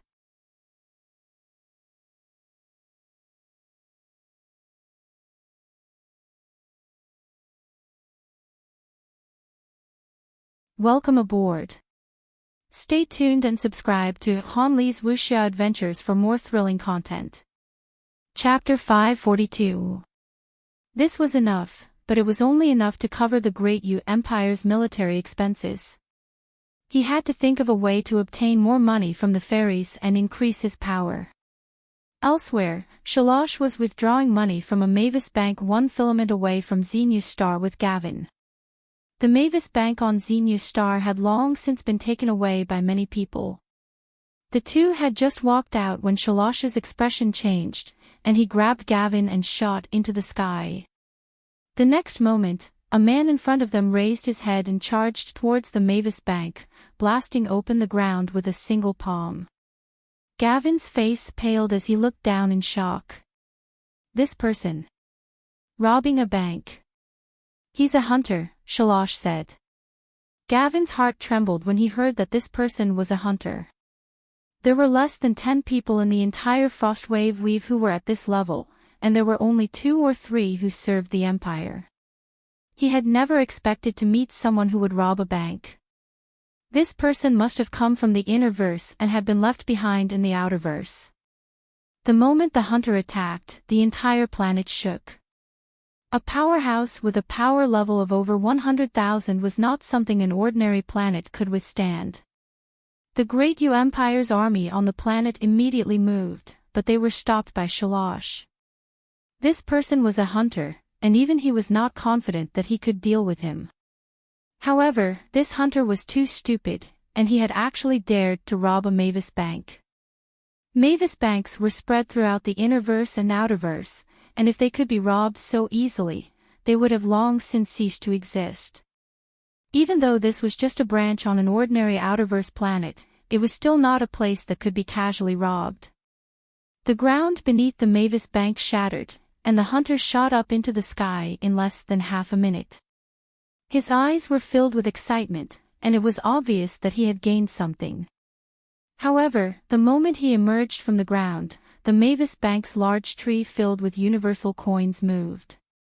Its branches pierced through the void and wrapped around the hunter. The hunter bellowed and took out a long blade to slash at the branches, but it was useless. The branches did not break, and they continued to wrap around the hunter with increasing force. The hunter howled, "Spare me, I won't do it again, I won't do it again." Within the bank, the manager looked on coldly, his eyes filled with disdain and contempt. Countless people had tried to rob the Mavis Bank over the years, but how many had succeeded? This person had assumed that the innerverse and outerverse were separated, and that the Mavis Bank was nothing. However, the bank had already considered such a situation. There was a crack, and the hunter was cut in half at the waist. Fresh blood splattered all over the ground and onto the universal currency, dyeing the ground red. Outside the bank, many people watched this scene with horrified expressions. When they looked at the Mavis Bank again, their attitudes had completely changed. This bank had the ability to kill a hunter. Shalosh. Shalosh. Shalosh. Shalosh. Shalosh's faces. Shalosh. Shalosh's face turned solemn. That tree was rather terrifying, but what was even more frightening was that it did not display any power level. Even though it had killed a hunter, there was still no power level indicator. This was strange, as this was the Mavis Bank's hidden trump card. Even if they were isolated from the outerverse, the Mavis Bank still had the ability to protect itself. As expected of the powerful force in charge of the human economy. But now that the outerverse was isolated, could the Mavis Bank's reserves hold out? Xenu Star's Mavis Bank's reserves of universal currency and star crystals had almost all been used up, and the other planets were not far behind. Luin had Gavin talk to the Mavis Bank's manager on Xenu Star to find out more about the bank. He then went to look for Hai Chi-Chi, as it had been a while since he last saw her. The lively Hai Chi-Chi was a headache to deal with, but the current Hai Chi-Chi was heart-wrenching. Luin looked at her curled-up body as she stared at the ocean. She had been like this all this time. Luin walked behind Hai Chi-Chi and said, "According to the information I received, the outerverse isolated weave is weakening, which means that the astral river is also gradually weakening. One day, it will return to its original state." Hai Chi-Chi's eyes lit up, and she looked at Luin expectantly. "Really?" Luin nodded. "How long will that take? How long before I can return to the Sea King's dome?" Hai Chi-Chi asked anxiously, looking at Luin with both apprehension and anticipation. Luin thought about it. "About 10 years. When she heard that, Hai Chi-Chi seemed to have lost her soul, and her face paled. Luin sighed. 10 years is already pretty good. It's better than never being able to return." Hai Chi-Chi nodded and sat down again. "Got it. Thank you." Luin patted her head and turned to leave, sighing to himself. He had lied to Hai Chi-Chi. The outerverse isolated weave was indeed weakening, but it was very, very slow. At this rate, it would be impossible for the astral river to return to its original state, let alone 10 years. 10 years was just to give Hai Chi-Chi some hope so that she could accept reality. Hai Chi-Chi missed her home, but Luin missed others as well. Big Sis, Uncle Ruben, his classmates from Astral 10, and even people like Mu Rong, Ling Ke, Lu Xiaoqiu, and Zhanlong Day Night would occasionally appear in his mind. After the battle on planet Pyrolite, they had all returned to the Innerverse, and it was likely that they would never meet again. Luin sometimes sighed with emotion. In the past, the various powers of the universe had coiled around him like pythons, making it difficult for him to breathe. Now that he was completely free, he missed that feeling. He missed the battle of wits with Night King Yuanjing and the days when he competed with Lemaitre geniuses. Unfortunately, those days would never come again unless the astral river was restored. By that time, everything would have changed. The most unfortunate thing was that he had not been able to find out who his enemy was. A single piece of paper with the surname Lu and 72 lives would be difficult to settle. To the east of Frostwave Weave was a weave called Grand Top Weave. Grand Top Weave had once been led by the Nine Stacks sect, but 3 months ago, when the dire barbarian clan had appeared in Grand Top Weave, the Nine Stacks sect had been completely annihilated. Most of the sect's experts had been killed, and only a few had managed to escape.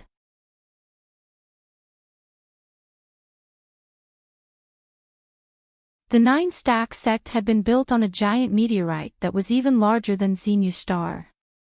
The meteorite was not fixed in one place, and it was controlled by the Nine Stacks sect. It drifted all over Grand Top Weave, which was one of the reasons why the Nine Stacks sect was able to control Grand Top Weave. Historically, the Nine Stacks sect had coveted Frostwave Weave, and they had fought a war with the Great Yu Empire. However, they had been repelled, and both sides had been enemies. There was no sunlight on the meteorite, and there was no ecology. The Nine-Stack sect had hollowed out the interior of the meteorite and built a habitat there. There were mountains, rivers, and cities on the meteorite's interior. Lei Long sat cross-legged in a gloomy secret room. As an enlighter, he did not interfere with the clan's internal affairs and had left everything to his subordinates. Ever since the innerverse and outerverse had been separated, he had only acted once, and that had been to eliminate the Nine-Stack sect's strongest expert, who had been infinitely close to becoming an enlighter. Thousands of kilometers away from the Nine-Stack sect's headquarters, a group of people had gathered. They were cultivators who had been lucky enough to escape, and there were 2 hunters among them. Tianming was one of them. Tianming, is what you said true? There's really someone who's willing to help our Nine-Stack sect deal with Lei Long? A hunter asked as he stared at Tianming. Tianming answered, this is a favor left behind by the sect's ancestors. Even if you don't believe me, you should believe in the ancestors. That's right. Tianming has inherited the sect's 9 stacks, and he's even selflessly imparted it to everyone. Everyone should be able to understand his sincerity, another hunter spoke up. She was a woman with average looks, and she looked at Tianming with an unusual gaze. The hunter's eyes flickered, and he nodded. He then looked around at everyone. Since that's the case, we'll wait for that enlighter to appear and deal with Lei Long. Tianming did not say anything else. He turned around and looked at the Nine-Stack sect's headquarters with a complicated expression. After this day, the Nine-Stack sect would no longer exist in the universe. At this moment, the female hunter walked over to Tianming's side and whispered, as an elder of the sect, I don't usually get involved in matters between disciples, but I know about your situation. Tianming's body trembled, and he looked at the woman in shock. The woman replied, the girl you once liked is my niece. Tianming lowered his head and forcefully suppressed the shock in his heart. If the sect had truly given its inheritance to you, then it wouldn't have sent you to the Great Yu Empire as a spy. It wouldn't have broken you up with my niece and made you hate the sect. You're not even a descendant of the sect. The woman's tone became stricter as she stared at Tianming. Tianming retorted, I inherited the sect's 9 stacks. 9 stacks is just a method to circulate one's strength, and it's not the only inheritance. From what I know, the Great Yu Empire's royal regent can use 30 stacks. I believe that it won't be difficult to impart 9 stacks to you, the woman said softly. Tianming's eyes flickered, but he could not quibble. The woman glanced behind her and then approached Tianming. She whispered, what's your goal? Or let me rephrase my question, what is the Great Yu Empire's royal regent's goal? Tianming stared at her and slowly clenched his fists. She sneered. You want to attack me? Tianming's eyes trembled. He remembered that this woman looked young, but she was a hunter. He was only a Lamiter, and the difference between them was too great. What do you want? Tianming asked. The woman looked in the direction of the Nine-Stack sect. The Nine-Stack sect has already been destroyed, and I want to join the Great Yu Empire. Introduce me to Royal Regent Lu Yin. Tianming had already guessed her intentions, or else she would have exposed him long ago. This woman was ambitious. All right. The woman nodded in satisfaction. What are you waiting for? The Dire Barbarian clan, Tianming replied. The woman was shocked. You want to use the Dire Barbarian clan to eliminate us? Tianming nodded. This is an order from His Highness. The woman remained where she was, deep in thought. Although she had given up on the Nine-Stack sect, these people were still her fellow disciples.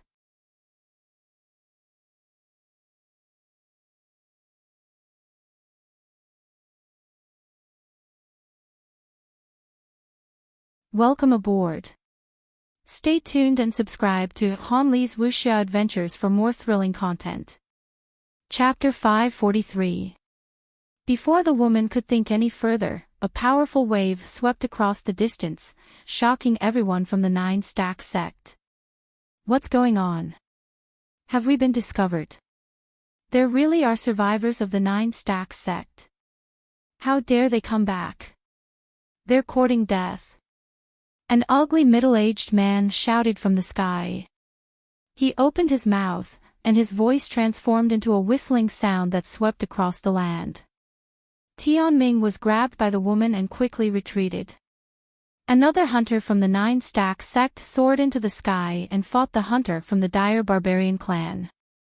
The remaining cultivators from the Nine Stack sect were surrounded by the dire barbarian clan, and another great battle broke out. Kaze was among the dire barbarian clan members. After the battle on planet Pyrolite, Avery had returned to the Innerverse, but Kaze had remained behind. His innate gift was very useful. Kaze also noticed Tianming and the female hunter in the distance, and he found it strange that she had not made a move. Where's Luin? When is he coming out? The female hunter asked. Tianming stared at the sky, watching the battle between the hunters. Only one hunter from the dire barbarian clan had come, and even though he was stronger than the male hunter from the Nine Stack sect, he still could not take down the hunter. The hunter from the Nine Stack sect had been suppressed the entire time, and when he saw that the woman was not making a move, he shouted, "Lan Wu, what are you looking at?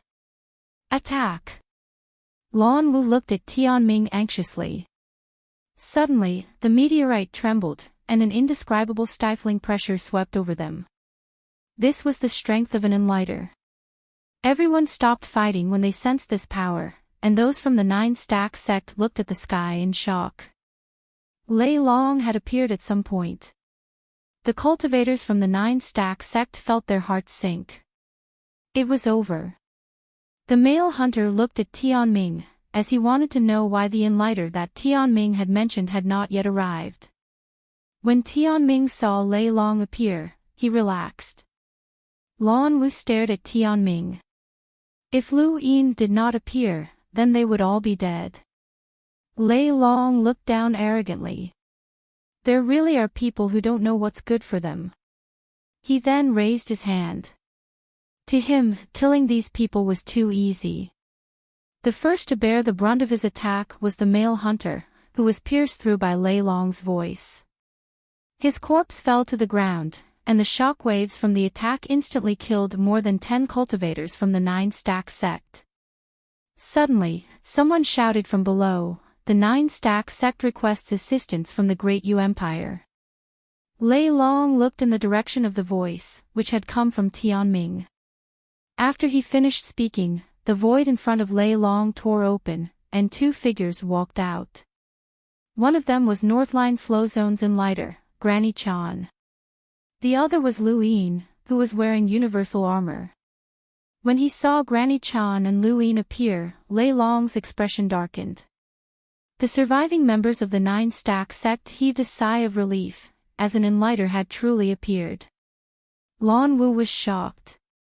She had assumed that Lu Yin would be the only one who had appeared, and she had never expected that there would be another enlighter. It was no wonder why Lu Yin had been able to kill Karthika, as that enlighter must have contributed to his victory. "Granny Chan, why have you come to Grand Top Weave?" Lei Long asked as he stared at Granny Chan. His gaze swept over Lu Yin, and a trace of fear flashed through his eyes. Grand Top Weave and Frostwave Weave bordered each other, and he had long since wanted to make a move against Frostwave Weave. However, ever since he had learned that Lu Yin had killed Karthika, he had not made a move.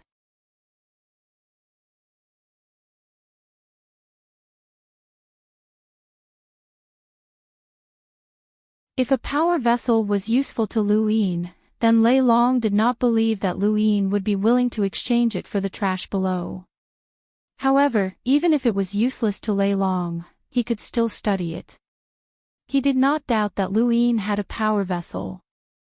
This person even had a supreme treasure like Fate's An, so it would not be strange for him to have a power vessel as well. "Alright, I'll make the decision to spare their lives," Lei Long said. Lu Yin pointed at the Nine Stack sect's headquarters. Senior, I don't just want to exchange for their lives. I also hope that Senior will return the Nine Stack sect's headquarters. That's why I'm here. Lei Long's gaze turned cold. Kid, don't push your luck. I'm already being generous by sparing their lives. I won't touch your Frostwave Weave either, but don't test my patience again. Granny Chan looked at Lu Yin. Quit while you're ahead. Don't worry, he won't touch Frostwave Weave again. Lu Yin was helpless. Alright, thank you, Senior. He then took out a box from his cosmic ring and tossed it to Lei Long. After all that had been said, even though Lei Long still had his guard up, he had relaxed quite a bit. Furthermore, he did not believe that Lu Yin could kill him with an unmanned weapon, and the box did not give off any dangerous aura. Every enlighter had their own judgment of danger, so he opened the box and saw Progenitor Wushang's hide. Then, his mind buzzed, and he fainted. Lu Yin's eyes flashed. This was the moment. He pulled out his gun and aimed at Lei Long. Bang. The void trembled, and in the next moment, blood spurted out from Lei Long's heart. Half of his body was pulverized, and the intense pain woke him up. However, it was quickly followed by powerlessness as half of his body was gone, and fresh blood dripped onto the ground. He stared at the mangled flesh around his heart in disbelief, and the box fell from his hand. This unforeseen event shocked everyone, including Granny Chan. No one had expected Lu Yin to directly attack and severely injure Lei Long. Lei Long's eyes were filled with resentment as he glared at Lu Yin. He growled and charged forward. Despicable. He would definitely die, but even if he died, he would drag this person down with him. Lu Yin retreated a few steps, allowing Granny Chan to pass. She was still in shock, and when she saw Lei Long's attack, she subconsciously blocked it and easily extinguished Lei Long's last trace of life. Lei Long's corpse crashed to the ground, shocking everyone. Lu Yin landed and put away the box.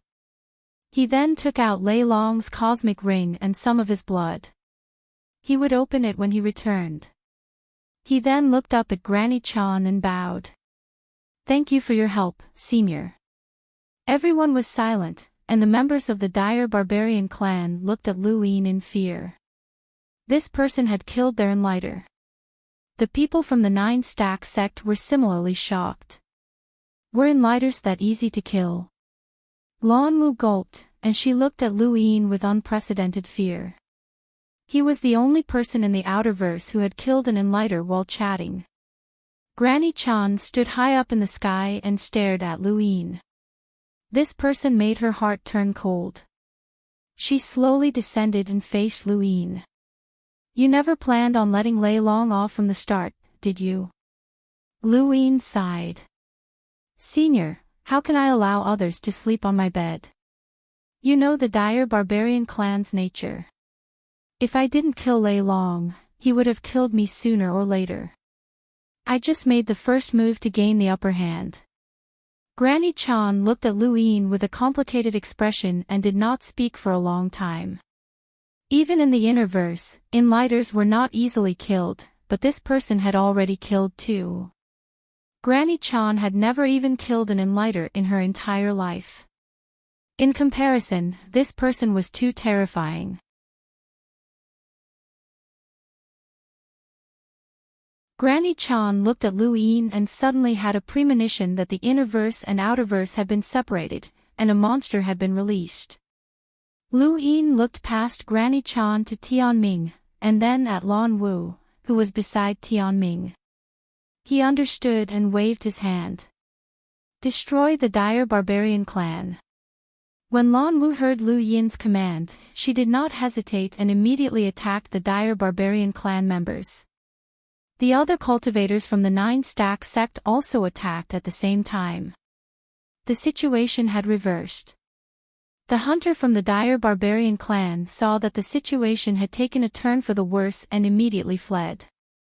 Senior, please help me keep that person here, Luin said respectfully to Granny Chan. Granny Chan did not refuse, and she did not know why she did not refuse. Her heart was filled with boundless fear of Luin, and this fear turned into motivation to help Luin. She subconsciously did not want to become enemies with this young man. The hunter from the Dire Barbarian clan had also died. All of the Dire Barbarian clan members had died, and only one person had been left behind by Luin, Kaze.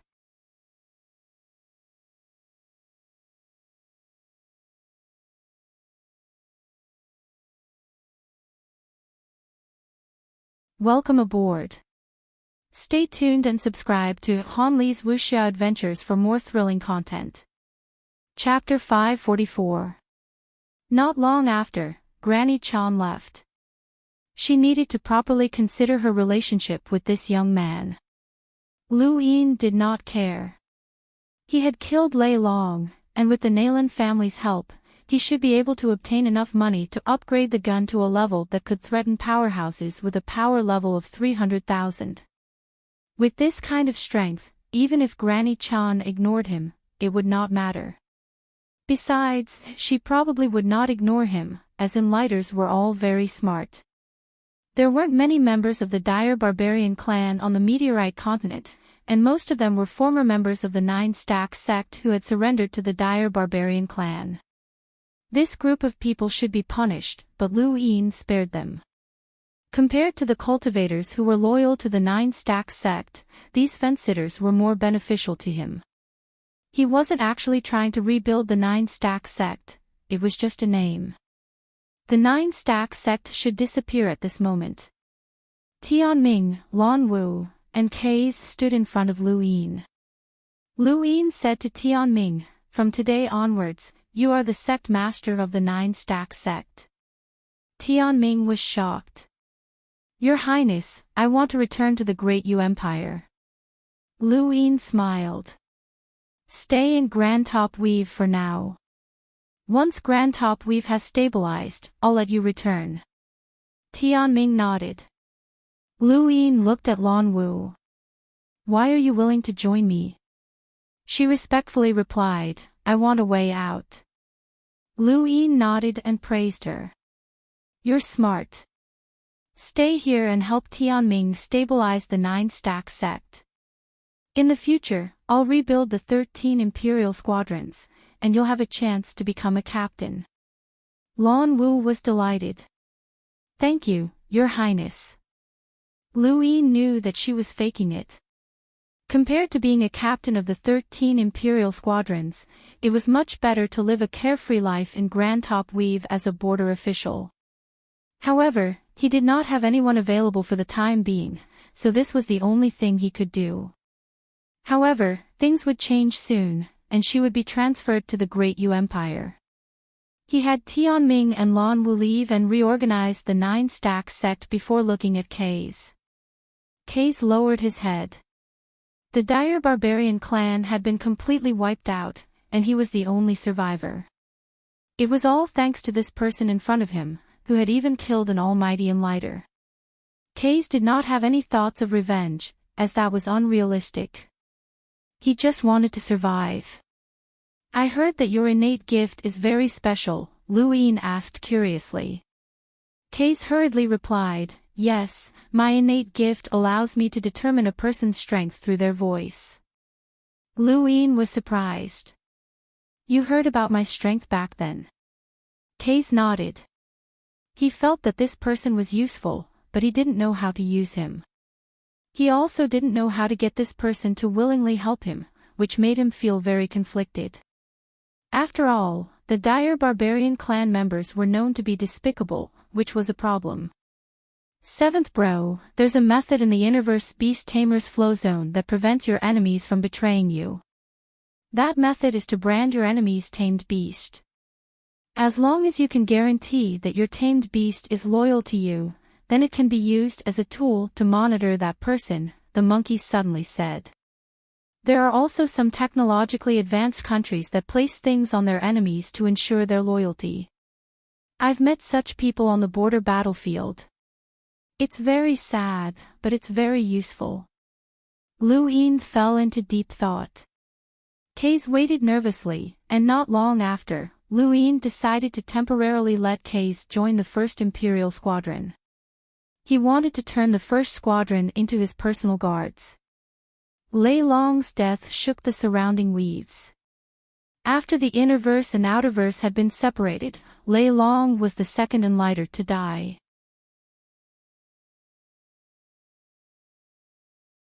The first, Karthika, had also died at Lu Yin's hands. This fact caused the remaining Enlighters in the outerverse to tremble in fear. They had no choice but to admit that Lu Yin had the ability to instantly kill Enlighters. Because of this, Lu Yin had gained a nickname, Enlighter's Bane. When Lu Yin found out about this nickname, he was speechless. Now that he had a nickname like this, it would be impossible for him to scheme against Enlighters in the future. Perhaps those people would not even dare to touch the things that he had given out. Fortunately, no one knew the true method that he had used to kill Karthika and Lei Long. Even Granny Chan, who had witnessed the entire process, did not know the reason behind it. She only knew about the gun and not progenitor Wushang's hide, so she did not ask. After returning to Xinyu Star, Lu Yin went straight to King Zishan's palace and used Lei Long's blood to open Lei Long's cosmic ring. These Enlighters were afraid that they would not be able to obtain enough resources and would enter a period of exhaustion, so they would store all of the resources they had obtained in their own cosmic rings. Lei Long's cosmic ring had about 20,000 star essence, which was 10,000 less than Karthika's, and there were also hundreds of thousands of star crystals. Lu Yin was disappointed, as Lei Long's was 10,000 star essence less than Karthika's. Unfortunately, it seemed like the Dire Barbarian clan was not as wealthy as the Second Great Hall, and Lei Long had not obtained many star essence from the Nine Stack sect. That shouldn't be the case, as the Nine Stack sect shouldn't be so poor. Lu Yin immediately contacted Tianming and asked about the Nine Stack sect's resources. Lan Wu told him that most of the Nine Stack sect's resources were used to maintain the sect's operations, and the sect's treasury did not have many star essence. However, there were tens of billions of star crystals. Those star crystals were still in the Nine Stack sect's headquarters. Lu Yin was speechless, as he had forgotten to use his domain to check the situation. Lei Long's cosmic ring could not hold that many star crystals. Tens of billions of star crystals were equivalent to tens of thousands of star essence, which was a terrifying amount. However, it was not convenient to use, as the screen that appeared on his die's 3 pips was not very large. It was more suitable to store star essence, but if he used star crystals, his hands would probably become sore, and he would not be able to upgrade it even once. Star crystals could not be used, but he could not allow the Nine Stack sect to benefit from them. Lu Yin immediately ordered Lan Wu to escort these star crystals to Xinyu Star so that they could be added to the Great Yu Empire's treasury. As for Grand Top Weave, it would slowly recover. Aside from money, there were many other things in Lei Long's cosmic ring. Just like Karthika, there were also many healing medicines. Lu Yin suddenly discovered something good that had been stored in the ring, and it had been preserved by spiritual threads.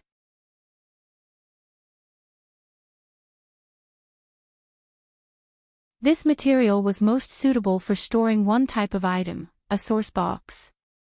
He had not expected Lei Long to have a source box. Lu Yin looked at the box that was several meters wide and thought for a moment. He then put on his universal armor and slowly opened the box. Suddenly, an invisible force swept past the armor and pierced through King Zishan's palace, shooting into the void. Many people below the palace saw a giant crack extend into space before slowly dissipating. Lu Yin immediately closed the box, and his eyes widened in shock. He raised a hand to touch the area where the source box had touched his universal armor, and he could clearly see a white mark.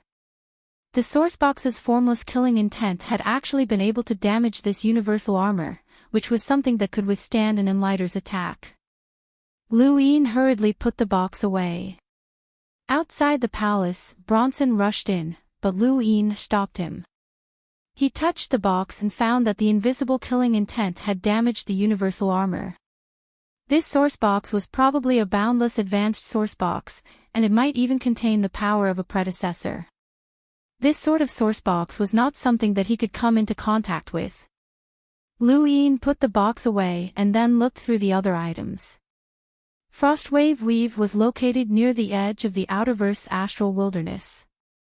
It was bordered to the south by Dark Mist Weave, to the north by North Castle Weave, to the east by Grand Top Weave, and to the west by Lars Weave. The moment news of Lei Long's death spread, the Blaze Realms organizations that had been in Lars Weave immediately left. The second Great Hall that had occupied North Castle Weave also retreated north. All of the Enlighters in the weaves that bordered Frostwave Weave felt their hearts tremble. This was especially true for Hua Haoyi, as he felt that Lu Yin would cause trouble for him. Faced with Lu Yin's thunderous killing intent, Hua Haoyi did not dare to meet Lu Yin until he had a clear understanding of Lu Yin's methods. Enlighters could not be blamed for being so cowardly, as anyone who could become an Enlighter was a genius. These people had many ways to preserve their lives, and it was not easy for them to die. It was very rare for someone to die in a battle, but Lu Yin had killed 2 of them in one go, which made many Enlighters feel uneasy. Even Enlighters from large organizations like Night Queen Qiuyu, Valtree, and Wen Kitchen were shocked, and they did not dare to rashly make contact with Frostwave Weave. The 9-stack sect had been handed over to Tianming, which was equivalent to Frostwave Weave merging with Grand Top Weave. Their territory had instantly doubled, and although they had not completely occupied the weave, it was only a matter of time. At present, the lack of talent was becoming more and more serious. There was a severe lack of troops and experts, which gave Lu Yin a headache. He had already handed over many memorials from the cabinet to Huan Sha of the Lu Ministry of Staff, but even with Huan Sha's innate gift, she was too busy to handle them all. Many of the memorials were still transferred to King Zishan's palace. Lu Yin also wanted to transfer the memorials to Wendy Yushan's residence, but the residence was not open at all. Even the courtiers could not enter, which made him very helpless. After half a month passed like this, Lu Yin finally could not take it anymore. He was not cut out for government affairs, and coincidentally, Madame Naylan requested an audience. Lu Yin's eyes lit up. That's right, Madame Naylan. How could he have forgotten about her? The Naylan family was one of the wealthiest corporations in the Outerverse, and their businesses spanned all 72 weaves. In terms of influence, they were much stronger than the Great Yu Empire, and the matters that they had to deal with were far more complicated than those in the Great Yu Empire. Madame Naylan would definitely be able to handle such matters.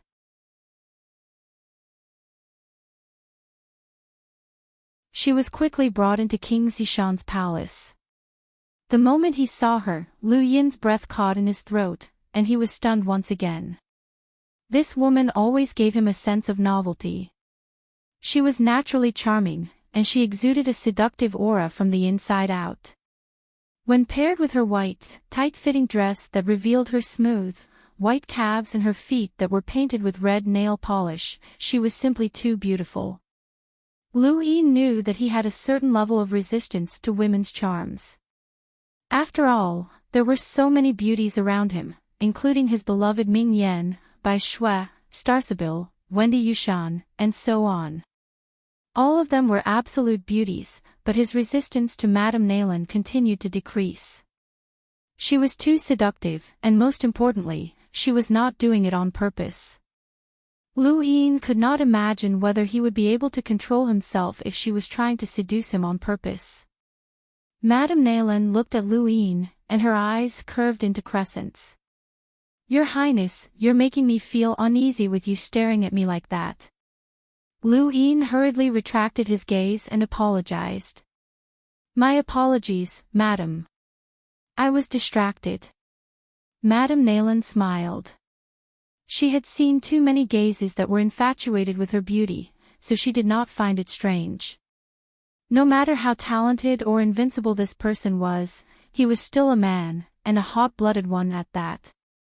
Your Highness, what are you worried about? You can tell us, and the Nayland family will definitely help if we can.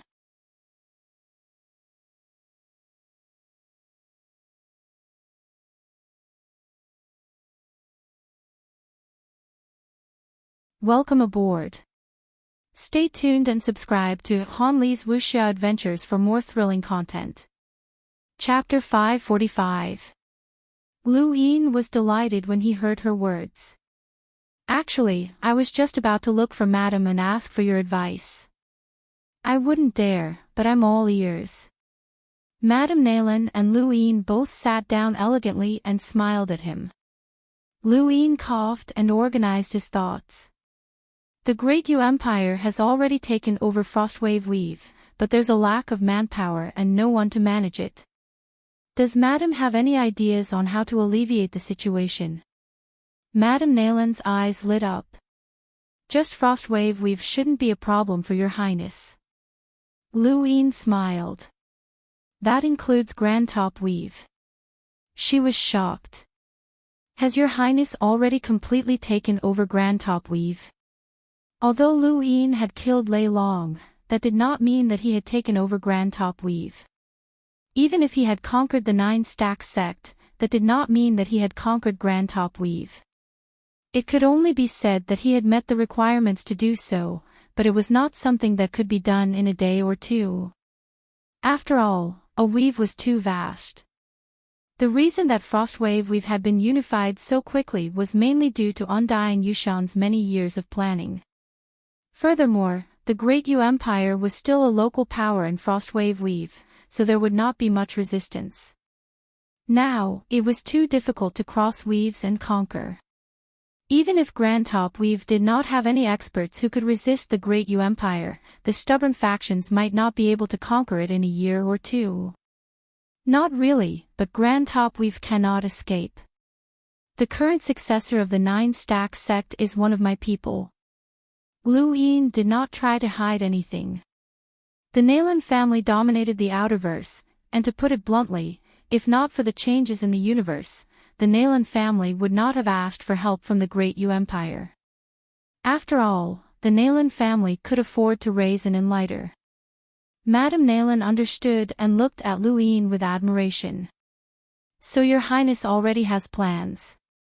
I'm impressed. Your current predicament makes sense. Now that you've suddenly gained a new weave, whether it's management or conquest, you'll need talents. She paused for a moment before continuing, although the universe is vast, there's only one way to manage it. Has your Highness heard of the spider web theory? Lu Yin was puzzled. The spider web theory? That's right. The so-called spider web theory refers to arranging the management of an organization according to a spider's web, which ultimately converges at the center. The spider's web is innumerable and seems complicated, but it's actually quite simple. Not a single point can escape, and it can be used to capture prey. To a spider, no matter how large its web is, it's still a part of its body. The Great Yu Empire is the same, Your Highness. In King Zishan's palace, Lu Yin and Madam Nayland chatted for a full 3 hours. They only stopped when Madam Nayland's mouth was dry. She licked her red lips and smiled at him. Have you thought it through, Your Highness? Lu Yin nodded and thanked her gratefully. Thank you, Madam. I didn't have a clue before, but after hearing your words, my mind is much clearer. Madam Nayland smiled. Actually, these are just theories. Governing a country is different from governing a business. If Your Highness wants to learn how to govern a country, you should read more books and ask the professionals. These are just my experiences, and they aren't very helpful. Lu Yin solemnly replied, You're wrong, Madam. For the current Great Yu Empire, there's no need for any strategy to govern a country. A single word is enough, because in this universe, the strong are respected. If I don't have the strength to kill an enlighter, then there will be countless people in the Great Yu Empire who won't respect me. Madame Nayland smiled. Perhaps, but blindly relying on power isn't a long-term solution.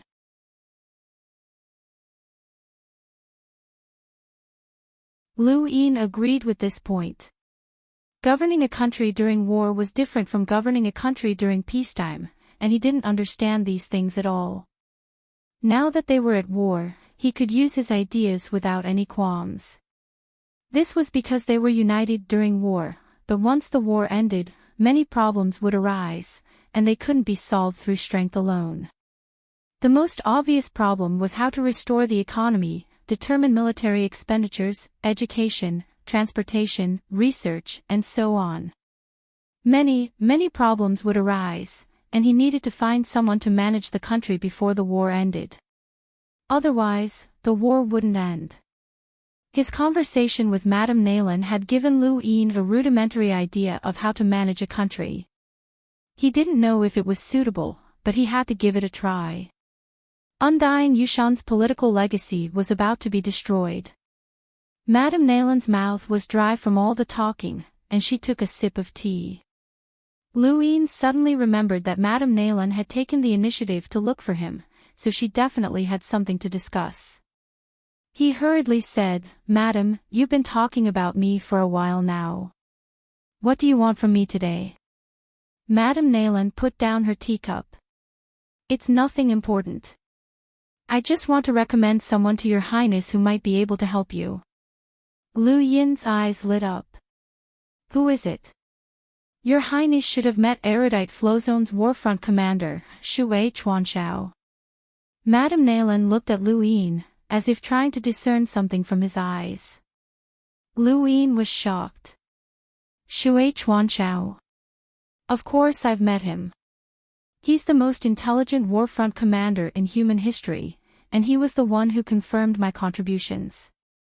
However, it's rumored that he committed a crime of betrayal and was imprisoned in Earth's swamp for 10,000 years. Does Your Highness believe that Shui Chuanshao betrayed humanity?" Madame Nayland stared into Lu Yin's eyes. Lu Yin thought about it. "It's hard to say. It's not my place to speak on such matters."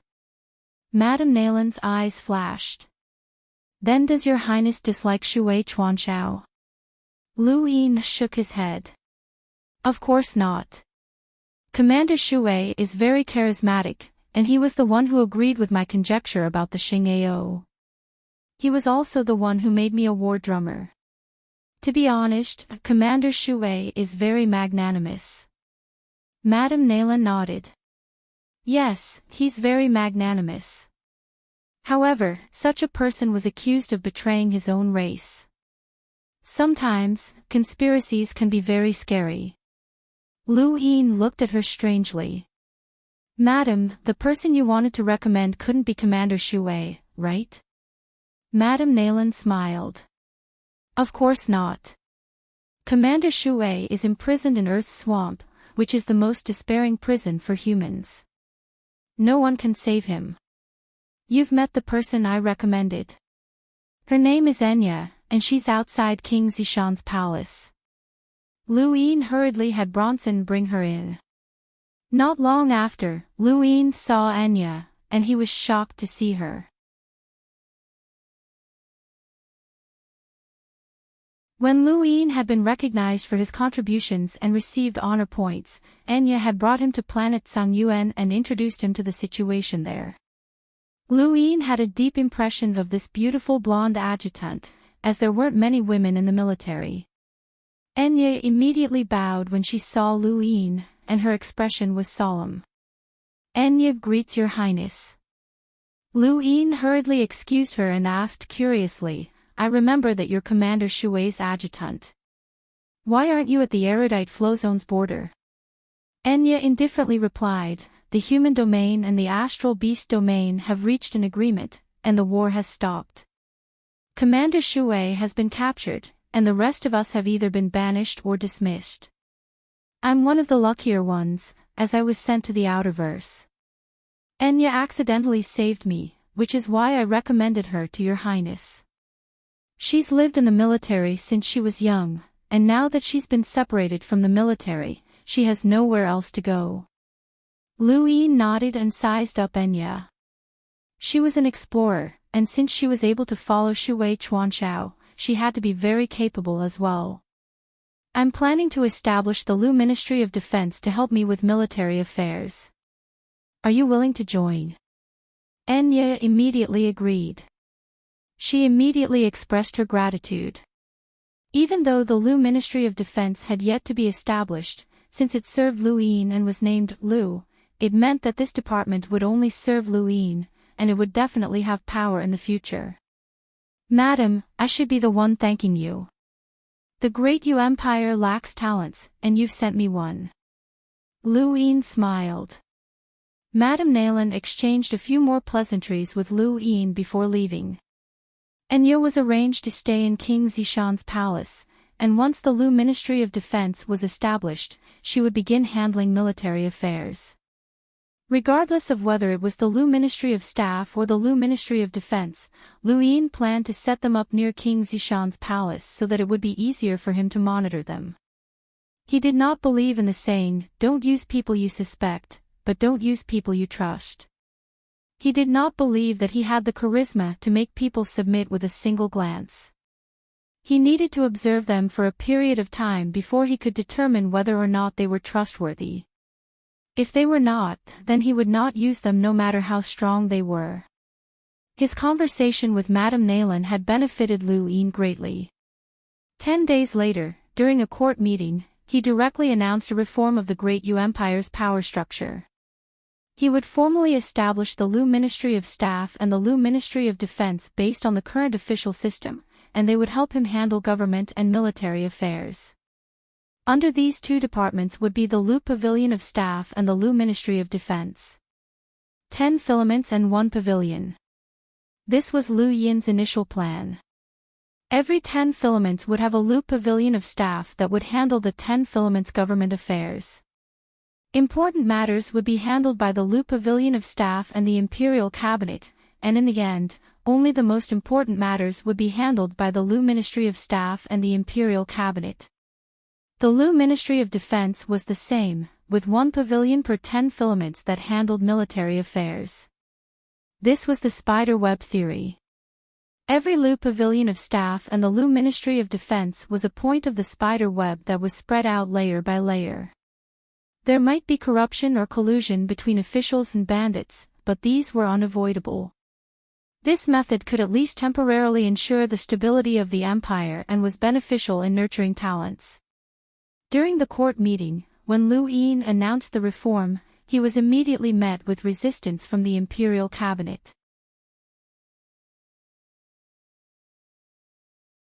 Although the Lu Ministry of Staff had already been established, it could only be considered Lu Yin's personal department, and it didn't even have the qualifications to participate in court meetings.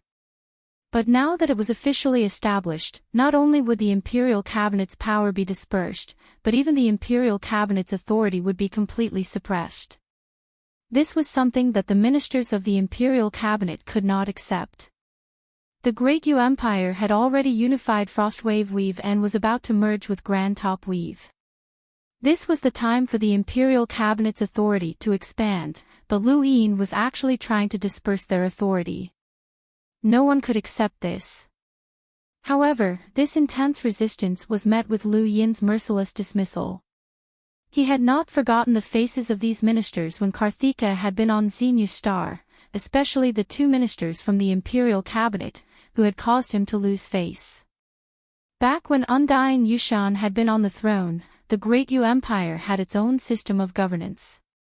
Furthermore, it wasn't during a time of war, so it wasn't that easy to dismiss a minister. At the very least, one would need to have a suitable reason and evidence. But now, Lu Yin was in charge, and there was no need to explain himself. This caused the other ministers to tremble in fear, and even the usually stubborn Garop didn't say anything. Garop was very smart, and although he dared to speak out, he knew when to speak and when not to. Rebuking Lu Yin at this time was equivalent to going against him, and Garop would never do such a thing. You're tuning into the Journey of the Soul YouTube channel. Don't forget to subscribe and join us on this journey to catch the most captivating stories.